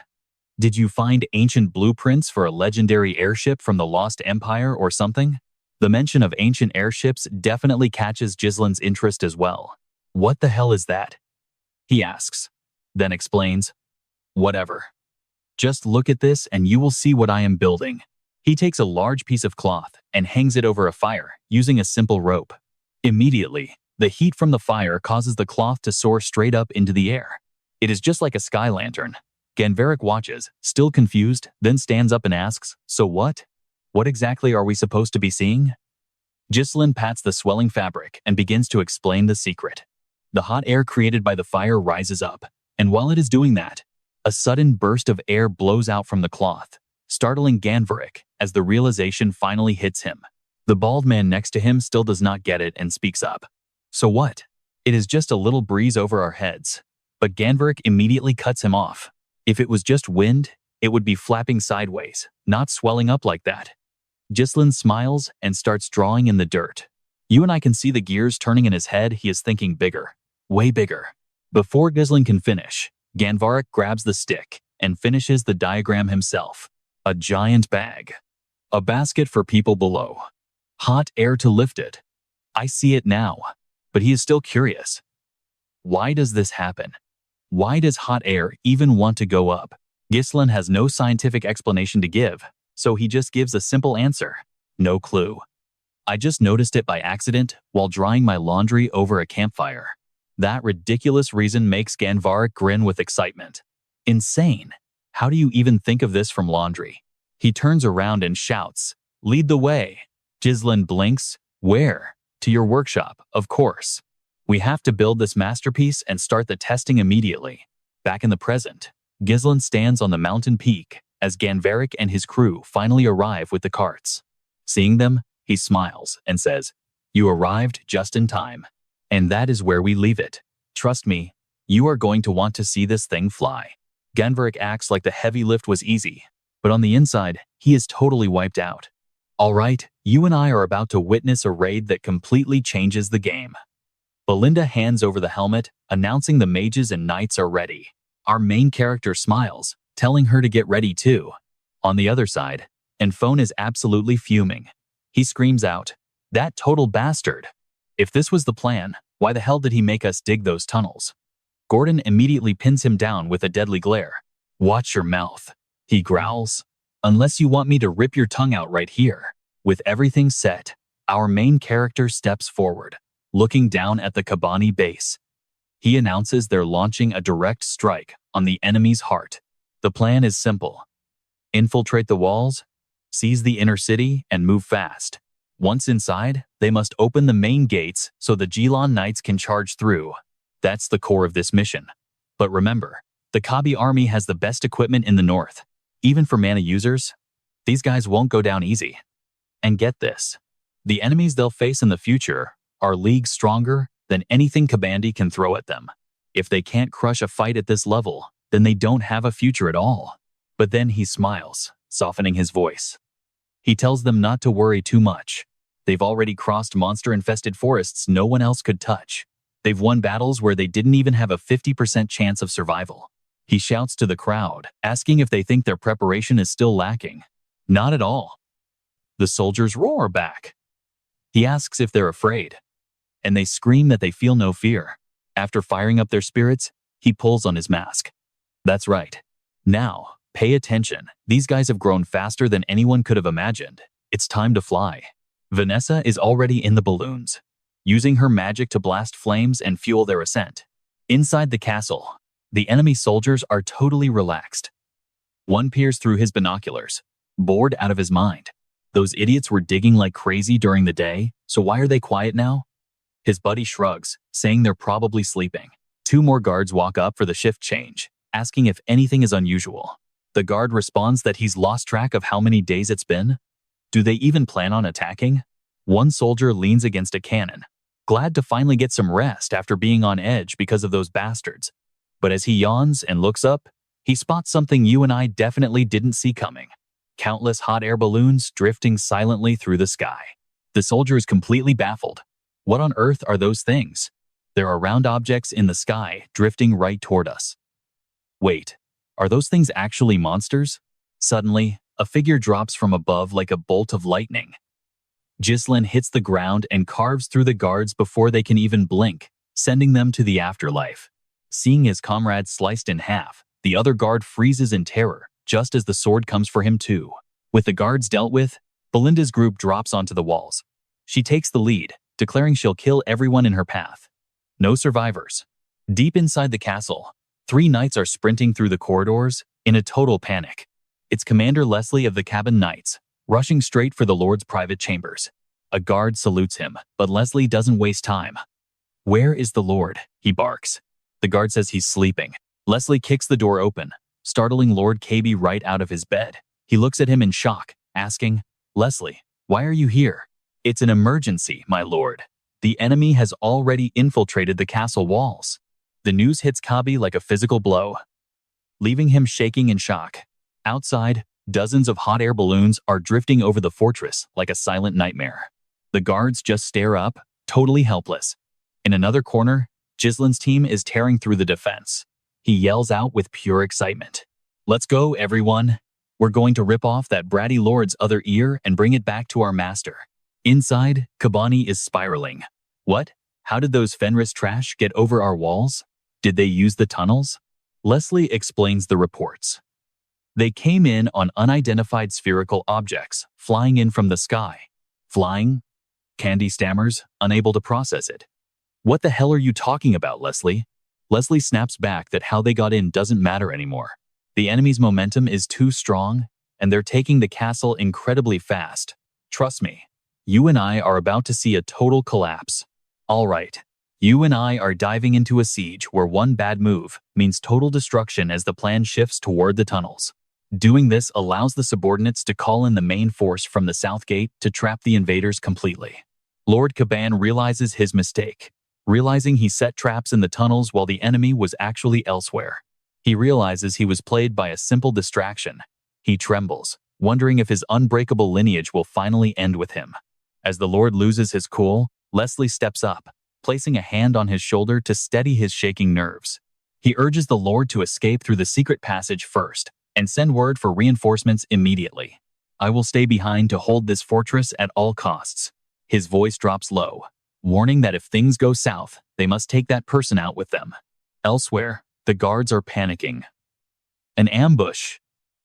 But how did they even get inside? Giving them no time to breathe, Gislen grips his blade and charges forward like a storm. He delivers perfect, clean slashes that instantly drop 2 guards. A third tries to take the lead and strikes back at him, but the power gap is massive. He deflects the desperate attack with effortless ease. He drops low and delivers a horizontal slash, cutting the man in half. More guards arrive, screaming for order. They yell at their comrades to stop panicking and start shooting. There are only a few enemies. Now pay attention to the sky. Things are about to get messy as a hot air balloon wobbles above. Suddenly, it slams hard against the fortress wall with a massive crash. That accidental collision actually wipes out a few soldiers. Infan and his crew crawl out of the wreckage. He snaps at Gordon, calling him a muscle-bound idiot for being too heavy to even be on board. A tired Gordon just begs him to stop the constant nagging already. While they bicker, 2 guards charge from behind, screaming for them to die where they stand. Before they can strike, 2 daggers fly out of nowhere, piercing their throats and dropping both soldiers to the ground instantly. It is Gislen's group. He steps forward, checking to see if they are hurt. Cao jokes that even as a knight, Gordon acts just like he did in the old days. Gordon just scratches his head. He laughs it off, but a loud boom from within the city catches the attention of everyone. The guards scream that the enemy has already breached the main inner gates. As the soldiers scramble into position, Cao notes how fast they have transitioned into a defensive stance. You and I can see it, right? This villain is sharp. Someone inside this castle actually knows what they are doing. Gislen realizes his tunnel distraction worked, but the enemy forces will regroup soon. They have to move now. He turns to his team, asking if everyone is ready and in position. The soldiers shout in unison as Gislen begins assigning their specific roles. Cao is tasked with clearing the walls and destroying siege weapons, while Belinda goes to hunt down Lord Caban. As for himself, he looks straight ahead, declaring he will carve a path to the gate. He asks if they are ready, and the men raise their swords with a roar of pure battle spirit. Gislen puts on his mask. The Fenris Knight Order begins the operation, and everyone rushes to their marks. At the main gate, they see Gislen's squad charging in. A soldier yells to the commander that they are coming. The commander stays calm, realizing the gate is the target. He points his sword forward, ordering the entire army to level their spears. He demands they hold the line until the main southern force arrives to back them up. The 2 sides collide in a violent, messy clash. But with Gislen leading, the power gap is immediately obvious. Leslie's eyes widen in absolute shock. His men are being overwhelmed by Gislen's relentless pressure. Anyone who steps up gets taken down with a single, devastating blow. The soldiers' morale shatters. It is impossible. They cannot stop this monster's advance at all. Leslie realizes every single weapon is coated in mana. Wait, are all these invaders actually high-ranking knights? Even with knights, they should not be breaking through heavy infantry this fast. It makes no sense. And trust me, you and I are about to see if one man can really break an entire army. All right, you and I are about to watch a war as soldiers call for Leslie. Their momentum is too strong for the outer city forces, and the main gate will fall before reinforcements from the continent arrive. Leslie speaks with ice in his voice, ordering them to destroy the gate mechanism while he buys them every second he can. As the words leave his lips, a pale purple mana begins to radiate from his entire body. Gislen's squad tears through the defense like paper as he swings his sword, eyes locked solely on Leslie's position. Without a moment of hesitation, he lunges forward, unleashing a devastating slash aimed straight for the captain. Leslie reacts with lightning speed, parrying the blow as their eyes meet in a flash of pure steel and aggression before they trade blows. He attacks, they defend. He defends, they attack. A perfect, deadly dance of blades. The two clash fiercely until Leslie spots a tiny opening and thrusts his blade forward with lethal intent. But Gislen is a veteran of 1,000 battles, easily sidestepping the thrust with inches to spare. After 9 intense rounds of stalemate, they both back off into a defensive stance, staring each other down with eyes full of fire. As their gazes lock, the captain finally introduces himself as Leslie, leader of the Kabandi Knight Squad. He declares that Gislen won't take another step forward, as we shift elsewhere to Kabani approaching a massive hidden cage in a lonely place, deep inside the darkness. Now pay attention, because inside this dark cell is a man brutally bound in heavy chains that coil around his entire body as Kabani begs Lucas for help. The prisoner slowly opens his eyes, remaining silent for a long moment as he weighs the desperate request. Then, a mysterious smile creeps across his lips as he asks why they don't just take these chains off first. He grabs the massive iron links around his neck, while elsewhere on the battlefield, the chaos only intensifies. Gao is absolutely loving the carnage, screaming for his men to leave nothing and no one standing in their wake. He charges into the thick of the fight like a madman, consumed by the thrill of the slaughter. Belinda is just as deadly, carving through soldiers with single strikes. Before we return to Gislen's duel, the two warriors face off once again as Leslie repeats his vow that no one passes the leader of the knights. It is clear this opponent isn't some weakling, his aura making even the very air around them feel heavy and suffocating. Gislen narrows his eyes and grips his hilt tighter, slowly stepping forward into the captain's killing zone. In an instant, he explodes forward with a burst of speed that leaves Leslie's eyes wide with pure shock. He unleashes a massive flurry of non-stop slashes, forcing the captain into a desperate defense, as the momentum shifts entirely and he's left with no choice but to block. Both men are locked in total focus now, their eyes burning with a murderous intent that chills the air. You and I know it's not over after another 300 intense rounds. Gislen finds the gap he needs and slashes across Leslie's face, splitting his mask clean in two. Before the captain can process the hit, Gislen follows up with heavy strikes barely caught by the shield. Every blow lands like a sledgehammer, rattling Leslie's bones and forcing him to stumble back several steps. Seeing their invincible leader falter, the soldiers behind him cry out in absolute terror for Captain Leslie. Another soldier snaps at them to stop being idiots and worry about the enemies in their own faces. Leslie looks down at his mangled shield, realizing the sheer, terrifying power of the man standing before him. He knows his arms won't hold out much longer, but he's convinced Gislen still won't break him. The captain figures that if he can just stall, his reinforcements will eventually surround and crush the intruders. He focuses on parrying and redirecting attacks, searching for that one perfect moment to snatch the advantage. He's waiting for Gislen to get impatient and make a mistake, staying purely on the defensive for now. Gislen lunges in with a mockery, asking if this is really all the captain can do before thrusting his sword directly at the man's face. Leslie tilts his head back to evade the lethal point, unaware that Gislen has already mastered his rhythm. Without hesitating, Gislen slams his elbow into the captain's face with a bone-shattering impact. Leslie lets out a cry of agony but swings his sword in a desperate, last-second counter-thrust. But he's far too slow, and Gislen rolls through the dust to dodge the clumsy strike. While spinning through the air, Gislen delivers a clean, decisive slash that severs the captain's entire left arm. Trust me, you'll want to see what happens next. Alright, stick with me, because you and I are about to see a complete masterclass in combat. While Leslie is still reeling, the lead lunges forward again with a final slash to the waist, leaving his enemy eyes glazed. He can't believe his eyes. It is exactly as Count Desmond warned. It is like facing the Northern King's first sword, Glen Fenris. As his body hits the dirt, the knights on both sides freeze. His soldiers can only stammer in disbelief as their leader falls. "Commander, over here." Seeing this, your men feel a massive surge of motivation. They shout that he is definitely the one. He turns to the troops and yells for the whole army to push the advantage. "Open the gates." On his command, the soldiers charge forward with insane morale, screaming for blood. Over here, Leslie struggles to sit up, gasping that things won't go the way Baron Fenris thinks.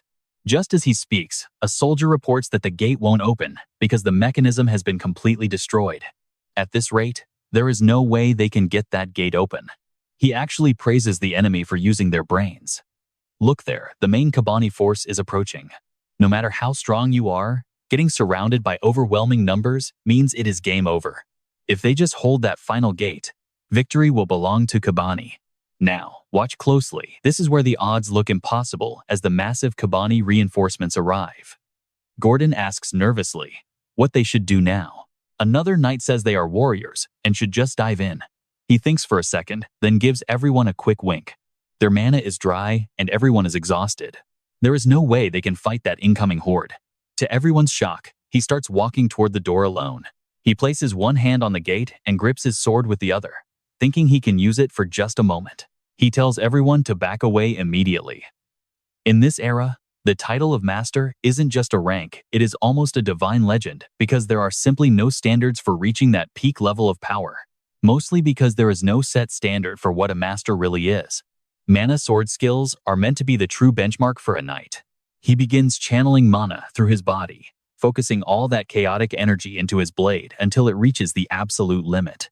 As the mana compresses, a violent aura explodes around him, blasting the nearby soldiers backward. I know what you're thinking, that power level is just off the charts, right? Gordon shields his eyes from the blinding glare while Leslie watches from the ground. This is the ancient empire legend passed down to knights. To be a master, you must push mana to its ultimate extreme. The light radiating from his blade becomes even more intense and violent. With pure determination in his eyes, he swings his sword and cleaves through the gate in one decisive strike. An enemy soldier screams to surround the Fenris bastards and punish the intruders who dared enter Caban without permission. Just as they are about to strike, Julian's army smashes through the gate and clashes head-on with them. Leading the charge is one incredibly fierce warhorse. It lunges forward, stomping the enemy leader's face before letting out a thunderous neigh. Out of breath, he asks Julian why he brought the horse. Julian just smiles and says it followed him on its own. Leslie's men are terrified, wondering how the gate was split in half and what the hell is happening. A soldier screams for a retreat into the city. Our lead hops onto his horse and commands the full army to charge, leaving not a single soul alive. Right at that moment, Belinda is facing down a literal monster. Her breath is shallow as she locks her eyes on her opponent. He walks slowly toward her, his gaze cold as ice as he speaks. He asks what her connection is to the Shadow Knights. Suddenly, Gislen's legion charges in like a relentless storm. The Kabandi soldiers are panicking now, screaming that they are all dead and need to run immediately. Cao leads the charge, yelling that there is nowhere to hide because the inner city is already theirs. Gislen turns to his men and orders them to take no prisoners. Kill them all. Suddenly, his eyes narrow as a sharp pain hits his chest, making it hard to catch his breath. He realizes that his current level makes using an aura blade too much of a strain. Even after using a mana potion, he is exhausted and won't be able to fight for much longer. Seeing him stop, Chao asks what is wrong. He teases if the commander is already tired after just a little effort. Julian reports that the enemy's main force has been suppressed. You and I just saw a legend in the making, but trust me, the battle continues. He praises them both for their hard work. All right, you and I are jumping right into a high-stakes rescue mission where every second counts. He turns back, asking about Berinda, but the news is bad. She's gone radio silent inside the city. Cao just smirks, calling the woman way too slow for her own good. Despite their outward confidence, he feels a knot of worry tighten in his chest, though he hides it.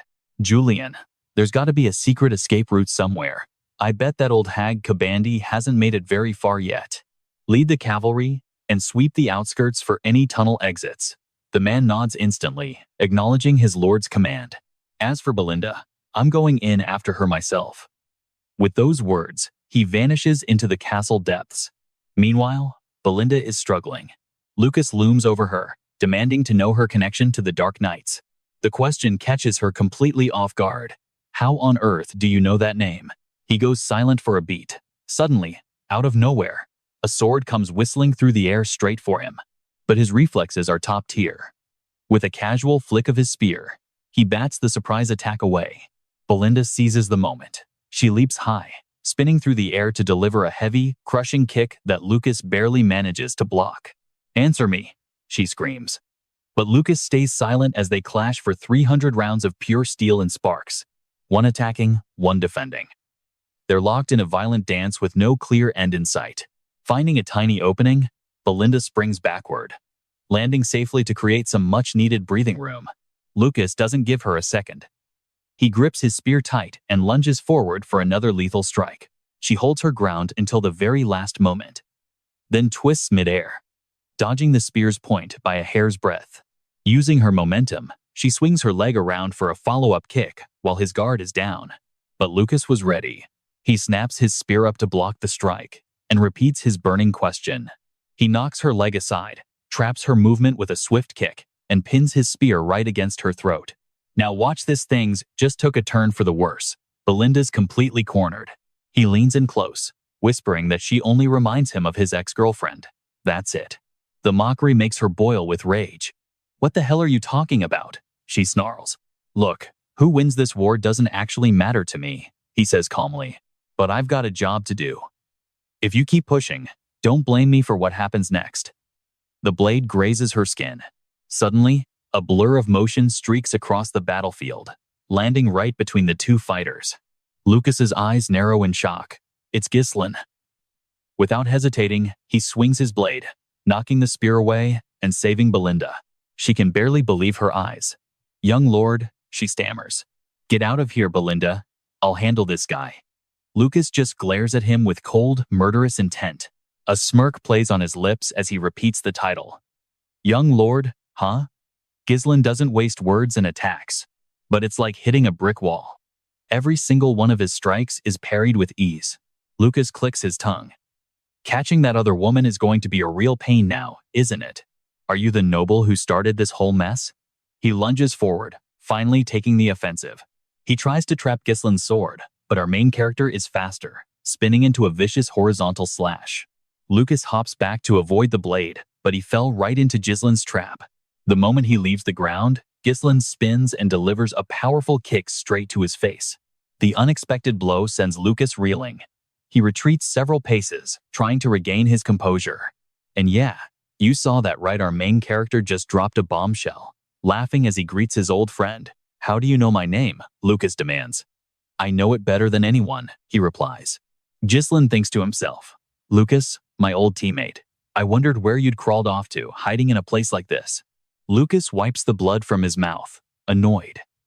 "Your fighting style isn't like any noble I've ever met. It's completely unorthodox." He points his spear tip directly at Gislen's heart. "Who are you really?" Gislen doesn't hide it, admitting he spent years as a mercenary. Lucas is stunned. A high-ranking noble living the life of a low-down mercenary? Gislen ignores the shock and makes him a deal instead. "Listen up. If you win, I'll withdraw my troops. But if I win, you're joining my side. Trust me, you and I are about to see if this gamble pays off." All right, you and I are about to see a gamble that changes the fate of two legends. This offer leaves Lucas stunned, wondering, are you really trying to decide everything with a petty little bet right at the moment of victory? Lucas has no ties or lingering feelings for this castle, which only makes the challenge more intriguing to the mysterious fighter. If that's the case, why not just join me? Lucas smirks, claiming he won't come cheap since he knows his own worth. With cold eyes, our main character proposes a high-stakes wager. This entire castle against the price of Lucas's freedom. In my eyes, Lucas, you are worth far more than this entire fortress could ever be. Lucas looks at him thoughtfully, wondering if the results of this whole damn war are really the price for his service. Offers are flying, but Lucas is still dying to know who he is actually fighting. "What exactly is your name?" He slowly removes his helmet and reveals his identity, the Lord of Fenris. Gislen of Fenris has finally arrived. With his helmet off, he speaks with absolute confidence. "I am the man you will serve as your master from this day forward."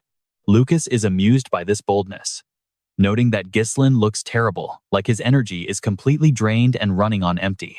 Gislen's breathing is heavy and ragged, but he struggles to keep a calm and composed expression. "Just consider my fatigue a small handicap to keep things fair between us." Lucas just smirks at him with pure disdain. "Fine then. Since you're so eager to lose, I'll go ahead and humiliate you as you requested. Watch this closely, because this is where the past and present finally collide. Lucas lunges forward, attacking as we shift to a camp in the snowy mountains. We see a younger Lucas, packed and ready to leave. A massive spear strapped tightly to his back. A scar marks his left eye as he runs into Gislen. From today on, I am no longer your subordinate. You understand that, right? 10 years have passed since Moriana was recognized, and our contract has officially come to an end. This is a memory from Gislen's past life.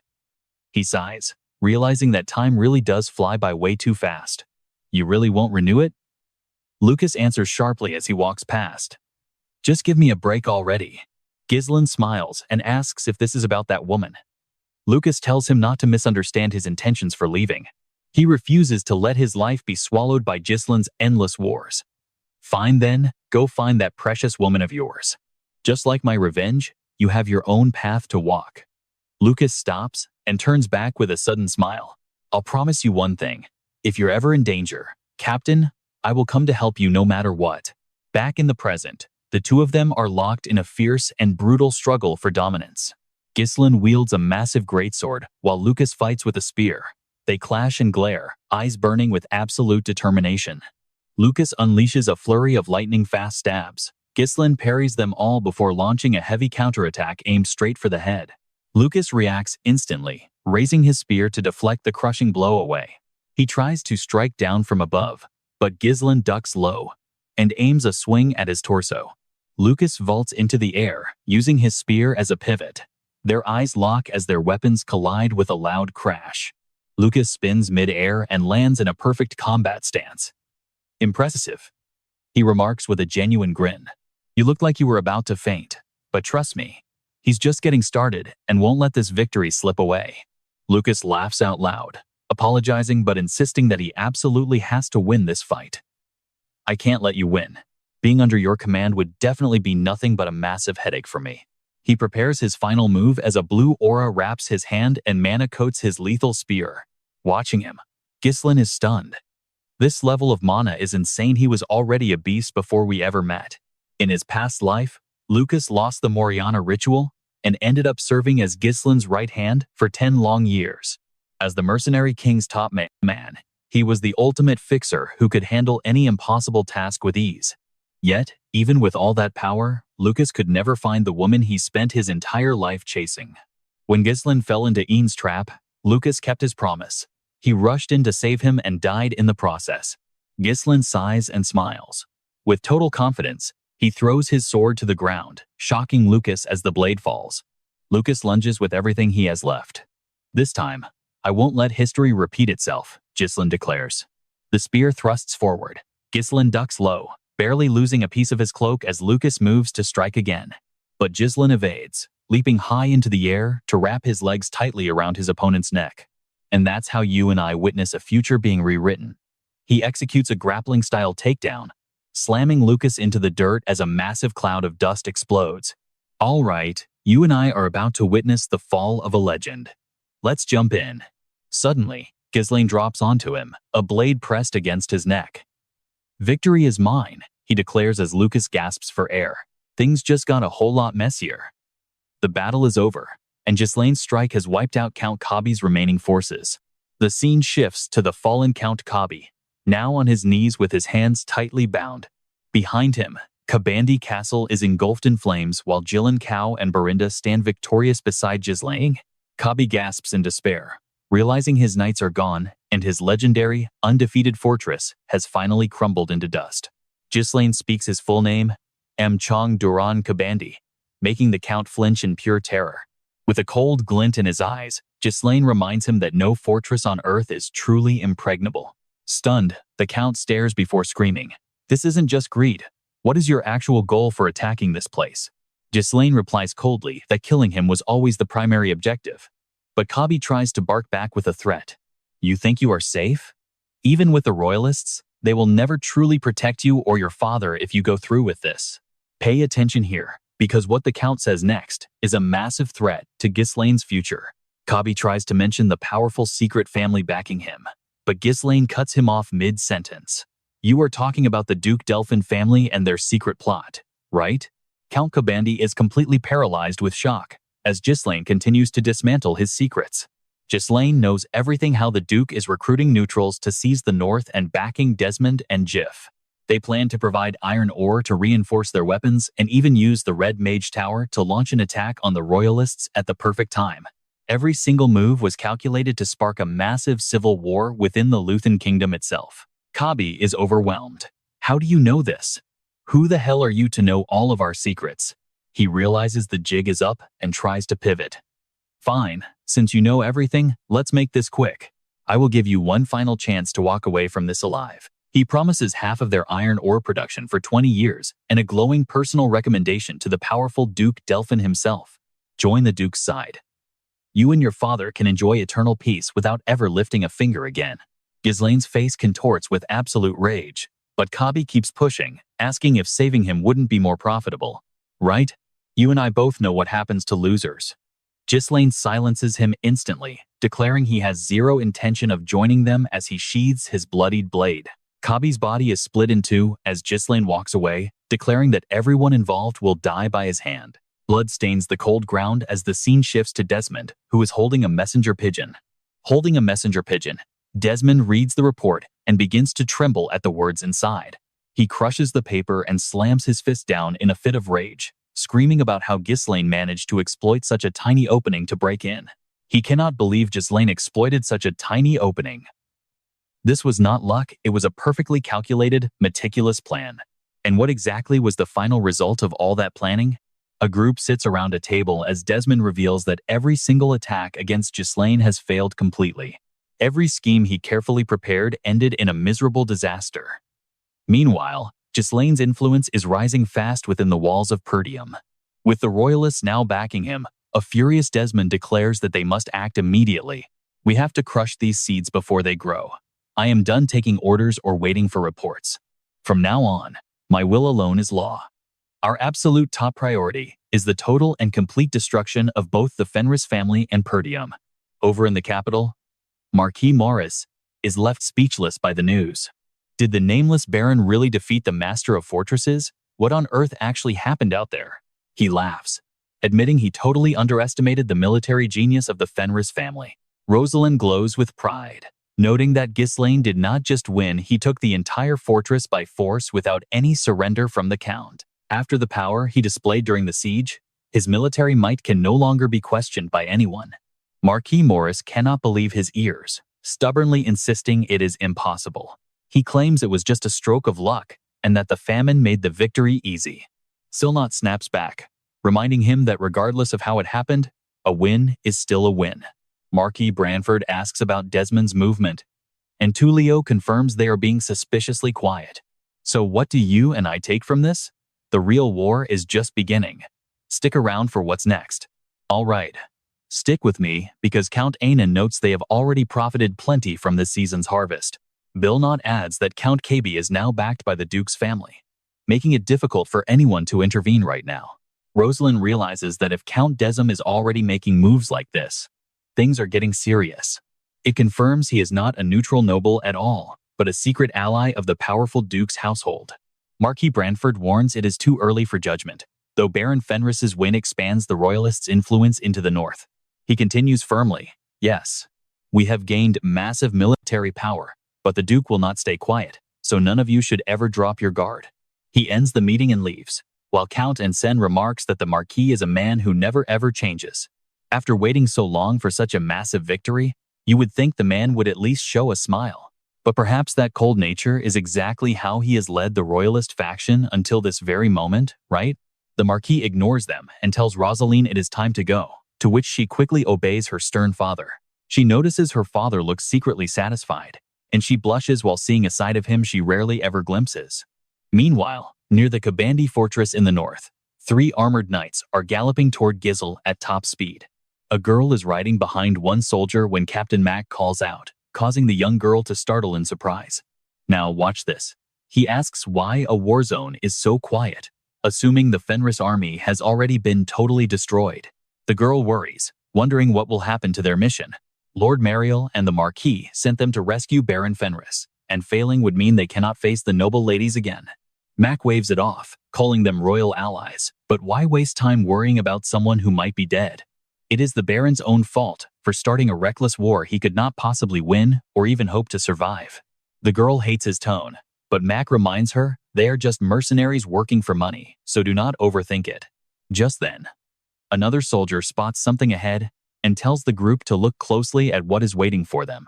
They are shocked to see every house perfectly intact, and at the fort, Gordon is busy organizing the townspeople into lines. He announces that the new lord will ensure no one goes hungry, so everyone should wait for their fair share of food. Lowe waits at a table, handing out official contracts to the crowd. These are the labor contracts for the miners, and the people erupt in joy as they receive their survival packages. Some cry with pure relief, praising the new lord for showing such incredible mercy to common people like them. The hellish days of having everything stolen are finally over, and the era of unpaid forced labor has ended at last. You and I both saw this coming. Ganveric is already busy teasing Alphonse as they haul heavy timber together. He mocks him for being too weak to carry wood, while Alphonse struggles and snaps back in total frustration. He screams about those cursed dwarves, reminding them he is actually a mage, not some common manual laborer. The knights and the priestess see the entire camp is busy moving supplies to build temporary shelters for the displaced people. The workers shout to hurry before the Lord gets angry, leaving Captain Mac wondering what on earth happened here. Has the war really ended already? The priestess is stunned, but suddenly a voice shouts out the name Count Kabandi. Someone asks how much loot was hidden away, and the priestess turns to see Cloud. Cloud and his crew boast about the fortress being filled with gold coins, priceless art, and incredible ancient valuables. Obsessed with the mountain of money, he sings about the high-end weapons and piles of iron ore they just discovered.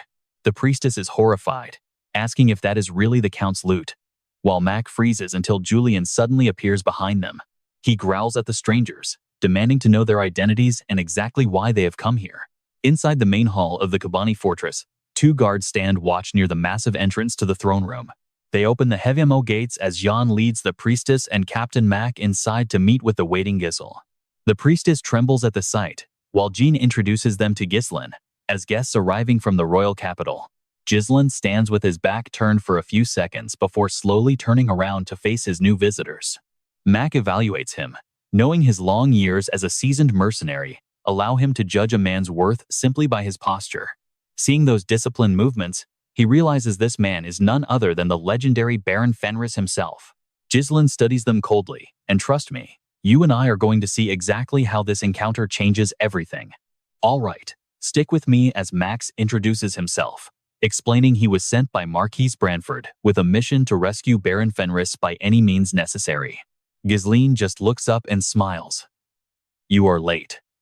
Max immediately tries to scramble for an explanation for their delay. We rushed on the road as fast as possible to prioritize the mission, but we never expected the war to end this quickly. You certainly live up to your reputation as the rising star of the king's faction. Gislen cuts him off, asking where they are headed now. Max starts trembling because he wants to leave. But Gislen explains that since the war just ended and they are short-staffed, they need to put in some work. Max immediately protests, arguing that manual labor has absolutely nothing to do with the specific rescue mission they were assigned. Gislen simply counters, asking if they really plan to abandon her after she was just in danger and needs their help. Max is speechless and starts sweating, wondering what they are supposed to do since they arrived only after the war was already finished. Gislen puts a hand on his shoulder, warning that if their employer asks about them later, she might not have anything good to say. Now watch this move. He's about to corner them with words and suggest that helping each other is best for everyone involved. Max gives in, and then a priestess catches Gislen's attention, leading him to look closer and ask if she really is a holy cleric. She introduces herself as P, a servant of Saint Juana, who is the goddess of beauty and fertility in their religion. She explains she was sent on a special mission since Countess Marielle is their patron, while Gislen remembers her sect is one that usually avoids war. There are almost no priests in the north, with the majority of them staying safely behind in the territory of Zefhau. That's why Jen stayed behind in Zefhau to care for her daughter. The holy power of these priests is an incredibly precious and rare resource. He smiles, realizing this is perfect timing, before bowing slightly to welcome the priestess and acknowledge the hardships of her long, rough journey. She tells him not to be so formal, but Gislen is already thinking 10 steps ahead for his next move. Gislen orders Belinda to escort the priestess to the site immediately, ignoring her protests as Belinda and Wendy grab her hands and lead her away. She cries out that she didn't come here to work, but Belinda insists many miserable people need her holy power right now. Julian approaches Gislen and remarks that finding a priestess like this is quite an unexpected and valuable advantage for their side. Gislen agrees, noting that with the church involved, he can finally act with much more freedom in his future plans.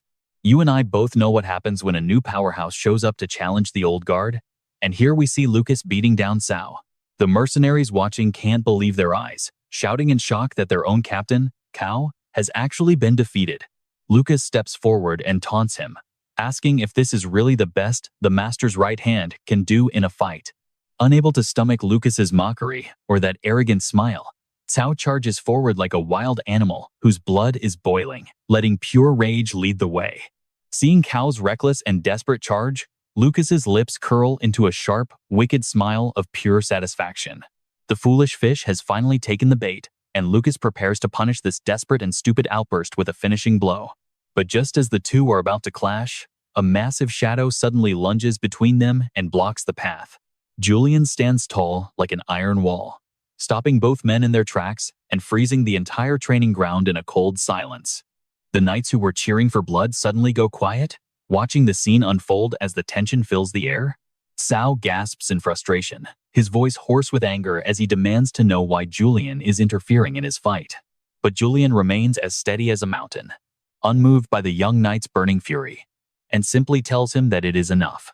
Lucas immediately relaxes and steps back, taking one last chance to mock Cao by sarcastically noting that Julian seems to be the one truly in power. That jab sparks an explosion of anger in Cao, whose frustration boils over like a wild beast trapped in a cage. He demands to be let go to finish the match, but Julian's patience has officially hit its absolute limit. With one swift and calculated movement, Julian locks Cao's arm and delivers a brutal, heavy punch straight into his chest. That punch sends Cao tumbling through the dirt, coughing up a mouthful of blood as he tries to sit up, his chest feeling crushed. Julian steps closer, looking down at the fallen knight with eyes as cold as ice, showing no sympathy for his behavior. He tells him to maintain his dignity, then turns to tell Lucas that the Lord is currently looking for him. Lucas follows with a smirk, while Cao grips the dirt in a fit of helpless, bitter rage at his own weakness. Before disappearing completely, Julian glances back and clearly sees the deep bitterness reflected in the young knight's eyes. As they walk down the quiet hallway, Lucas suddenly laughs, prompting Julian to ask what is so funny about the situation. Lucas chuckles, saying he is just sharing his honest first impressions of their mysterious and unusual new lord. While most lords only care about land and money, this one is busy managing the hierarchy of his own knights. It's definitely a strange way to rule. So what do you and I make of this lord? Something tells me he's just getting started as night falls over the empty training grounds. All right, you and I are about to see how a humiliating defeat at the academy turns into a legendary comeback. The helplessness against Jan and that burning rage still choke him like thick smoke in his throat. These memories gnaw at his mind until a sudden movement behind forces Cao to swing his blade instinctively. A sharp metal clang rings out as Gislen effortlessly blocks the strike with his pitch-black scabbard. He didn't even draw his sword, eyes piercing through Cao. Heard a total rookie wipe the floor with you. Cao bites his lip, turning away. If you came to mock me, just leave. You're a very busy man. But Gislen ignores the attitude, his face showing a rare and satisfied smirk instead of anger. He tosses a small object from his cloak. Cao's reflexes are still sharp enough to snatch it mid-air. It's a leather-bound manual, handwritten with new mana and sword methods that Gislen modified specifically for his personal style. Study it well. Cao wants to argue, but the detailed diagrams under the moonlight freeze him in total shock. Intricate energy maps and complex mana circuits are drawn with precision. The theories and logic are far beyond anything he had ever been taught before. Now, watch this. His doubt vanishes as shame and gratitude wash over him, and he whispers, "Why give this to me instead of the captain? Return it then if you don't want it." "No, I'm keeping it." Gislen just sighs and speaks the truth. You lost because your foundation is weak. Instinct can only carry you so far in a real life or death fight. He disappears into the night. At that moment, Cao's pride finally breaks, replaced by a much stronger sense of purpose. Captain. He bows deep, voice trembling. Thank you. The seven-dragon Gislen simply smiles back at the boy. Rest up. See you tomorrow. A month later, the northern lands have been completely reborn after the war ended. After seizing the Kabi territory, their expansion and stabilization efforts happened at a breakneck pace for everyone. They drained the enemy's wealth to fill their own empty treasuries to the very brim. They're distributing food to calm the citizens while seizing the largest iron mine in the north to jumpstart their military production and massive equipment upgrades. Poor Fenris is transforming into a powerhouse that no one in this world can dare to overlook. In the meeting room, the vibe is pure victory. Thanks to everyone. Fenris is finally a top-tier player. Klaus slams the table like a maniac, shouting that 1/3 of the North now belongs to their territory. Our military power is second to none. Let our enemies try to attack. Gislen just glares over at Duana. Immediately, Duana pulls an invisible thread, making Clow gasp for air like a fish caught on dry land. Berinda just shakes her head. This idiot never knows when it's actually time to keep his mouth shut. Let's pause here because while everyone celebrates, Gislen knows the real danger is just beginning for them. Claw chokes as the thread loosens. No peace for me? Vanessa stands up, looking incredibly nervous. My lord, the mages are beyond exhausted and can't take more. Gislen just blinks. They are slaves, right? Vanessa turns pale at the cold words, but Gislen just smiles gently. Don't worry. We have a priest for that. In the infirmary, Bias's prayer rings out like a judgment call as holy light floods the entire room. In the name of the goddess, stand up. But Ampon grabs her, covered in tears and snot. Don't heal me anymore. I don't want to work another second. Just let me stay injured so I can finally rest. But the knights pin him down like a goat. Bias panics. Using holy power for forced labor? Is this even legal? When can I finally go home, my lord? Suddenly, Gislen's voice startles her from behind. Your holy power has grown quite a bit, priestess. Bias stares at her own hands in total disbelief. Really? Gislen watches her thoughtfully. Unlike mana, holy power cannot be trained. It's a divine gift for the blessed. And it's clear she is no ordinary priestess. Do you hate it here? Not exactly. Just, when can I finally return to the church? Gislen gives a gentle smile that freezes her heart. You can leave right now. Bias almost cries in relief. You've helped Fenris so much. I want to give you a proper reward for your service to our land. Meanwhile, in the capital Cadinia, rumors of the Fenris victory spread like wildfire through every single tavern and street. People say he flew over walls or split massive gates in two with one strike. From the streets to the taverns, his name is being whispered in every corner. You and I just saw a kingdom rise, but this next meeting, it changes everything. You and I are about to watch this cold warrior melt. Seeing her, Gislen's frozen expression softens. My lady, have you been well? Rosaline blushes deeply. As long as you return safely, that is enough. Gislen bows in gratitude. The people you sent helped us tremendously. Moslin bows in gratitude of now, Gislen bows in gratitude of now, and the now most demated. 1. Armanitz and Scented. In Aspede, including in Bide. Rosaline smiles back warmly. Hearing that makes me happy. She then turns to Pi, saying the secretary can finally return to the church today. Pi bursts into tears of joy. Thank you so much, my lady. My very first mission is finally over. Fenris territory was a great place to stay, but honestly, the mental toll was just too much to handle. Suddenly, a messenger approaches from behind to inform the Baron that Marquise Branford is waiting for him. He turns to Rosaline, stepping closer than necessary. Can we meet privately later? Rosaline blinks, her face turning beet red. Of course. Inside the royal faction's meeting room, the vibe is completely different, tense and heavy. Marquis Branford sits at the head. You're late. Gislen bows, just enough to show respect. I apologize, my lord. Stabilizing the territory took longer than I had originally calculated. The Marquis scowls. How dare he be late in a situation like this? One official lets out a soft laugh. telling them to relax. Branford signals for silence, his eyes cutting through Gislen like sharp daggers. I have told you, everything you do reflects on my reputation. If you lose to Caban, the royal faction and I will be humiliated. The Duke will take everything. He leans forward, putting all the pressure on Gislen. Don't think I'll tolerate your recklessness just because I'm your sponsor. Now, report on that battle. Convince me I was right to back you.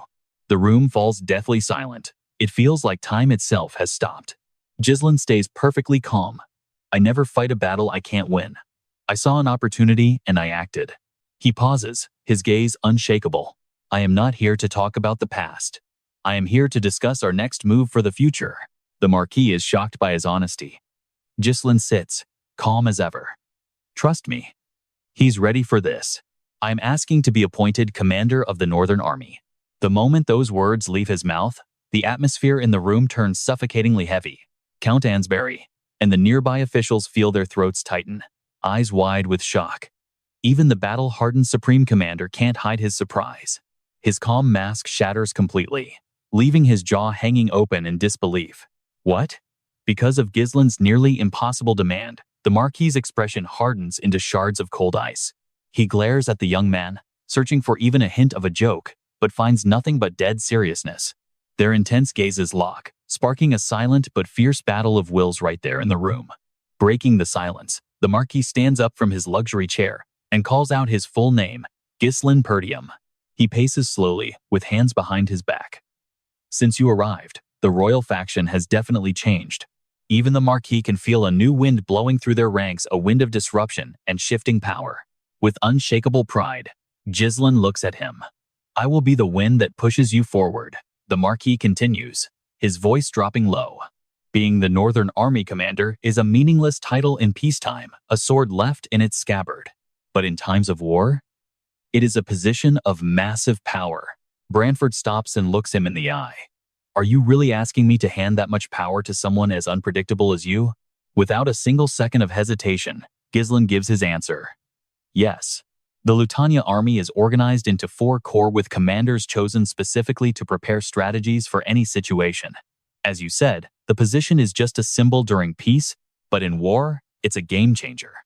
It grants the authority to summon every lord in the entire region. Gislen then gives a respectful, slight bow. I know the Northern Commander's seat is currently empty. If someone has to sit there, let it be me. After hearing that bold declaration, the Marquis falls into deep thought, and the room goes quiet once again. He studies the young man, weighing the risks against the rewards. He sits back down, leaning into his chair. Why is that seat empty?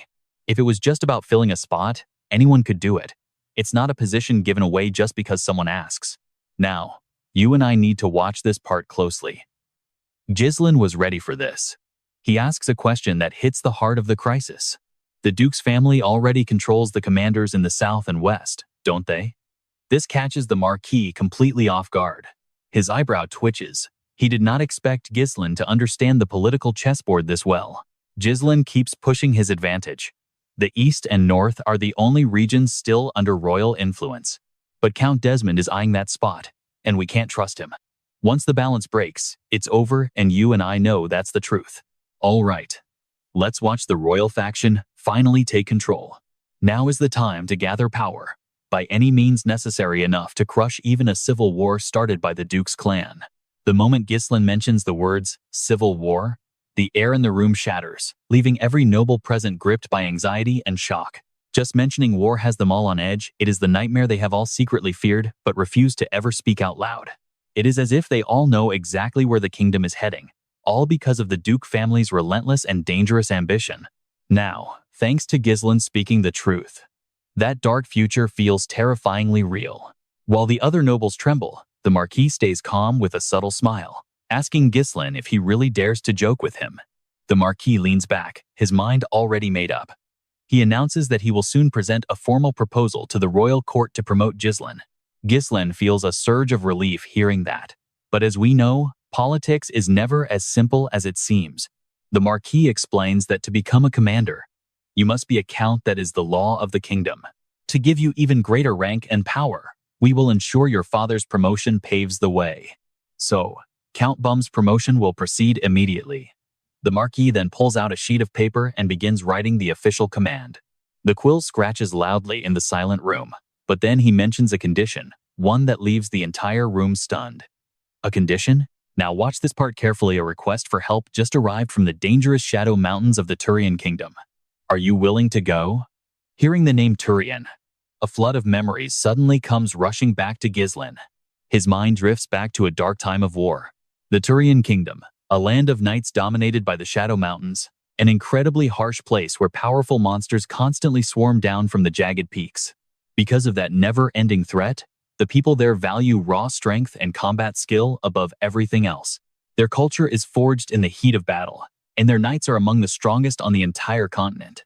Gislen used to hunt and train there, so he knows its brutality well. If they need an outside hunter to deal with monsters now, something catastrophic has happened. Something truly terrible. The Marquis cuts through Gislen's thoughts and speaks. It seems they are struggling with this year's monster wave. For someone who can fly over walls and split fortresses with sword energy, this is nothing. Gislen is shocked to realize the Marquis knows every single detail about his recent legendary achievements in battle.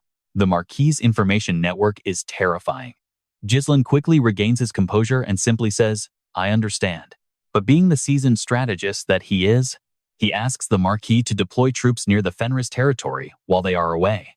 Even if the Duke's family seems weak, there is no telling what they might do. After that, Gislen leaves the room with Berinda and the priestess. As Gislen walks through the grand palace halls, he looks down at the sprawling city, a place that has been peaceful until now. He thinks back to his past life, remembering the tragedy that once destroyed this land. In that timeline, Duke Delphin was the one pulling all the strings. He manipulated every piece from the shadows, starting a civil war that eventually stole the throne and drowned the kingdom in a sea of blood. The commander of the North back then was a man named Har, the person who paved the way for the Duke's victory. With a new determination burning in his chest, Gislen decides to strike first.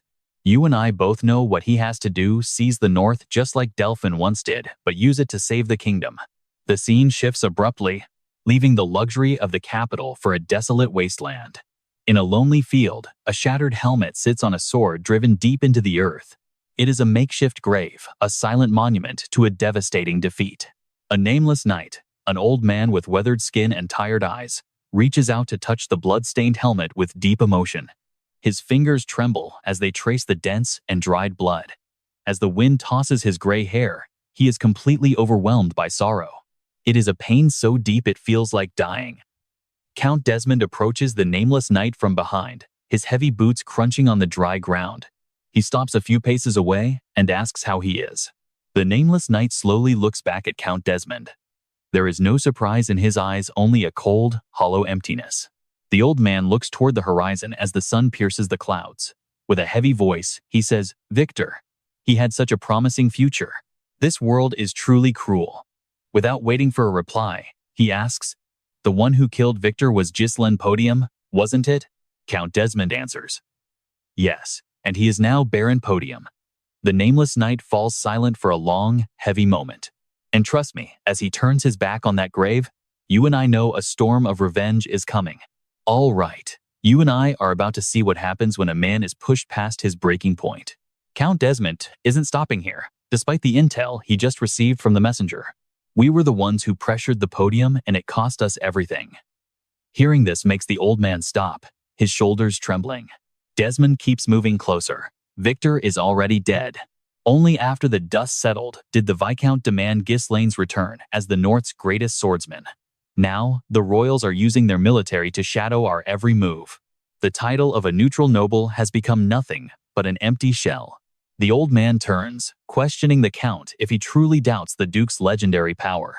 With a look of pure determination, Count Desmond firmly declares that from this moment on, he will never follow another person's orders again.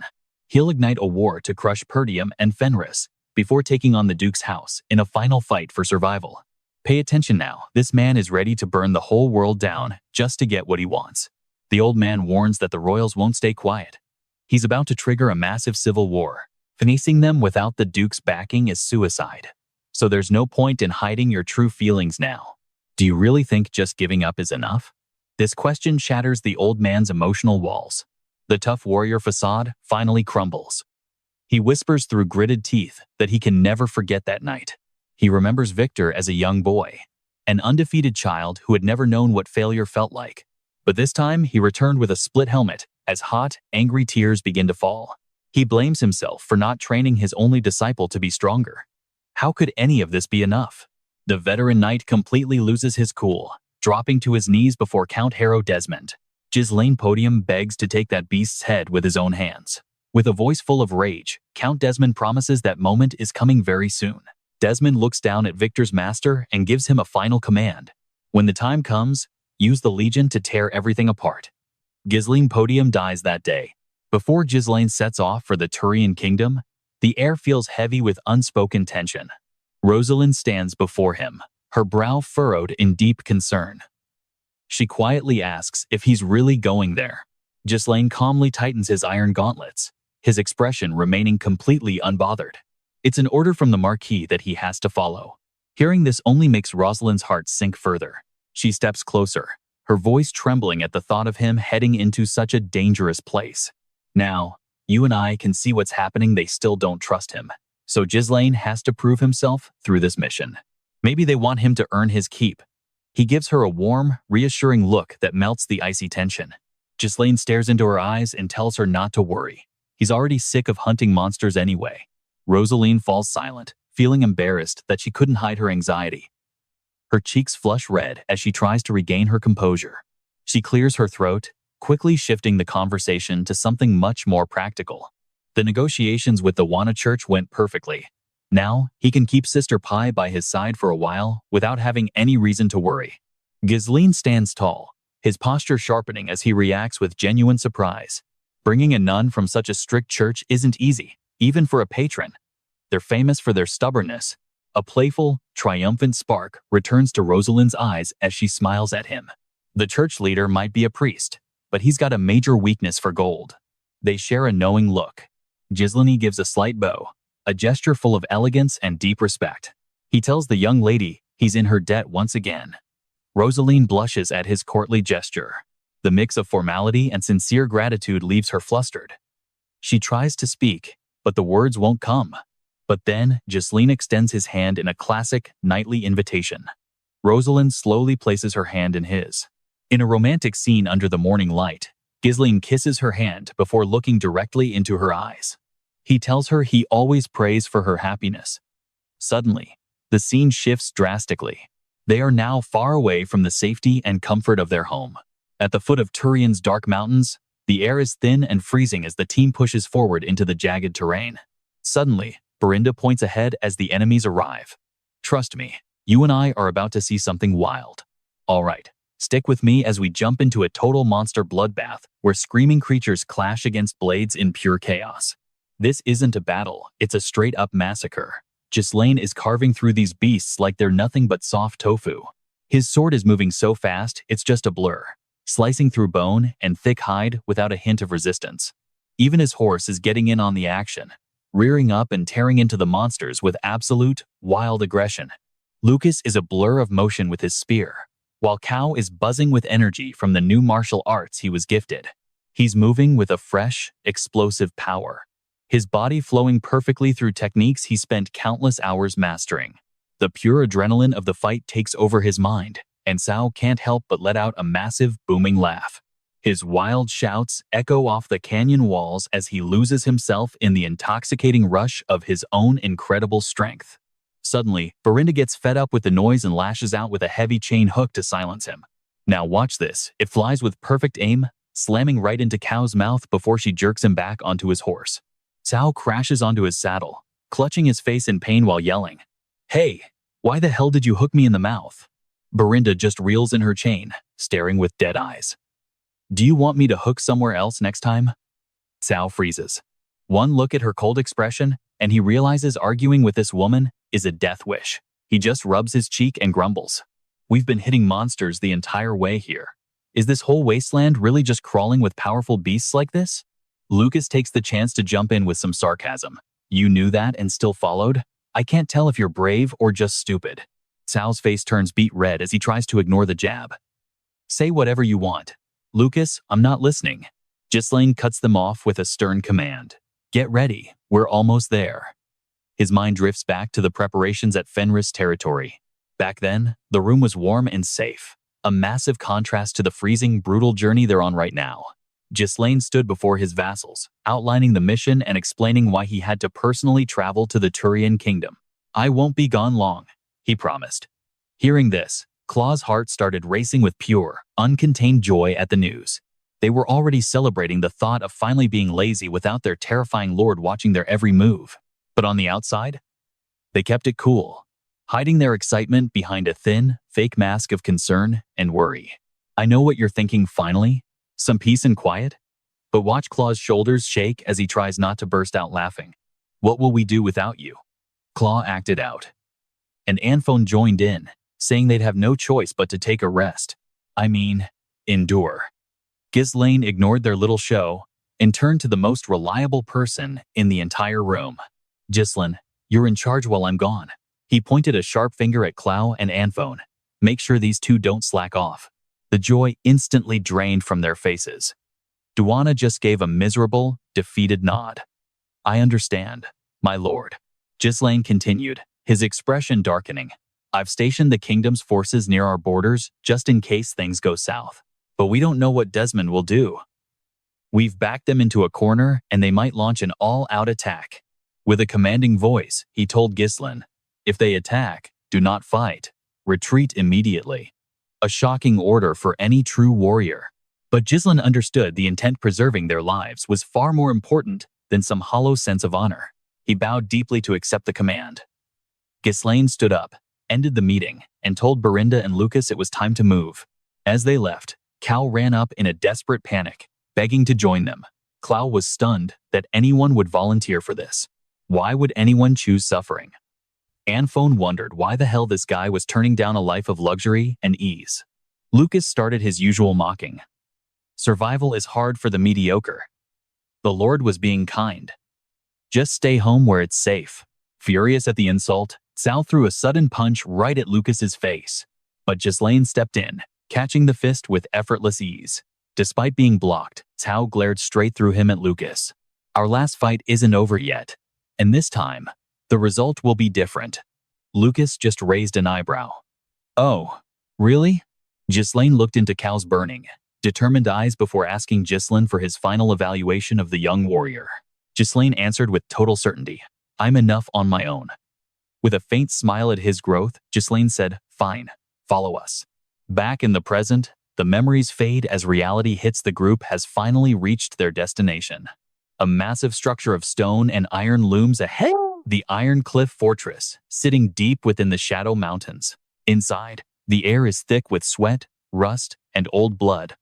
Other hunters watch them with cold, calculating eyes. Those predator-like gazes weigh up their gear and confidence. Berinda just looks at the grim faces around her and scoffs. And trust me, you and I are about to see that for Lucas, this dangerous place hasn't changed one bit. All right, you and I are about to see what happens when a group of nobles enters the most lawless place on earth. Gislen immediately stops Cal before things get ugly. Berinda asks if they should just unload their gear and start hunting monsters right away. Gislen shakes his head. No, to hunt here, you first have to register as a hunter at that guild over there. Berinda frowns. Aren't they here on a royal request for aid? Shouldn't there be some kind of special treatment or privilege? Why go through all this trouble? With a smirk, Gislen tells her not to expect much because rules are rules here. They step into the hall. It is dark and filled with the low grumbles of rough characters. Gislen introduces them to a sleepy receptionist. I am Baron Fanis from the Kingdom of Lutan. We arrived after receiving a request for aid from the Turian royal family. The receptionist stays indifferent. He slowly opens his eyes, looking totally unimpressed, and says they are just here to register as hunters. See, noble titles mean nothing inside this fortress. Everyone is equal. Berinda snaps, asking what's he just said to her. The receptionist completely ignores her and starts writing in a ledger. The scratch of his quill is the only sound in the room. He tells them not to play the noble card here unless they want to make enemies for no reason. Turian knights only maintain the fortress basics. Any trouble between hunters is handled by yourselves. He looks up and adds, just do not kill each other. Besides, you all came here to hunt monsters, did you not? Cao scoffs at the laziness. So you are basically telling us to fend for ourselves? The receptionist bluntly replies, yes. He tosses 4 badges onto the table with a clatter. With these, you can hunt anywhere in the mountains of shadows. Just do not lose them. He gives them a look that is almost a mockery, wishing them luck. For these hunters from far away, Gislen takes the badges without a word. Let's go. Berinda kicks a stone in frustration at their behavior. Now, pay attention here. This is exactly where the real trouble starts to brew. 3 hunters are blocking their path. They look rough, covered in scars, and absolutely full of themselves. The one in the middle steps forward with a fake polite tone, welcoming them to Iron Clip. He asks if these faraway nobles just finished registering. Gislen is totally indifferent and turns to walk away. He has no time for small talk. Cao glares at them, telling them to get lost. The guy quickly blocks them again, flicking his cloak to reveal a very specific-looking badge. Dawn, the king of Iron Clip. I belong to the association that protects hunter rights under his wing. Cao sighs at the fake kings everywhere. He looks the guy up and down. So what? What does it matter if we just got here? The guy points back toward the hall. The knights do not get involved, so we hunters have to cooperate to keep the order. That is why we help newcomers adapt. He whispers that for a small fee, they can hunt without being bothered by anyone. Lucas looks at his lord and waits for an order. Berinda narrows her eyes, asking if they are really trying to extort them. Gislen stands still for a moment, then turns to Cao and tells him to listen. When arriving at a new place, there is one thing you must always do first, especially in a lawless dump like this. The hunter smirks. He tells him he is being smart and knows how to read the situation. He nods in approval. Like it or not, we will be seeing each other a lot, so it is best to avoid friction. He holds out his hand for money. You and I both knew a fight was coming, but man, that was one hell of a punch. A sickening crack echoes through the air. The punch sends the guy flying backward, knocked out cold before he even hits the dirt. The other 2 are frozen in terror. Gislen casually shakes out his hand and finishes his lesson to Cao. Fists always come before words. Might makes right. The 2 hunters who were looking so smug just a second ago immediately draw their weapons. They call him a fool. He had a chance to be protected by Lord Dawn, but now he has just dug his own grave. But Gislen reacts in a heartbeat, pulling 2 daggers from the hidden sheaths strapped to his thighs. The blades hiss through the air, aimed at the enemy's vital spots with absolute precision.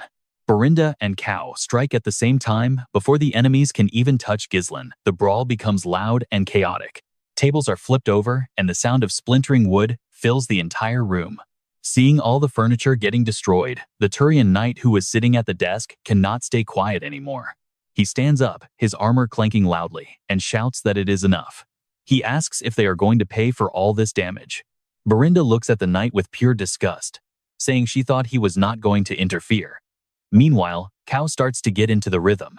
A wild grin spreads across his face as he looks at the wreckage and then back at Gislen.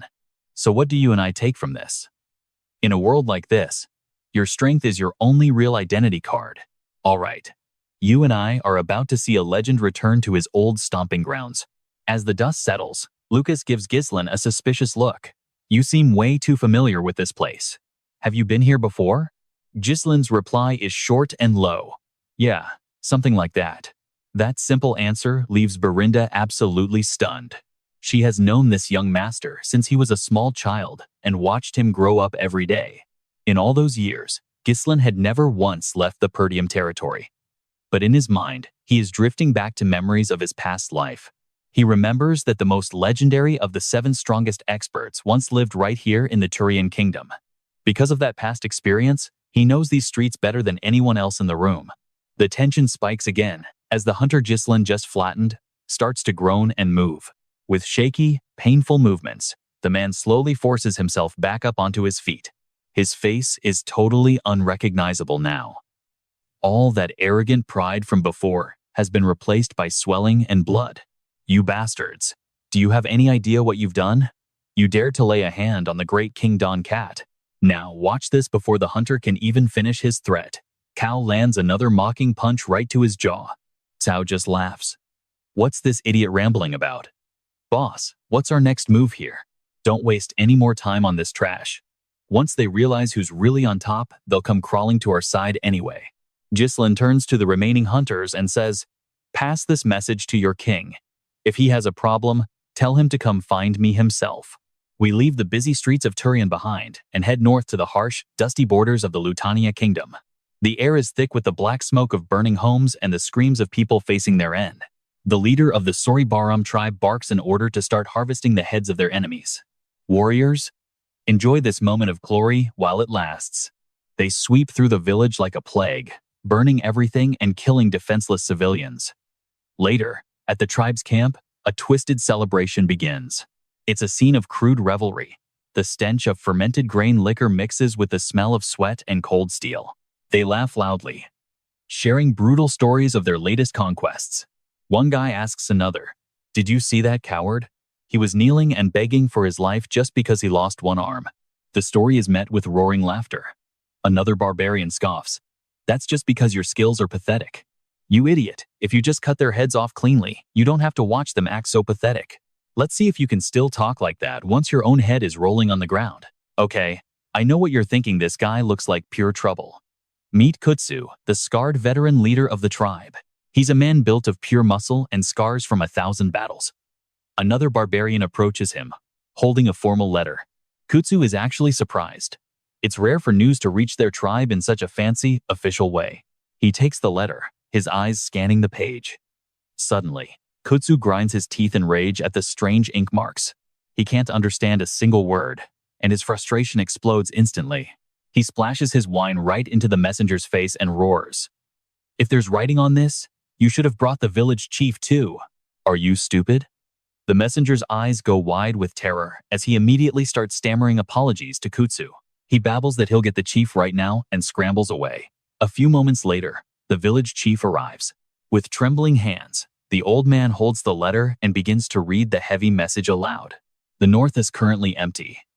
I hereby grant permission for your warriors to take over Perdium." Those words hang in the air, cold and heavy. At the mention of taking Perdium, every barbarian there freezes in shock. Perdium is a land of massive wealth and history, a place they've been hungry for over many generations. One barbarian can't hide his excitement and screams, "Finally! A chance to loot the riches the Northern Wolf loves so much." Another starts laughing. The time has finally come to seize the land our warriors have dreamed of for years. Amidst the rising murmurs and bloodthirsty war cries, Kutsu remains completely silent.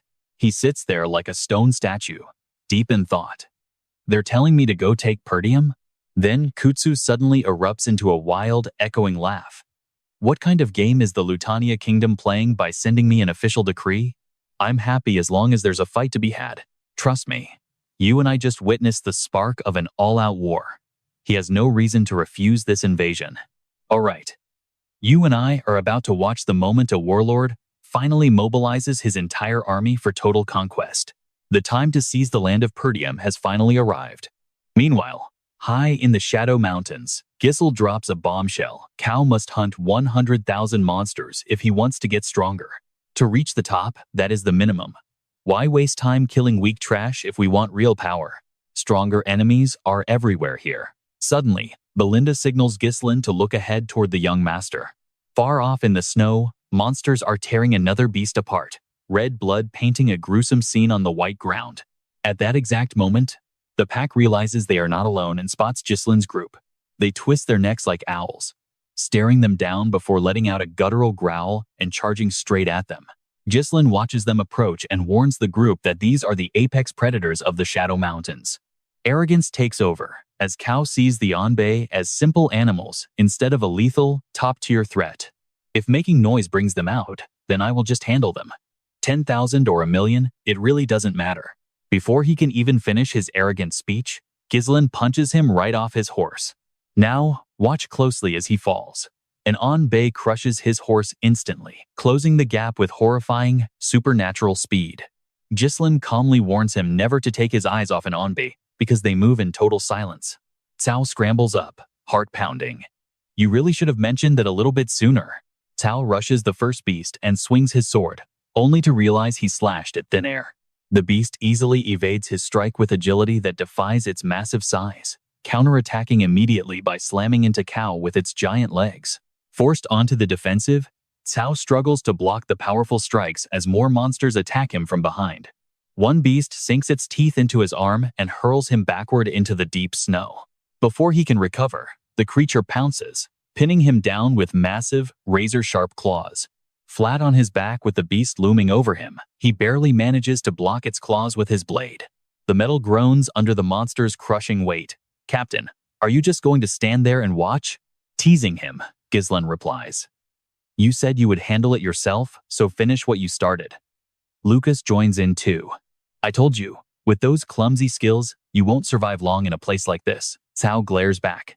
You and I both know Lucas is just teasing, but he's really mocking Zhao's failure against these bird heads. The constant mockery from Lucas only fuels Cao's growing rage. Two monsters keep up their relentless assault, leaving him no opening to strike back as he barely defends himself. His strength is fading fast. Seeing this, Belinda looks at the young master, worried he might actually die. Gislen remains unbothered, assuring her that this guy isn't the type to go down so easily. The Onbi are incredibly smart. Charging them without a plan is a death trap. There's a reason they are the kings of these mountains. Because of that, they never imagined they could actually be the ones being hunted.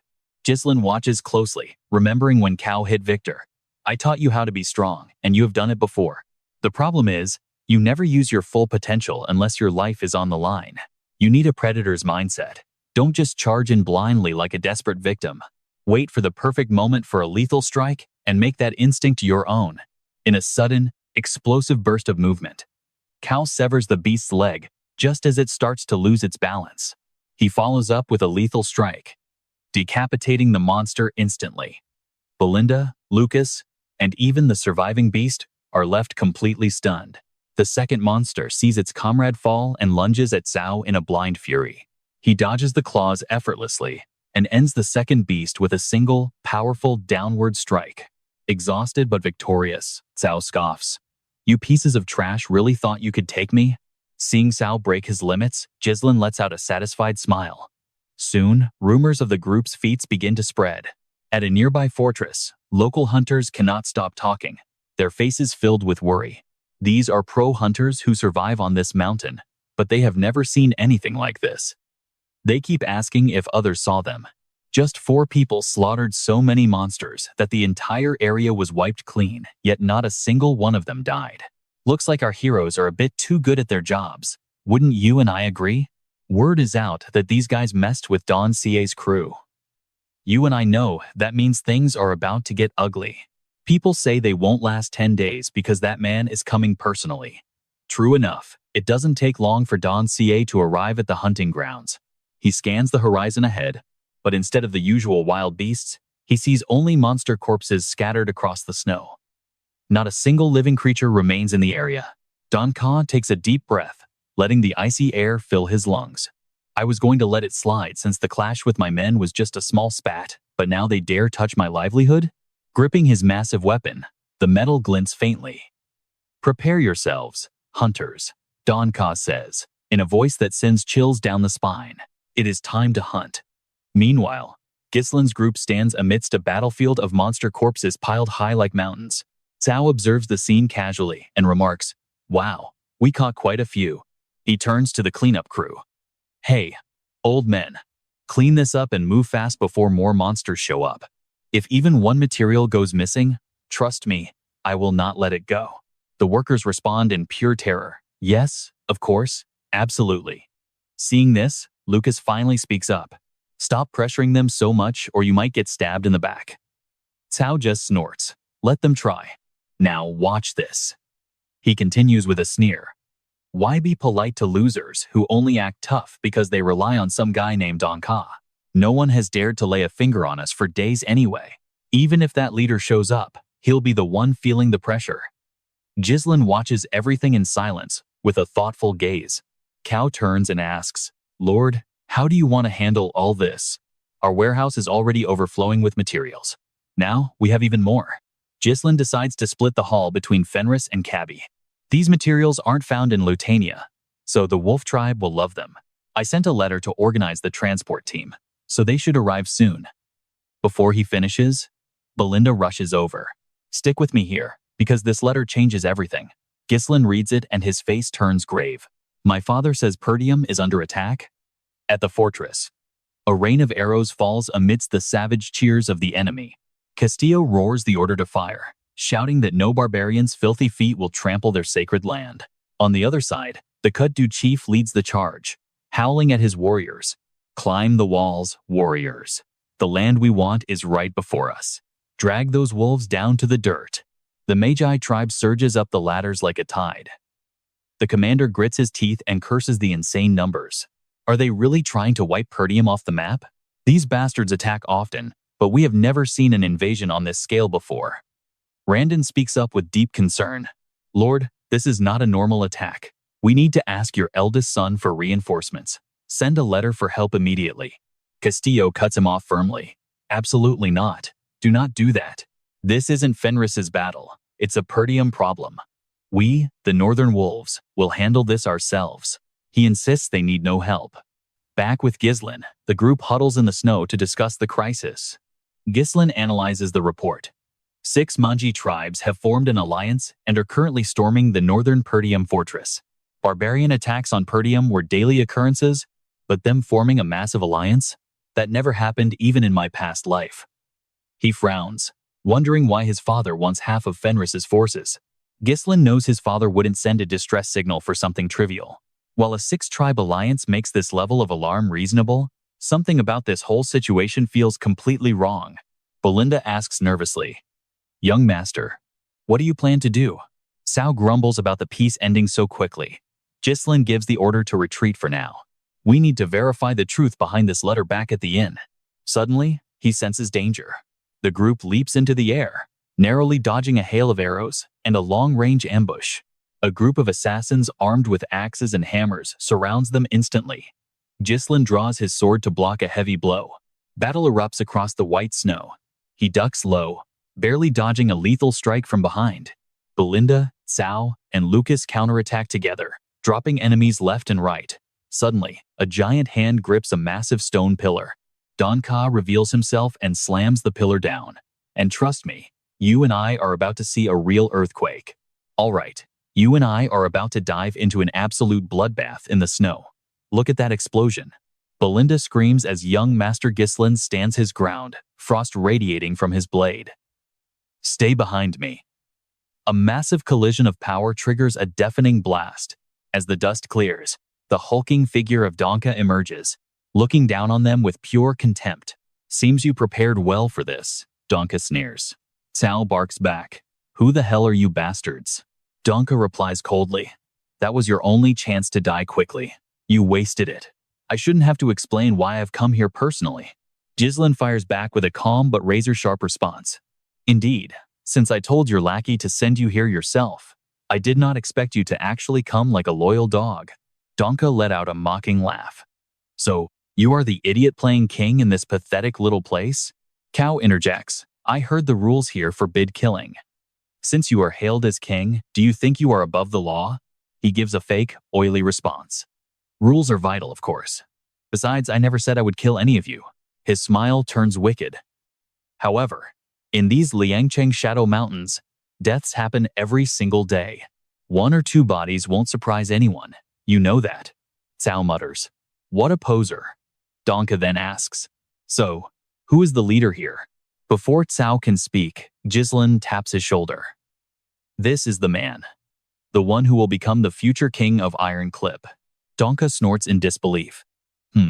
So it is not you? Gislen casually replies. Sorry, but I have some urgent business to attend to. Cao Hioi flashes a smirk while drawing his weapon. Go handle your business, Lord. I will take care of this bastard right now. Let's move. Gislen calls out to Lucas and Belinda. Before leaving, he adds one final warning. Do not go dying on me. Now pay attention here. This is where the battle reaches a whole new level of intensity. Cao grips his weapon tight. With one clean, legendary strike, 2 assassins collapse into pools of blood. Don't look away now. I am your opponent. Donka chuckles softly. Quite confident, aren't we? Fine. Give him what he wants. The assassins charge at once. Cao stays calm, spinning to parry a sneak attack before launching his own counter. Decisive and brutal, he moves like a beast within the circle. One by one, they fall. Donka suddenly leaps down, swinging a massive stone pillar. Kao dodges, using every bit of agility to stay alive. Ka, red hair, you fight well for a loner. Why not join me? I will give you better treatment. Together, we would make a truly terrifying team. Kao stands tall, his gaze unshakable. How could a wolf ever work under the command of a pig? With a defiant roar, he declares, starting today, I am the one who will be the king of this mountain. Let's pause for a second. You and I can practically feel the freezing tension before this storm finally breaks. Suddenly, violent explosions rock the forest. Brilliant flashes of light tear through the freezing mist and heavy snow. On that pure white canvas, warriors clash in a desperate, high-stakes struggle for survival. Every strike carries a killing intent as cold as the blizzard. Cao stands ready for battle. He faces a massive foe radiating a dangerous aura. Donka swings that gargantuan stone pillar like a toothpick. Every impact shakes the very foundations of the earth. Cao grits his teeth against the crushing pressure. Damn it, it's blocking my view. Who uses a giant stone pillar as a shield like that? He leaps high to avoid a powerful horizontal sweep. The pillar slams into the ground, sending snow spraying everywhere. Donka gives him no room to breathe, relentlessly pressing the attack with heavy blows meant to crush bone. A massive collision sends Cao flying backward, his body sliding across the freezing, jagged ice. Despite the agony, Cao forces himself up, regaining his balance to prepare for the next deadly exchange. Gasping for air, Cao assesses the situation. Built like a pig but moves like lightning. He swings that heavy pillar with 0 openings. One hit and I'm a dead man. But how do I strike back? Donka spins, the pillar whipping through the air and creating a violent gust of wind. With a single blow, a nearby ancient tree is shattered into splinters amidst the chaotic battlefield. Watching closely, Cao realizes the trap. He knew I would dodge that way on purpose. Using the debris, Donka corners him. He sneers, I've met many like you, they're just like the monsters I hunt. He continues mockingly, small fry who actually think there's something special. What a joke. Cao is pinned between the broken trunk and Donka's massive pillar. A heavy blow lands and blood sprays from his mouth. Cao collapses, buried under the heavy timber in the snow. Just wait for the next part. All right, you and I are about to see a villain realize way too late that this fight is far from over. Don Ca sits casually on his weapon, lighting a cigar. He turns his back on Cao with total contempt. He says, it has been a long time since anyone dared challenge my spot, so I went a bit overboard. Fame is not always a good thing. Everyone usually shakes in fear before I even strike, and it is honestly getting boring. He smirks. You were the same, terrified without even knowing it, and just focused on running away. It ruined the fun, so I ended it quickly. Poor blonde kid, actually trusting someone like you before he left. Believing it is over, Dansa heaves his massive pillar onto his shoulder to leave. But then, a voice filled with pure rage echoes from behind. Hey you, who are you calling scared? Donka stops. Cao drags himself out of the rubble, bloody but eyes blazing with fire. Donka is stunned. Oh, his voice changed. Now this is getting interesting. As I thought. Maybe you should rethink my offer from earlier. Come under my banner. It is not too late for a man like you. Your pride cannot be traded for a meal. Is it not better to be a full pig than a starving wolf? Cao's face is drenched in blood, his gaze colder than ever. Despite his hands shaking from pain, he grips his sword tighter. One of us has to die today, but it is not going to be me. Now pay attention, this is where Don Ca lets out a terrifying wave of blue killing intent. Such a fool. Dying and then regretting it is useless. Cao feels his body breaking apart. Damn it, it feels like every single bone in my body has turned to dust. It is always like this. I thought I understood the lessons, but in a real fight, everything just disappears from my head. That pig was right. I was so scared I could barely move. His armored hands tremble, but he forces himself to look reality in the eye. Fear. Is this what true fear is? Memories of the castle and a stern voice suddenly come rushing back. Who says I am afraid? You were terrified that Lucas would take your spot. And then he fought better than you ever expected. If you were already shivering before the first strike, what is the point of even fighting? Why on earth are you in the memory? Gislen suddenly thrusts his sword, and Cao barely manages to dodge the strike. The training session becomes suffocatingly intense. Lord, what is the meaning of this sudden attack? In an instant, Gislen pins Cao down, his blade against his throat. You just try to run the moment things get ugly. That is just human instinct. But if you have the guts to dive in, you will realize that an opportunity is actually right there. If you want to follow your ideals, the first thing you must conquer is your own fear. You and I can see it now, the fear is gone. Cao stands firm against the massive blow. Death is a teacher, and he has finally learned the lesson. Blood splatters across the pure white snow. In a split second, Cao's blade pierces right through Don Ka's massive guardian aura. Boom. The two clash again. Cao uses his enemy's weapon as a springboard, leaping high into the air to slash down at his shoulder. Don Ka thinks, he dodged me twice? That is no fluke. Is this red-haired brat actually growing stronger in the middle of a fight? I am the king of Iron Clip, yet I am losing to this nobody? Cao dodges like a dancer on the snow. Don Xie swings wildly, screaming out in rage. What kind of trick are you pulling? Cao just calmly responds. It is nothing special. I just am not afraid anymore. Before losing consciousness, Don Ka lets out a final cry.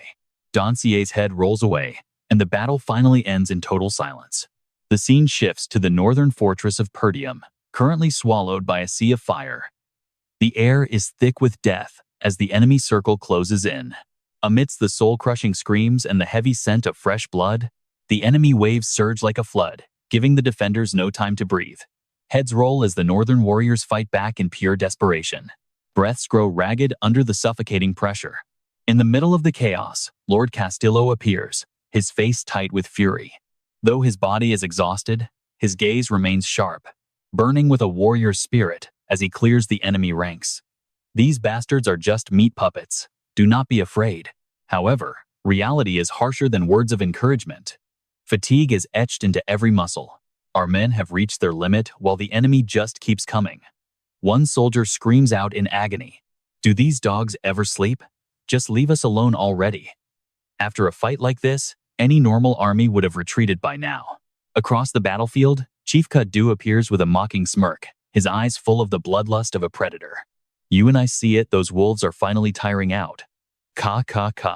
All right, stick with me, because we're about to witness a siege that turns into an absolute bloodbath. He savored the enemy's terror like it was some kind of sick entertainment. With a cold order to drain the defenders' last bit of strength, he commanded the Yinwen clan to retreat and swap in fresh troops. The barbarians, still lost in a bloodthirsty frenzy, weren't ready for their brutal fun to end just yet. Retreating already? We haven't had enough. Listen up, you runts, this is an order from clan leader Kudo himself. On the fortress walls, soldiers with faces pale from exhaustion watched the enemy rotation with pure horror in their eyes. Damn it, they're swapping units again? How many times is that now? Randon rushed to Lord Castillo, his voice shaking with anxiety. 6 Manji tribes are rotating to keep these attacks coming non-stop. Our forces are too thin. My lord, we can't possibly survive these endless waves of reinforcements. Scoven gritted his teeth in rage. Since when did those brainless savages actually learn how to use military strategy? Do they plan to bleed us dry without a single moment of rest? A seed of doubt flashed through Randon's mind. Everything from the tribal alliance to their tactical precision felt incredibly strange. It felt like a puppet master was pulling the strings from the shadows. Through it all, Castillo remained silent. Now watch this. Lord Castillo makes a decision so crazy it might just work. If those bastards return, open the gates. The Northern Wolf boldly declared he would personally take the head of the enemy leader. The entire fortress was stunned by this suicide mission. But suddenly Randon pointed to the horizon, his voice cracking with panic. Lord, look over there.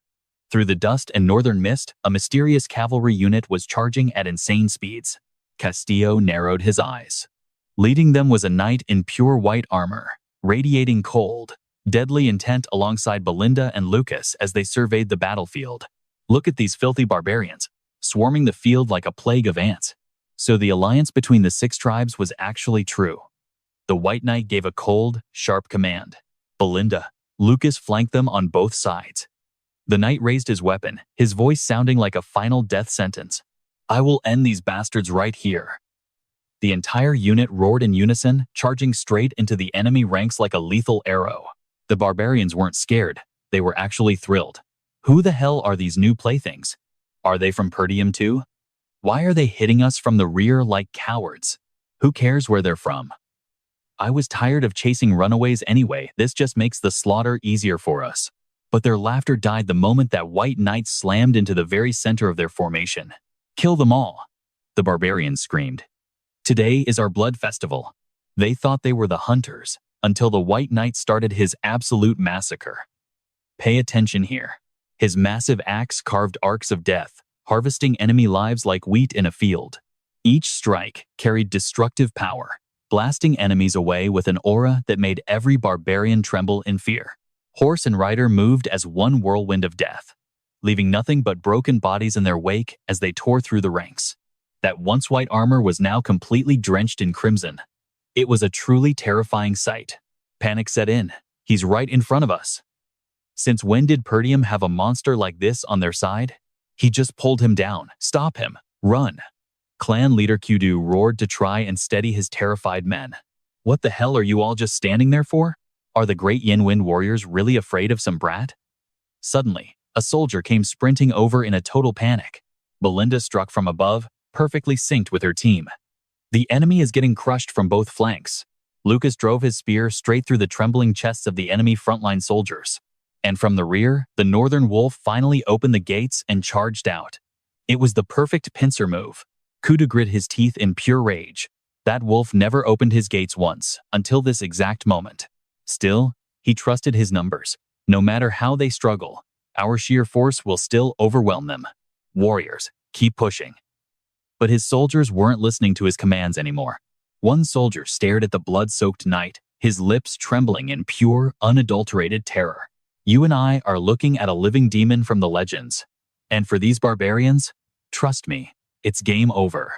Let's dive into a legend of the day. The magic beast forest burned a day when a demon soaked in blood appeared and claimed the soul of every living being in sight. With red eyes glowing with killing intent and hooves treading through deep crimson pools, a name echoed out like a curse: the blood-red demon. Even the fierce Kutu felt a momentary shiver, but his violent nature soon drove him to burst out in insane laughter. The blood-red demon? How interesting. I never imagined the frozen north actually held someone this powerful.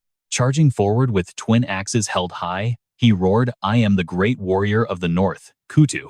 The head of this demon will be chopped off by my own hands." The knight responded with a voice like ice, "How disgusting.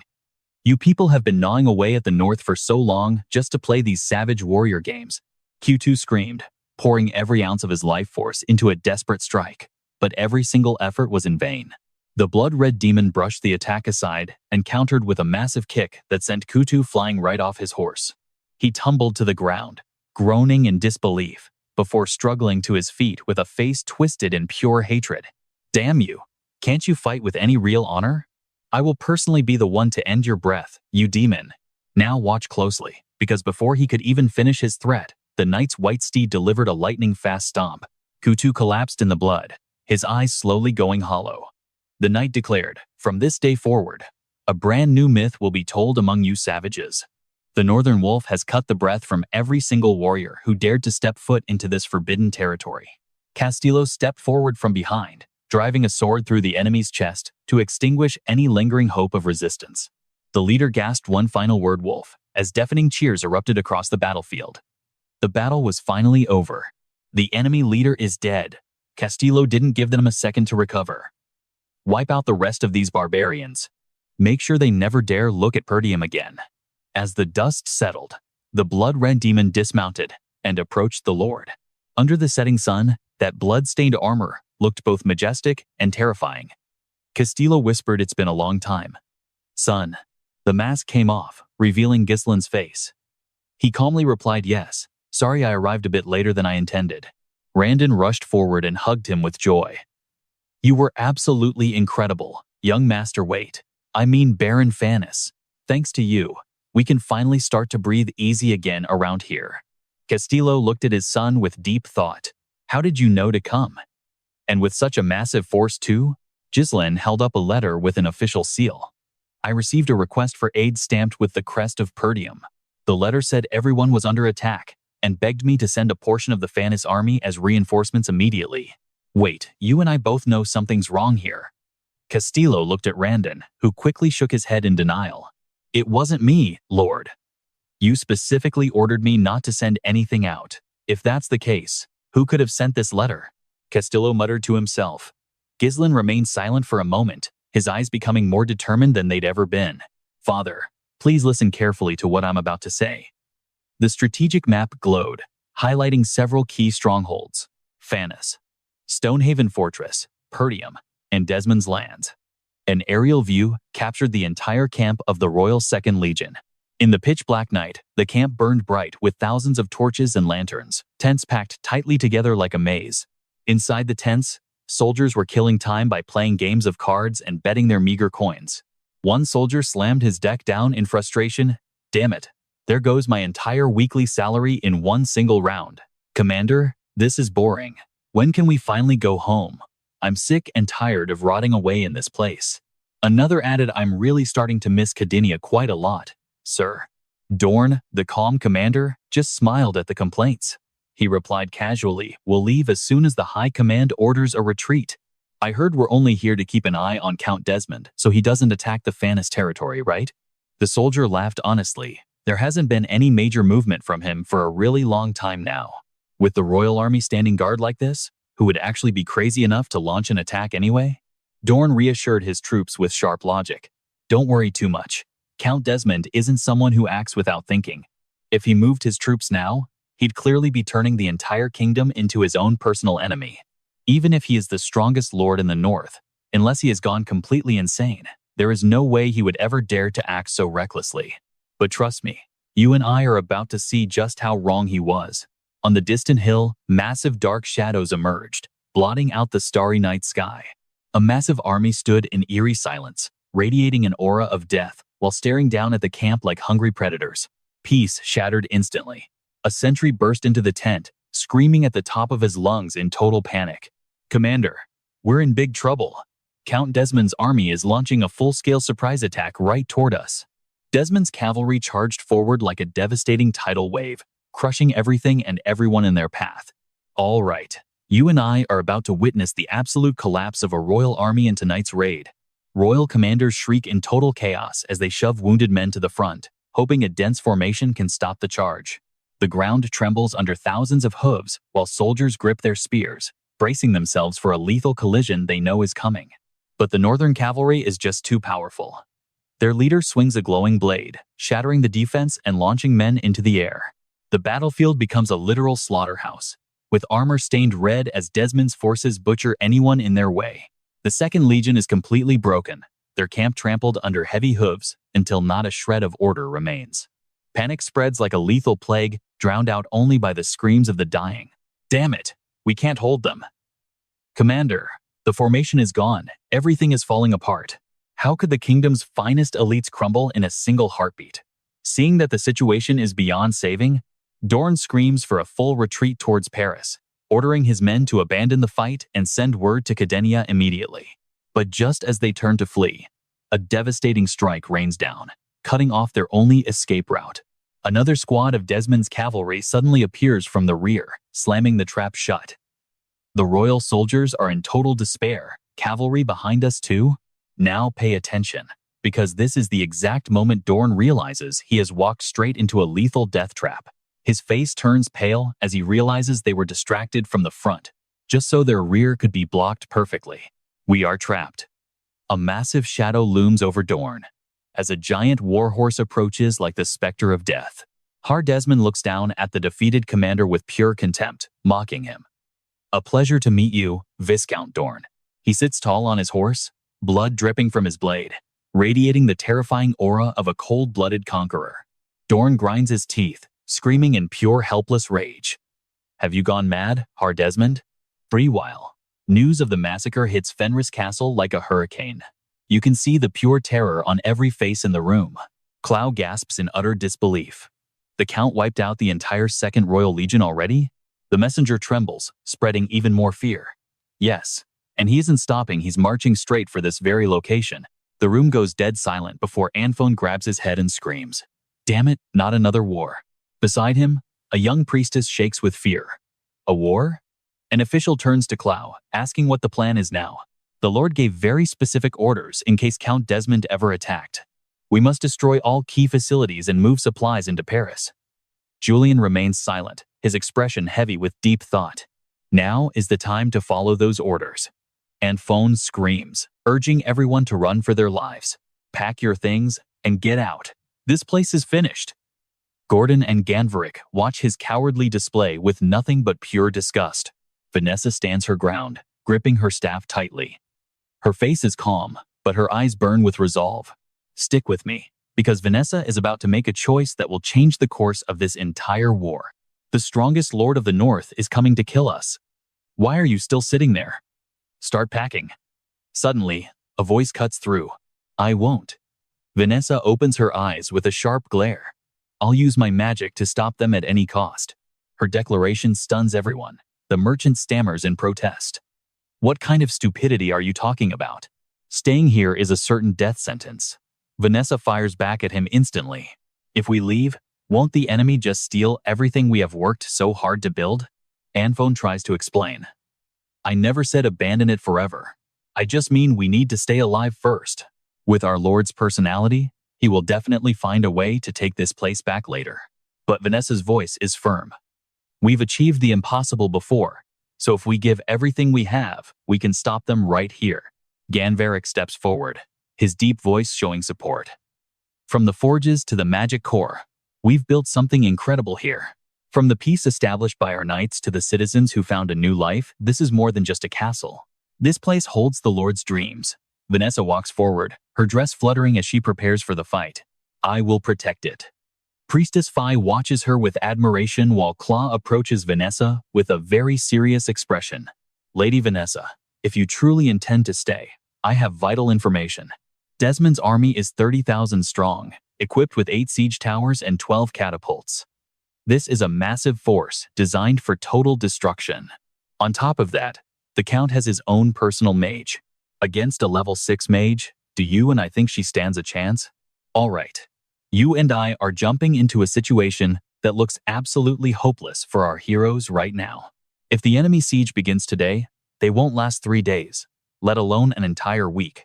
Their fortress will fall to the enemy before the Lord even has a chance to return. Vanessa hesitates, but Julian's armored fist is shaking with pure, repressed rage as he finally stands up. The Lord's orders are absolute. Everyone evacuate with the supplies, but I will be staying behind. Vanessa's eyes go wide. Klaus stares at Julian, wondering if he has completely lost his mind. Julian explains calmly. Stonehaven is the gateway to Kabandi. It is the only way to slow Desmond's army. It seems that during his life, the late Count Kabi was always very wary of Desmond's movements. He clenches his fist with total faith. The Lord will arrive in time. I will buy him that time. The Waff blacksmiths step forward next, wearing bold smiles that show they are ready for anything. They'll forge the best gear possible with no time to rest, and Golden can't stay silent either. He steps up, announcing he's staying, and Phone gasps his name as the other soldiers rally with grit. Watch this, these soldiers refuse to run because they'd rather die than be called cowards by their leader. The room erupts with energy as weapons are raised high. Every single one of them is staying. They've worked too hard to get here. Tell those invaders to bring everything they've got. Watching this, and Phone can't hide his frustration. He's sweating bullets, internally screaming at them for throwing away their only chance to escape safely. He can't leave them now. Vanessa smiles at her comrades, her heart full of warmth and pride. Deep in the northern fortress of Perdium, smoke hangs heavy in the room as Gislen sits alone, reading a letter that was just delivered. The words are from his loyal men, reminding him how he's always achieved the impossible for them. They know this land is vital for him to fight the even tougher enemies waiting ahead. We will protect your dream, no matter what happens to us on this battlefield. Gislen lowers the letter, his eyes a mix of sadness and intense pride for Julian and Vanessa. Desmond is leading 30,000 men, a force massive enough to crush the kingdom's entire 2nd Legion easily. In a flash, Desmond manipulated their entire communication network to scatter the Paris army, pinning Gislen down here while he launched a massive assault. Gislen's gaze sharpens. He knew Desmond might act alone, but this move was bolder than expected. Randon and Castillo urge him to leave immediately. Desmond is coming, you can't stay here forever. Suddenly, the door bursts open. A panicked soldier screams that the Manji rearguards are attacking. Brandon and Castillo look down from the walls, frozen by the sea of enemies suddenly approaching. The numbers are staggering. Is this a total offensive? They shouldn't be moving this fast. Gislen realizes the trap. He thought they would rest after the last wave, but he was wrong. Even with his father leading the charge, Perdium's military power alone won't be enough to stop them. If he abandons his post now, the Manji will overrun the land. And right here, you and I can see the moment he realizes who's behind this whole mess. The arrogant image of harm flashes in his mind, fueling a burning rage in his eyes. You've bet everything on this war, haven't you, Desmond? Suddenly, a hand touches Gislen's shoulder. His father looks at him with stern understanding. What are you still hesitating for, son? Protecting Perdium is the job of us northern wolves. It is not your burden to carry alone. The old man smiles with pride. You're the lord of your own territory now. The people you've sworn to protect are waiting. Go and fulfill your true duty as their leader. The doubt vanishes from Gislen's eyes, replaced by iron will. Outside, the soldiers prepare for a bloody fight. The commander's voice thunders, telling the troops that if they fail here, their entire homeland will be destroyed. Let's show those damn savages exactly who the real victors are going to be today. Gislen's father turns toward the battlefield with one final message. Go do your job, Gislen. Gislen watches his father's back. He knows these are the people he was born to protect. But trust me, you and I are about to see him make the most legendary choice ever. All right, stick with me. We're about to see Gislen lead the people he trusts most into battle. His weapon erupts in a brilliant blue energy as he commands his loyal subordinates, Belinda and Lucas. We'll end this fast and return home to our lands today. Right now, Gislen's eyes are glowing with a cold and lethal killing intent. He marks every enemy in Stonehaven for death, preparing for a fight that'll shake the ground. Inside the fortress, tension is high. Pay attention, these soldiers are scrambling to prepare for war as they rush equipment into place. Get those supplies inside. Bring more stones and move those arrows over here. Jan barks orders, pushing every soldier to gather up once they're fully prepared to fight. Suddenly, a voice from behind cuts through the noise, making the commander freeze right in his tracks. It's Ganvarik from the DF clan. Clutching a helmet, he asks if every single soldier is finally wearing that armor. You and I both know their lives depend on it. Stick with me, you and I are watching Julian inspect these elite troops. The quality is insane, but who forged this? Even arrows won't punch through this, and more importantly, it is light enough to save their strength during battle. Ganvarik adds that the knight's armor has been upgraded with magic circles, thanks to help from the fortress mages. By channeling mana, they can temporarily boost their defensive power. Look at those magic circles glowing on the gear. Hearing that, Julian looks at his old friend, his voice dropping low. Ganvarik, you are a precious talent. Are you really okay staying here? Ganvarik stays silent for a second before letting out a mocking smirk. I won't die easily. After all, this kingdom is full of nobles who want my clan's crafting skills. If I have to live as a slave anyway, betting my life on the freedom promised in 10 years is better. Ganvarik hands the helmet to Julian. What's the point of this armor if the Lord isn't around to see it? As he takes the helmet from Ganvarik, a faint smile touches the old man's bearded face for a moment. Regaining his composure, Julian stands atop the high wall and shouts, "Is everyone gathered and ready?" Below him, thousands of spears rise like a forest of blades. The soldiers roar in unison while the priests stand there trembling. 10 mages. Vanessa stands tall with her staff, while Alphonse shakes as he constantly adjusts his glasses. 100 knights. These are the most elite warriors, their cold gazes proving they are ready for war. 1,000 soldiers and the fortress core. Julian turns away, his eyes fixed on the distant horizon. Now watch the horizon. This is the moment the dust begins to swirl, and the real nightmare finally arrives. The entire land is covered in the enemy's shadow. The ground shakes as Julian estimates 30,000 soldiers. The ground shakes under their feet. The enemy is fully equipped and rolling out massive siege engines. Leading the charge are knights in shining plate, especially Heron, with his cold blue hair on horseback. Towering siege structures slowly creep forward, signaling a totally one-sided slaughter. From above, this sea of people looks ready to swallow the fortress whole.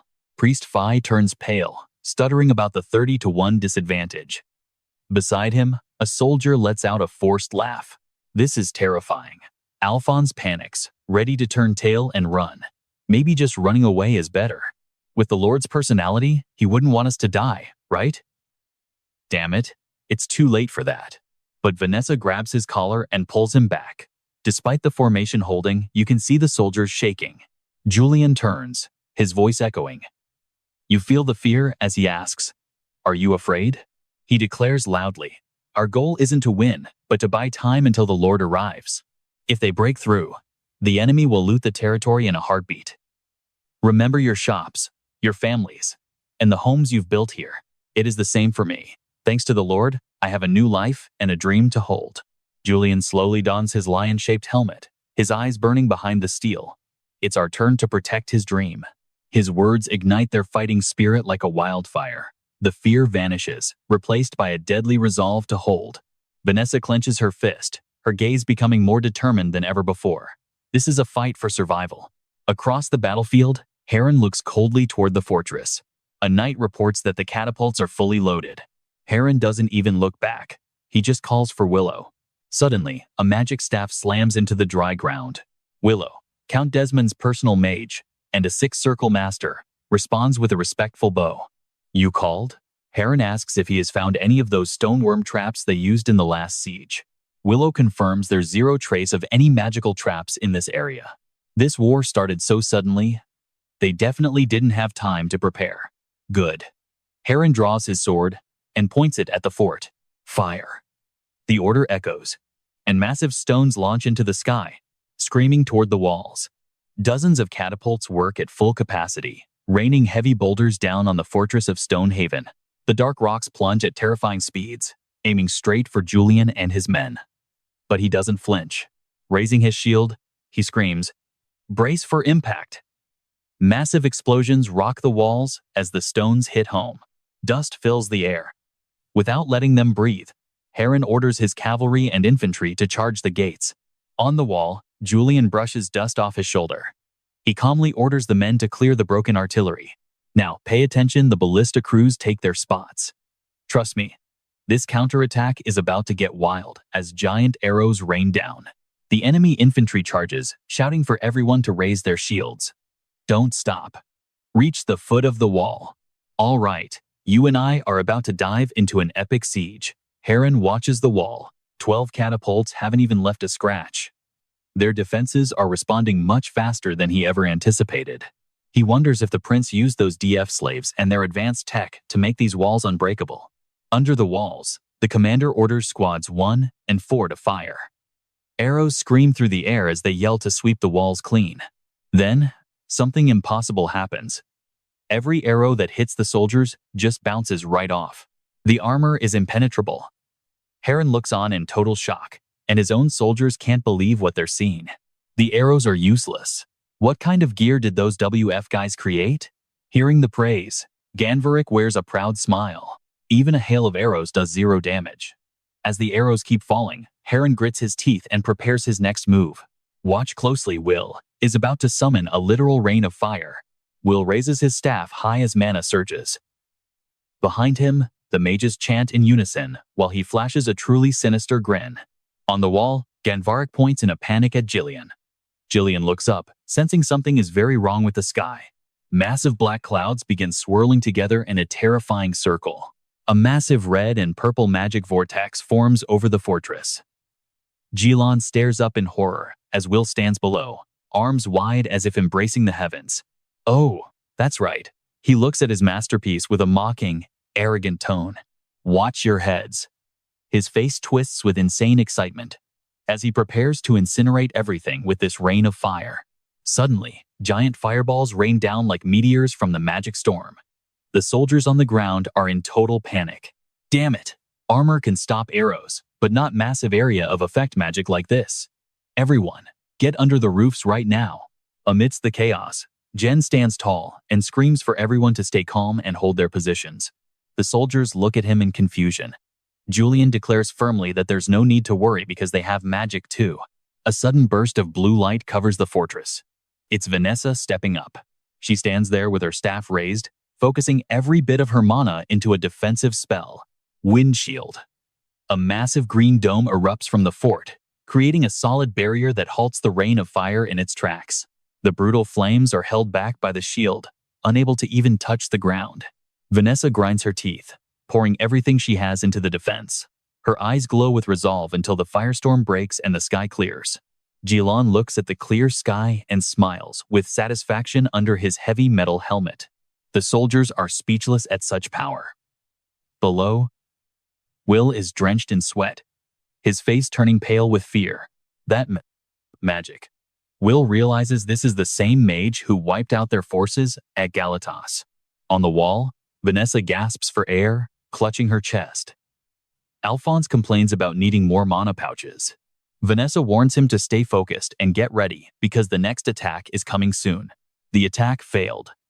The commander asks Heron for the next move, but Heron just stands there in dead silence. Count.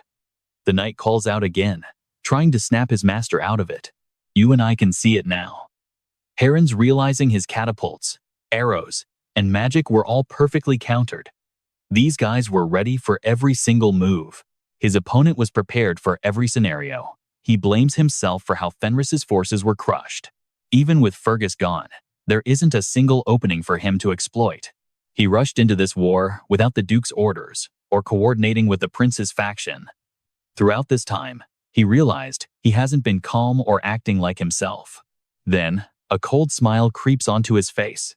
It's heavenly luck. Heron grips his sword. If he doesn't act now, he'll never break their formation. This is actually a lucky chance. He orders the commander to stop testing. Heron growls with intensity, gather the entire army. His eyes are wide and full of malice. He wants to wipe this fortress off the map right now. The real battle starts now. Heron spurs his horse forward, unsheathing his commander's sword toward the gray, clouded horizon. He roars at the top of his lungs. All troops, charge. Cheers shake the ground as thousands of warriors rush forward. Their only goal? Tear down that fortress and take it by force, no matter the cost. Just then, a black rain of arrows begins to fall, thick enough to blot out the entire sun. High on the walls, the defenders frantically reload their giant crossbows. The commander's shouts echo through the chaos. Trust me, fire. Fire. All right, you and I are about to dive into a siege, so intense it will make your heart race. Let's see how they hold the line. Suddenly, a panicked soldier points to the sky, his voice cracking with pure terror. Hey, look! Look up there! From the distance, flaming boulders from catapults tear through the air, crashing into the smoke and rubble. A soldier trembles, asking if the machines are on fire. You dwarf, can armor even stop this? Ganveric roars in a total rage. Move it, you idiots, get out of the way. Without hesitation, Jan appears like a guardian deity. He swings his massive battle axe in a wind-piercing arc, smashing a flaming boulder right out of the sky.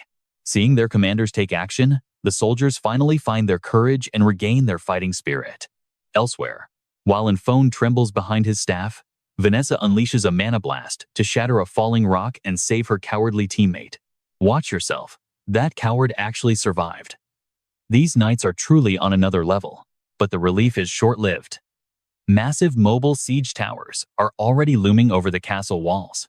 The towers are right in front of us, and they are trying to crush us with pure numbers.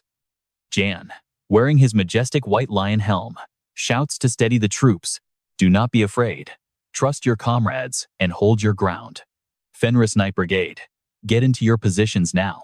Now, don't blink, because here is where the real slaughter begins. Julian is about to show them why he is a total legend. This first wave is going to be brutal, and this specific moment will be the first gear that decides the entire war. Like a wild beast breaking out of its cage, Julian charges straight into the heart of the enemy formation.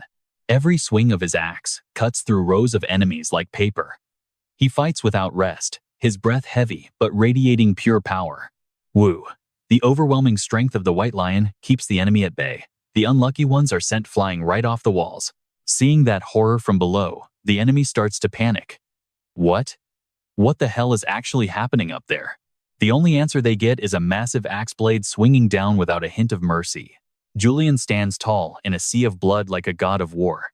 His eyes glow beneath his helm, making the enemy tremble too much to move. Seizing the moment, he orders a total counterattack.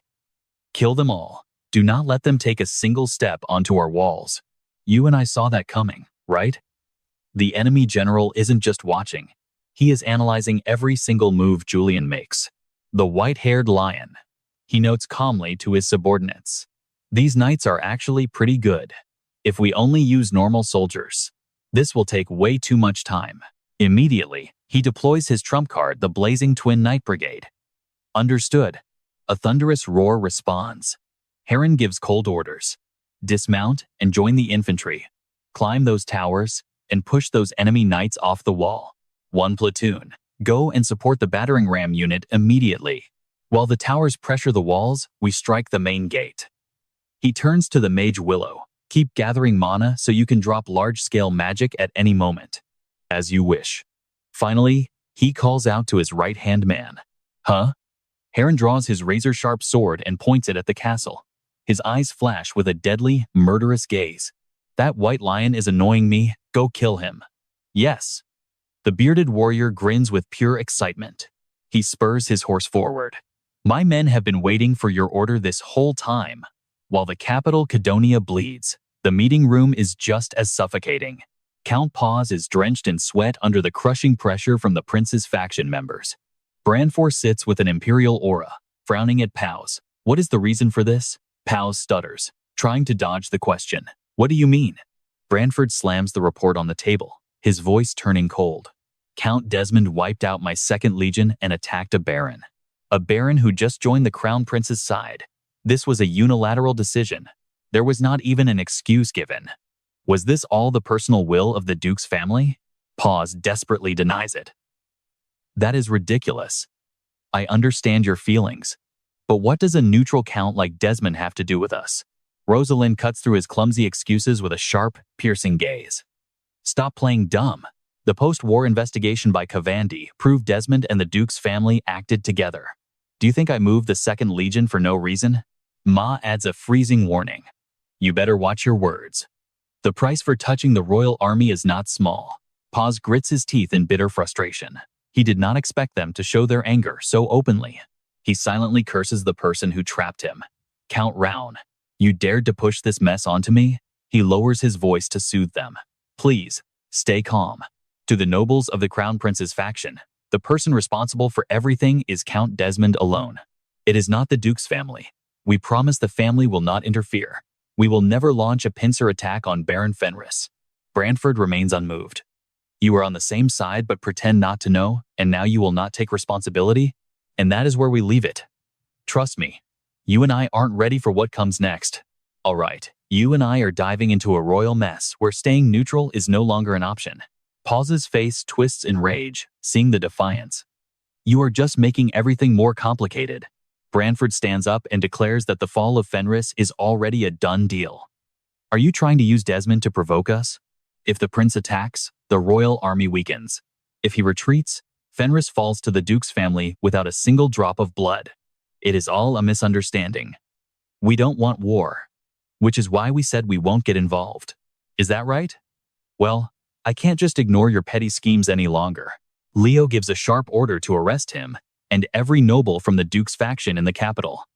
Paz turns pale. What? Paz screams and struggles as guards restrain him. Wait, what is this? I'm the spokesperson for the Duke. By law, you must guarantee my safety. Branford turns to Morris with a cold question. Morris, which of the Duke's territories has the weakest military? Maurice says the fastest targets are Baron Harrington and Baron Colin. We can occupy them by the end of the day. Excellent. The moment Baron Fenris is defeated, move in and take those 2 territories. Order the Northern Royal units to support Baron Fenris immediately. As for Desmond, I'll form a separate army to crush him. Now, pay attention here.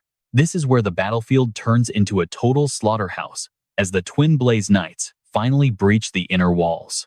But right there, Gordon is already waiting with his massive war mace. Get over here, you bastards. I'm going to flatten those ugly heads of yours. He slams into the Twin Blaze Knights. A heavy blow forces a grunt out of Gordon. As a blade nearly finds its mark, Julian suddenly appears. He knocks the enemy weapon aside, saving his comrade. You almost lost your head there, Gordon. Just then, another knight charges like a whirlwind, but Julian blocks and sends him flying back. Rumor said the Fenris subordinates were mostly mercenaries, but this guy is a straight-up monster. Han glares, drawing his sword and identifying himself as the commander of the Twin Blaze Knights. "Identify yourself, you white-maned beast." Julian replies arrogantly that his name isn't worth revealing to anyone. "I am merely the weapon of Lord Fenris. Come at me, you dog of Desmond." Han laughs with pure excitement. "Ha. You really do fight exactly like a wild animal. Okay, I know what you're thinking. Amidst this sea of fire and screaming enemies, can they stop that massive siege engine from reaching the gate? Stick with me." The sound of creaking wood is drowned out by the commander's roar. "Siege team, move up and break that gate." Looking up from below, the high walls are now hidden behind a thick, dark veil of smoke and fire. The invaders' morale is boiling as they vow to level every obstacle. Suddenly, a burst of purple energy explodes. Julian swings his axe directly at the enemy commander's head, but he blocks it just in time. Their eyes lock with pure killing intent as the purple aura surges. Julian pours all his strength into the strike while Han holds his ground against the massive weapon. One attacks, one defends. Julian moves like an alpha wolf, appearing and disappearing in the chaos. The purple mist wraps around him as he strikes from lethal angles. Han just scoffs in contempt. Once again, raw muscle and elite technique collide head-on. The impact creates a shockwave that shakes the very ground. Neither side is willing to back down. Using the momentum of his weapon, Julian leaps for a high kick, but Han dodges by a hair's breadth. The old veteran spins in midair like a tornado, shocking the commander with his insane flexibility. "Ha! That's the kind of wild freedom regular knights could never have." He counters with a wicked grin. "Interesting." Julian grinds his teeth as the weight of the counterattack makes his arms tremble. He unleashes a devastating horizontal sweep that forces Han to retreat. They put some distance between them to prepare for the next round. The wound on Julian's stomach starts bleeding heavily. The enemy charges again like a storm, mocking him with every swing. "You're good, but you've got too many openings." A spray of blood marks the brutality of their duel. The scene shifts to Heron, who quietly watches from a distance. "That is enough," he says coldly. "And that's where we leave it, trust me. You're going to want to see what happens next." Stick with me, we are starting with absolute chaos, as soldiers watch a nightmare unfold on the walls. Look there, a massive, blazing fireball appears, radiating heat that feels like it is melting the air itself. Sweat pours down the mage's face as he uses every drop of mana, while Will Lau smirks, knowing this won't be blocked. He screams, triggering his ultimate magic, sending the devastating fireball crashing straight down toward the target. Under that crushing pressure, Gordon and Anphone are frozen in terror, while Vanessa keeps her eyes shut, focusing entirely on her incantation. Boom. An earth-shattering explosion rocks the area, sending dust and debris flying as the reinforced gate is blown to bits. Heron smirks with cold satisfaction. It is over. The gate has fallen, and the enemy floods in like a broken dam. The gate is breached. Infantry and cavalry surge forward to seize the fortress. Elsewhere, Julian is still locked in combat with the commander. Now watch closely, this duel isn't over, and Heron just noticed something strange about his opponent. Drawing a sword from his back, their weapons lock together as Julian launches a relentless series of rapid-fire strikes. However, every swing is easily parried. The commander mocks Julian's old student, saying the boy could have been a much greater warrior under better teaching. "Promising children like Victor always seem to die young," he says with a cruel sneer. He glances at the broken gate and laughs, noting the fortress will fall before their duel even finishes. "You still want to fight?" Julian stays silent, his eyes calm but unshaken as he remembers the orders from the beginning. Claude sits regally on his throne, his sharp gaze sweeping across the entire room. "If you want to continue, follow the orders of the Fenris family's chief manager." Anphone looks shocked. "Weren't you just a slave?" Claude responds with a provocative smile. "I am the chief manager and the representative of the Lord himself. Unlike some people, they have mobilized a national-level force for an all-out assault on this position. No matter how well built the interior is, it can't withstand such overwhelming numbers on the field. So," Claude smiles confidently, "look at the strategy map. The real campaign begins the moment the wall is breached." The battle scene turns grayscale as Claude points to the escape route. "Soldiers and mages, listen up. As soon as the enemy climbs the walls, retreat through the back gate. Fighting to the death here is useless." The knights will distract them momentarily before retreating at Julian's signal. Back in the present, Julian's words make Heron freeze. Was Victor really your disciple? Julian asks, letting out a mocking, arrogant laugh. A fearless nobody who challenged the Lord and died young as his master? You are probably just as pathetic. Heron roars in absolute rage. You bastard, how dare you? Before he can finish, Julian lunges forward and grabs him by the collar. Thud. A powerful headbutt leaves Heron dazed. Julian shoves him back and instantly grabs a massive crossbow from the ground, aiming straight ahead. Heron stands frozen, clutching his bloodied face and growling that these petty tricks won't work on him. But Julian isn't aiming at him. He pivots and fires the crossbow directly toward the bell tower. The bolt tears through the air, and the bell tolls, signaling a mass retreat. Our forces immediately execute the plan. Julian gives his enemy one last defiant look before leaping off the wall and vanishing into the smoke. Heron glares after him. Humph, running like cowards? You don't deserve to be called knights. But then, a chilling feeling hits him. You and I can see it too. The courtyard below is completely empty. The fortress is hauntingly silent. A panicked soldier rushes up to report to the commander. They all retreated mid-battle. Should we pursue? Heron frowns, his gut telling him something is horribly wrong. He remembers their frantic resistance earlier, how they were willing to die to protect this place against all odds. The gate just broke, and they gave up too easily. A thought flashes in his mind. Is this a trap? The Fenris remnants are fleeing through the back gate. Don't let a single soul escape. Move out. At the end of the path, Julian guards the rear. Opposite the retreating troops, Vanessa stands alone in her pure white dress. She stands solitary against an entire pursuing legion, her expression calm despite the chaos. Gripping her staff, a mysterious purple aura begins to radiate around her. In the chaos, Vanessa focuses her mana. Massive magic power flows through her hands, making the very air around her tremble with intensity. A giant magic circle glows beneath her feet, and a pillar of blue light shoots straight into the sky. From above, bolts of lightning rain down on the enemy formation like divine wrath, leaving them no time to react. Vanessa's eyes glow purple as she screams her ultimate spell. Blazing Strike, and trust me, it is epic. The sheer power of the blast leaves the enemy commanders, including Heron, staring in absolute horror. You and I are about to witness a total nightmare, starting with this earth-shaking explosion. His face is caked in grime and twisted with shock. He can only watch as his army burns. The hooded commander breaks into a cold sweat, stammering in a state of pure panic. Is this magic from a runestone? The sea of fire swallows them whole. It is too hot. Amidst the chaos, Hudson screams for order. Everyone, get out of the castle right now. The two winged knights pull out the wounded. Heron gallops through the smoke, shouting for honorable. Han's eyes are bloodshot from the heat and fury. Heron demands an immediate situation report. On a distant hill, Julian's group watches the inferno. Someone mumbles, "That is quite the view, isn't it?" Vanessa spots blood on the old general's hand. "Julian, you are bleeding." He just calmly dismisses her. Alphonse grumbles about the cost. These guys have no respect for money, wasting rare rune stones like that. Gordon just chuckles. Who cares? Our captain is loaded. Besides, if we lose, the enemy will just steal it all anyway. Klatt's strategy was perfect.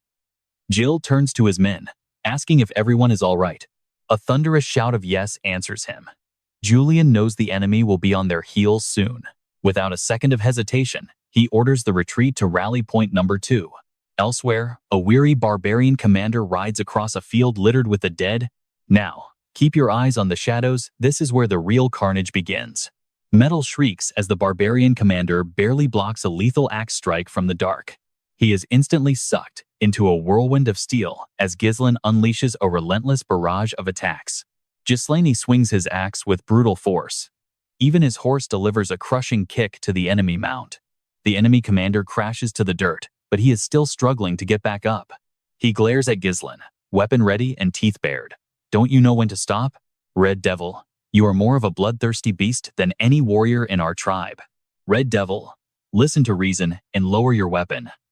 I am Woroka, and I propose a truce. Look around you, Woroka shouts, gesturing to the piles of mangled flesh and broken souls. We were only following Chieftain Q's orders from the start. Now that he is dead, There is no point in continuing this slaughter, is there? You saw that look in his eyes, right? Gislen is not thinking about a truce.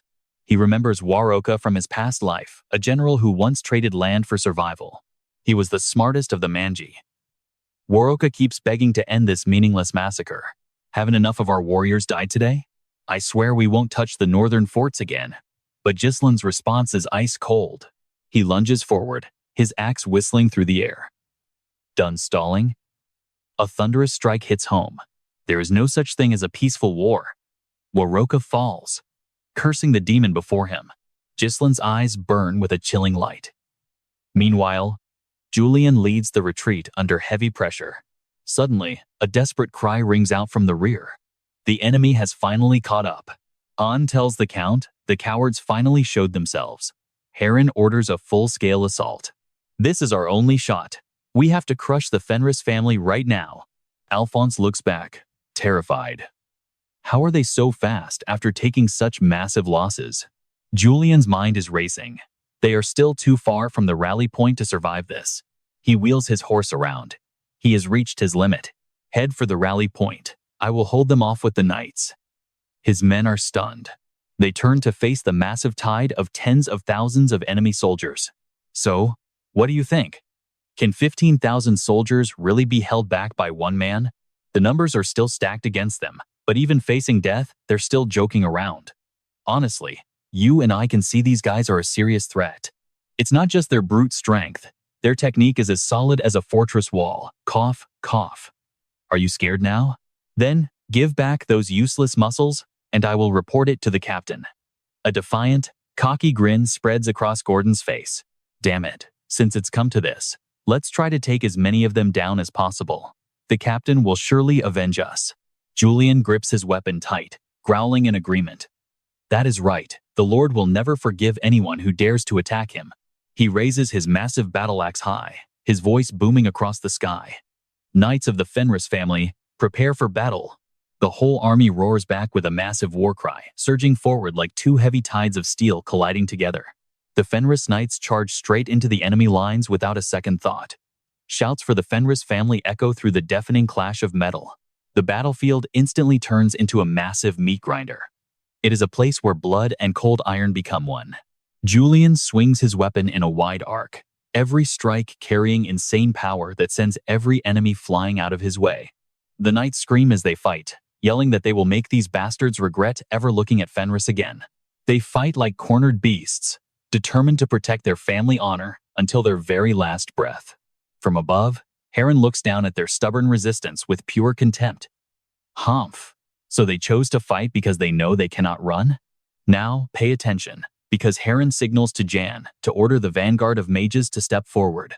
A flurry of blazing fireballs is launched, screaming through the air toward the knights. Sensing the danger, the knights shout warnings about the magic attack. Bring it on, let us see their luck. Our armor was crafted with dwarven technology after all. Magic attack coming in. Come on. Try your luck. Our armor was forged with dwarven technology. It will not break easily. At the critical moment where everything hangs by a thread, magical lights suddenly erupt from the staves. An energy wall rises, blocking the entire rain of fireballs and creating massive explosions in the air. Heron and his second-in-command are stunned. Magic? Then a woman's voice rings out. I cannot just stand by and watch the knights sacrifice themselves right in front of me.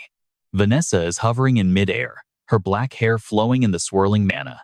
I am joining this fight too. Her appearance is like a goddess descending, causing the entire battlefield to freeze for a split second. Now here's the part you and I need to watch. The enemy commander has finally found his target and rides toward Julian, the former captain of the Ratatos mercenary group, Julian. Julian does not say a word, his cold eyes staring back at the enemy through the slit of his lion-headed helmet. He remembers them well. A mercenary group they used to deal with a lot, because of their outstanding skills. But then they suddenly vanished, and he almost forgot them. He mocks Julian, asking why he would risk his life for Baron Fenris. Do you really think playing knight will wash away your true nature as a mercenary? If you actually believe that beast Fenris can rule the north, then let me give you a piece of advice. He spits out every word, calling it all a delusional dream. Julian stays calm, despite the insults, answering with a steady voice. The mercenary of the past is long dead. Gripping his axe, he declares that Lord Gislen gave him a brand new life. His eyes burn with a fire of determination that nothing in this world can ever shake. The Lord's dream has become my dream too. On horseback, Julian charges fearlessly straight at Han. In the middle of the field, axe raised to crush anything in his path. A thunderous explosion rings out as Julian's weapon slams directly into Han's sword. The power behind Julian's strike is terrifying. Sparks fly everywhere, and the shockwave from the impact blows everything back, creating a dead zone in the chaos. Jan grinds his teeth, his eyes full of fire, refusing to back down against the enemy's strength. Han has to use every bit of his power. He growls low in his throat, feeling the crushing weight of that 1,000-pound attack. Without giving them a second to breathe, they clash again. The sword and axe tear through the air in a dance of death. Han swings his massive sword down with blinding speed, but Julian reacts just in time. The sound of metal on metal screams again. Dion stands firm against the storm of attacks, waiting for the perfect moment to exploit a weakness. Julian uses his pure muscle to shove Han's weapon aside, leaving him wide open. Julian's axe screams through the air, landing a heavy blow. On his hit, blood sprays out as he gasps in total shock. Arg! The force is so overwhelming that the strike knocks both the man and his horse to the ground in a cloud of dust.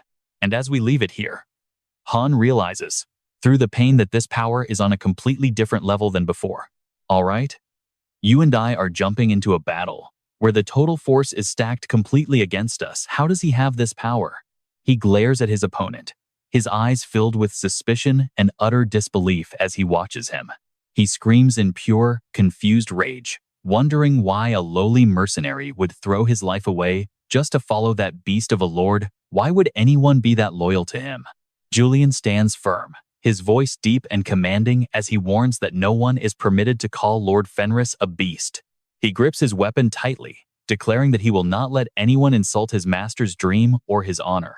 That is his chivalry. Hutton stands stunned and speechless as thoughts he never had before flash through his mind like lightning.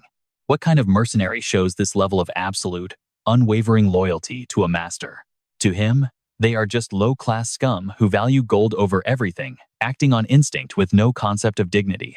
His mind drifts to that proud figure, Baron Fenris, who seems to command respect from even the wildest warriors. Rumors say that Beast tamed a wild lion to be his knight. Now, watch this the moment the real battle explodes, preparing to strike with thunderous force. Hutton grinds his teeth and raises his sword to block the lethal blow. Julian pounces like a predatory lion, his terrifying strength making the very air feel like it is tearing apart around them. But Hutton is no amateur. He spins to dodge and unleashes a massive, high-power counterslash of his own. The two warriors flash past each other in an instant, leaving trails of blood splattered across the cold, hard ground. Mid-battle, Han's voice rings out formally, asking forgiveness for his army's rudeness as he addresses the White Lion. His gaze is steady, looking directly at his opponent with the dignity and pride of a true knight.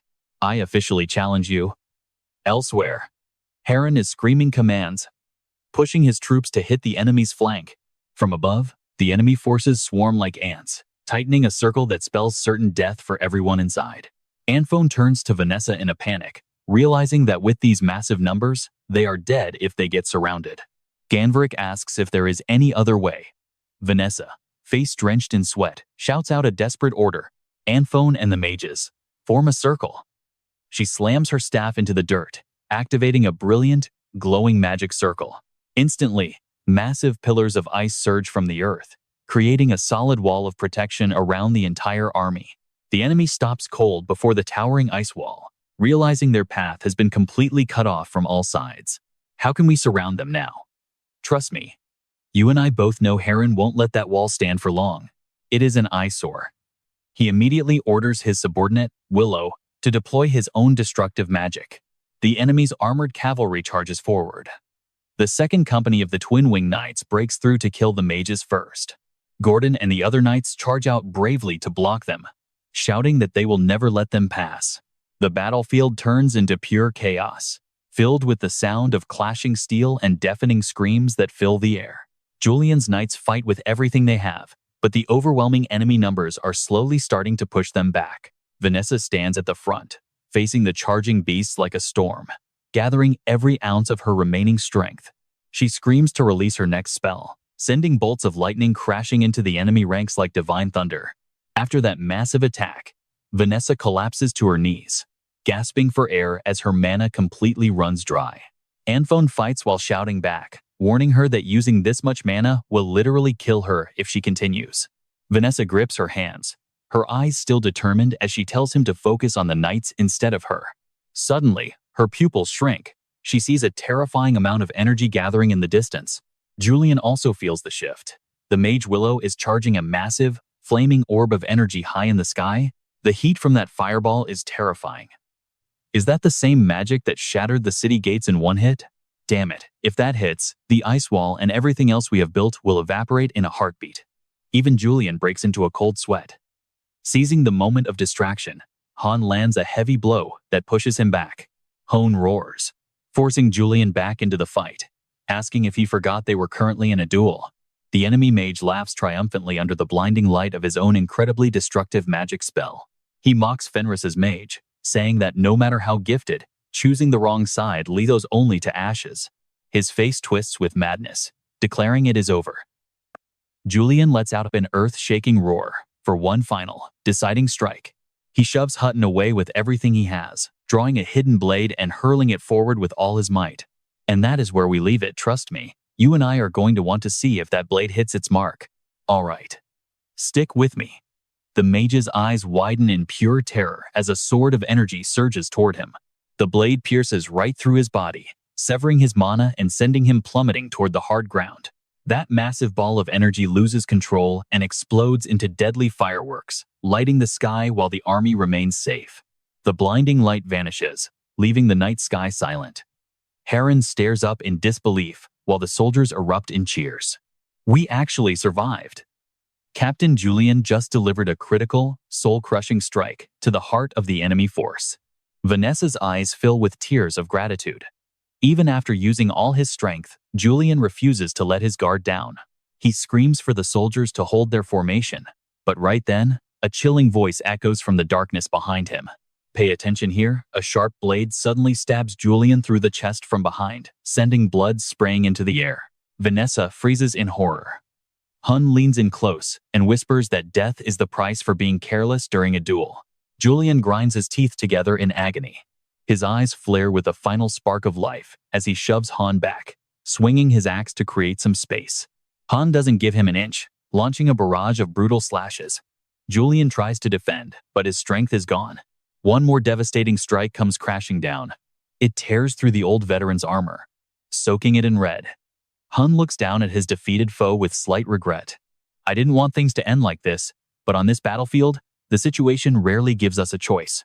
War never goes the way we imagine. The massive body of the White Lion, Julian, slowly collapses onto the cold earth. Screams of agony erupt from his comrades. Vanessa wails in total despair, her tears falling onto the blood-soaked ground. Heron shouts with twisted excitement. Julian lies there, motionless, while the sounds of the ongoing battle fade into a blur. His breath grows shallow and his vision blurs as the cold touch of death begins to creep through his veins. Memories of legendary battles flood back. He was once an invincible warrior, a man who had cut down countless enemies. You and I can feel his pain as he remembers comrades like Vanessa. Then, final words echo in his mind. This is the end. The image of his young master appears clearly, standing tall within his fading consciousness. He remembers kneeling to pledge his loyalty, while Gislen smiled, telling him to keep moving forward and never look back. This life was a gift from his master. Days spent as a family, fighting for a dream that actually mattered. Gislen, Kao, Rosalind, and everyone else. Those connections were the most precious treasures he ever possessed in this world. In his final delirium, he sees a familiar figure standing right there before him. He remembers guiding his comrades and his young daughter, feeling a warm hand on his shoulder just like the old days. You are one of the ones I trust most. Julian lies on the ground, whispering an apology with his last breath. Master Gislen. Suddenly, Julian's eyes snap open as the light of life is violently reignited within his failing body. Standing right there, a familiar shadow has appeared, blocking the path between Julian and the god of death himself. Julian gasps out, Master. That familiar voice commands his subordinate to keep his dignity and stay strong. Cao turns around, his sharp gaze locking onto Julian as he gives one simple order. Get up. Not long ago, in the Shadow Mountains of Turian, the peace was shattered by a terrifying and primal roar. A horde of snow monsters, with razor-sharp teeth, charged forward. It was a monster wave, and the soldiers were terrified. From high atop the fortress walls, thousands of arrows rained down like a storm, pinning the monsters to the ground as they tried to climb. The situation was desperate, and the men were panicking. Look, they are literally climbing over the bodies of their own dead. Block them. Do not let them reach the top. They thrust their spears down with everything they had, screaming in a mix of fury and pure, unadulterated fear. Die. Suddenly, a monster of impossible size appears, holding a massive boulder in its left hand and a glowing blue club. It swung its massive, muscular arm, smashing the club into the boulder and launching it toward the wall with earth-shattering force. A soldier screamed. The boulder slammed into the wall, creating a massive explosion that sent stones and men flying in every direction. The beast didn't stop, reaching for another rock. The soldiers realized this was a snow demon, and despair took hold. They trembled, wondering what kind of monster could launch a house-sized boulder with a single swing of a club. If even the proud Turian knights are being crushed, what hope do we have? Stick around to find out. All right, you and I are jumping right into the chaos, where everyone is wishing Don Cat was here. A blood-curdling scream rips through the air. Look out! A massive dark object is plummeting from the sky. Shadows blur as feet race across the ground.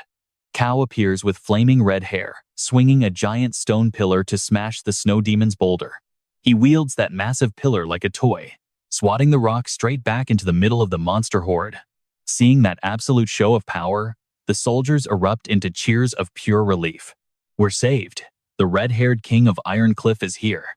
The troops roar his name, while Cao just grinds his teeth. Gong Myung feels the soul-crushing weight of that pillar and wonders how anyone could possibly swing it like a twig. Cao curses under his breath, wondering how that pig Don Cat carries this heavy piece of junk everywhere. Now watch this. Cao's massive sweep creates a shockwave that obliterates every monster in its path. Tossing the bulky pillar aside, Cao draws his blade and dives into the monster swarm like a lethal whirlwind. His blade moves like lightning, carving through the tough hides of those monsters with ease. He weaves through their strikes and counters with fatal precision. Suddenly, memories of training with his master flood his mind. Master your foundations, conquer your fear. If you've learned to dig deep, the next step is total application. Cao's eyes ignite with a strange blue glow. Standing before him now is Han, a veteran knight with years of combat. Cao tracks every tiny detail: the shift of a shoulder, his center of gravity, the exact placement of his feet. He catches every signal the body sends.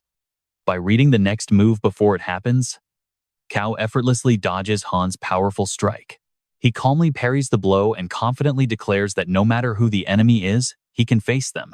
Han doesn't flinch, unleashing a barrage of heavy, bone-breaking attacks one after another.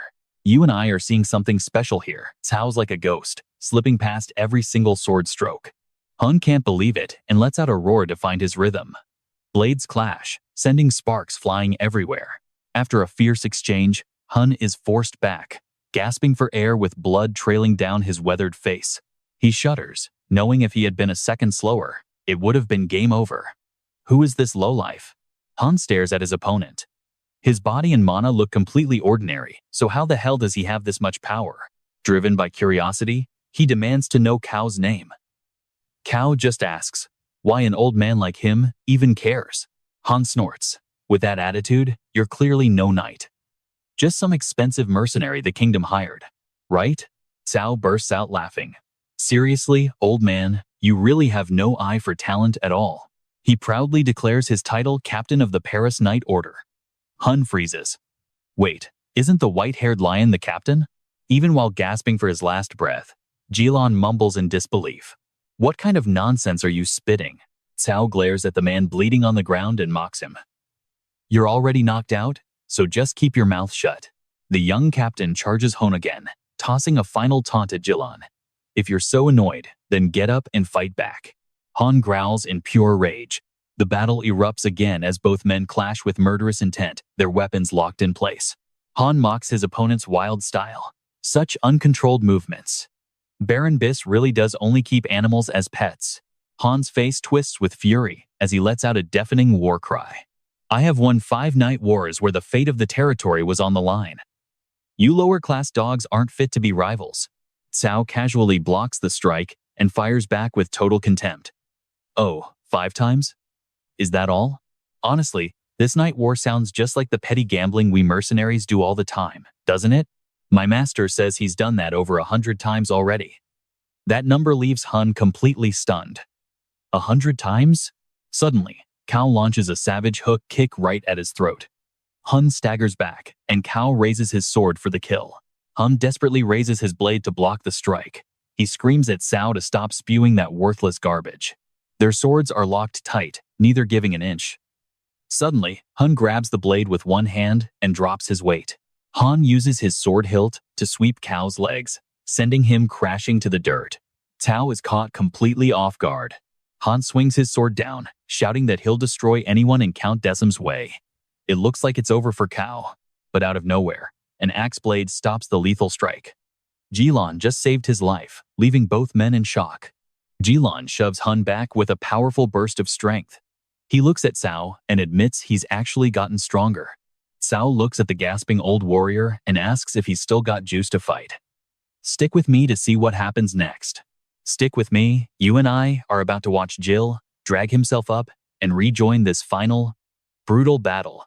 Han roars, "White-haired lion, you lost the duel, so accept defeat and back off. Why are you interfering now?" He keeps barking. "You're a pathetic coward. Have you still not shaken off your filthy mercenary instincts yet?" Gislen warns, "Watch out, he was Victor's master, the one who nearly killed you." Cao responds, "Damn, he's strong." He gets serious. "You're in bad shape. This next strike will be your last, won't it?" Gislen nods. "One chance. That's all we have." Cao shouts. "One shot? That's more than enough." They charge.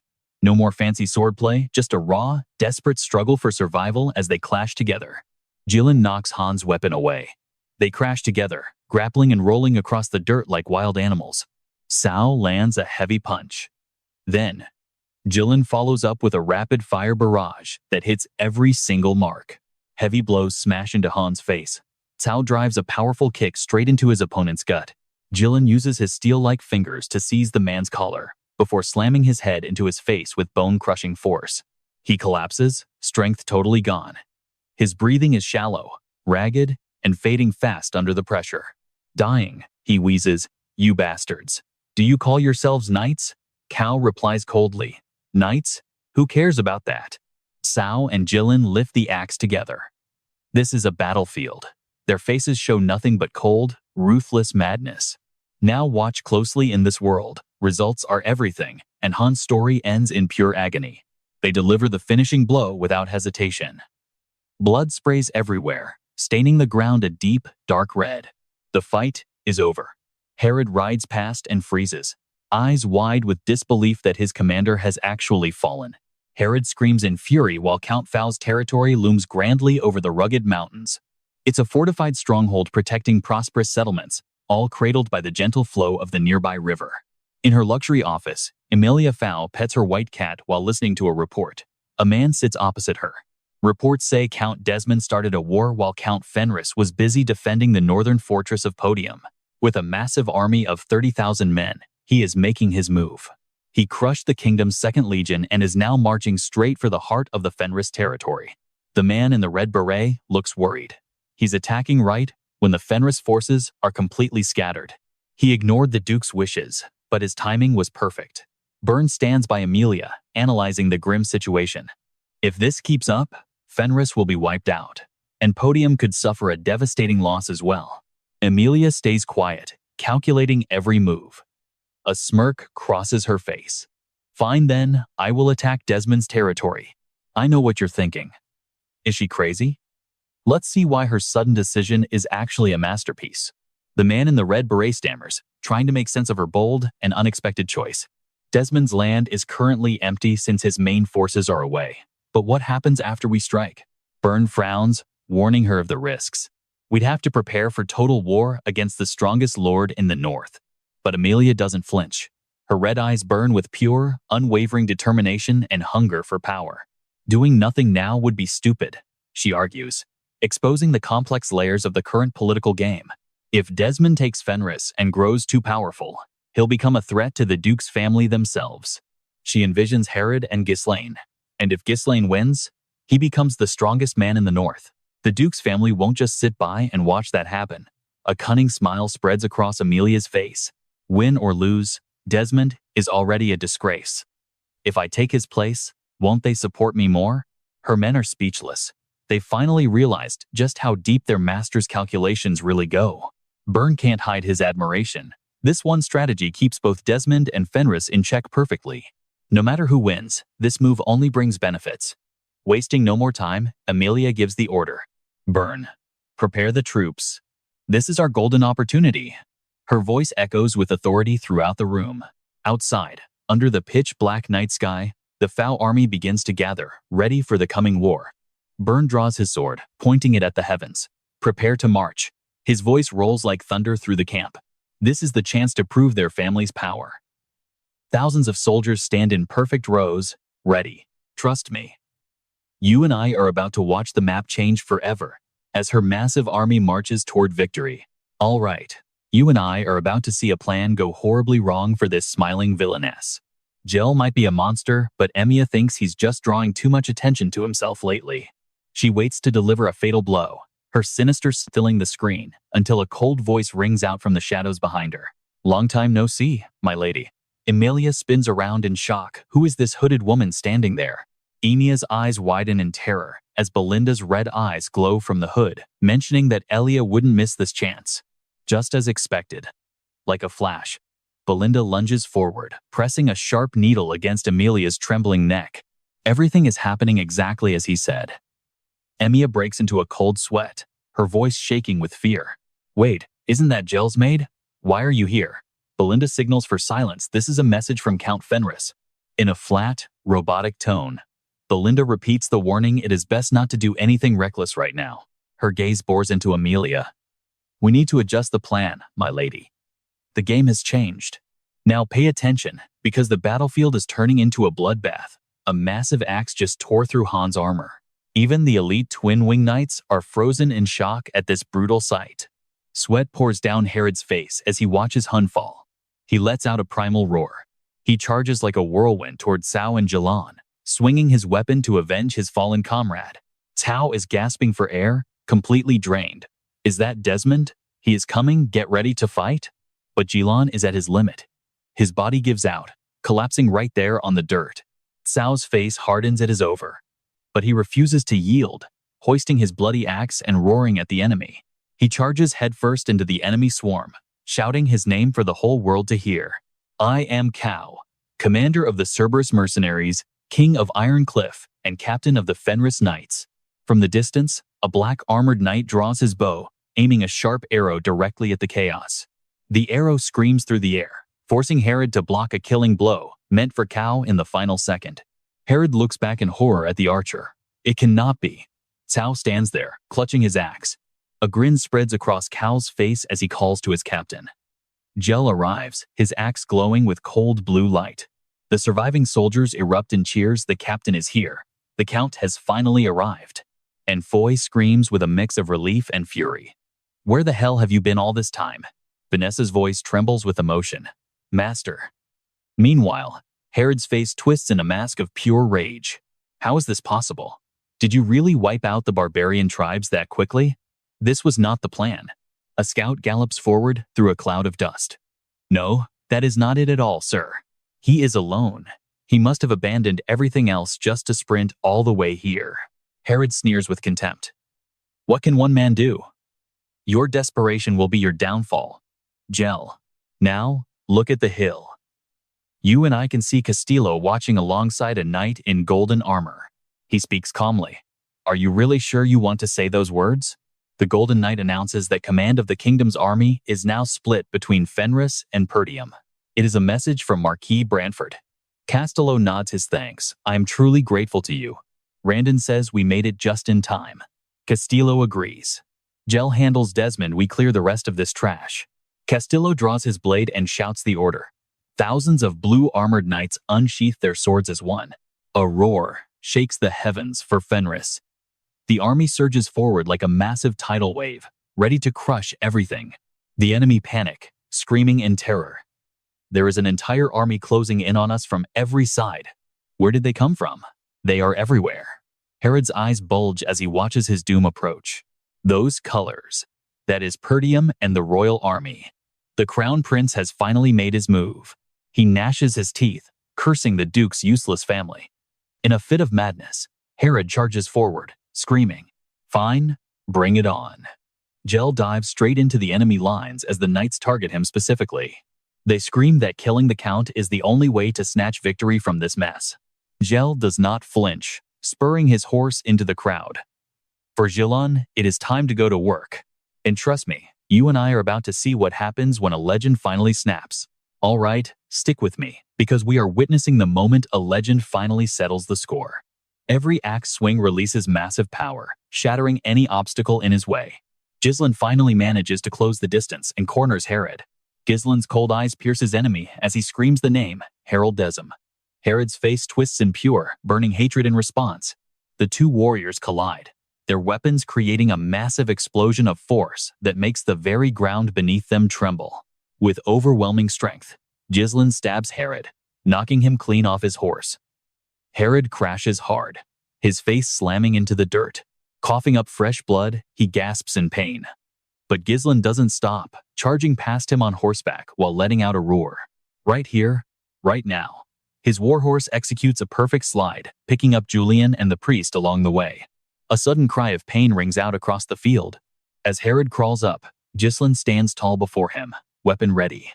Behind them, the horse carries the others to safety. Their eyes lock in a suffocating silence. Herod hisses through gritted teeth, his voice full of venom. "You absolute bastard. Now pay attention, because Herod is about to reveal just how much this loss hurts his pride. You destroyed everything I built. Even my loyal knights, Hun and Victor, died because of you." He screams out in total, bitter resentment at the world. "You kept poking your nose into everything and never followed my lead. And yet here you are, walking right into my hands." He points his blade directly at Gislen and roars. "Tell me, are you prepared for what comes next?" Gislen stands as still as a stone statue, his voice deep and heavy. "I have been waiting for this day." He takes a step toward Herod, bloodlust radiating from his body, like a thick, dark, and oppressive mist. From behind his iron helm, his cold eyes stare down his foe. "I have waited a very long time." On the battlefield, Castillo raises his sword high, eyes burning with resolve as he commands his entire army to charge. The heavy cavalry hits like a hurricane, overwhelming everything. The front line shatters instantly, as a Desmond soldier is skewered by a spear. Blood sprays everywhere as the others scream in panic. Their front line is collapsing under this insane, overwhelming pressure. "Count, please give us the next order." Where on earth is Count Desm hiding? As reinforcements arrive, Gordon fights harder than ever, shouting, "Get off your horses, you bastards, it is your turn to suffer." Seeing his men being overrun, a Desmond soldier shouts to his allies, "Double Flame Knights, do not wait for orders. Keep the formation." He continues to yell, "Pull yourselves together and slaughter the enemies right in front of you." They charge straight toward the troops of Paris. Gordon gasps for air, his voice full of disbelief. "What is this? This cannot be happening." A comrade nearby scolds him, saying that idiot is attracting too much attention with that wild energy. "I know what you are thinking. Is it over? Not even close. Watch this." Fire. Instantly, a rain of arrows pours down on the Desmond forces, catching them completely off guard and defenseless. From a distance, a smug voice rings out. "We have been waiting at the rally point for ages. You unruly brats." Cloud appears heroically on horseback, leading a fresh wave of soldiers. His arrival sends our army's morale through the roof. Cloud bellows his orders. "The entire army moves now. Support our allies immediately." The arrows keep falling. Amidst the chaos of the battlefield, Castillo swings his sword with savage power. Meanwhile, Gislen's horse gallops across the field, rescuing endangered comrades one by one. Blood, arrows, and stray bullets are everywhere. We cut back to the duel between Gislen and Herod as their weapons clash. Herod swings with all his might, but Gislen catches the blow with the shaft of his axe. Herod spins for a follow-up, but Gislen parries and delivers a roundhouse kick straight to Herod's face. Herod spits blood as Gislen strikes again with a massive overhead swing. Herod blocks it, neither side willing to give an inch. Gislen lunges straight at Herod. Herod. His face is covered in blood as he roars like a madman. I have lived a flawless life. My plans were always perfect, and I led my family in the right direction. I have never made a single mistake. Herod takes a brutal kick to the gut and gasps in agony. Then why? Gislen spins his weapon through the air, bringing the axe head down toward Herod. The powerful blow slams down, creating a terrifying explosion on the ground. A name is screamed with pure hatred. Gislen, who do you think you are to ruin me like this? The moment you started acting, my plans fell apart for the first time. Everyone who trusted and followed me died by your hands. Herod screams. I have had to swallow so much humiliation, and that is where we leave it for now. Trust me. You and I are about to see this grudge end in blood. All right, you and I are diving into this clash as Hero attacks, screaming it is all your fault. A devastating strike descends, the blade tearing through the atmosphere before crashing into Gislen, creating a massive, shock-driven explosion. The two warriors face off through the dust, as Gislen whispers in disbelief at the power before him. He's channeling everything into his core and burning his own life force, lightning mana flickering wildly around his entire body. I cannot lose. Do you honestly think I will let everything I have built crumble to the ground today? Hero presses his hand against his chest, releasing a massive surge of energy. There is only one desperate way to turn this around. With eyes burning with murderous intent, Herod vows to kill him, charging forward and aiming his blade straight for Gislen. Gislen stands firm, refusing to flinch. A god-tier thrust sends Gislen's helmet spinning wildly into the air from the sheer impact. The sharp edge of the blade stops just inches from Gislen's face before it can draw a single drop of blood. Now here is a moment you and I have been waiting for. Gislen stops the blade with his bare hands, calmly whispering a name, Harmon. I still have not forgotten that hollow feeling of emptiness from the last time I took your life. Even if I were to mince your corpse 1,000 times over, the people I loved most will never come back to life. Memories of his loved ones flash back clearly, but everything is different now.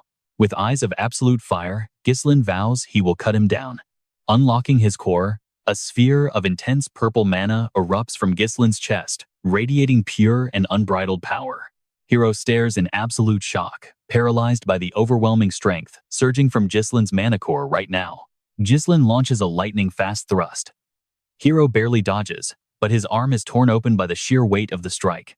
Herod is desperately struggling to hold his ground.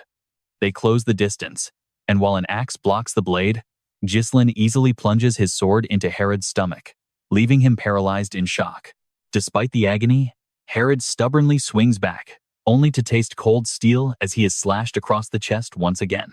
Gislen's eyes are cold, void of any emotion as he prepares the final blow. His blade flashes toward his enemy, and in a spray of blood, a severed arm flies high into the air. Mangled and missing an arm, Herod is drowning in his own blood, and a sudden, bitter surge of regret. In that moment, I should have targeted you instead of your sister. I should have crushed you from the very start, but it is far too late. Gislen drives his weapon clean through him. Suddenly, we see hands gripping a snake-headed cane. Inside a lavish office, Duke Joseph speaks up. Quiet, he says, looking at the others. It seems everyone is quite anxious. Does the fact that Count Desmond triggered a full-scale raid really shock you all this much? One of them nervously replies that this is a clear and direct insult to the entire ducal house. This whole mess has sparked massive outrage within the royal family, and word is that every noble under the Duke's faction has been imprisoned. Joseph cuts him off. Panic over such a tiny variable? Count Desmond has not performed well recently, so I can only imagine how truly desperate and frustrated. Pay attention here. Harmon's shadow appears as the Duke continues his cold analysis of the situation. He is just a man who has lived a perfectly crafted life, now desperately trying to erase a single stain from his personal history. I understand that feeling. He glares at them with pure contempt. If you cannot even understand a man's heart, do you really deserve to be advisors? The advisor quickly explains that they never doubted the Count would conquer the northern territories. They're simply worried about the aftermath of such a victory. Will Desmond still follow the Duke's orders after he takes the north? Joseph just lets out a truly wicked smile. Once the civil war breaks out, he will have no choice but to obey, whether he likes it or not. The room falls silent. Standing in the back, Ken Banzak speaks up, asking what happens if Count Desmond actually loses this fight. Joseph turns his gaze as another advisor scoffs. It is impossible for a massive army of 30,000 to be defeated by a few thousand Paris troops. Joseph asks coldly, "Is that really what is keeping you up at night?" Ken Banzak responds firmly, "Gislen is not the kind of opponent you can simply push aside." His eyes turn sharp. If by some chance Desmond really is defeated by Gislen, what I fear most is the sight of that battlefield, with blood raining down upon the broken earth. Harrow stands battered before Gislen, as the warning about Desmond releasing his hidden power echoes in the air. Harrow's face contorts, his eyes turning pitch black with golden pupils as a sinister, dark aura erupts from his body. And that is where we leave it, with Gislen driving his sword through Herod, igniting a massive explosion of dark energy and hellfire. All right, you and I are about to witness Herod unleash a truly twisted and strange dark power. Even while being stabbed, his hand grips the blade tight as a strange cracking sound fills the air. Then, Herod shatters Gislen's sword with his bare hands right before his eyes. Gislen stands frozen in total shock as he witnesses the terrifying, explosive force Herod is suddenly radiating. He leaps back to keep a safe distance, staring at his broken weapon. Breaking a mana-shielded blade with bare hands? It is unthinkable. That power belongs to Desmond. Right now, Herod is beginning to release the true extent of his strength. A sphere of pure obsidian energy forms at his chest, surrounded by a thick and suffocating dark aura. Covered in wounds, Herod sneers that he never wanted to use his family legacy in a situation like this. But dying at Gislen's hands is a far worse fate. He tears off his armor, standing tall, with muscles rippling. He cannot back down now. Herod lunges forward with insane speed, knowing his time is quickly running out. Now, watch this part. Gislen's eyes ignite, focusing every sense to track and counter his opponent's lethal movements. Herod's blade carves a crescent moon through the air, but Gislen is fast enough to block the strike. Herod flips mid-air, unleashing an X-slash that Gislen meets with a brutal axe swing. Both sides are trading blow for blow. They collide like two starving beasts, their weapons clashing with a sound that echoes across the entire battlefield. Herod's expression remains ice-cold as he mutters that every effort Gislen makes is completely useless. Gislen pours his strength into a massive X-shaped energy wave, but Herod just steps aside like it was nothing. Gislen charges again, but with a casual flick of his wrist, Herod bats the lethal attack away. Spinning with fluid grace, Herod uses his momentum to easily deflect Gislen's heavy weapon once more. They blur past each other, then Herod vanishes, reappearing right behind Gislen to whisper a chilling message. "Every strike, every single move you make, I see it all." Then, Herod lets out a vicious horizontal slash. Sensing death, Gislen dives back. He reacts fast, but the blade still bites deep into his chest. Red liquid sprays into the air. Gislen counters with a 360-degree kick, but Herod leans back effortlessly. Herod answers with a sweeping roundhouse kick. Gislen blocks with his axe handle. Both fighters finally backing off. You and I can see Gislen is hurting. He's panting, covered in sweat and blood, as his attacks fail. His speed just isn't enough to break through Herod's perfect and godlike defense. Herod roars like a monster, claiming victory is inevitable. Gislen grinds his teeth, charging his axe with brilliant blue light.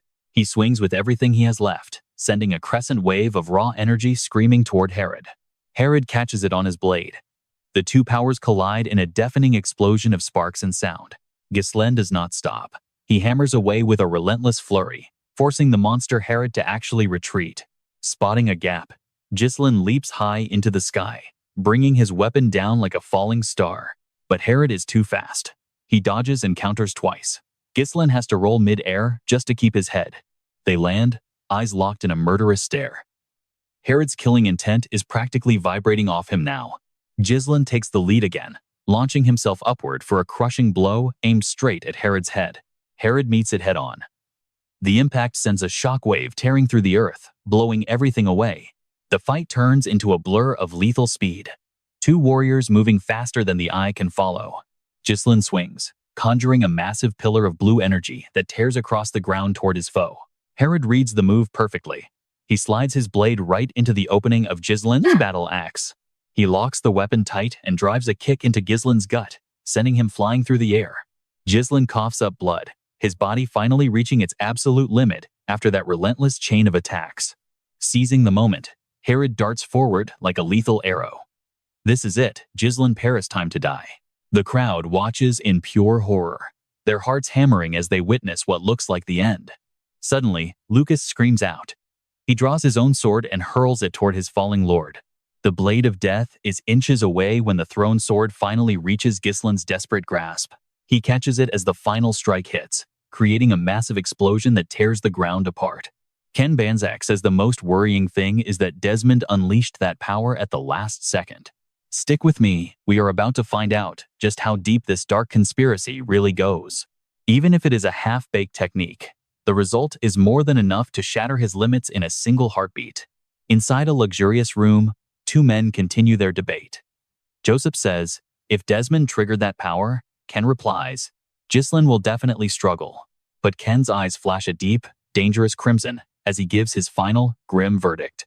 Something is suspicious here. Why does Gislen's mana signature feel so identical to that dark, forbidden power?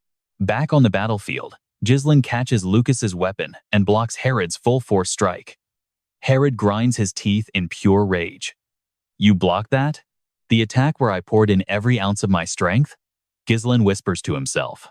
The force is absolutely terrifying. Even after releasing 3 separate cores, he still cannot completely withstand this overwhelming and crushing pressure. Last time, I cut you in half with 1 strike and did not notice. Memories flood back. Gislen remembers facing this power before. When Vanessa lost her mind, she released the exact same kind of corrupt and unstable mana. My enemies are still out there, some far stronger than you. If this current level is not enough, Gislen focuses his mind. Now watch this. His body erupts in a brilliant violet-pink light as he prepares to reach a brand new tier. The glow at his chest becomes blinding. Gislen swings his blade at Herod, who leaps back to avoid the deadly strike. Small blue mana orbs float through the air. Gislen says, if the mana attribute you are releasing is the same as mine, he shuts his eyes tight, focusing entirely on absorbing that massive and raw surge of surrounding mana. Then this power is enough to form a new core, merging everything into one massive vessel to hold all 3 original ones. Gislen channels his energy, and the 3 mana cores inside him begin fusing into one massive, singular engine. A radiant blue light explodes to absorb the shock of the power burst, something his past self could never hope to survive. Every single drop of mana condenses, dripping down into a much larger reservoir to signal that a brand new power has finally awakened. 4th core. Release. Gislen steps forward with absolute authority, his entire being wrapped in a shimmering, golden sphere of brilliant light. The pressure makes the very air tremble. Herod stands frozen, unable to believe his eyes, his face pale with pure, unadulterated terror. This is impossible. Cold sweat pours down his face as Herod mutters, in complete and utter despair. You saw that, right? Now pay attention to Gislen's cold, commanding voice. You said you could see through my attacks, right? Gislen raises his glowing blade high, the light shining like a miniature sun in the middle of the dark chaos. Then open your eyes wide and watch very carefully as I end this. Gislen lunges forward so fast he leaves blurred after images behind. In a flash, he closes the gap to Herod and delivers a lethal strike. The blade is at Herod's throat before he can react. Gislen glides past, delivering a devastating vertical slash through his body. A memory is split in 2, mirrored by the sharp line now carved right down the center of Herod's twisted face. Ken thinks to himself, if Desmond used that power and still failed to kill Gislen, cold sweat rolls down his cheek in fear. I cannot help but wonder just what kind of insane level Gislen's awakening has reached by now. Gislen's face remains cold. Meanwhile, in the grand capital of Cadenia, a city protected by massive, sturdy walls, Marquis Morris Marquarrie cannot hide his total shock at the news he has just received from the front lines. Eyes wide and jaw dropped, he stammers, the first sword of the north? Did I hear that correctly? That man, Baron Boris, is the strongest in the north? The gold-armored knight confirms. Yes, it is definitely the truth. The Paris Knight Corps possesses strength and loyalty that far exceeds even the legendary Twin Flame Knights. His personal mage is on par with Willow, a 6th circle caster, and his own combat skills have reached master level. Baron Gislen Perdium has power that perfectly justifies his position at the very top of the hierarchy. Hearing this, Rosalind asks anxiously, "So Lord Gislen is safe?" The knight replies, "Yes. He is currently securing the battlefield, and he is preparing to march and seize the entire Dem territory immediately." Marquis Morris feels like he just got hit with cold water, his face twisting. He is taking the Dem lands too? Unlike the furious Marquis, the merchant Norton looks quite pleased.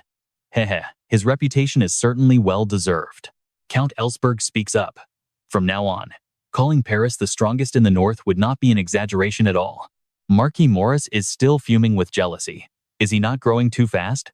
We should have suppressed him. Rosalind frowns, staring directly at the Marquis with suspicion.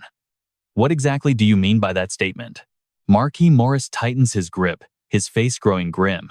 No, think about it. That man has always been stubborn. And that is where we leave it with a power-hungry noble terrified of a hero he cannot control. Trust me, it gets wilder. All right, you and I are dropping straight into a royal power struggle, where one man's rise is everyone else's nightmare. Tolio nods in agreement, noting that the commander-in-chief actually has a very solid point. Marquis, could you please reconsider adjusting the plan so it favors the prince's faction instead? However, Granford, who had been silent, finally speaks up to shut it down. That is impossible, he explains firmly.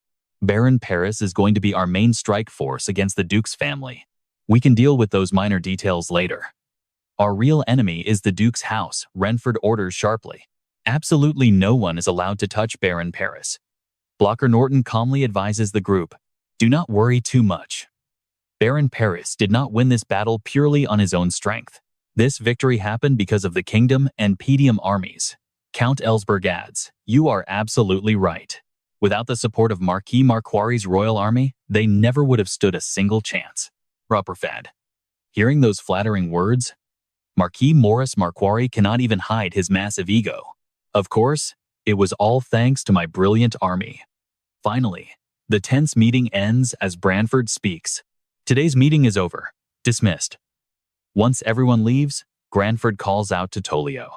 Tolio answers immediately. Yes, Marquise. Granford's voice turns cold. Go bring Count Foe to me right now. 2 soldiers escort Count Foe into the room.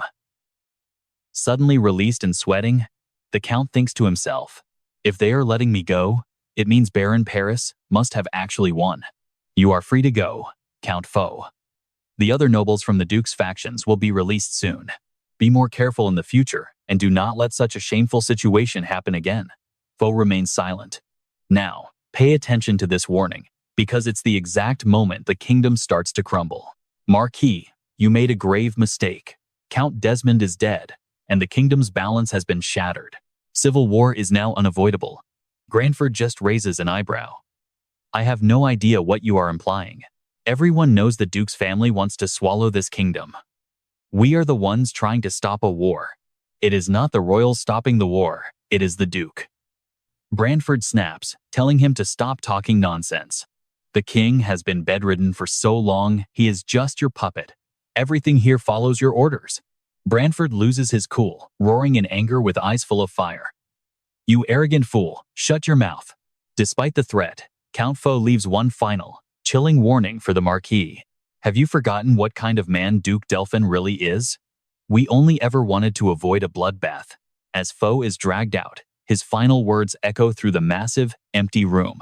From this moment on, the entire kingdom will be drowned in a sea of blood.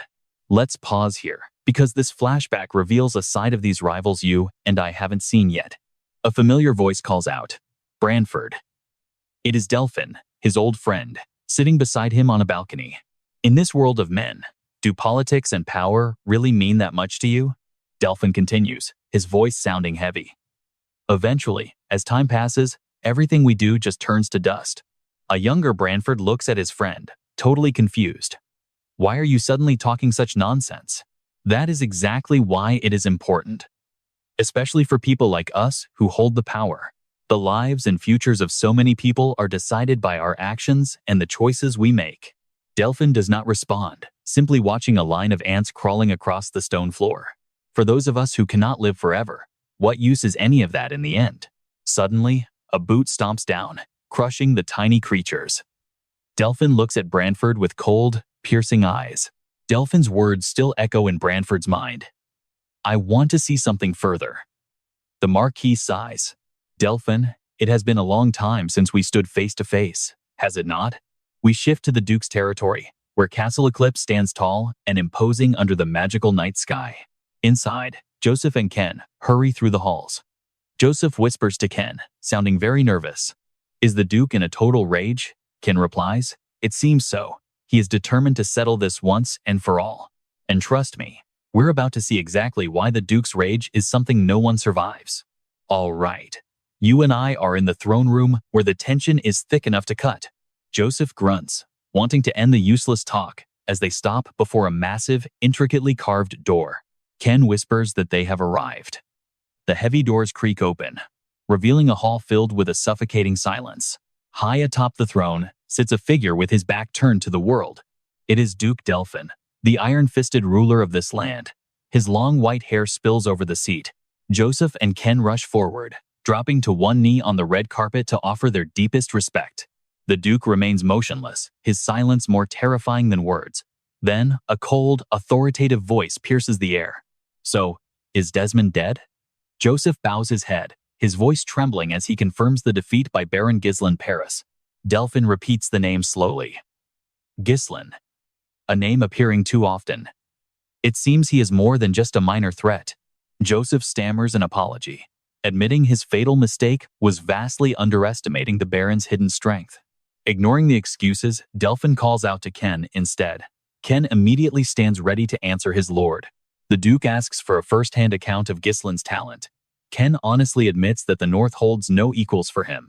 If he is left unchecked any longer, there will soon be no one left capable of standing against him. Now, pay attention, because the Duke is about to show just how terrifying he really is. I understand the thrill of anticipation, which is why I allowed you to handle this and waited patiently. A glowing red eye snaps open in the shadows as he growls that his patience for blood is finally wearing thin. A wave of pure killing intent floods the hall, leaving Joseph and Ken gasping for air as cold sweat pours down. Delphin asks if his stubborn mindset remains.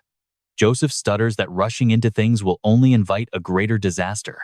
But the Duke reminds him that he has already lost both Desmond and their grip on the North. Desperate, Joseph yells that he has already reached out to them, clinging to one final shred of hope. He promises that reinforcements are coming to settle everything before the Duke's bloodlust becomes truly uncontrollable. He swears it will be done. Joseph is now pale as a ghost, his forehead drenched in nervous sweat. Okay, I know what you're thinking. The Duke is actually being patient? He mocks Joseph for being obsessed with small details, but agrees to wait just a little longer. However, he warns that time is a luxury they no longer have. Joseph shouts his thanks, feeling the weight lift. The Duke waves them away, telling them to leave if there is nothing else. He tells Ken to depart as well. Ken hesitates for a moment, but a swirling black aura begins to surround the throne as the Duke speaks. I wish to be alone. The command leaves Ken with no choice but to bow and make his exit. The massive hall sinks back into a haunting silence, with only the Duke remaining on his cold, lonely throne. Suddenly, the sound of heavy boots breaks the quiet. A man clad in polished silver armor strides toward Delphin. The knight asks if they should begin the operation immediately, but the Duke coldly declines the request. We will watch a bit longer. He calls the man Aiden, who bows deeply and obeys his master's order. Exhausted from his long, brutal battles, Gislen is now trying to get some much-needed rest in his bed. His face is twisted in pain, sweat soaking his sheets as he struggles to breathe through a terrifying nightmare. Suddenly, his eyes snap wide open, his pupils shrinking as if he is witnessing something truly impossible. In his dream, the sky turns blood red and purple lightning tears through the air, forming a massive vortex. Below, a sprawling city is swallowed by a sea of roaring flames, while the screams of the dying echo everywhere. He sees himself floating in the sky, surrounded by a legion of monsters beneath that chaotic, lightning-filled horizon. Still drenched in sweat and looking incredibly tense, he wonders if these are actually memories from his previous life. It was a total nightmare. Red skies and mysterious cracks began appearing all across the continent without any warning. Bizarre creatures crawled out from those rifts, turning the world upside down as a giant beast led the charge. He remembers gripping his greatsword as the 7 strongest warriors, including himself, finally stepped onto the battlefield. Power radiates around him as he reflects. Clutching his head in confusion, he asks himself why these forgotten visions are returning to haunt him now. His heart hammers against his ribs, and his eyes burn with an intensity that borders on pure desperation. Before him stands a mysterious knight in full plate armor, wielding a blade that looks sharp enough to cut fate. And that mysterious knight? Trust me, you and I are going to want to find out who that is very soon. All right, you and I are diving into a story where legends are born. Watch this monster lunge. Rapid strikes rain down in blinding flashes of light. He channels every ounce of his power, driving the blade directly into the glowing sphere on the monster's chest. After the fatal strike, as the beast roars in agony, Gislen watches in total shock. He thinks to himself, "This is very strange. That man definitely is not in his memories." Yet for some reason, he feels incredibly familiar. Then, Gislen suddenly recognizes that swordsmanship. It is the Perdium family's secret style, a perfect form that completely outshines every other technique in their lineage. The knight stands tall and majestic, his sword radiating an intense, divine glow. The knight turns his back as the monster lunges for a surprise attack. Gislen screams a warning. "Careful! Look out behind you!" The massive, destructive blade crashes down toward the knight, but it is stopped cold by his shimmering mana shield. With one decisive motion, the knight spins and blocks the monster's strike with ease. His physical strength is truly extraordinary. He flings the giant sword aside with massive force and delivers a brutal follow-up slash to the beast. He doesn't even bother looking at the attack from his blind spot. The knight is completely enveloped in a shimmering blue mana shield. Gislen's thoughts continue. Is he sensing the entire battlefield just by expanding that mana barrier around his body? Now, here's the part you and I need to watch closely. He is desperate to see more skills. Just a little more, he thinks, reaching out. But right at that moment, a soft hand touches him, pulling him back from the vision and into the waking world. Gislen bolts awake and instinctively grabs Belinda's hand with an iron grip. She was leaning over to wipe his sweat, but she cries out as she tumbles down. She frantically explains that she was only cleaning him because he was drenched in sweat. Was it a nightmare? Gislen stays silent for a moment, trying to steady his breath. "Sorry, it was just a dream." Belinda asks softly, "Are you in pain anywhere? Should I bring you an elixir?" Gislen waves her off. "No, I am fine." Gislen stands up and throws on his coat, trying to shake off the remnants of the vision. Belinda continues her report, saying a messenger from Marquis Branford in the capital has arrived. "Since you have been promoted to Count, you can now command the Northern Army." Gislen smiles. From now on, he will be known as Count Paris. He turns and asks, "But what about Julian? How is he?" Belinda beams with a bright smile.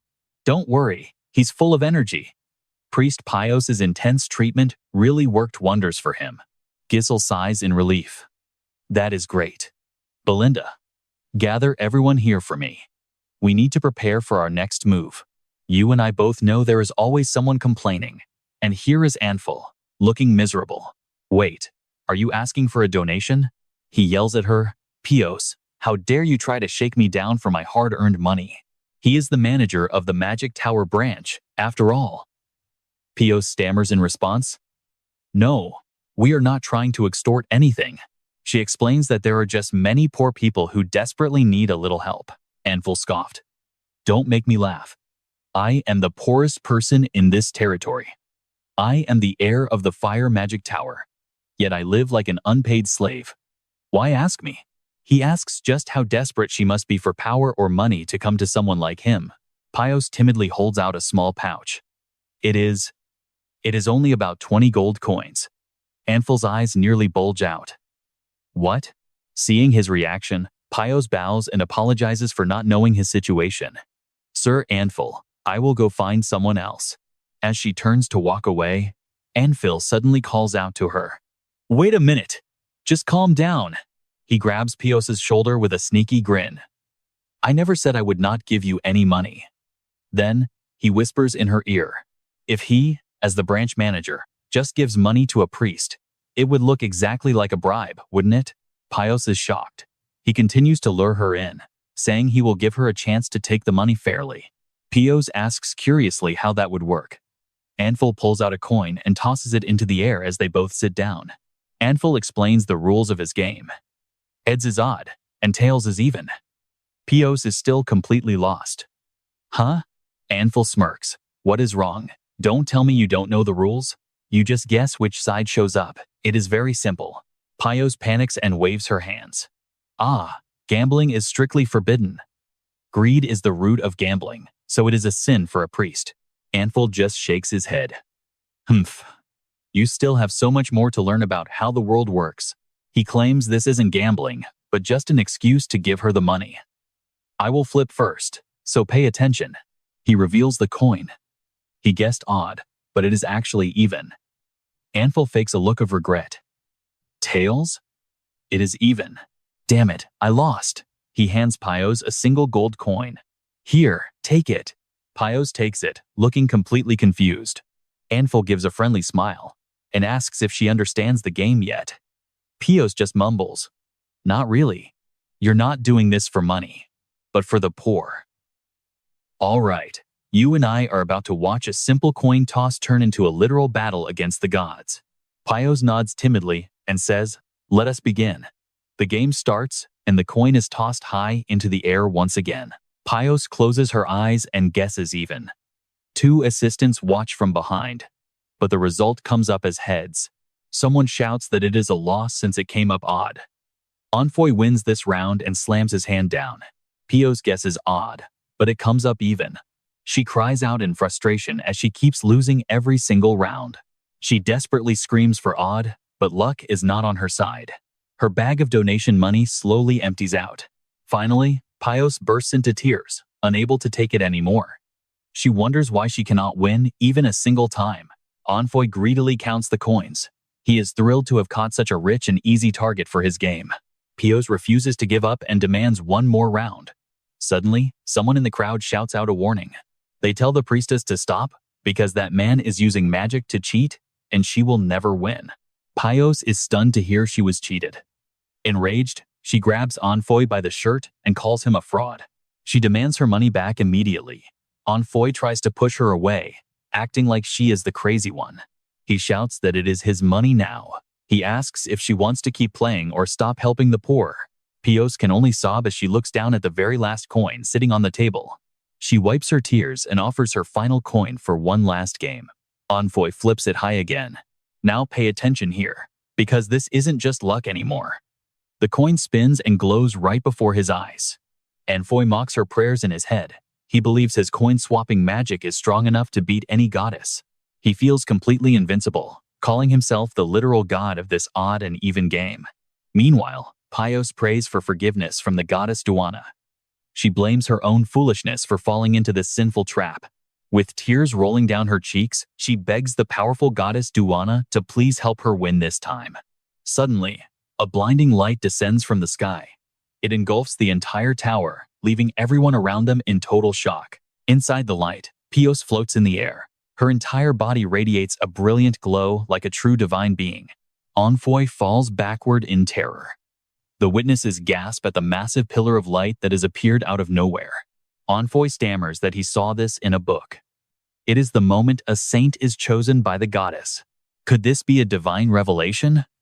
Pios accepts the power while Enfoy breaks into a cold sweat of disbelief. And yeah, I know what you're thinking. A goddess intervening in a gamble? Her voice booms with power, even. She opens her glowing eyes and coldly orders him to show his hand. Terrified, Enfoy collapses onto his back. Within that light, Pios stands as a divine silhouette. Her face is filled with a terrifyingly serious and majestic authority. She signals for him to stop with a chilling voice. Her eyes burn with an overwhelming and intense golden pressure.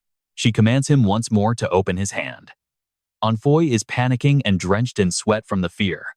He screams for his swap magic to activate, but nothing happens. He stares at his hand in absolute shock. He realizes his magic is failing him. The light from Pios is becoming stronger, completely crushing Enfoy's own power. He wonders if his spells are being neutralized by divine force. Pure despair begins to wash over Enfoy. He mutters to himself about losing his status and just wanting to have a little bit of fun here regardless. He howls in frustration like a trapped animal with nowhere left to run from this divine judgment. He screams that he just wants to enjoy this. Pios lets out a final shout as the light reaches its peak. Godin rushes in and is floored by the scene. He yells out to ask what that crazy light is. Godin looks on in total amazement. Both Enfoy and Pios have collapsed onto the floor of the room. Pios lies there with weak breath, having used every bit of energy she received from the goddess. Enfoy also lies motionless, but his hands are clenched tightly together as if he is hiding something important. He slowly opens his palm to reveal a gold coin. A satisfied smirk appears on his face as he whispers. He gasps out that he won. He claims to be the man who actually defeated the power of a god. Somewhere else, man looks serious. He asks how he could have beaten Pios after she became a saint. Enfoy stands before Gislen, bragging about his victory with a very proud and arrogant look on his face. And that's where we leave it. You and I just witnessed a man who somehow outplayed a literal goddess. Unbelievable. Bridge, you and I are back with Gislen, who is currently giving Amph a look of pure confusion. Isn't Priest Pios actually a man? Amph freezes as Kao suddenly grabs him by the throat. This brat had the nerve to lie to the leader's face? Amph panics, waving his hands while trying to explain himself. It is the truth, leader. You saw that massive pillar of light, didn't you? I really did take down that god. Gislen rubs his chin, deep in thought.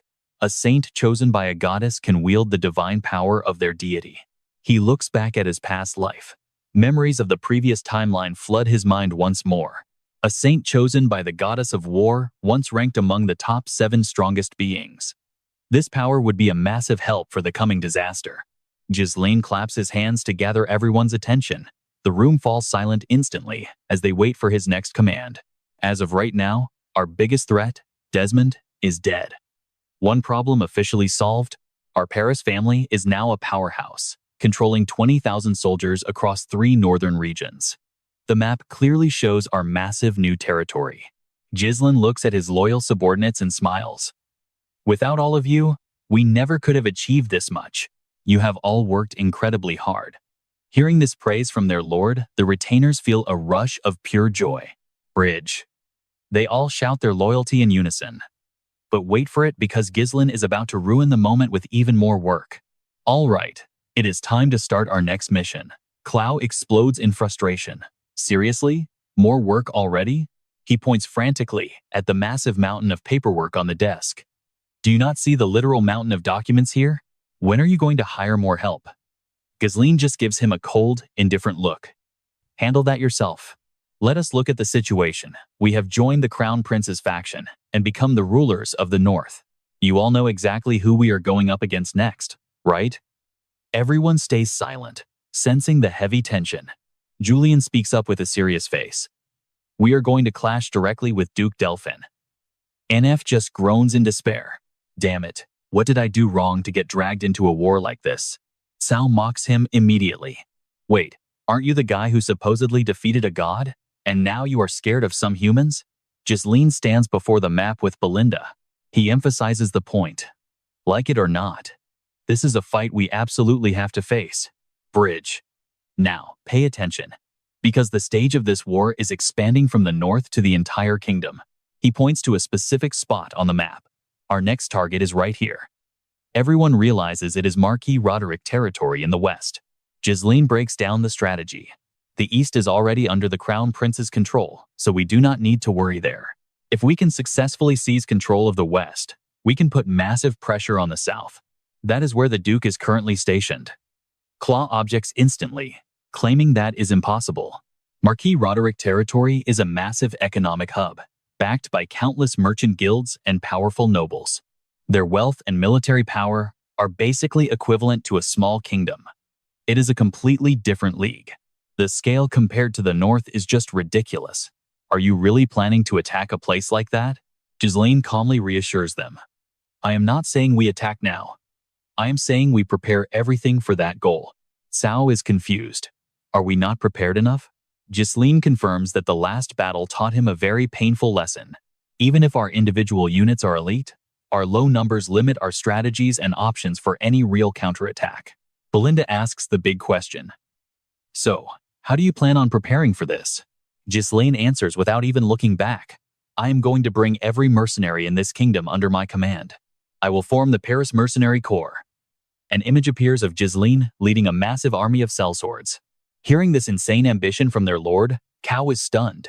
Mercenaries? You want to use them? Lucas smiles and asks for clarification. Oh, so you are not planning to increase our regular knights or soldiers? Gislen explains. The West has the most mercenaries, and the strongest group, the Drake Mercenaries, currently serves Marquis Roderick. So, your plan is to steal that entire mercenary army for yourself? Lucas is starting to see the vision. Claw nods as he finally understands. If the enemy is too strong, we just weaken them until we are on equal footing. Seeing that his retainers finally get it, Gislen gives a satisfied smile. This is the path forward. He starts assigning tasks to everyone. Clow and Cow, your job is to recruit every mercenary group in the north. If any of them refuse to listen, use whatever means necessary to make them kneel before me. As for the west, I will handle that personally. Cao is confident. That kind of work is my specialty. Bridge, trust me, you and I won't want to miss Gislen's next move as he heads west to flip the Drake mercenaries. All right, you and I are about to meet a man who defines what it means to be a true monster with a blade. Gislen's eyes glow as a name is finally spoken. Tenon, the #1 sword of the West.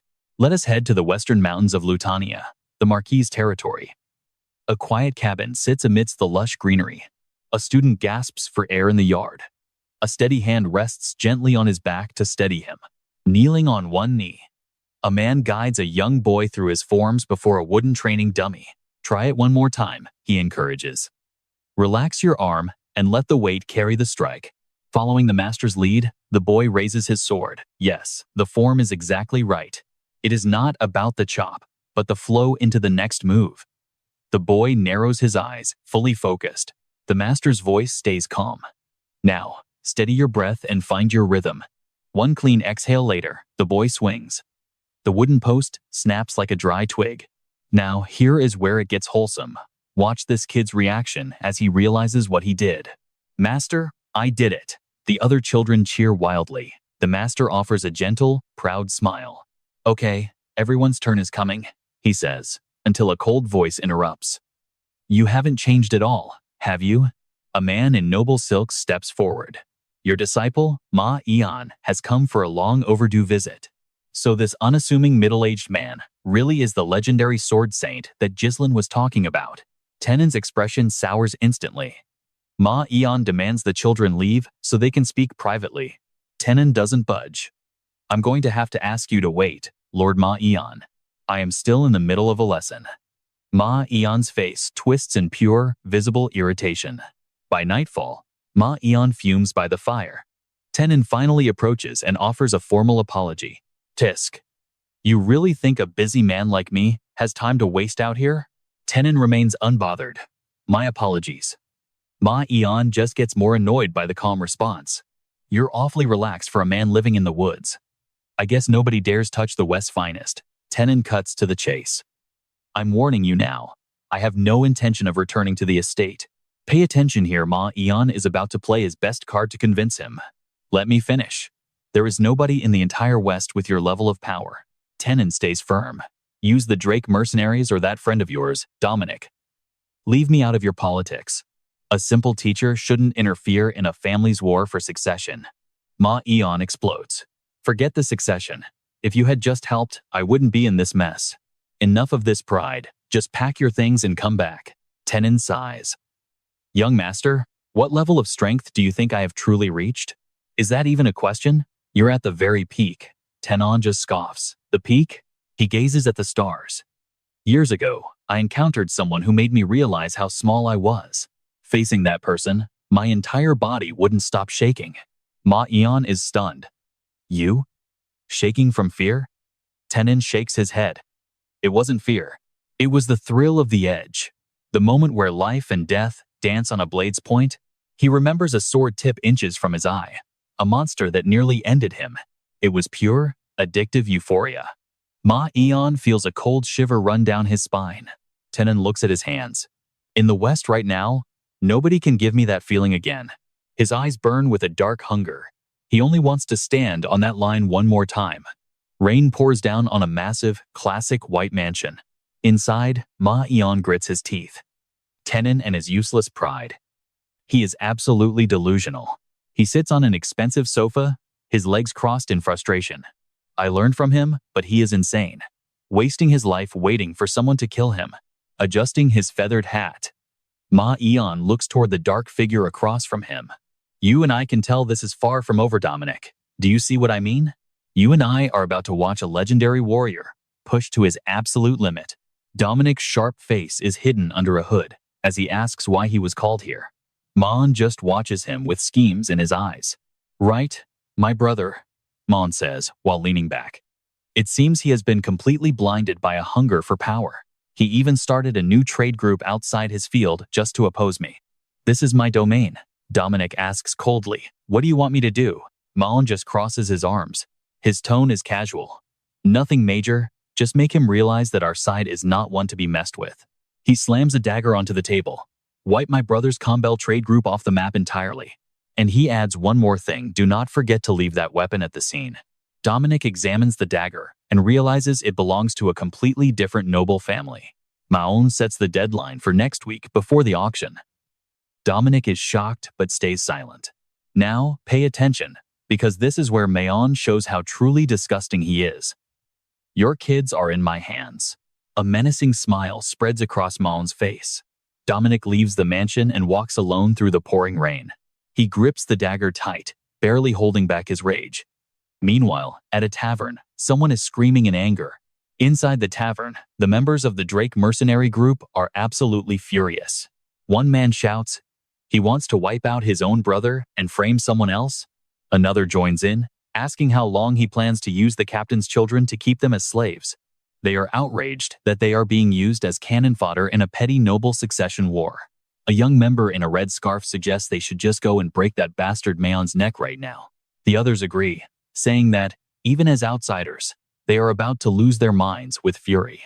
They want to burn that mansion to dust, but Dominic sits silently with a drink in hand.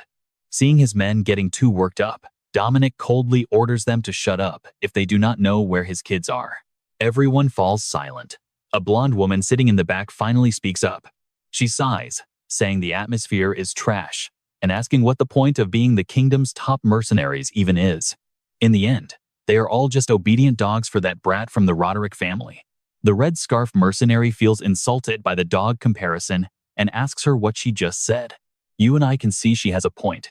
Combel's guards are top tier, so attacking them is nothing but a death sentence. Attacking is basically a suicide mission. Ultimately, they will follow the captain's lead, but at this rate, they will die without ever escaping the shadow of that young Master Maon. Dominic listens carefully while wrestling with his thoughts. Someone mutters that they should have headed north much sooner. Another warns him to watch his mouth, saying what is done, and there is no use bringing it up now. A man in a hat regrets it too, saying if they moved north, they would be living well under that famous count. Rumor has it the count treats mercenaries incredibly well. Even the Cerberus group, once a massive headache for the Jimba territory, has now joined Boris's side. Plus, there is the legendary white mane, Gislen. The men recall Gislen's massive, imposing figure from a past encounter. Dominic mumbles the name Boris to himself, his face shown in a close-up.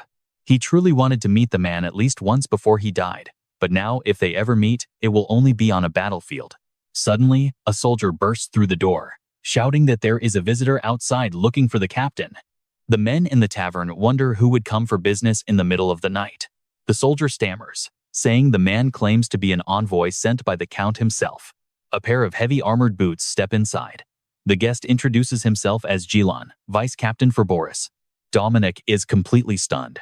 Is this really the legendary mercenary leader, the White Mane? Gislen calls out to Dominic, of the Drake mercenaries. Someone needs to see you, follow me. Gislen leads Dominic through the rain to a small, run-down wooden shack. Dominic pushes the door open. Inside, a cloaked figure sits by a fire, warming themselves. Dominic and Gislen enter in silence. Gislen reports he has brought him. Trust me, you and I are about to witness history. All right, you and I are about to meet the legendary Count Gislen Perdium. Dominic is completely stunned and thinks to himself that this kid looks way too young to be the legendary Count Perdium he has heard about. Gislen confirms his identity, though Dominic thinks that normally, he would never believe a word of this claim. However, seeing the man standing behind him is definitely White Mane, and if this is his lord, Dominic finally decides to sit. Fine, let's assume you are who you say. What do you want? Gislen drops a bomb. He wants the Drake mercenaries. After hearing that insane request, Dominic just freezes in pure, unadulterated shock for a few seconds. Dominic is stunned, saying it is absurd since Paris already owns some of the most elite mercenary groups around. Why would a great lord from the north be interested in taking over a small mercenary group from the west? Gislen explains that he needs the massive network they have built because he plans to eventually bring every single mercenary group in the kingdom under his command. Join the House of Paris. Dominic is completely speechless at the level of Gislen's ambition. For a brief moment, he wavers. But then his expression quickly turns dark again. The image of Maon Roderic's ambitious, twisted smile flashes through his mind, and Dominic realizes that this proposal sounds like nothing more than a beautiful dream. I am truly honored by the offer, but I simply cannot accept it. As he stands up to leave, he explains that the West has its own complicated situation, regardless of how great a northern lord might be. Now, watch this. Gislen stops him by mentioning his family is currently being held hostage. Gislen pulls back his hood and offers a deal, promising to handle that entire situation for him. Gislen looks seriously at Dominic and promises to ensure that he will never be bound by the chains of the Roderick family ever again. In his mind, Gislen vividly recalls the final mercenary leader who once stood against the army of the king of mercenaries, Dominic Drake, in a truly brutal battle. Meanwhile, at the mansion of Maon Roderick, the rain is pouring down like a waterfall. 3 shadows dressed in black cloaks watch the mansion from high up on the roof. Lucas is impressed by the luxury, wondering if this is really the mansion of the young Master Roderick. Why is it that every time we go somewhere new, we always end up doing something like this? Lucas jokes that acting this reckless isn't exactly fitting for a general of the Northern Army. We are already being reckless. So, Belinda, did you bring that package we talked about? Can you give it to me now? Belinda says yes, but wonders why he needs it at this exact moment. Gislen prepares to jump down and orders them to prioritize the safety of Dominic's family above all else. They are shocked he's not going in with them, but Gislen just smiles and says he's walking through the front door. Later on inside the mansion, Maon Roderick is carefully examining a silver badge shaped like a wolf's head. He tells his guest that he was suspicious when he arrived without any guards, but after seeing this badge, he accepts that he really is Count Paris. But so what? Let's pause here. You and I know Gislen always has an ace up his sleeve. Did you really come all the way here secretly at night just to buy a small mercenary group? Gislen calmly explains he didn't come for a mere group, but for a useful sword, though Maon Roderick insists that sword already belongs to him. That is exactly why I am buying it. Maon just sneers at the absolute audacity. Gislen slams a heavy bag on the table, which opens to reveal glowing, high-tier magic rune stones. Maon is stunned, thinking that this amount of rune stones is enough to buy 2 whole castles. But then he gets angry, asking if Gislen really thinks he can sell the Drake mercenaries for just this. Gislen coolly responds that if it's not enough, he'll add more. Because his castle is overflowing with so many stones, they are practically rotting away. Maon glares at Gislen and asks if he even realizes what he is doing right now. As the rain falls outside, Gislen calmly answers that it is a war for the succession. You know well, yet you ask me to sell my firepower during this critical stage? Are you an idiot? No, you are just at a much lower level than me. Obsessing over one small group during a succession war is exactly why your older brother views you as nothing more than easy prey. Hearing this, Maon Roderick loses his mind. You bastard. Trust me, you're going to want to see how this epic showdown ends. All right, you and I are about to watch a genius play a total fool for a fool. His eyes burn as he mocks Ma for pathetically clinging to a trash mercenary group just to win a war for family leadership. That's exactly why your older brother won't even acknowledge your existence. Ma Roderick snaps, drawing his sword in a blind rage while cursing this arrogant bastard who won't stop. He charges with a roar, asking if Gislen is looking for death. Gislen just smiles back with absolute confidence. Ma swings his blade down hard, but Gislen just uses his foot to kick a table full of rune stones into him. His vision is blocked by the flying table and Ma shouts in pure shock as he's blinded. Ma desperately swings through the table, shattering it with a loud shout. But Gislen has already slipped past like a silent shadow. Ma focuses all his attention on the space in front of him, but finds absolutely nobody there. He turns too late as the door bursts open and two knights rush in, frantically asking the young master what in the world happened here. Now look at this. One mistake, and Ma finds a cold blade pressed firmly against his throat, surrounded by messy rune stones on the floor. Gislen leans in close, whispering that this clumsy display isn't how a noble should ever fight. The Lord of the West, and heir to the Roderick family, behaving without a single shred of dignity? Ma is sweating now, grinding his teeth as he asks what kind of secret scheme this is. Does he really think he can threaten a Roderick and walk out of this place alive? Gislen just offers a casual smile, totally unfazed by the threats from the angry men around him. He sheathes his sword, turns his back, and then points it again to challenge Ma to a one-on-one duel. Count Gislen Paris officially challenges Ma Roderick. The knights are stunned. A duel? Right here and now? Ma screams back that he's not playing along with some stupid, pathetic joke. He says he'll just have his knights kill him and be done with the whole thing right here. Gislen remains calm, asking if legitimacy and witnesses aren't the most important things for high nobles. We aren't common street thugs, are we? This hits a nerve and Ma roars at the blatant insult. Here's the part where it gets wild. Watch the trap our main character sets for him. If Ma lands even the tiniest scratch, Gislen will surrender everything, he'll cancel every contract, and hand over every single ancient rune stone in his possession. But if Gislen wins, he takes the Drake mercenaries and every single hostage for himself. Ma's veins are popping from rage, while his knights whisper that this is pure, reckless insanity. Ma catches his breath and lets out a sinister smile, clearly having already plotted his next move. He says he heard Gislen was a useless playboy, but he's actually a complete and total madman. His eyes glow with confidence as he confirms that one single scratch is all it takes to win. The scene shifts outside to a massive castle, where they stand under a heavy, freezing rain.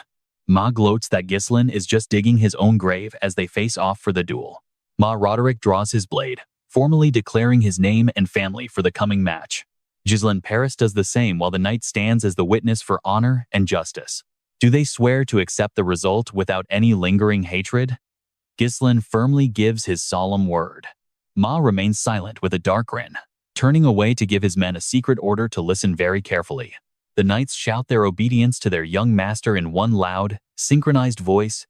Ma whispers that if anything goes wrong, they are to kill Gislen instantly, regardless of what the final duel's result is. Gislen smiles because he expected this. That's why Ma is so low level and easily manipulated by such a simple and obvious provocation. He fell for the trap so easily. Ma screams for him to shut his mouth. Ma charges forward now, swinging his blade with every ounce of strength he has left. Gislen dodges like it's nothing while Ma swings wildly. Unable to land a single, solid hit, Ma leaps high into the air, putting all his weight into a massive downward strike. Gislen blocks it and creates space, but Ma keeps pushing, refusing to let him breathe for a second. Gislen backflips away as Ma's sword misses and slams deep into the wooden door. He pulls it out, jumping off the door for an aerial strike. Watch what happens next. Alright, you and I are jumping right into the heat of a battle where a sneak attack is about to fail miserably. Facing a lethal strike, Gislen remains calm and coats his body in a thick layer of protective mana. This is the very technique he mastered through those mysterious dreams of the enigmatic knight. As the blade strikes the mana shield, Gislen shifts his sword back without even looking to block the killing blow. Ma-un is stunned. He blocked it? A perfect strike from a blind spot was stopped? Gislen just smirks. You are better than I thought. He shoves the blade back and delivers a crushing kick right into Ma-un's ribs. The impact makes Ma-un cough up blood. He is sent flying back, gritting his teeth in pure agony. Gislen stands tall, casually waving his hand to provoke him. Ma-un growls, telling him to enjoy this arrogance while it lasts. Ma-un breathes heavily, his chest heaving. There is one thing you still do not know, he snarls. He proudly declares that he is the direct successor of Tenon, the greatest swordsman in the West. With that, Ma-un lunges at Gislen with terrifying speed. Even Gislen is slightly surprised by the sudden burst. Now pay attention to this moment, because this is where the villain finally pulls out what he thinks is his absolute ace in the hole. Gislen is forced to retreat, constantly parrying and dodging the overwhelming wave of attacks coming from Ma-un. Ma-un grows more aggressive with every swing, pushing Gislen further back and giving him no room to breathe. He thrusts forward with a final, desperate strike. The shockwave from the attack literally shakes the ground behind Gislen.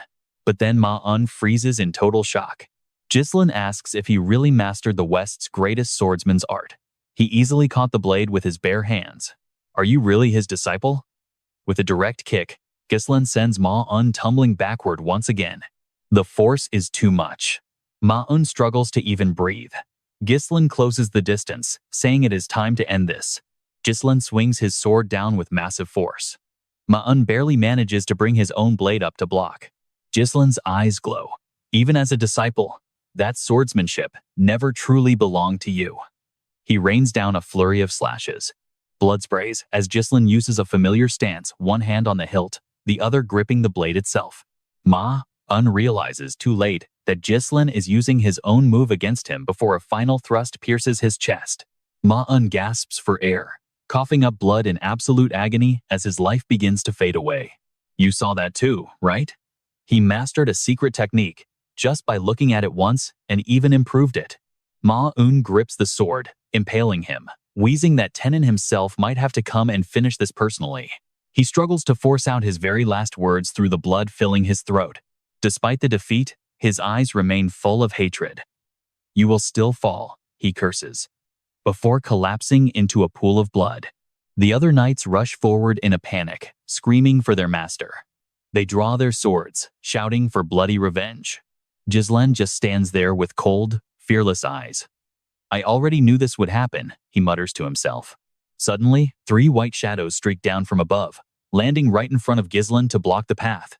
It is his teammates, Gislen, Berinda, and Lucas. They have arrived just in time to back him up. Gislen scoffs, telling the knights they are not even in the same league.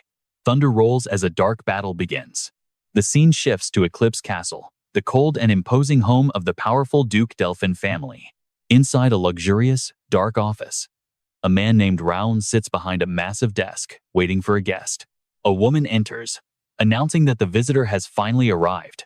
Raun looks up and sternly tells her to send them in. Footsteps echo across the carpet. Raun smiles, welcoming the powerful master of the Blood Magic Tower. A man with long white hair and a majestic black cloak walks into the room with an aura of authority. This is the legendary 7-Circle Archmage, Daomut. Raun greets him with the utmost respect and formality. Daomut stands there, his black and red cloak radiating a terrifying pressure. He responds with nothing but a cold smirk. He looks directly at Raun, his voice dripping with arrogance. You called for me, so I assume time is running out.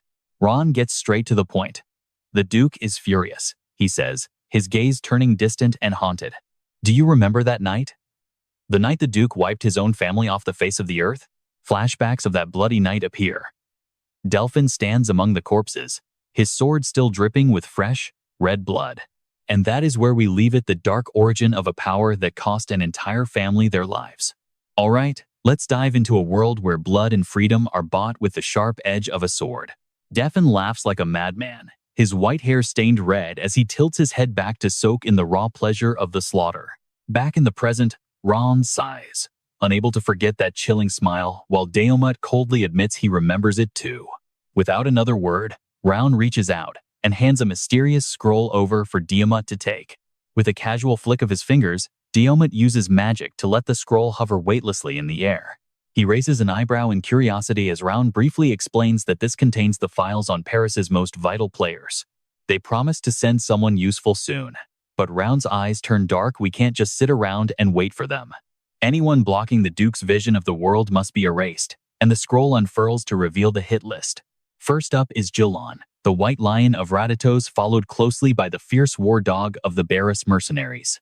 Next is the piercing spear, Lucas, and then a mysterious assassin whose true identity remains a complete shadow. That is a photo of Berinda, Saintess of Beauty and Prosperity, for Juan Piot, and finally, the exclusive mage serving the city of Paris, a 6th Circle mage named Vanessa. Hearing this, Daomut frowns, his face clearly twisted with deep suspicion. A 6th Circle mage? From what I know, the Paris Magic Tower was just built, So does it even make sense for someone to reach that power level so incredibly fast? Vanessa takes them on alone. She raises a powerful magic shield to block incoming fireballs, as Round recalls how she fought to a total standstill against Willow, a 6th Circle Master, during the intense battle with Desmond. Even if her power level is slightly exaggerated, it is always better for us to be careful than to end up dead. Now pay close attention here, because there is one specific target on this list that actually has Round feeling genuinely concerned. Diomut is stunned as Round points to a man rumored to have defeated a god, and Round just nods his head solemnly. Reports suggest he is a mage strong enough to completely overwhelm even the divine power used by the Saintess, and on top of that, he is the true successor to the Red Flame Magic Tower. With his hands clasped, Ron concludes that this man is undoubtedly the most dangerous hidden trump card within the entire Paris force. Diomut strokes his chin, a sinister grin spreading across his face. This is a situation he absolutely cannot afford to ignore. He waves his hand, magically rolling the scroll back up, while telling Ron not to worry about a single thing. Don't worry, Ron. We just need to destroy the Red Flame Tower and shatter their foundation of strength. I will be back with good news very soon. Ron watches Diomut walk away, his gaze lingering on the man's retreating back with a look of cold calculation. He issues one last warning: don't get cocky, because compared to the Duke, we are both nothing more than tiny ants. Meanwhile, at a massive base camp tucked beneath the feet of the mountains, the first light of dawn begins to break. Dominic, a mountain of a man, kneels down to pull 2 children close, while the surrounding mercenaries whisper in total confusion. Rumors fly through the crowd about Dominic being a hostage. Everyone is wondering if the offer he was given is actually real. You and I can see the total shock on Dominic's face as he demands to know what they did to the young master. Facing him, Gislen pulls his black cloak tight and coldly reveals that the boy died in a fair duel between knights. The news hits like a bolt of lightning. Could the son of Marquis Roderick really be dead? Panic erupts instantly. They shout that this is a total disaster and that they have all just signed their own death warrants. The camp turns into chaos as men scream that they need to run before Roderick's army hunts them all down. Amidst the noise, Julian calls out to his leader, but Gislen's small group stands their ground against the terrified mob. Gislen remains silent for a moment before slowly reaching up to pull back his hood, revealing his bright golden hair.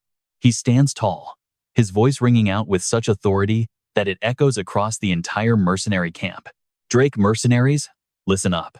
I am Count Gislen Paris, Supreme Commander of the North. I have broken the chains that bound you, so you no longer have to live your lives as mindless puppets.